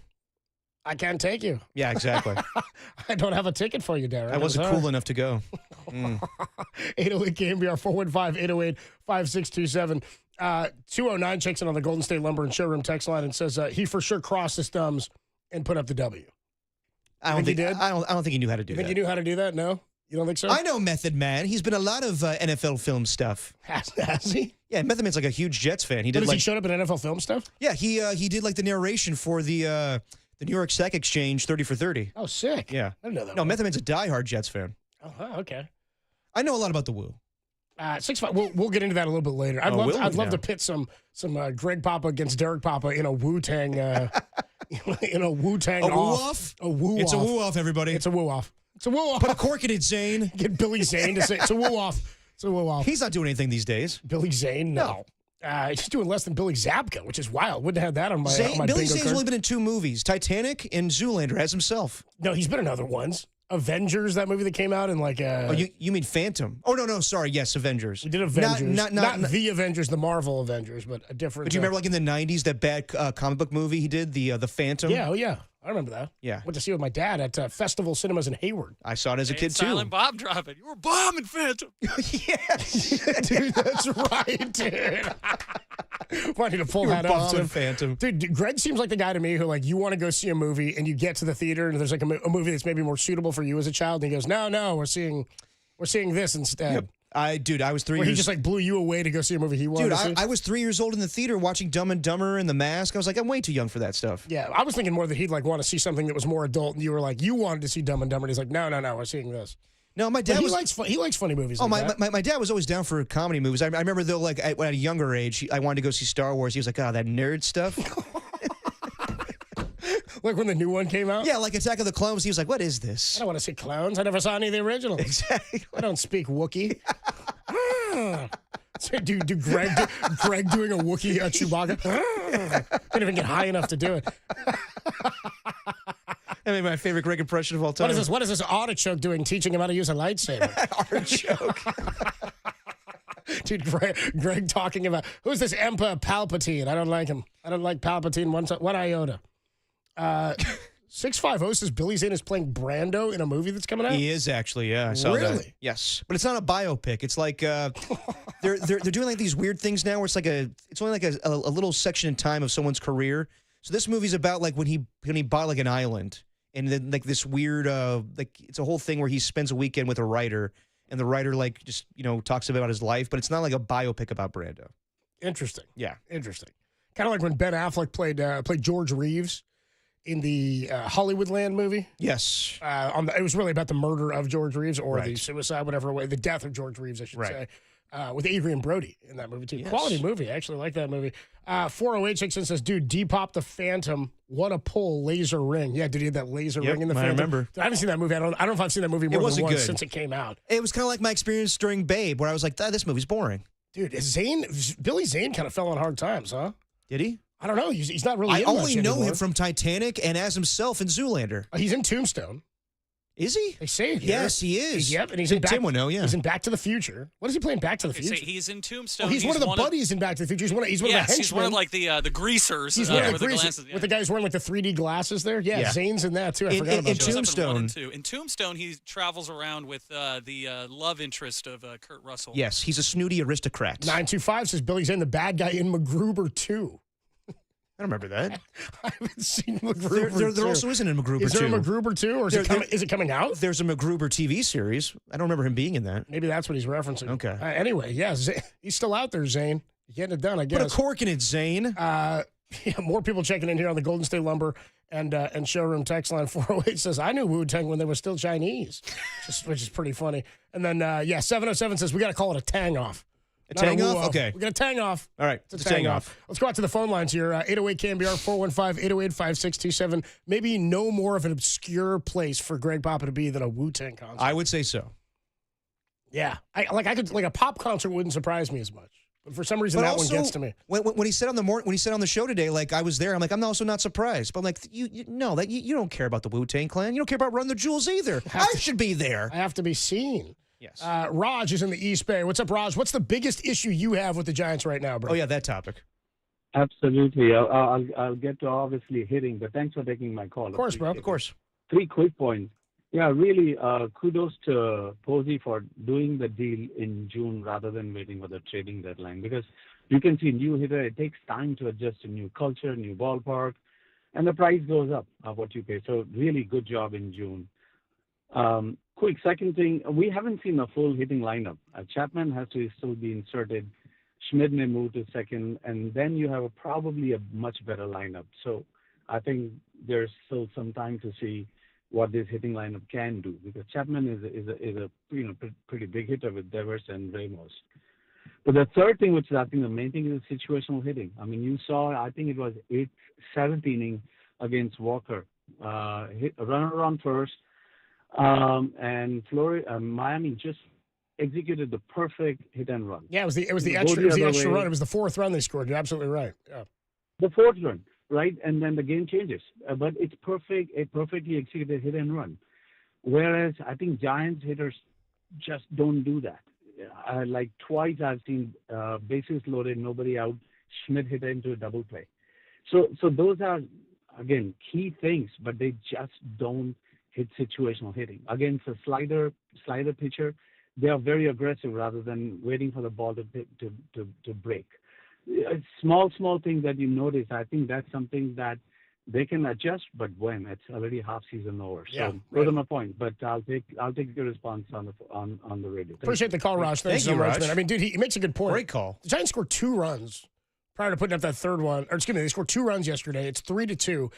And to that point exactly that he's saying is they have no confidence. Even Bob Melvin says after the game, I was yelling, send Devers home. Yeah. Because he's going, I have more confidence in him scoring with a busted groin potentially, or a tweaked groin, that they're going to have to execute 2 perfect throws on and make a tag at the plate. And they did so, by the way, with like 7 steps to spare on Devers. But even Melvin and Matt Williams are sitting there going, that's a better option for us right now than even Wilmer Flores, our RBI guy. Because what does that say, though? That's what I'm saying. terrible. What does that say about the confidence that they have in the ability to get hits in that situation? Whereas the Marlins were up 1 and said, let's go for another one. Let's hit and run it here because that's what you do. They got it off of Walker, and they made the Giants pay. It wasn't like a bunch of big knocks. It was situational hitting and some good decision-making on the Marlins' part, but they made them pay for it. Let's go back out to the phone lines. Jeremy's in Petaluma. What's up, Jeremy? You're on the Sports Leader. Hey guys, how you doing? What's up, dude? What's up, Jeremy? I got kind of more of a, a glass half full take. Okay. I mean, obviously we got, offense problems. Maybe we could tighten up our defense for sure. Yep. Big time pop-ups, man. Like, start doing Willie Mays Hayes, start making them do push-ups at the plate or something. But as far as a positive take, I mean, within a year and a half, like we used to have J.D. Davis, Nick Ahmed, Bryce Johnson, Ruff, Conforto. and now he's gone to Chappie Adames, Jung-Hoo Lee, Ramos, and Rafael Effin Devers. I mean, in a year and a half. So, like, when these guys actually start gelling, I mean, this should be pretty fun. Yeah, I'm with you. Well, when's that going to happen? Yeah, it's on paper they're the underperforming and should be hitting better crew for sure, but it just hasn't happened yet. Like you would think that the averages would say, they'll trend better in the second half, but there's no real rhyme or reason to believe that. We haven't seen it yet. Yeah. I think I'm still just so sick of the Farhan platooning stuff that it's just so nice.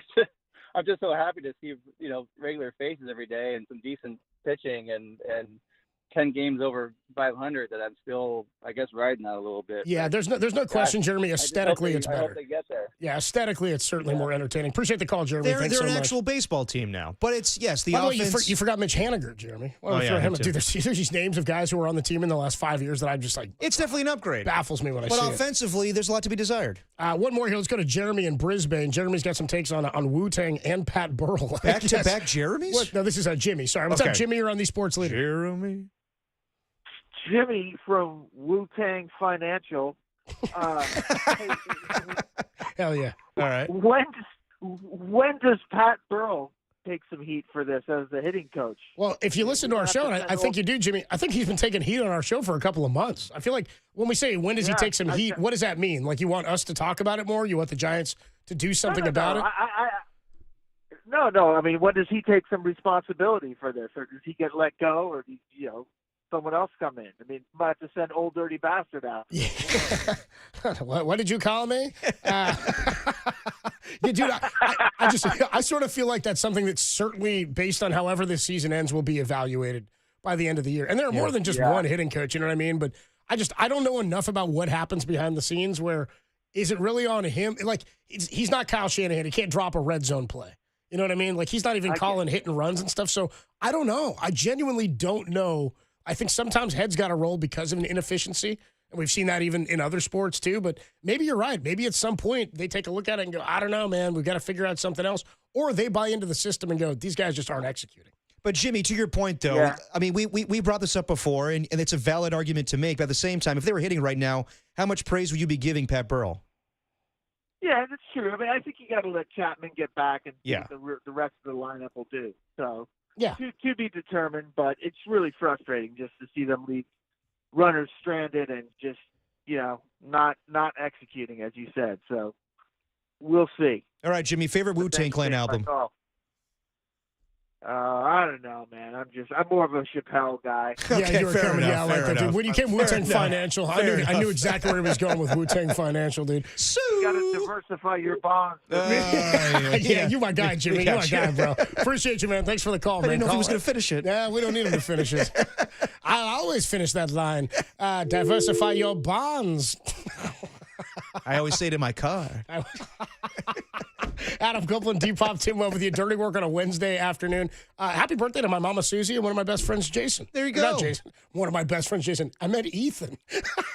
Two different guys. Ethan, happy birthday, and Mama Susie, happy birthday. And yesterday, Marcus Boucher's birthday. Marcus Boucher's birthday yesterday. 6 months till Christmas. How about that from today? Don't you know? Okay. We're at the midway point. All right, we'll take a quick break. Counting down the days? Back. Yeah, now I am.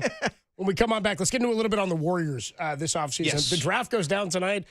So inconsequential to us. No. Like, the only thing that could be impacted here relative to the Warriors tonight is a Jonathan Kuminga trade. I don't know that that's happening right now. I don't know that's happening tonight, but there's some names that have been linked to the Warriors. Maybe Derek White, maybe Kelly Olynyk. We'll see. I would love a Derek White, and I know Steve Kerr would too. We'll talk about that next. Dirty Work, greatest show in America. Where the Warriors go in this offseason next on the Sports Leader.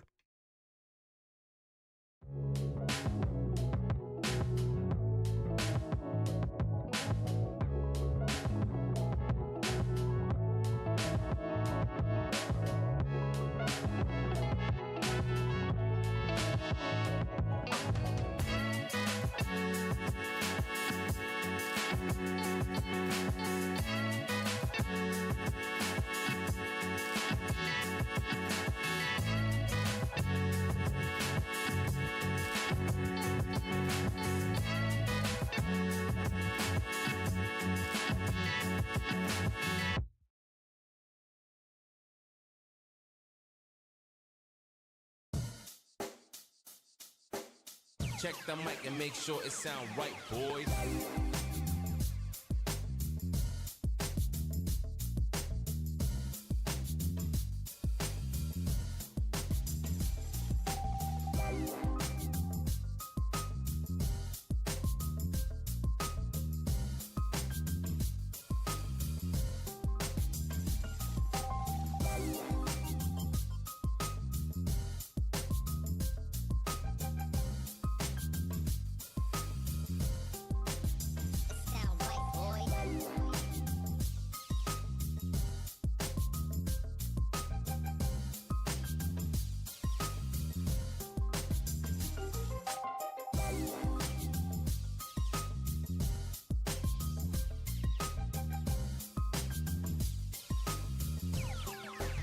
It sound right, boys.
Oh, yeah, a little Triumph. This sounds familiar.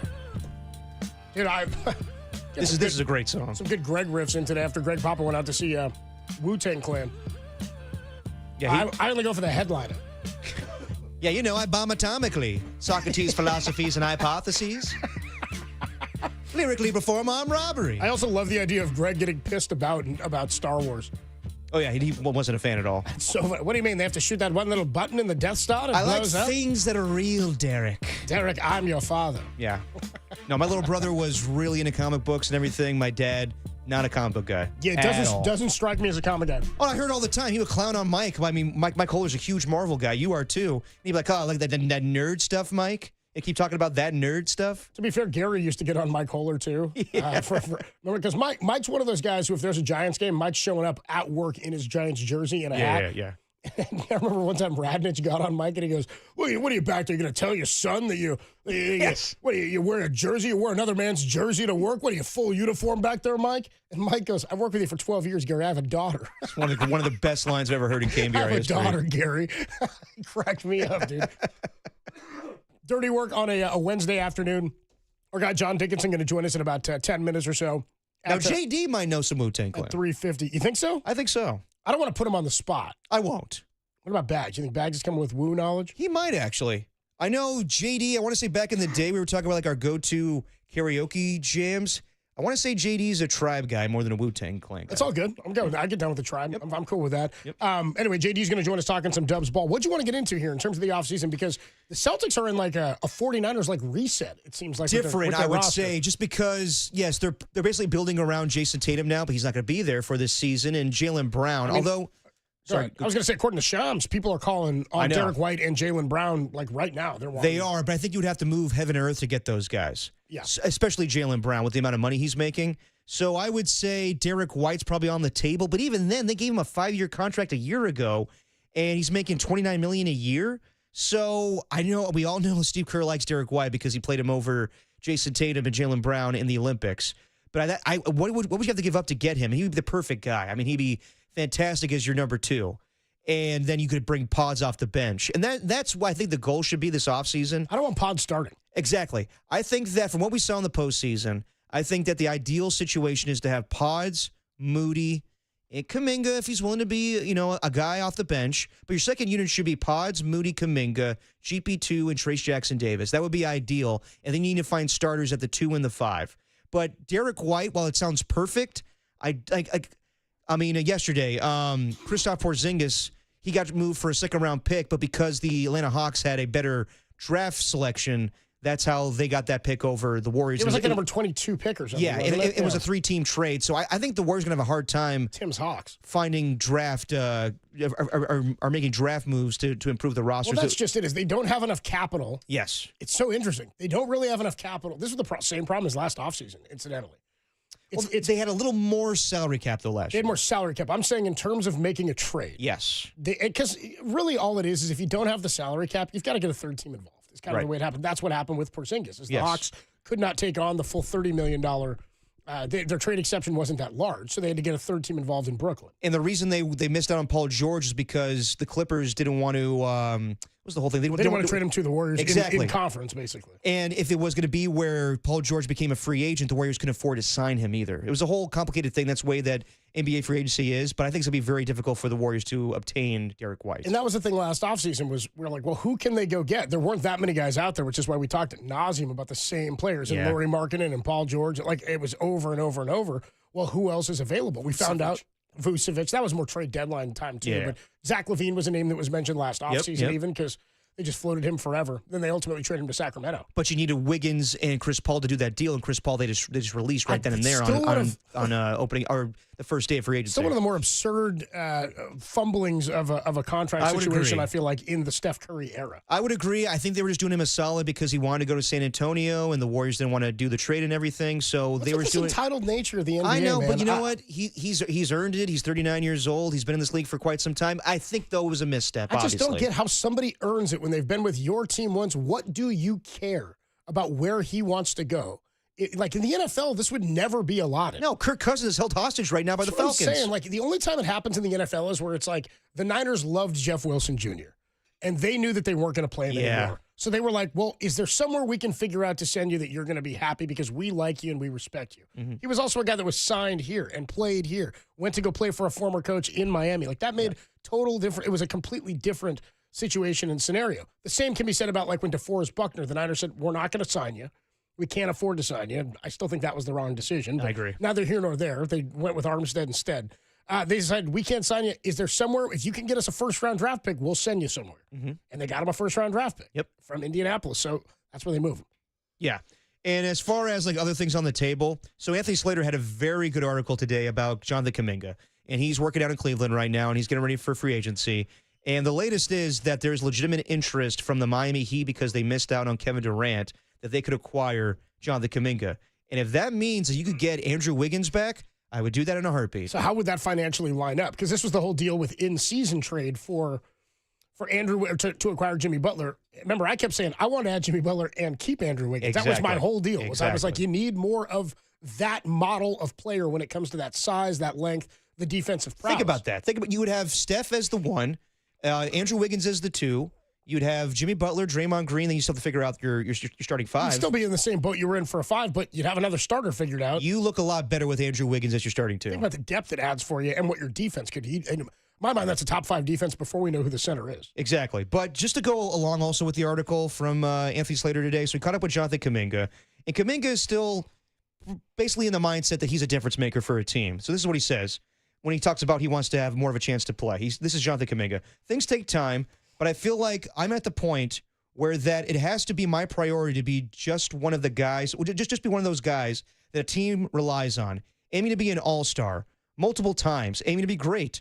Wherever I'm going to be, it doesn't matter if it's with the Warriors or if it's anywhere else. It's something I want. I want to see what I could do. I know I got it. I want to really see it, and I never got that chance. I disagree with that. I think Jonathan Kuminga got chances. I think that he just didn't make the most of that chance. I think that we saw it during the regular season. I'm going to keep bringing this up because it's there for video evidence for everyone to see with Steph Curry's shaking his head when he calls off an offensive play and he dribbles the ball up the court himself.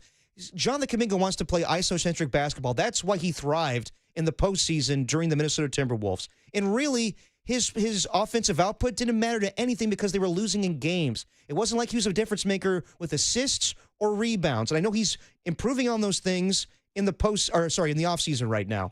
But Jonathan Kuminga, everything in this article is all about him, and how he wants to be a better player. And I get that. That's a part of free agency.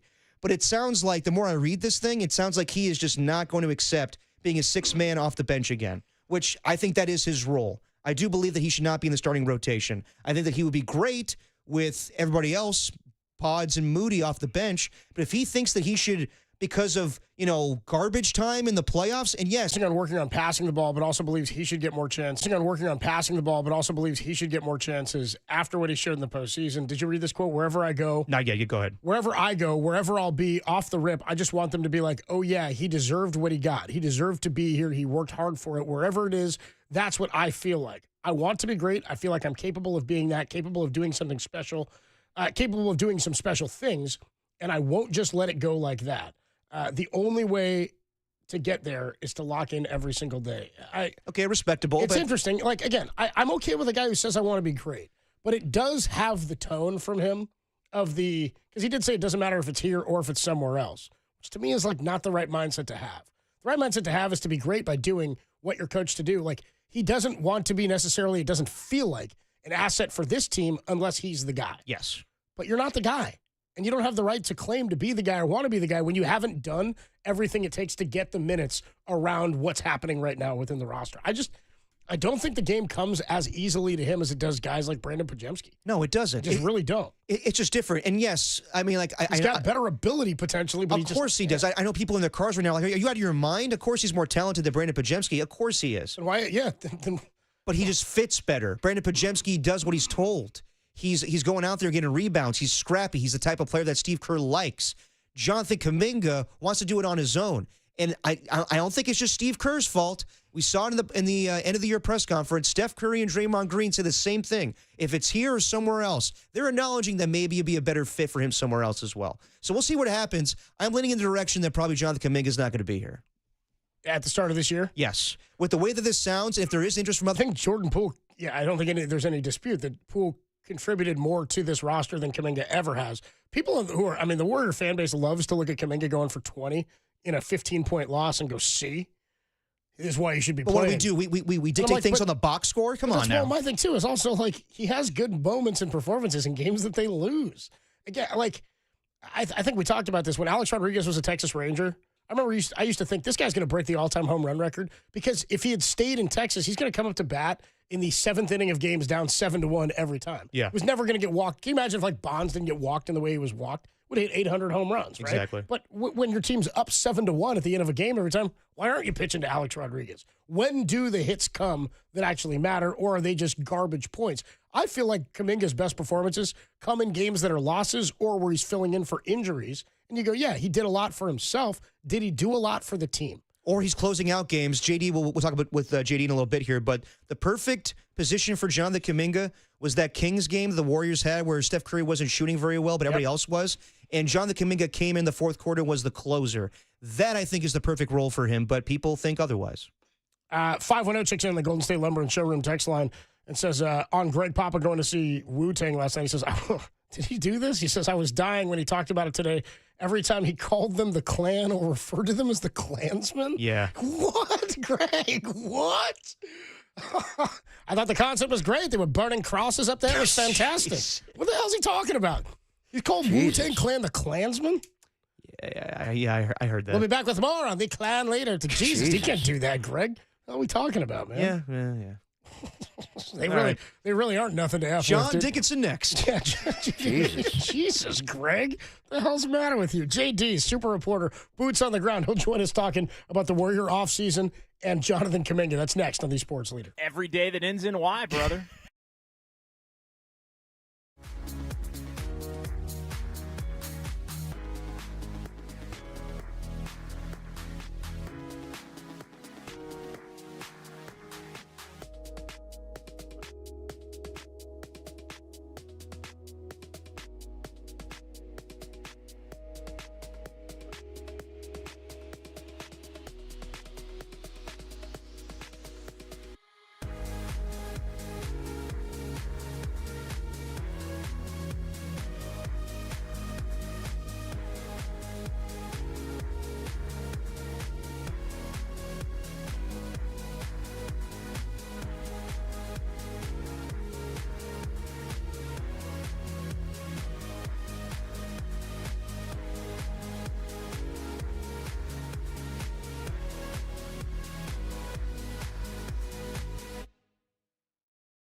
Call 1-800-GAMBLER. Dirty Work on a Wednesday afternoon. Adam Copeland, Depop, Tim Webb with you. And joining us courtesy of the UMA guest line. You know him, super reporter, boots on the ground. It's our guy, John Dickinson. What up, JD? How you doing, bro? What's going on, fellas? Good to be with you. And, man, the NBA offseason not wasting any time. Hell, they didn't even wait to get to the offseason. KD traded on the morning of Game 7. That's a rule that I think needs to change. Let's at least let Game 7 take the center stage for one night, and then let everybody start trading the next day. My partner here, Derek Papa, very upset that trade went down. He's like, let Game 7 have its shine. And then Game 7 kind of fell flat. I wasn't upset, but I do think it's weird that these trades, I guess, become official while the finals are still going on. Correct me if I'm wrong, JD. Like Desmond Bane got his jersey and everything while the finals were still taking place. I thought that was so weird. Yeah, teams that are out of it can make trades once their season is complete. But yet you look at tonight and players are going to be picked by teams that they will not be playing for, and even having to wear the hat of teams that they're not going to be playing for, because technically those trades will not be completed until the league year starts, which I think is still July 6th. So you've got, whoever Phoenix tells Houston to pick at number 10 for them is going to wear a Rockets cap, even though they're going to play for the Suns when it's all said and done. So nutty. They're doing it wrong on both fronts, I think. Yeah. Let's talk a little bit about this Warrior offseason. I was just saying to Derek, and I know the cap situation's a little bit different now that Jimmy Butler's here and they don't have as much room, but sort of feels to me like they're in a pretty darn close to an identical situation as they were in last offseason, and that they've got to be specific with the players that are available for them to add, and that there's not a huge pool of guys that they have to trade or tons of draft capital to move to land a big name. How do you view this offseason, and how different is it from last offseason where they weren't able to land the big guy? Well, the one big difference is the fact that they've landed their big guy in Jimmy Butler, and they were able to get it done at the trade deadline. They're no longer looking for the number 2 next to Steph Curry. They found him, and I think with the 31 games plus the playoffs that Jimmy Butler played, they know everything that he brings to the table. I think they also know some areas of where maybe he isn't going to be that dominant carry on your back scorer in games where Steph Curry is not going to be available. So I think they have a really good idea. When Steph and Jimmy play, this team was almost unbeatable as is, and that was even with Jonathan Kuminga not being a part of it. I mean, that's the thing, and I heard you guys talking about Kuminga, so we might as well just rip that Band-Aid off and get right into it, since we always seemingly do, because the entire Warrior offseason, I think in some ways, being held hostage by what they do with Jonathan Kuminga. Here's the deal, though. Jonathan Kuminga wasn't a part of the good Warriors last year. Not at all. Maybe the one game against the Lakers in LA where he made a positive impact. He was injured for the rest of it. He was out of the rotation by the end of the regular season and in the playoffs. And by the time he was playing, he was only playing because Steph Curry was injured and they needed his scoring punch. To me, that makes the decision on Kuminga easy. He wasn't a part of it. So he is the number one asset that the Warriors have. And you're not losing anything off of the team that went 23-8 and won in the first round of the playoffs and took a 1-0 lead in Minnesota before Steph Curry went down. You're not losing anything off of that team by moving Jonathan Kuminga in a trade to try and get even a top 8 rotation player back in the equation. So to me, and again, I understand the salary mechanics of all of it. What's he going to command? Is there truly a market for him? I understand where they are in terms of with the sign and trade. You may only be able to take back around half of what his number is in terms of that average annual value, and that can make things a little bit more complicated. But from a pure basketball standpoint, he doesn't fit. He didn't want to be there. They don't need him because he wasn't a part of the best aspect of their team for the final third of the season, plus the playoffs. And so like find a way to get, use him to be one of the moves that get you, I think, the 3 players that they need. And we can get into the 3 types of players that I think they need as well. Well, JD, just focusing on Kuminga for a second. I mean, I'm assuming you read the Anthony Slater article today. And when you read that, is there any way, shape, or form that you can imagine he's going to come back and be willing to accept a bench role? I mean, that's what I envision if he were to come back. And Steve Kerr has said as much, like, he's willing to play him with Jimmy Butler and Steph Curry and Draymond Green more, but he views him as a 38. He's not a 38-minute player. So when you read this article, and it's all about him and how he wants to have a fair shot and everything. There's no chance in hell that they're going to make this work. It's going to be a repeat of what we've seen the last few years. It will be, and look, I mean, again, Steve Kerr likens him to Sean Marion and to Aaron Gordon. he likens himself to Kobe Bryant and Kawhi Leonard. I mean, it's just there just is not. And look, by the way, that often gets viewed in some Warrior circles as shade by Steve Kerr. Aaron Gordon's having a fantastic career. Dude's going to make, well, if he hasn't already, into the 9 figures for his lifetime earnings in the NBA. And Sean Marion's a Hall of Famer last time I checked. So I don't view that to be shade, but it's not what he wants. He wants to be, before he got hurt and before they made the trade, he wasn't starting. He was coming off the bench. I know they moved him in for a couple of games and starting. He was coming off the bench. I know they moved him in for a couple of games and Draymond went to the bench. But at the point in which he was playing his best basketball with the Warriors before he got hurt, he wasn't even starting then, let alone, once Jimmy Butler came into the equation and all of that. So, and the other part is the number one there's been 2, I think, big Cope stated goals for the Warriors. They want, positional size. I guess it's really 3. They want more shooting as well. And they've been pretty open in saying that they want to try to get a big man that will allow Draymond Green to play the 4 spot more frequently. I don't think they want to start, in a perfect world, Draymond at center. No. Well, the only way Jonathan Kuminga is going to start is if Draymond Green's playing center, because it's going to be Steph and Podziemski most likely. It's going to be Jimmy at the 3, Kuminga at the 4, and Draymond would have to play the 5 for him to start.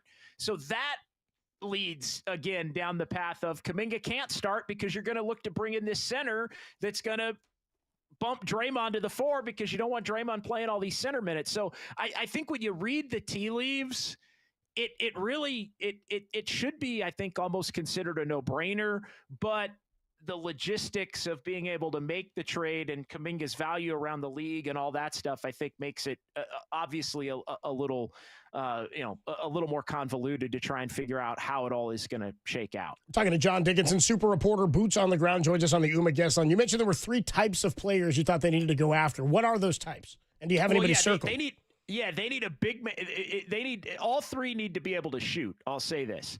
They need a big man that can shoot. They need a stretch big, and even if it's redundant a little bit, to Quentin Post. And there's actually a younger player component to all of these areas for me. They need a Brook Lopez type because he could plug in and start next to Draymond. He can shoot from the outside. He can bump Draymond to the 4. He's not somebody that's going to be playing 30-plus minutes for the Warriors. He might not even be in a closing lineup for the Warriors, but they need that big that can shoot. They also need another starting caliber wing in my mind. It doesn't have to be a star, but a starting caliber wing type player. Think, Cam Johnson's a name I always come up. Think, again, he's not a superstar, but he's somebody that can really shoot it from 3-point range, high volume from 3-point range. And he's the guy that, in essence, takes some of the heat off of Moses Moody, because now you're not so dependent on Moses Moody if you're going to wind up, like you were down the stretch, to where he's going to have to make shots. Otherwise, you're not going to be able to win playoff games. And it's the same thing for Brandon Podziemski, and this is the 3rd player. They need a combo guard that can score the basketball and shoot it, a la Kobe White. I'll give an example there of the Bulls. And look, I don't think you can get all 3 of those specific names that I mentioned, so you may have to go down a peg on the list in 1 or maybe even 2 of those spots. Maybe you can get one of those 3, and then, or if it's Lopez, maybe you can get 2 of those. Maybe you can get Lopez and White. Maybe you can get Cam Johnson and Lopez. That kind of thing. Maybe you can get 2 of the 3, if not all 3, but probably not all 3. But you need a combo guard that can shoot it, and also can start when Steph Curry's out in the regular season. Here's the other thing. This team's got to be able to get through the regular season. They have to be able to not have it be March and they're 500 and they're counting on, got to go 20-5 down the stretch just to avoid the play-in. Like they've got to have a better, more efficient, and there are regular season type players. And I think Podziemski and Post and Moody, you can win a lot of games with Jimmy Butler and Steph and Draymond and those guys in the regular season. But I think the thing we all have to keep in mind, go back to how hard the Warriors had to play in those final 6 weeks just to get to the point where if they won on the last day of the season, they avoided the play-in tournament, and then they played a terrific game against the Clippers, came up a little bit short in overtime, and now you're the 7th seed and you got to go to the play-in tournament. They need to be able to try and avoid that while also keeping Steph and keeping Jimmy Butler fresh enough to where they're not, going to pop a hamstring and have your season be over. You want to try to mitigate that as much as you possibly can. So to me, it's depth more than it is, but high quality depth. It's not the Buddy Hields and the Kyle Andersons and, DeAnthony Melton, somebody I think they could maybe look at. He had the knee injury and ended up in the Schroeder trade after he went down for the season very early. But they need depth. Not that Podziemski and Moody and Post are not going to play, but they need those guys maybe to be counted on a little bit less because you have some more quality regular season depth. And, oh, by the way, a couple of these guys can help you in the playoffs too. Talking to John Dickinson on the Uma guest line. And by the way, you catch John Dickinson tomorrow night for a special edition of KNBR Sports Phone. Well, he'll react to the second round of the draft and react to the Warriors draft pick at 41. It's an off-season show, Derek. It's not. I know you love draft show because you're an NFL guy. Draft show. We love a draft. It is a draft show because it's going on during the draft. Yeah. But it's a free agent. It's an off-season show. It's a player movement show. We're going to talk a lot about trades and free agency, and I think there's going to probably be a few things that happen here in the next 24 to 30 hours that are pretty massive, and we'll see if the Warriors can get in on some of that action and acquire some of these guys. Yeah, definitely not a lot of movement during the draft for the Warriors, but yeah, hopefully we get some trades and in free agent signings for the Warriors. So I'll throw some names out here for you, JD, and just let me know the feasibility of any of these guys. The Celtics are trading away some pieces, and I know that it'll probably take a lot to get this guy. What do you think about Derek White? What do you think about Kelly Olynyk, a name that was traded yesterday to the Wizards, but maybe potentially traded again? And then with Anthony Slater saying in this article that there's legit interest from the Miami Heat, would you take back Andrew Wiggins in a potential Jonathan Kuminga trade? Yeah, I'm kind of out on Olynyk. I think to me, you want to do better. I think that's bargain basement. I'd want to do better with the stretch big than Olynyk. So I'll keep it short and sweet on that one. Derek White would be absolutely perfect. Derek White would be a closing lineup player on the Warriors. It would be him and Steph and Jimmy and Draymond, and you can, figure out the fifth. I mean, Derek White can guard up positionally. He can guard wings. He's got a long wingspan. He's improved his three-point shot. He's a championship player, obviously, with Boston. He's still, I think, 30 years old. That's an absolute no-brainer. I mean, he's making big-time plays in the Olympics. If they could get Derek White would be like probably the number one player at any position. Yeah. That you would target if you could get him. And Steve would love it. And Steve would absolutely love it. I mean, so that's a no-brainer. Although I think, multiple first-round picks are probably going to end up going from some team for Derek White, considering the fact that I think the league knows just the intangibles and everything that he brings to the table because he's been on such display in his time with the Celtics. And then the other, Andrew Wiggins for Kuminga, hell yeah. That's not the sexiest. Like I think everybody's thinking, yeah, go get somebody else. Use Kuminga to get somebody, get somebody different that hasn't been on the Warriors, or get somebody maybe better in a way. I think to me, you do that in a heartbeat. And it goes back to what I said about Kuminga. He wasn't a part of it. And honestly, go back to when the Warriors made the trade. Would you have? It couldn't be done because of the salary mechanics of it. But if you could have traded Kuminga and a first-round pick in tonight's draft for Jimmy Butler and kept Andrew Wiggins, that would have been a no-brainer then. Absolutely. Yeah, without question. Right. That would have been a no-brainer then, but because of the salaries, obviously Wiggins has to go to make the deal work. So, no, I think they should explore other options, including the potential for Kuminga to land somewhere, maybe to get a Derek White or a Cam Johnson, but Wiggins as kind of a fallback option would be awesome. Everybody in the organization loves him. And look, you need the idea of having Jimmy and Wiggins as your starting wings, that would make you better for sure. Just real quick, JD, some pending free agents besides Jonathan Kuminga, who's a restricted free agent, unrestricted free agents that we were talking about during the trade deadline that we kind of were talking about maybe move for other assets. What's the likelihood you think that GP2 and Kevon Looney return to this team? I think both could be back if they're willing to do veteran minimum deals. And again, I'm kind of lining through the Steph and Pajemski, and then you got Jimmy and you got Draymond, and you want to have this new center, right? That's the fifth guy. And so you've got Post is now a 6 through 10 guy. Moody's another 6 through 10 guy. Buddy Hield's I think Looney and GP as 9 to 15, 9 to 12 on the roster, 10 to 13 on the roster.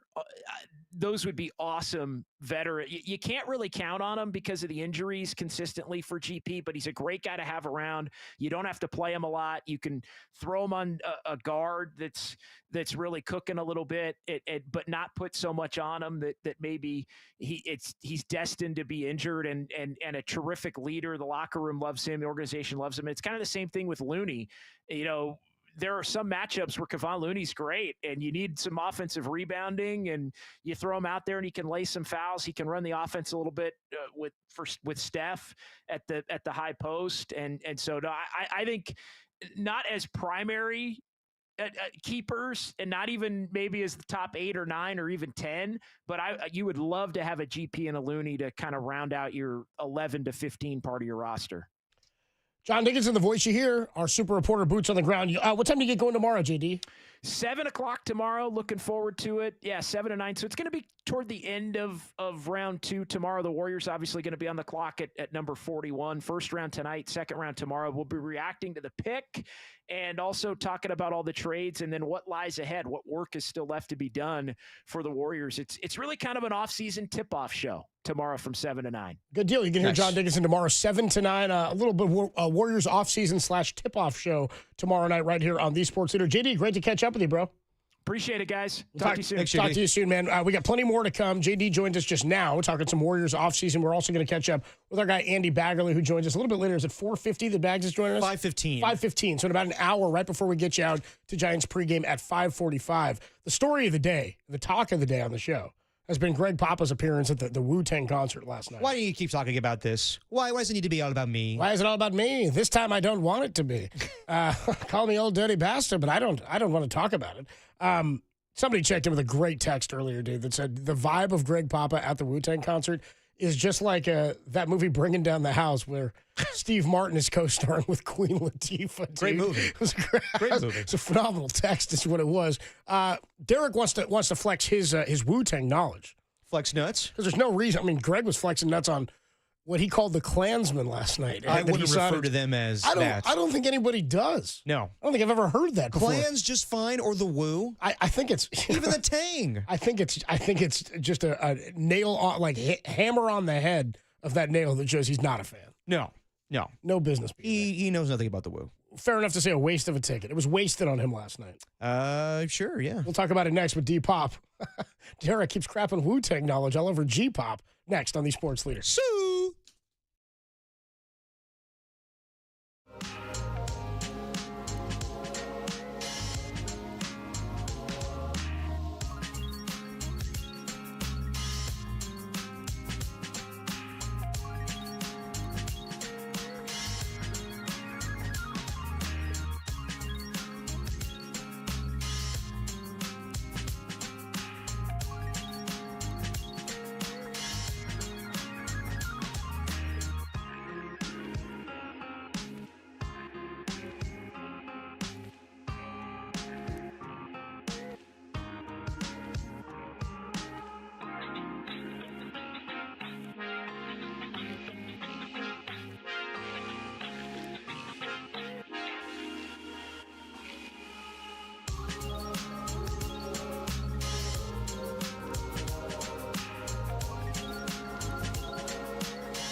Copeland and Derek Papa in the KNBR Casino Matrix Progressive Jackpot Studios. Casino Matrix Progressive Jackpots are here. Where are you? Just drop in. Please play responsibly. Call 1-800-GAMBLER.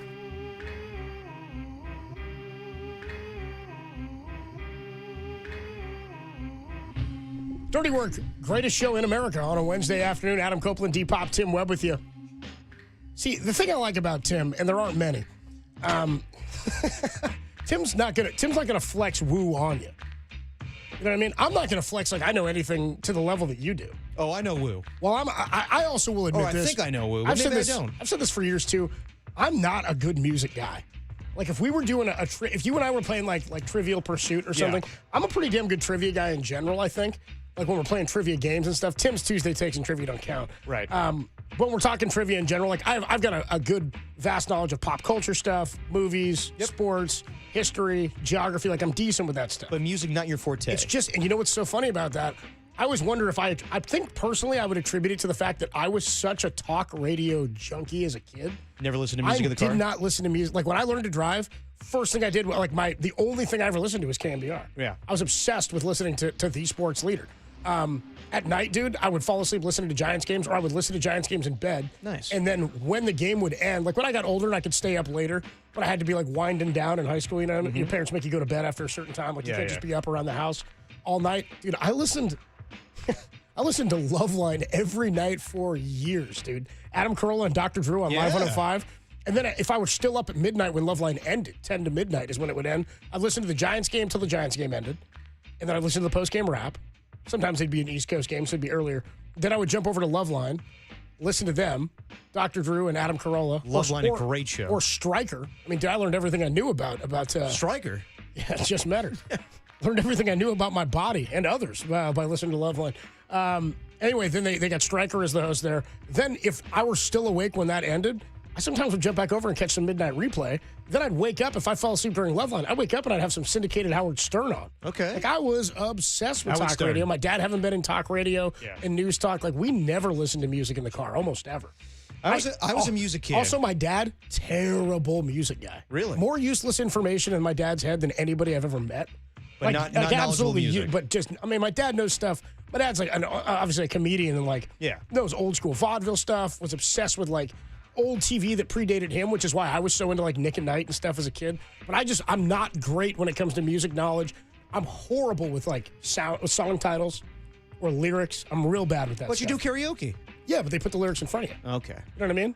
So you singing songs, you know. So you don't really but so you know the songs that you're What I'm saying singing. is, of course, and what I would say is, if you asked me a list of Wu-Tang songs, I'd probably be like, I don't know, and then you'd play it, and I'd go, oh yeah, I know this, that I know song. that. But it's different when you hear it versus I'm not going to be able to go every word with you. And then there are some sweet spots that I'll hit. I'm a big Green Day fan. I love Green Day. I've listened to them my whole life. Blink, you're a huge Blink guy. There's stuff like that I'm really into or was really into, and so when it comes around, I get hyped on it. But it's interesting to me that Greg Papa went to a rap concert, Wu-Tang Clan. Mm-hmm. It's a total status move, in my opinion. It's total, guess what I did last night? Didn't know it was going to flip on him today, though, did he? No, he didn't. Yeah, maybe he did, I but might have kept he it to just doesn't himself. care. He just doesn't care. He don't listen to this anyway. No, he doesn't listen. 650 says, bro, same thing. I love music, but I've always got the leader on. It was never. That's fair. It's fair. Just never what I was into. It was never my big thing. So, Greg Papa, who attended the Wu-Tang Clan concert last night. He did. I mean, one of the hardest things to do is go to a concert of a band or a group or a singer that you just don't know much of their music. I remember that's not a great, unless they're really putting on a show, it's not a real fun experience often. No, it's not. But you know what? It can be. I remember in college, my buddies were really big into Radiohead. I'm not a Radiohead guy. I like some of their songs, but I can't say I'm a fanatic. My buddy lives and dies about Radiohead songs. And we went to go see him, and they put on a great show. But I can't get into it because I don't know the songs. I know Creep, but I don't know a lot of even they would say Creep. exactly, but they don't even perform that song that much anymore because they're oh, that's too mainstream. They haven't performed that song in probably 25 years. Exactly. If I went to see them and they didn't play that, did, but it was kind of just one riff of it, kind of tease the audience. And I was like, oh, I know Creep, but they have a lot of good songs, but I couldn't really get into it. So I thought, my dad at the Wu-Tang Clan concert last night, how much could he really enjoy it? Yeah, I mean, he wasn't into them when they were big. And he was an adult then. Oh, yeah. You know what I mean? You were a kid. So, I get even, you not being allowed when you were young to, what was it, Warehouse Music? You wouldn't buy it for you? Yeah, Warehouse or Tower Records, FYI, back in the day. Remember that? FYI? Oh, no, FYE, my bad. FYE. Yeah. FYE, yeah. FYI is something totally that's different. for your information. I think that's no, an acronym. FYE was a record store back in the day. Sam Goody. Sam Goody, yep.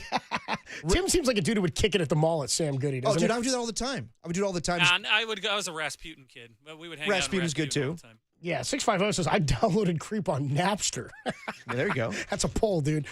So, yeah, did you get any FOMO last night? A little bit, because I've been trying to go to this concert for a while now. And to hear my dad's I went last night. I was like, oh, that, Did you not know he went until he said it on the air? I had no idea that he went until he said it on the radio today. I had no idea you were even a fan, Derek. Especially, I love Wu-Tang Clan. I really love Run the Jewels. If you watch the show on the YouTube stream, you'll see I wear the shirt a lot. And they were the opening act. So, yeah, that would have been awesome to see that last night. Also, I was so late to, the hip-hop game as a kid because my dad, no care or knowledge of it. My mom didn't give a damn whatsoever. We were listening to, I don't know, we were listening to pop music and whatnot. Yeah. Tracy Ullman soundtracks is what my mom was big on. And Tracy Ullman show? Yeah. She dropped a bunch of albums back in the day. Yeah, comedian. It's where the she's the voice. Debuted on her show. Exactly. Tracy Ullman. I think she did the voice of Lisa or somebody for a number of years. Yeah. But so I was so late to the hip hop game, and my parents were so strict with me in terms of like they were protective. They weren't like helicopter parents like Kobe, but they were protective of me in terms of what? No, I can't riff now. No, I can't crack jokes. No, I can't tell jokes. I'm the bad guy. I'm the bad guy, huh? Come and get me. In this instance, you are the bad guy. There's no way it's going to be worse than calling the Wu-Tang Clan the Klansman. I'll tell you that. Yeah. Dude, my parents were so strict with me on like lyrics to music and songs. Like if anything had a parental advisory, they'd freak. I remember the first 2 CDs I ever got were for a birthday where I just got like a Discman or something. Yeah. You know what I mean? For like I know I wasn't sure if that joke would land, Tim, but you know, neither did he. What? I'm the bad guy? I'm not saying it's not funny, Yeah, but it's really funny. Yeah. Anyway, the first 2 I got were Green Day Dookie, which they were like, all right, cool, Green Day, you're fine, whatever. Yeah. They didn't really care about a couple of the F words in that. My dad lost his mind when I can't remember which album it was. It's the Cake album, Tim, that had Sheep Go to Heaven, Goats Go to Hell on it. Comfort Eagle, was it? I think that's the only. I think it's the only song I knew about at the time. But that song, that song was nothing. My dad lost his mind because there's a song called like "Satan Is My Motor" or something like that. Yeah. And he was all into like that. He thought I was going to be like some Marilyn Manson, like God, devil worship, and I was like, dude, you don't understand who Cake is. that's at all. on the other end of the You spectrum. don't understand who Cake is. Prolonging the Magic. Prolonging the Magic. That's the album. Yeah, from Cake to Marilyn Manson, that's quite the Like, different dude, genres. again, this is how lost my dad is when it comes to stuff Well, like dude, that. I mean, music. I was that little white kid that, like, you know, I couldn't get the parental advisory CDs because, you know, you had to be like 18 and up or whatever it was. So I would be in Warehouse Records and I would go up to the counter and be like, hey, can I get this? And they'd be like, sorry, it's parental sticker on this CD. You can't buy this. So I get my mom. Of course, my mom's like, hey, I'm buying this David Banner CD or Bone Crusher album for my, you know, little white son. Yeah, dude, And yeah. everyone that worked behind the counter were like, what the hell? Like, but yeah, that was. Wait, so was your mom more naive, or did she just was she more lenient? My mom was more lenient. Like she didn't really know what was going on in the albums. Like I can remember the first time I was like as a kid, must have been like in high school. I had plans to go to a D12 concert, and I had the tickets, and I was at school one time, and I was like, hey, do you mind like picking me up the album? It's coming out. Like, do you mind like going like, you know, when you're off work? And she's like, yeah, no problem. She opened the album, listened to some of the songs. She goes, oh my God. And then not only did she not let me have the album, she ripped up the tickets I got to go see D12 in Houston. And she's like, you're never listening to that group again. But yeah, no, my mom like wasn't aware of a few like lyrics, but like she was always down to like buy them for me. But sometimes she was a little naive with some of the lyrics in these songs, the explicit content. Yeah, I mean, like, so she didn't go with you to the concert? No, God, no. The D12 concert? No. This happened one time on like Easter. We had like Easter dinner at my dad's house, and my dad goes to my brother, and I'd already moved out. My dad says to my brother, like, Casey, what time are we leaving for that concert? And I was like, what concert you guys going to? My dad goes, I got your brother tickets. It's Easter Sunday. He goes, I got him tickets at the Coliseum, or at the arena in Oakland, Chase Center, or Oracle at the time. Yeah. He says, I got him tickets to go see Lil Wayne, Nicki Minaj, and Rick Ross. And I remember I was cutting meat, and I looked up, and I was like, you're going to that show? And Your he goes, dad? yeah. And he goes, yeah, your brother wanted to go, so I was going to take him. And I was like, I mean, like, I don't want to take the ticket off your hands, but I said, Dad, I don't think you're going to enjoy this thing. Yeah, man. exactly. I don't think you're going to enjoy it. It was one of those, it was that same tour where Nicki Minaj was like pulling people up on stage and like giving them lap dances. And I think she had just given one to Steve Nash in Phoenix like 2 nights before. Really? She was like part of the concert. Did Steve Nash hug her like he hugged Kevin Durant at that playoff game? Yeah, Really great performance. I don't think Nikki. it was the same thing. Kobe joke upset one dude really bad. So, well, get over it, dude. It was a joke. Jokes aren't meant to hurt anybody. They're just jokes. You know what I mean? That is It true. was just a joke. I know it's sad and I know it's mean. That's why I said it. That's what makes it funny. Because I know that it's mean. 408 checks in says, damn, Cubs, that might have knocked off Jacob Leisboy for his Johnson Elway cart driving. Yeah, comment. that one. Yeah. When Tim was out one day, he made a John Elway golf cart reference. I was like, dude, damn, this happened yesterday, that Jacob. was pretty bad. 503 says, damn, you guys are soft. My first concert was Ozzy Osbourne at Shoreline when I was 12. White Lion and Vixen Open. There you go. Dude, good for It's you, man. badass. That's when you bite any heads off of any animals. That's what I'm wondering about. 5-3 says, my dad broke the Slim Shady LP CD when I was in 7th grade, and it shattered in his face. He was like pissed about it. Yeah. Yeah, you know what? It's funny. Like my dad was like always down to like buy those albums, and then he listened to them with me, and he'd be like, "Oh my God, what is this?" And now he's listening to Wu-Tang Clan at the concert, enjoying it. 281 says, Blink-182's Take Off Your Pants and Jacket got me grounded. Yeah. Surprising enough, my dad... It's a good album, too. I remember my dad buying me Enema of the State. You know, the cover with... yeah, of course. 1999. Yeah. I had that album. Yeah, of course. But like, that didn't faze him at all. He was like, look at the cover. He's like, okay. Aliens exist, huh? I'm into this. Who's this woman on the cover? Wasn't she... Is she in the band? Correct me if I'm wrong. That's the actress from Billy Madison, right? On the cover of... or no? That's Pete Sampras' wife. What's her name, Tim? Okay, you got me confused because you're talking about two separate things here. He's talking about Billy Madison, the actress from Billy Madison, who's Pete Sampras' Veronica. wife. I'm blanking on her name. Miss Veronica Vaughn. Veronica Vaughn. Yeah, I'm blanking on the actress's name. But yeah, she's married to Pete Sampras. I thought she was on the cover of Enema of the State. My bad. About Bridget Wilson, and that is not the same person. No. Okay. No. See, sometimes I mix up people who aren't black female actresses. Yes. That's pretty good. 408 says, damn, Cope's doing the dirty work with that joke. Someone's got to do it. Hey, that's what I'm here for. If you didn't like it, it just wasn't for you. Probably. It's all good. It's all good. Not meant to hurt any feelings. Okay. Meant to make people laugh. Okay. You know what I mean? Anyway, 510 checks in on the Golden State Lumber Showroom text line. Says, my dad was so naive. My first 2 CDs he bought were from Deion Sanders and Bone Thugs. Deion dropped an album? Yeah, he did. Back in the day. It was Must Be the Money. He had a whole song. Yeah. And a couple albums. It was not good. No. It's not Shane O'Mac's entrance song, huh? No. No. Or him and, I want to say MC Hammer was in the music video or did some songs with him as well. Yeah, 707 says, hey, Depop's confusing white women, too. There you go, see? She's a porn actress, dude, is what... Janine. What the 510 says. Janine. Anyway, I don't even know where we're at, which segment we're in anymore. Why don't we take a break? Yeah, why don't we take a quick break? Adam Copeland, Depop, Tim Webb with you. That was a good segment. Got some stuff off my chest there. Okay. Got a Kobe riff You in. really want to tell that Kobe Bryant joke, eh? Didn't know if that was going to fly, but, you know. All right, moving on here. When we come on back, the top MLB trade candidates per Jeff Passan and Kylie McDaniel that could be fits for the Giants. Look at people coming to Kobe's defense. We'll do it next, only here on The Sports Leader.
Matrix. Progressive jackpots are here. Where are you? Just drop in. Please play responsibly. Call 1-800-GAMBLER. Dirty work on a Wednesday afternoon, evening. I'm sorry. Dude, we're having some fun today, dude. Dude, I have to tell what happened, what we just saw. So Awful Announcing, they have great videos sometimes about what goes on in broadcasting and sports. They're getting ready for the draft. They have a lower third of Cooper Flag. So it says on the bottom, it just says Cooper Flag, like the projected number 1 pick at a Duke University or whatever. And it's a camera that starts at a draftee's feet. And it shows, they do the draft outfits and everything. Yeah. So it pans up from a guy's feet, and he's holding open his jacket, and you see it go all the way up to the jacket, and you see the lining of his jacket. It's definitely not Cooper Flag. It's definitely not Cooper Flag. It's some brother. I don't even know who he is. I don't even know who it is, but it ain't Cooper Flag, dude. Oh, dude. It's a pretty funny video clip. The reveal is incredible. I never thought someone could top like the Trent Williams on the sideline being like, that's not Trent Williams. What the hell's going on here? By the way, I gotta make this much worse. I gotta give credit to this texter earlier because I lost the text itself, but it's maybe my favorite text of the day that came in. We were talking Greg Papa going to see the Wu-Tang concert last night, and then you were pointing out that your little brother is like a Star Wars guy or into comics and whatnot, and Greg used to mock him for it. Me too. Like at a certain age, I was into Star Wars, and he was like, "Oh, that nerd crap." You just crapped all over anything your kid likes. Yes, it's pretty funny, dude. You're going to like what I like, and that's it. So like real things, boys. Like real things. But this texter paired the conversation about Greg hating quote nerd stuff with Star Wars with him referring to Wu-Tang Clan today on the air. Multiple texters have confirmed he referred to Wu-Tang Clan as the Klansmen. Somebody said this is the proper term, Copes? This is a deep pull. There's a character who's like he's like the high-ranking general or admiral, I guess, in Star Wars, Grand Moff Tarkin. He operates he's like the admiral of the Death Star, right? Like he's in charge of the Death Star, high-ranking official. Yeah. Like he's like the right-hand guy right there to Darth Vader and to Emperor Palpatine and whatnot. Some guy says on Greg Papa, down on Grand Moff Tarkin, up on the Grand Wizard, which was a hilarious. That's a hell of a riff. Hilarious riff. 510 on the text line says, I'm all for the riffs. You guys are entertainers at the end of the day. That is true. I'm not a journalist, I'll tell you that. No, it says in the open. It says in the Bob Lee journalism. You came to the wrong place if you're looking for Bob Lee journalism. Bob, you ain't getting those Kobe riffs from Bob Lee, I'll tell you that. No, you're not getting those from Bob Lee. As I told you during a break one time, I always thought Bob Lee was on Seinfeld. You know that episode where George poisons his boss? Yeah, you thought that was the Bob Lee. The boss looks just like Bob Lee. Tim, am I wrong? You know what I'm talking about? I'm sorry, we're dealing with some problems in here. He's dealing with some actual work stuff behind the scenes. Okay, all right, sorry. It is Tim's board after all. He's in charge. Nothing gets through unless Tim says. How about this? MLB's top trade candidates. There's an article out there in the Chronicle from yesterday from Susan Slesser on some players the Giants might go after or Buster Posey could target. And so we were asking you guys earlier, where's your biggest hole with the Giants or problem? We're all anticipating first base will be short up, that it'll be Wilmer and Dom Smith and Devers and whatnot, which, by the way, does leave potential for growth with a designated hitter. Do you believe Wilmer can continue the rate at which he's driven in runs all season long? What's interesting about Wilmer, his exit velocity, we talk about hard hit rate. Right. If you're hitting balls on an average of 100 miles an hour high hard hit rate, then you're more likely to have a better average. The harder you hit a ball, the more likely it is to fall in for a hit. That's just sort of the analytics and what the numbers would reveal. Wilmer is in the bottom 2% of baseball in exit velocity on average. It's like an average of 88 miles per hour or something on exit velocity, which puts him down there, which interestingly enough, you don't have to hit the ball hard, you just got to place it correctly, with Luis Arias, who's one of the best hitters in all of baseball, but he's right there in the 87th or 88th percentile. Would indicate that when Wilmer does drive and runs, because he doesn't have tons of extra base hits, they're just mostly home runs when he hits them, doesn't have good speed, so he's not getting a lot of doubles. His hard hit rate is not all that hard. It's fair to wonder if that analytic would start to come back to home in terms of his ability to drive and runs. Would it, over the season, affect his overall average and production? So even if you did get plenty of production from Devers at first, is there a case to be made that maybe you'd be in the market for a DH or for another outfielder? I was talking Jung-Hoo Lee. How much can you rely on Yaz for the remainder of the season to do what he's done? I mean, I think Yaz gives you a lot of good at-bats right now, and I still think even after the error last night, he's a plus defender in right field at Oracle Park. So Jeff Passan put out an article with Kylie McDaniel, MLB of ESPN.com, on top potential trade candidates for this season, this trade season. Among the 50 players he listed, these are the names that he has linked specifically to the Giants that say these guys would be fits for the Giants if, in fact, the Giants decided to try to acquire one of these players. Now, they're most all like expiring contracts, right? So here's where they go. Jarren Duran of Boston, who we just saw, who's having a down year in terms of what he's put up for his career. Just got thrown out of the game on Sunday. In his career, he's got an OPS of 769 over 5 years. 719 is his OPS this season. He's a 1.4 WAR. He was an 8.7 WAR last season. He also led the league in doubles and triples last year. 48 doubles, 14 triples. He's leading the league in triples right now with 8. He's also got 20 doubles, 5 homers. He's hitting 257, 719 OPS. Here's an interesting one. If Arizona does, in fact, become sellers, and that's a team that people are looking at because they've got a lot of guys on expiring contracts, they've got some big arms and a good young core of players that they can hold on to. If they view themselves as a team that's out of it this season, would they make a trade within the division to unload some of these players in terms of pitching or hitters? The issue I have, actually, is not whether or not they would do it. It's, would you be happy with the Giants giving back a division opponent something of value that would help them in the future in already a deep division? The two names that are flying up from Arizona that would be fits for the Giants, Eugenio Suarez, which they place at a 50% chance of trade. Okay. And then Josh Naylor that they put at a 30% chance of trade. Naylor just met her. Suarez is in a contract year at the end of the year. He's turning 34 years old before the trade deadline, but he's had career highs in WRC+, which measures your overall performance. His fielding metrics have been terrible, but he could be a designated hitter. He's still an acceptable defender at third base. Probably not where you'd play him. He's played some short as well. Even if the D-backs don't offload their free agents to be, Suarez could be a move because they have Jordan Lawler, who's going to be a guy that will probably be a part of their core and in their lineup next year. On the season, he's driven in 67 runs. He's got 25 bombs already and 892 OPS. I don't anticipate the D-backs would trade any of these guys in division to the Giants. Especially with a tight race. I mean, Arizona is just 2 games above 500, but I highly doubt that. Like, you would know better than me. When's the last time the Giants made a in-division trade? Like of significance? Yes. I mean, we talked with what's his name, Ned Colletti last week, and I said the last time I can remember the Giants and Dodgers making a trade of any significance was we talked about Mark Sweeney getting traded for Travis Denker to the Dodgers. Dodgers needed a pinch hitter. I don't know. It doesn't happen that often. It just doesn't happen often in baseball because you see these teams so frequently. Yeah. It's not. I mean, football you don't like to do it because you're going to see them twice and for who knows how long. But in baseball, it's like it can really impact you and having to see a guy 13 times in a season.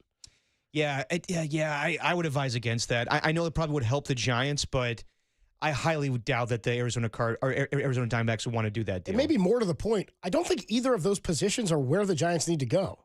Unless you're making one of them a DH exclusively or then going to go back to make endeavors your DH. But you kind of already have too many first, third DH guys. Yeah. So the question is, what's the best place for the Giants to find value if you were going to acquire talent at the deadline?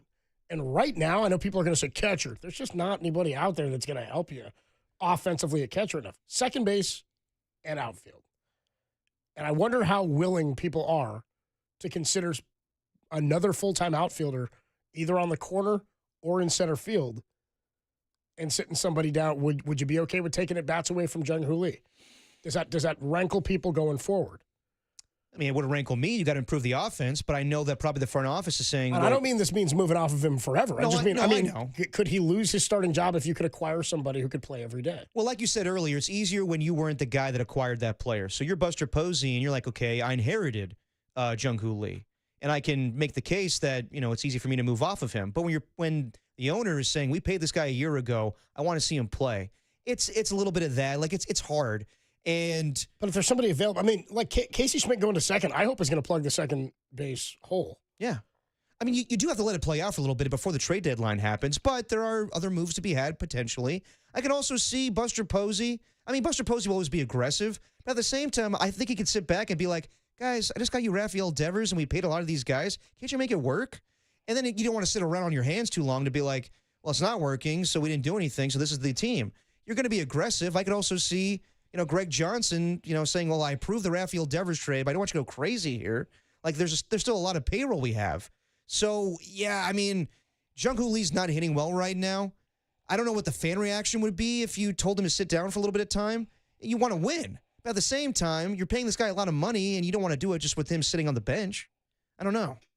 I mean, if it's for this year, I mean, you can say that. We're paying him a lot of money. We don't want him to just sit on the bench. I also don't want him hitting with like a 600 OPS in the middle of the lineup. That's totally fair. So I'm like, I don't think it's really about what you're paying him. If Barry Zito didn't make the postseason roster in 2010, and he was in year 4 or year 3 of like a 6-year contract. You know what I mean? You were paying him richer than you'd ever paid a pitcher.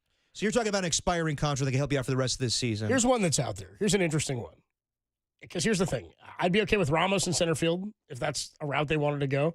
I'd be okay with playing Yaz in center field and getting somebody who could play right. Also, you could get somebody who would DH for you predominantly in the second half and could be an improvement even over Wilmer. I'm not suggesting getting rid of any of the guys on the roster or on the big league roster. I'm just suggesting, to quote the Wu-Tang Clan, to diversify their bonds. Adolis Garcia is one that they have out there. Okay. For the Texas Rangers. They Doing a deal with Bochy? Okay. Jeff Passan and Kylie McDaniel placed out an 80% chance of trade for him, an expiring contract. He's averaged 30 home runs in 2021, from 2021 through 2024, but he has fallen off since his 2023 career year just a couple of seasons ago. On the season this year, he does only have a 680 OPS with a 232 average and 9 homers. That's where you go, how much would you have to give up? Yes. How much more value does it add to your team? If he's in there, I mean, based on his metrics and the analytics, he has been the 17th most unlucky hitter in baseball this year, based on his hard hit rate and his xWOBA. Yeah. So he does, by the way, have another year of team control. You would have to give up something for him. That's the thing. Like the same thing with like the Warriors acquiring Derek White. He's also a Gold Glover. You'd put this guy in the outfield. It sounds good and you would do it to improve the offense, but what are you willing to give up? Are we giving up arms in the process to get this guy for an expiring contract? It just has to be, you have to give up compensation that you're willing to be able to live without. That's my thing. And yeah, it's going to be difficult. Like, I still go back to Jung-Hoo Lee and the amount of money he's making. But yeah, if he's not going to be a factor offensively, then maybe you look to alternatives. But yeah, it just depends on what are they asking in return. What do the Texas Rangers need? You have to give up somebody from the bullpen, or you probably have to give up. You probably have to give up something that would help. If you get another year out of a guy who's won an ALCS MVP a couple of years ago. He's a multiple time All-Star. He's a Gold Glover. I mean, I don't know if he's won a Silver Slugger, no Silver Slugger, but in 2023. Adolis Garcia finished 14th in MVP voting and won a Gold Glove, 836 OPS, 39 bombs, 25 homers last year, only 9 this year. So the home run numbers and the RBI numbers have fallen just a little bit. Drove in 100 back-to-back years in 22 and 23, and then 85 last year. I don't know what position of need they would go after, because I think they like the idea of Schmidt at second. I like the idea of Casey Schmidt at second. I do too, especially with how he's hitting. I'd be okay if they got a right-handed bat to platoon with Yaz still, because I think Yaz's best opportunity for success is still facing right-handers, but he's also been one of the hottest hitters on the team. I know people they get worn out on Yaz. Also, he's, I would think, more than likely gone after this year. This may be the last year I would think so. of Mike Yastrzemski and a couple of these guys. Wilmer, another one of those dudes. Yeah. So if you did make a move like this, you got somebody else under contract as a starting outfielder for next year, it would cost you more to make a trade like this. Yeah, I mean, I'm willing to let it play out for a little bit longer, but you have to think of these things. So we'll see how the offense improves. But, yeah, I mean, do you really think that with what Buster did just, last week with acquiring Rafael Devers, that he's still going to be very aggressive at the trade deadline to be like, okay, this team has something here. It's just the offense is not cutting it. Let me make more moves. I think at some point he's going to be like, guys, I did enough moves here. Like, the team just needs to improve at this point. I mean, maybe. I don't know. It depends on what's available and what they're asking. I think he's going to be in on some phone calls. Is kind of my point. Of course, you have to be as a general manager to acquire potentially more talent. Yeah, 707 says get an everyday second baseman that hits. Well, the one that was thrown out by Susan Slusser was Isaiah Kiner-Falefa. Yeah, who's a shortstop second baseman for the Pittsburgh Pirates. Again, that's not a name that really moves me. I know he's got a better batting average than some of the guys here, but if Casey Schmidt hits with the way he's been hitting over the last 13 games. Right now, he's got better numbers in terms of OPS, exit velocity, things like that than Kiner-Falefa does. Somebody's brought up Brandon Lau a couple of different times from the Tampa Bay Rays. Saw that was thrown out on ESPN or MLB Network as a potential trade piece. Rays keep winning. It wouldn't shock me if the Rays, who are playing good baseball, still make a trade and move somebody out of their lineup. That's been fantastic, but they've got another team control year of him as well. He's under contract for next season. Did you mention Ryan O'Hearn from the Orioles? That's another one, though, that fits the DH/first baseman mold. Yes. He's having a good year. Also, the one thing that concerns me about him is he's having a career year right now. They say he's absolutely going to get moved. But then you don't have to worry about Rafael Devers playing first base. Right? I mean, that for this season, right? For this season. He's having a career. He's hitting 300 with underlying metrics that support he's having a career year, along with being on pace for a career high in home runs. He also doesn't face lefties much, and his split suggests that he shouldn't. Right. So he's a guy, I mean, I don't know if you'd go after a platoon bat. Somebody else here, 707, says, I completely disagree. I think we can improve at catcher. I understand what you're saying offensively. I'm saying, who out there offensively do you want to go get as a catcher? The best offensive catcher in the game, obviously, and defensive all around is Cal Raleigh. Everybody keeps saying improve at this position. They haven't been able to find a catcher for like 5 years to be a backup that is serviceable for the Giants. They don't like catcher is the hardest position to get offense out of. It's just not easy to say, go find me some more offense at catcher. I'm not saying they can't find a guy who's hitting 200. Is that the best move for the Giants right now? That's the hardest place to find production. Second base and outfield and DH will be much easier if you want to add another bat. Throw some names. Everybody who's just going, get me somebody else besides Bailey. Who is out there that's available that's going to hit and that you would acquire? Offensive catchers are held on to because it's kind of an anomaly to have that. 808 KNBR, 415-808-5627 is the number to call and the number to text. We're going to catch up with our guy, Andy Baggerly, at 5:15. A little bit more on what's going on news-wise leading up to the NBA draft, and we can get to your thoughts on the biggest position of need for the Giants. Where would you want to see them improve offensively, position-wise at the deadline? That's next, only here on The Sports Leader.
steal percentage against. He steals more strikes than any pitcher, than any catcher in all of baseball. To think that that's not making an impact on the one strength the Giants have, you want to take away from it, is ridiculous to me. Don't worry about catcher because it's not coming from there. That's kind of, I'm resigned to that fate. I agree with I'm you. not saying that's a great place to be. I'm saying, Tim just looked it up. There's only like 5 guys or 6 guys playing catcher who qualify across baseball with an average over 240. I'm looking right now at like catcher hitting stats across baseball. Yeah, I got the 1, 2, 3, 4, 5th best catcher batting average in all of baseball is at 248, and his OPS is at 747. The next best is Keibert Ruiz at 247. He's got a 598 OPS. He's like where Bailey is. Oh, offense, but his batting average is higher. He just doesn't hit for any power. Joey Bart's got a negative WAR. Somebody checked in and said Gary Sanchez is available, the backup catcher for the Orioles, who is known to be a disastrous defensive catcher, and who, by the way, was in the Giants minor league system like 3 years ago under Farhan, and nobody wanted that. Nobody was happy with that. By the way, also a negative WAR. He's worse in WAR than Joey Bart is. So 707 says Sean Murphy from the Braves could be an option. Sure, if teams like that start to unload and those guys become available, that's all fine and good. But I don't think he's having a good year either. JT Realmuto's got a 672 OPS. He was viewed as like one of the top offensive catchers in all of baseball. The issue with the offense is not catcher. It's bad at catcher, but it's not why the Giants aren't scoring. No, I mean... The issue is Willie Adames, Jung-Hoo Lee, Rafael Devers, and when healthy, Matt Chapman. The main guys you paid have to perform. Relying on Pat Bailey to hit 220 ain't going to change the fortunes of the Giants. It's just not. No, it won't. I mean, like as you said earlier, when this whole team doesn't hit, the holes start to show more. So, yeah, people will focus on second base. People focus on catcher. Yeah, they're not going to change the position because Buster Posey just told us like a month ago when he was on with Murphy Marcus, he's our catcher for the rest of the season. Now, maybe in the offseason you upgrade, but even then I'm skeptical of that as well. So I don't think anything's changing there catcher-wise. Yeah, I'm absolutely with you. In terms of people going like, what about Cal Raleigh? He ain't making that much money. Dude, you guys, you can't just watch a guy go off for a part of a season and go, get me that guy. That's the guy I want. Well, do you like Logan Webb? Because he's gone. I mean, he's in year 1 of a 6-year contract, and he's having the best season of any player in baseball right now. Right. He's got more homers than the one guy who's hit as many homers as like Barry Bonds did in 2001 in the first 75 games. Catcher is not, it is an issue. It is not the issue. And it is not the reason the Giants are losing ball games. So what? And my thing is you're going to lose from your biggest strength, which is defense and pitching, by getting rid of Pat Bailey or moving him into a backup role, I think is the issue that I have. I don't want to do anything to take away from the quality of pitching the Giants have had. And to act that Bailey's not that big of a part of it, or because it's not a sexy part of the game, to say he's not good defensively, not true. Every metric in the game shows that he is, and he steals more pitches than anybody. I want that guy behind the plate as many games as he can catch. I don't want him hitting 188, but that's kind of the double-edged sword you've got to run with. Okay, so it's not Patrick Bailey. There's just the team in general. So what is the issue then? The issue is just the offense in general? And hitting with runners in scoring position. Yes. Yeah, it's the offense in general. I don't know how everybody's so mad at Bailey at 188, and I know people are frustrated, but Adames has got to hit more. Yeah. Jung-Hoo Lee has hit under 200 for each of the last 2 months. It's easier to find offense in the outfield than it is to find offense at catcher. Yeah, that's true. So my thing is, again, if 8 of the guys in the lineup are serviceable or better than that, then what Patrick Bailey does isn't as pressing.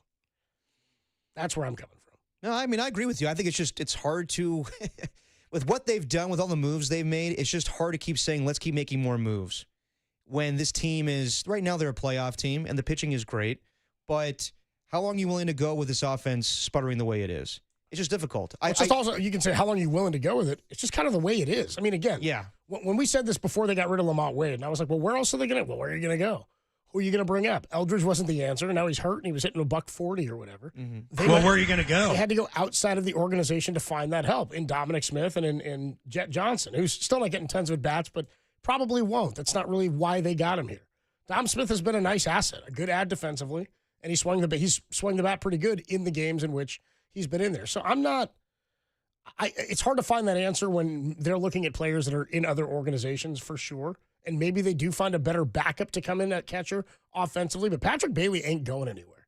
He's not. He's going to be your guy for the rest of the year. So they're not going to go find an offensive weapon at catcher somewhere where Joey Bart ain't coming back, and if he did, you think that's the right mindset you want from a guy? Probably not. He probably wouldn't be thrilled coming back here. No, of course it's not happening anyway. They're not trading for Joey Bart. No, I don't see that happening. That would just be sort of ridiculous. 408 says move Verlander to the pen and look for another starter. Okay. Like we said earlier, Verlander. That's just a throw an idea out there that doesn't really mean anything. Look for another starter. Who do you want? The D-backs aren't giving you Zach Gallen. You know what I mean? What are you willing to give up to go get? And again, show me the team where 5 starters are dominant. Verlander's not been bad. He's been average, I think probably at best, but he also has 24 runs of support in 12 starts. Somebody else said nobody on the Giants staff has gone 0-12 since 1888. And I said, well, he's not 0-12. 0-5. He's 4-8 in 12 starts. He doesn't have a win through 12 starts, which is the longest start for anybody in franchise history. Yeah, it's not as bad as people are making it out to be, but he also is not pitching well at the same time. But he's not pitching bad. Again, he's not pitching horribly. To say he's not pitching well, he's not pitching like the Verlander of old. He's not pitching great.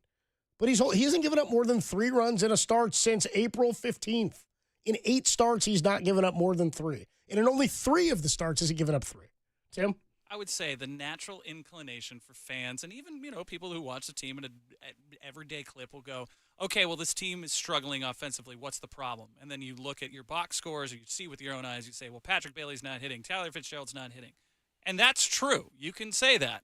But you can also say the guys that you have paid very large amounts of money to hit, the Willie Adamises. Chapman was streaky, but he wasn't exactly tearing the cover off the ball, the Jung-Hoo Lees, and the Raffy Devers, which is now your big money. If they don't hit, your offense isn't going to do well. No. So arguing the idea whether we need to get a more offensive catcher, well, yeah, that's the Buster Posey effect. But, I mean, you want to go just as an exercise, go look at the AAA, the AA, the single A rosters, because I have.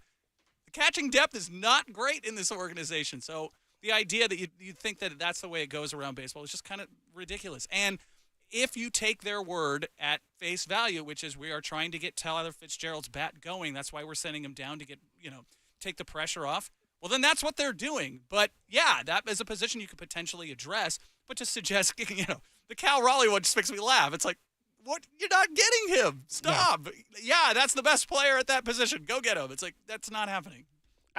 Here's a good note, or not a good note, but something that was written on MLB.com today. So Will Leitch did a piece on MLB.com about teams that will get better or worse based on their first half performances in the second half. Which teams does he think will perform better or worse in the second half? One of the teams on this list was the Giants, and he has the Giants 9 games over right now, performing worse in the second half than they have in the first half. And here's what he writes. Obviously, it's more difficult to predict the second half fall now that they have Rafael Devers in the lineup, particularly when you consider that he may be playing first base, which fills the Giants' biggest hole sooner rather than later. But it has to be said that the Giants have been overachieving a bit. I don't have an issue with that. He says their starting rotation, and this is where I would take exception to somebody who's probably not watching as many of the games. He says their starting rotation has been Logan Webb, Robbie Ray, and a prayer, particularly given Justin Verlander's struggles. They've got 2 starters who have pitched better than Verlander. I don't think Verlander, he missed a month. You know what I mean? So I wouldn't say a prayer. You just feel less confident with those Landon guys. Roop has been damn good, and he's been unlucky at times. Been damn good. Birdsong has struggled a little bit in his last couple of outings, and his pitch count's gotten a little up there, and he's walked a few more guys than I think we would like. But to say that it's Robbie Ray and Logan Webb in a prayer, you don't go 9 games over with the best team ERA in baseball just because you've got 2 starters who are performing. They have 4 that are giving him a damn good opportunity to win. He says, and while their lineup has its usual better than you think guys, such as Wilmer Flores and Elliot Ramos isn't better than I think. He's doing exactly what he did last year to earn himself a starting spot on the National League All-Star team. Their middle infield has struggled. Second baseman Tyler Fitzgerald was just sent down. Patrick Bailey has paired his Gold Glove defense with a .530 OPS. All true. He says the key to the Giants' success has been their relief corps, which has been excellent, and he names a bunch of the bullpen guys. But surely that same bullpen fluctuation that every other team in baseball has, they'll suffer at some point. Just saying, at some point, they'll come back to the norm. Sometimes bullpens can be dominant for a year in the roles that they're in. The biggest worry, all of the one-run games. The team is 19-15 so far in them, but that's not the sort of tightrope walking that you want to get away with or try to get away with for a full season. Can they really keep pace with the Padres and the rest of the NL wildcard teams? I think it's fair. I think it's a fair argument. I think it's a little misaligned in saying Well, it's a national perspective. He's not watching the team every day. Of course. That said, he's kind of pointing out the obvious that we keep talking about. The players, they've gotten some production that's maybe more than we anticipated. But, I mean, where are you without Wilmer? Where are you without Elliot Ramos? But Ramos, I was kind of hoping we could pencil in for what he's doing. He's like the most reliable they've got right now. The bigger issue is the guys who they're paying, talent-wise, have wildly underachieved. I would agree. The question is, can Jung-Hoo Lee, who's been awful for the last 2 months, find some sort of form that he had the first month and a half of the season when he had a 900 OPS. We'll talk about that as well as a few other things with our guy Andy Baggerly, who covers the Giants for The Athletic. He's going to join us next, and then we'll get you Giants pregame in about a half hour at 5:45. Dirty Work, greatest show in America. Bags next on the Sports Leader.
Dirty Work with Adam Copeland and Derek Papa on KNBR, the sports leader. Dirty Work on a Wednesday evening. Adam Copeland, Depop, Tim Webb with you. We do it every week with our guy Andy Baggerly of The Athletic. Does a great job covering the San Francisco Giants. We're venturing to make the connection with Bags.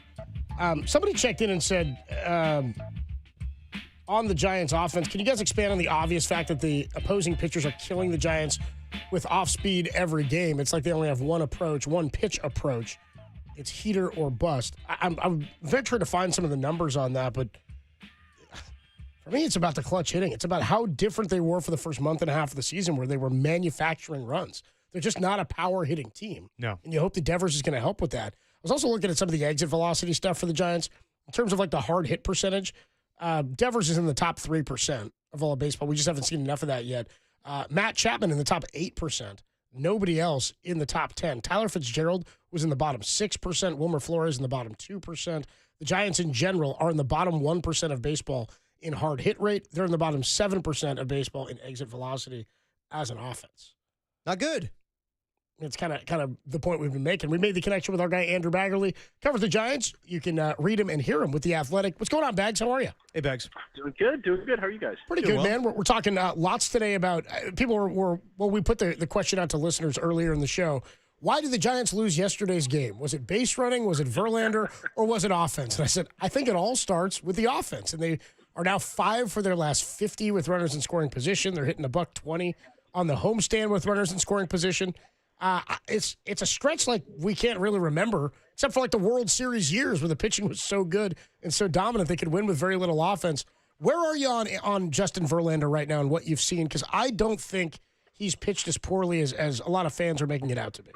I mean, it's pretty amazing that, no Giant starting pitcher ever has made their first 12 starts of a season and not gotten a win. It's incredible.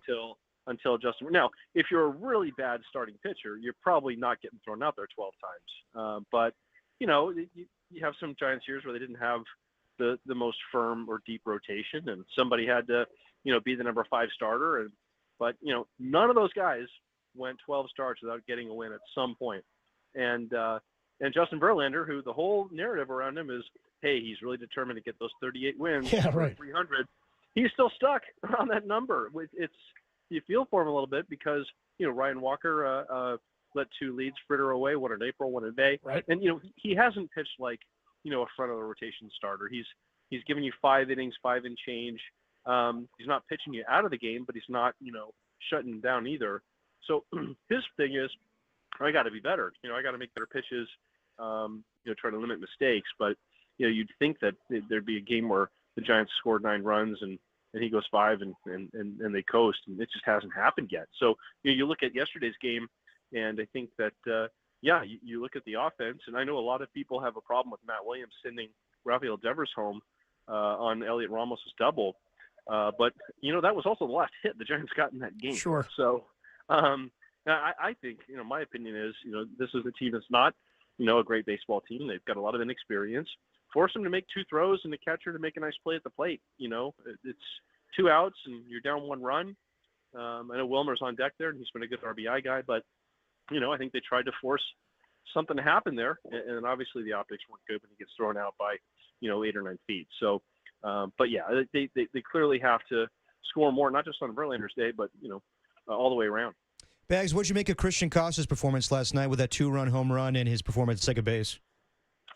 Yeah, well timed, especially with Tyler Fitzgerald being sent down, and it was a question of, we know that, Casey Schmidt is probably going to be the second baseman once Matt Chapman is ready. And by the way, Chapman was out on the field doing a lot of stuff today and throwing to bases, and throwing is not a problem for him at all. It's going to be how much his hand can tolerate hitting and the discomfort, getting jammed and all that stuff. So, we'll find out pretty soon, but I think Matt Chapman is not going to need a ton of time to be ready. So, that would make Casey Schmidt the logical candidate to slide over. But for the time being, it's Koss, it's Wisely.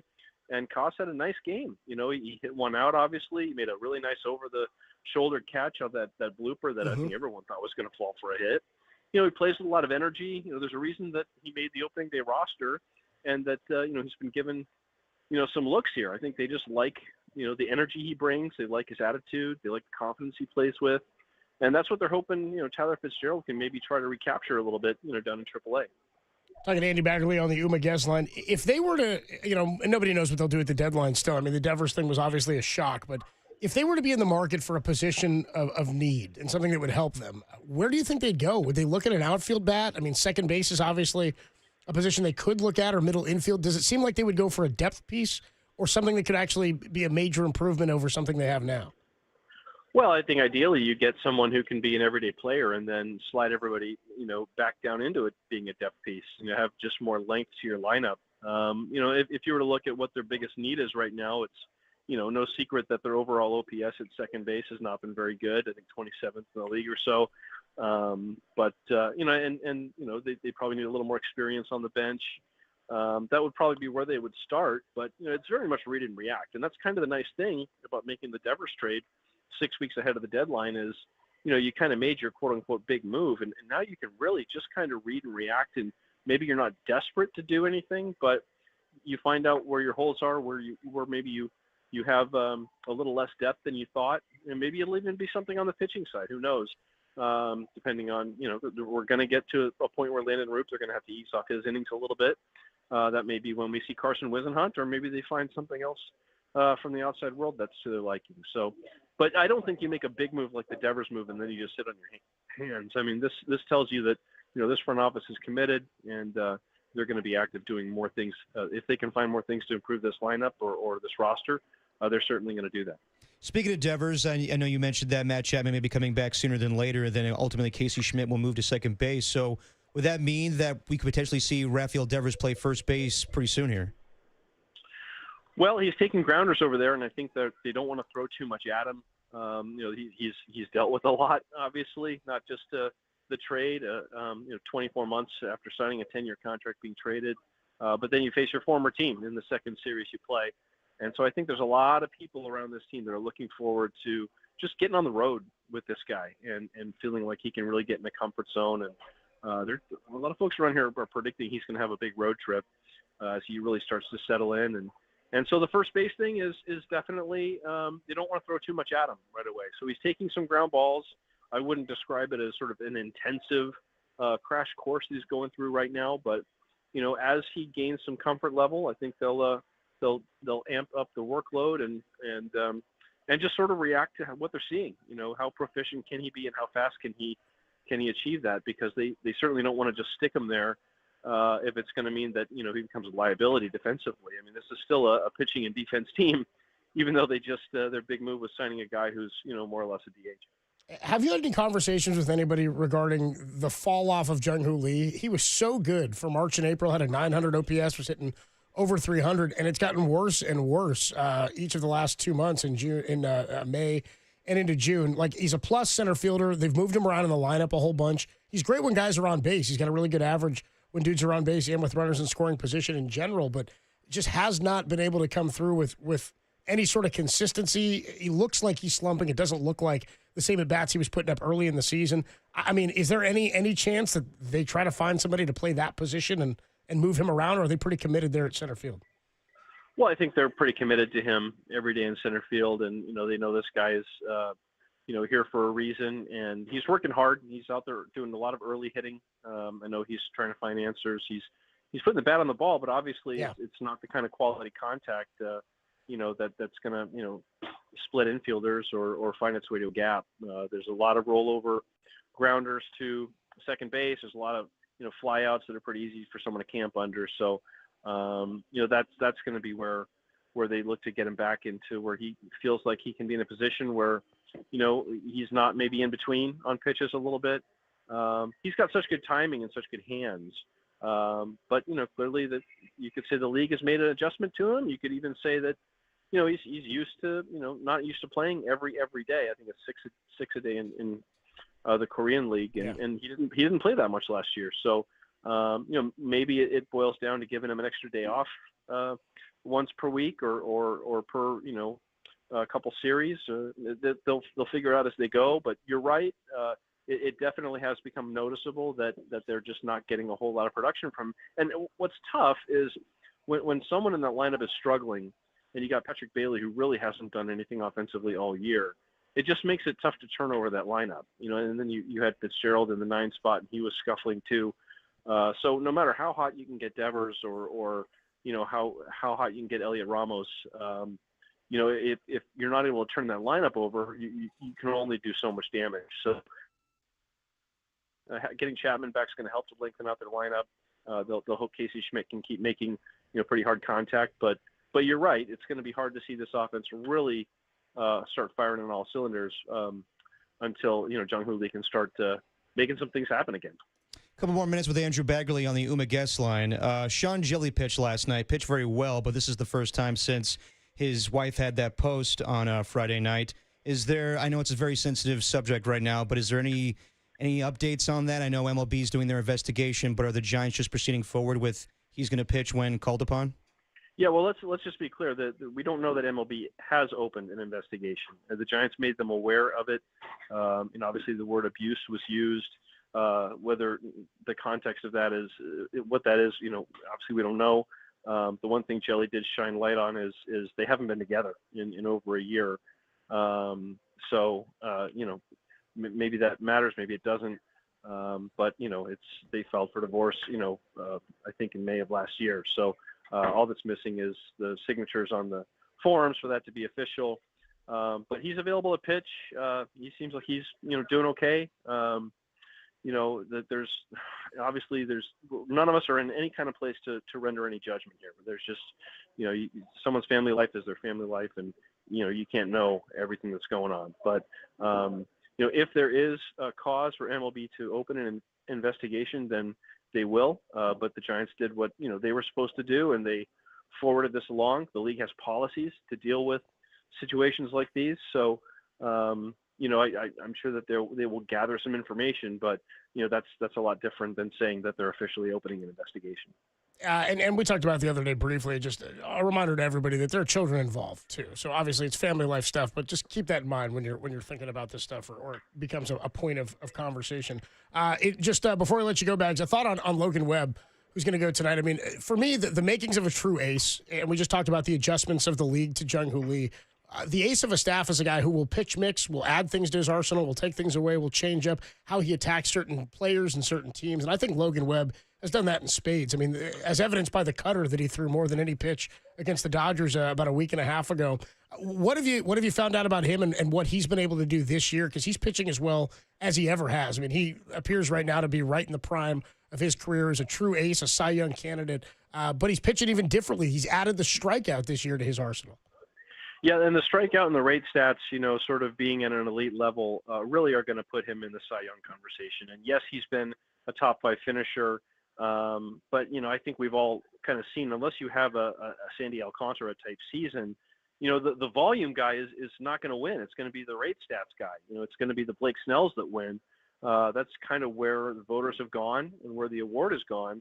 And you think, boy, is Logan Webb ever going to have a year where somebody isn't striking out, 13.5 per 9 and they'll have a chance? Well, guess what? He's actually getting pretty close to that. So, the fact that he is pitching with the same volume that he did before, and he's boosted his rate stats, and some of that's mentality. He said, look, he's got such a good 2-seamer.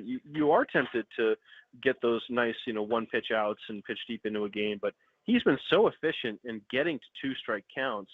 And, having a Verlander in his ear, having a Robbie Ray in his ear, these guys won Cy Young awards. They did it, while leading the league in strikeouts. And sometimes you go for the kill pitch, you take it into your own hands, and you don't rely on maybe a ball squeaking through and then you got to throw 6 more pitches to the next guy.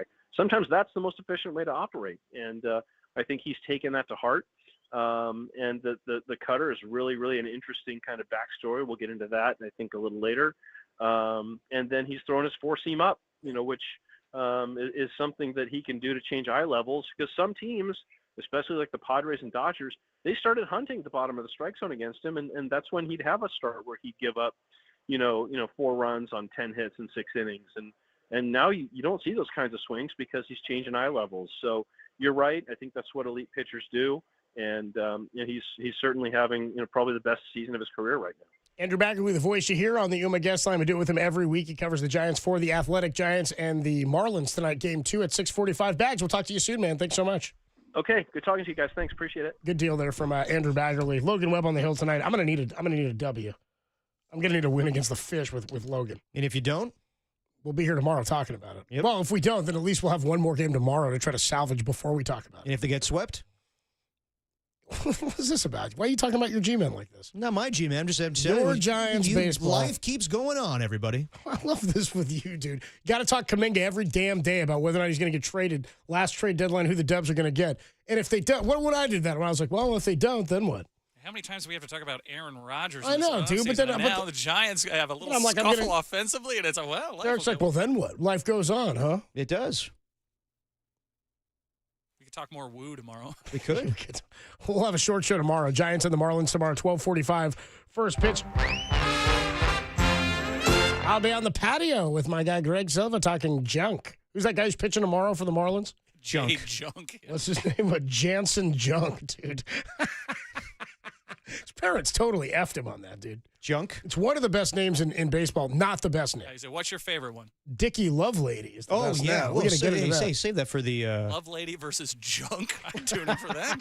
Well, who was the one that the Tom always loved the matchup between a Doug Fister against Charlie Furbush? Charlie Furbush, yeah. That's pretty good. Fister. Yeah. Dickie Lovelady. Dickie Lovelady's pretty good. Okay. We'll save that for the dial. We got Giants baseball coming up in about 10 minutes. Giants pregame at 5:45. Logan Webb 7-5 with a 2.49 against Edward Cabrera, another righty, 2-2 with a 3.81. We'll put the show to bed next. Dirty Work, greatest show in America on the Sports Leader.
Bed. Are you crazy? I don't need a bed.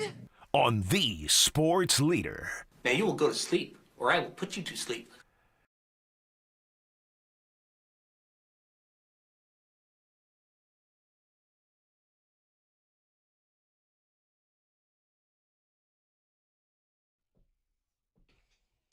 Putting the show to bed on a Wednesday evening. Adam Copeland, Depop, Tim Webb with you. Not a lot of Tim today. You notice that? Well, Tim had to take care of some things technically. Did he? Yeah. I was accused of big timing somebody, so that happened. Really? Who accused you of big timing them? Oh, Our engineering staff. Tim is part of. Is it even possible to the big time show them? that's on the air? And I realize, gotta get things ready for JD and everything tomorrow. But Tim, big time the engineering staff. Evidently. How dare you, Tim? Yeah, No, evidently by the way, I they've was never- sensitive in the chat as well. I'm it's having funny. a real day. Interesting is they've never. The thing about the engineering staff, never have they done that to us. Never once, especially during the move. Oh, of course not.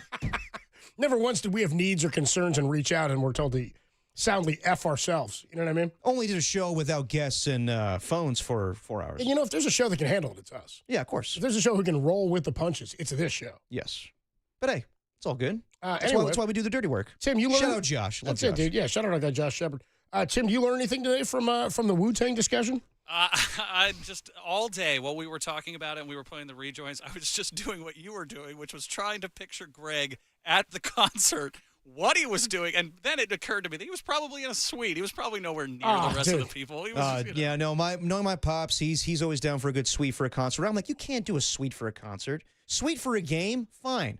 Concert? No, you got to be in the crowd. You got to feel the people. I think it Feel the depends. music. I think it depends on the concert. I mean, if it's an artist you're not even a fan of, like Greg and Wu-Tang, I don't have any problem saying that to you. He's not a Wu-Tang fan. No, he wasn't aware of the Wu-Tang Clan before yesterday. This was opportunistic in and of itself. He didn't even know that you'd ever asked for an album. Probably not. So wait, he was more strict with you when you were growing up about what you could and couldn't listen to? Not so much. I mean, you spent most of your time in Texas. You know what I mean?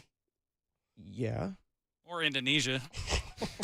Well, it's like the other day. Remember when Derek came in with that, like, he jumped off the top rope right at the end of the show, and he goes, by the way, I don't really view, what'd you say? You said I don't view Tupac as a California artist or as a Bay Area No, he's artist? definitely a California artist, but not a Bay Area rapper, in my opinion. Okay, and I was like, what do you know? You're from Texas. We don't need you.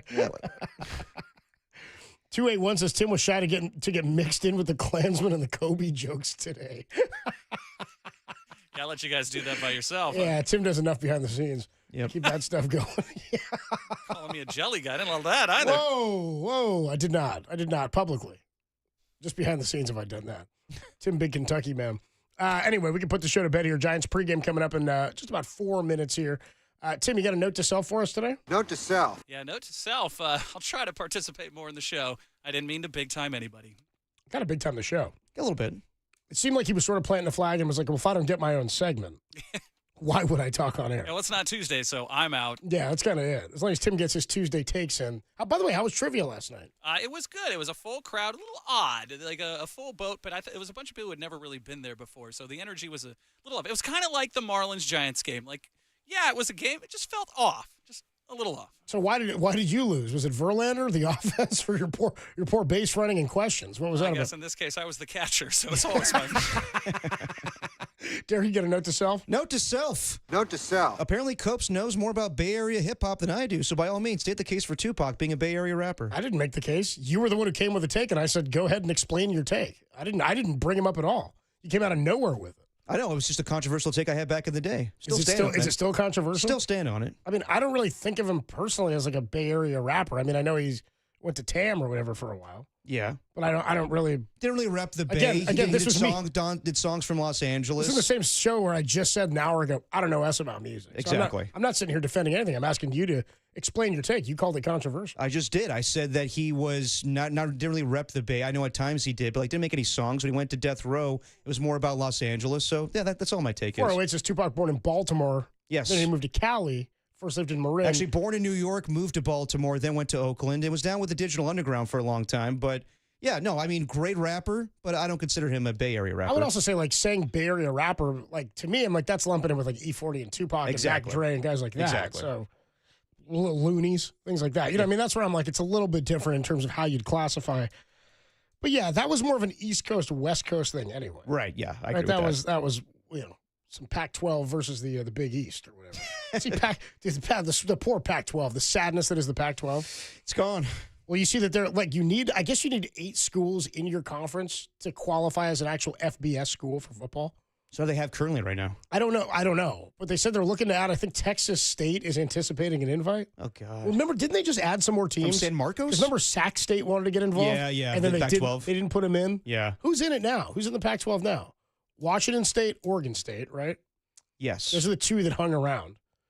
The last two that were like dangling by a thread. I mean, not to be It was rude. like a loose tooth, dude, that thing right before it Yeah. pops out. But then you had, didn't Colorado State get added? I have no idea. To be honest with you, like as when UCLA and USC all left, to me that was enough where I was like, the Pac-12's done. So I didn't really pay attention, to be completely honest. Cal and the ACC now. To me, it's in 2026, the Pac-12 will add Boise State, Colorado State, San Diego State, Fresno State, and Utah State. 5 hours ago, sources, Texas State expecting offer to join Pac-12. Gonzaga's going to join the basketball one. Our poor guy Jacob, the lice boy, dude, going to be running softball games for Texas State, San Diego State, bro. keeping the lights on there. The lights on at the Pac. You thought we moved far to Daly City? You guys know where the Pac-12 headquarters is now? Yeah, I know. It's in like San Ramon or something. Yeah, isn't it is. It It's is. like Yep. deep. You got to go through the grade, dude. That's tough. Yeah. Note to self. Note to self. G Papa refers to Wu-Tang as the Klansman, and I can't let that fly. We can't be doing that, dude. That's so ridiculous. It's Yeah. hilariously ridiculous. Not the choice of words I would use, but hey, you think you had the Eminem like hand going at the top? No, I bet you he saw everybody doing the W, so he chimed in on that. I'm doing the W as well. Yes. Yeah, no, that's the last place I expect him to be. But then again, a free concert at Chase Center, yeah, he's probably bound to be there. I just want to be seen. That's all. Put me on the big screen. That's going to do it for Dirty Work on a Wednesday evening. Adam Copeland, Depop, Tim Webb, putting the show to bed, signing off here. Giants baseball right around the corner. And for anybody who needs to hear it, it gets easier every day. It gets a little easier. Just got to do it every day. That's the dirty work, but it does get easier. Giants baseball, Marlins, game 2 starts right now. I'm a fool to do your dirty work. Go, yeah. I don't want to do your dirty work no more.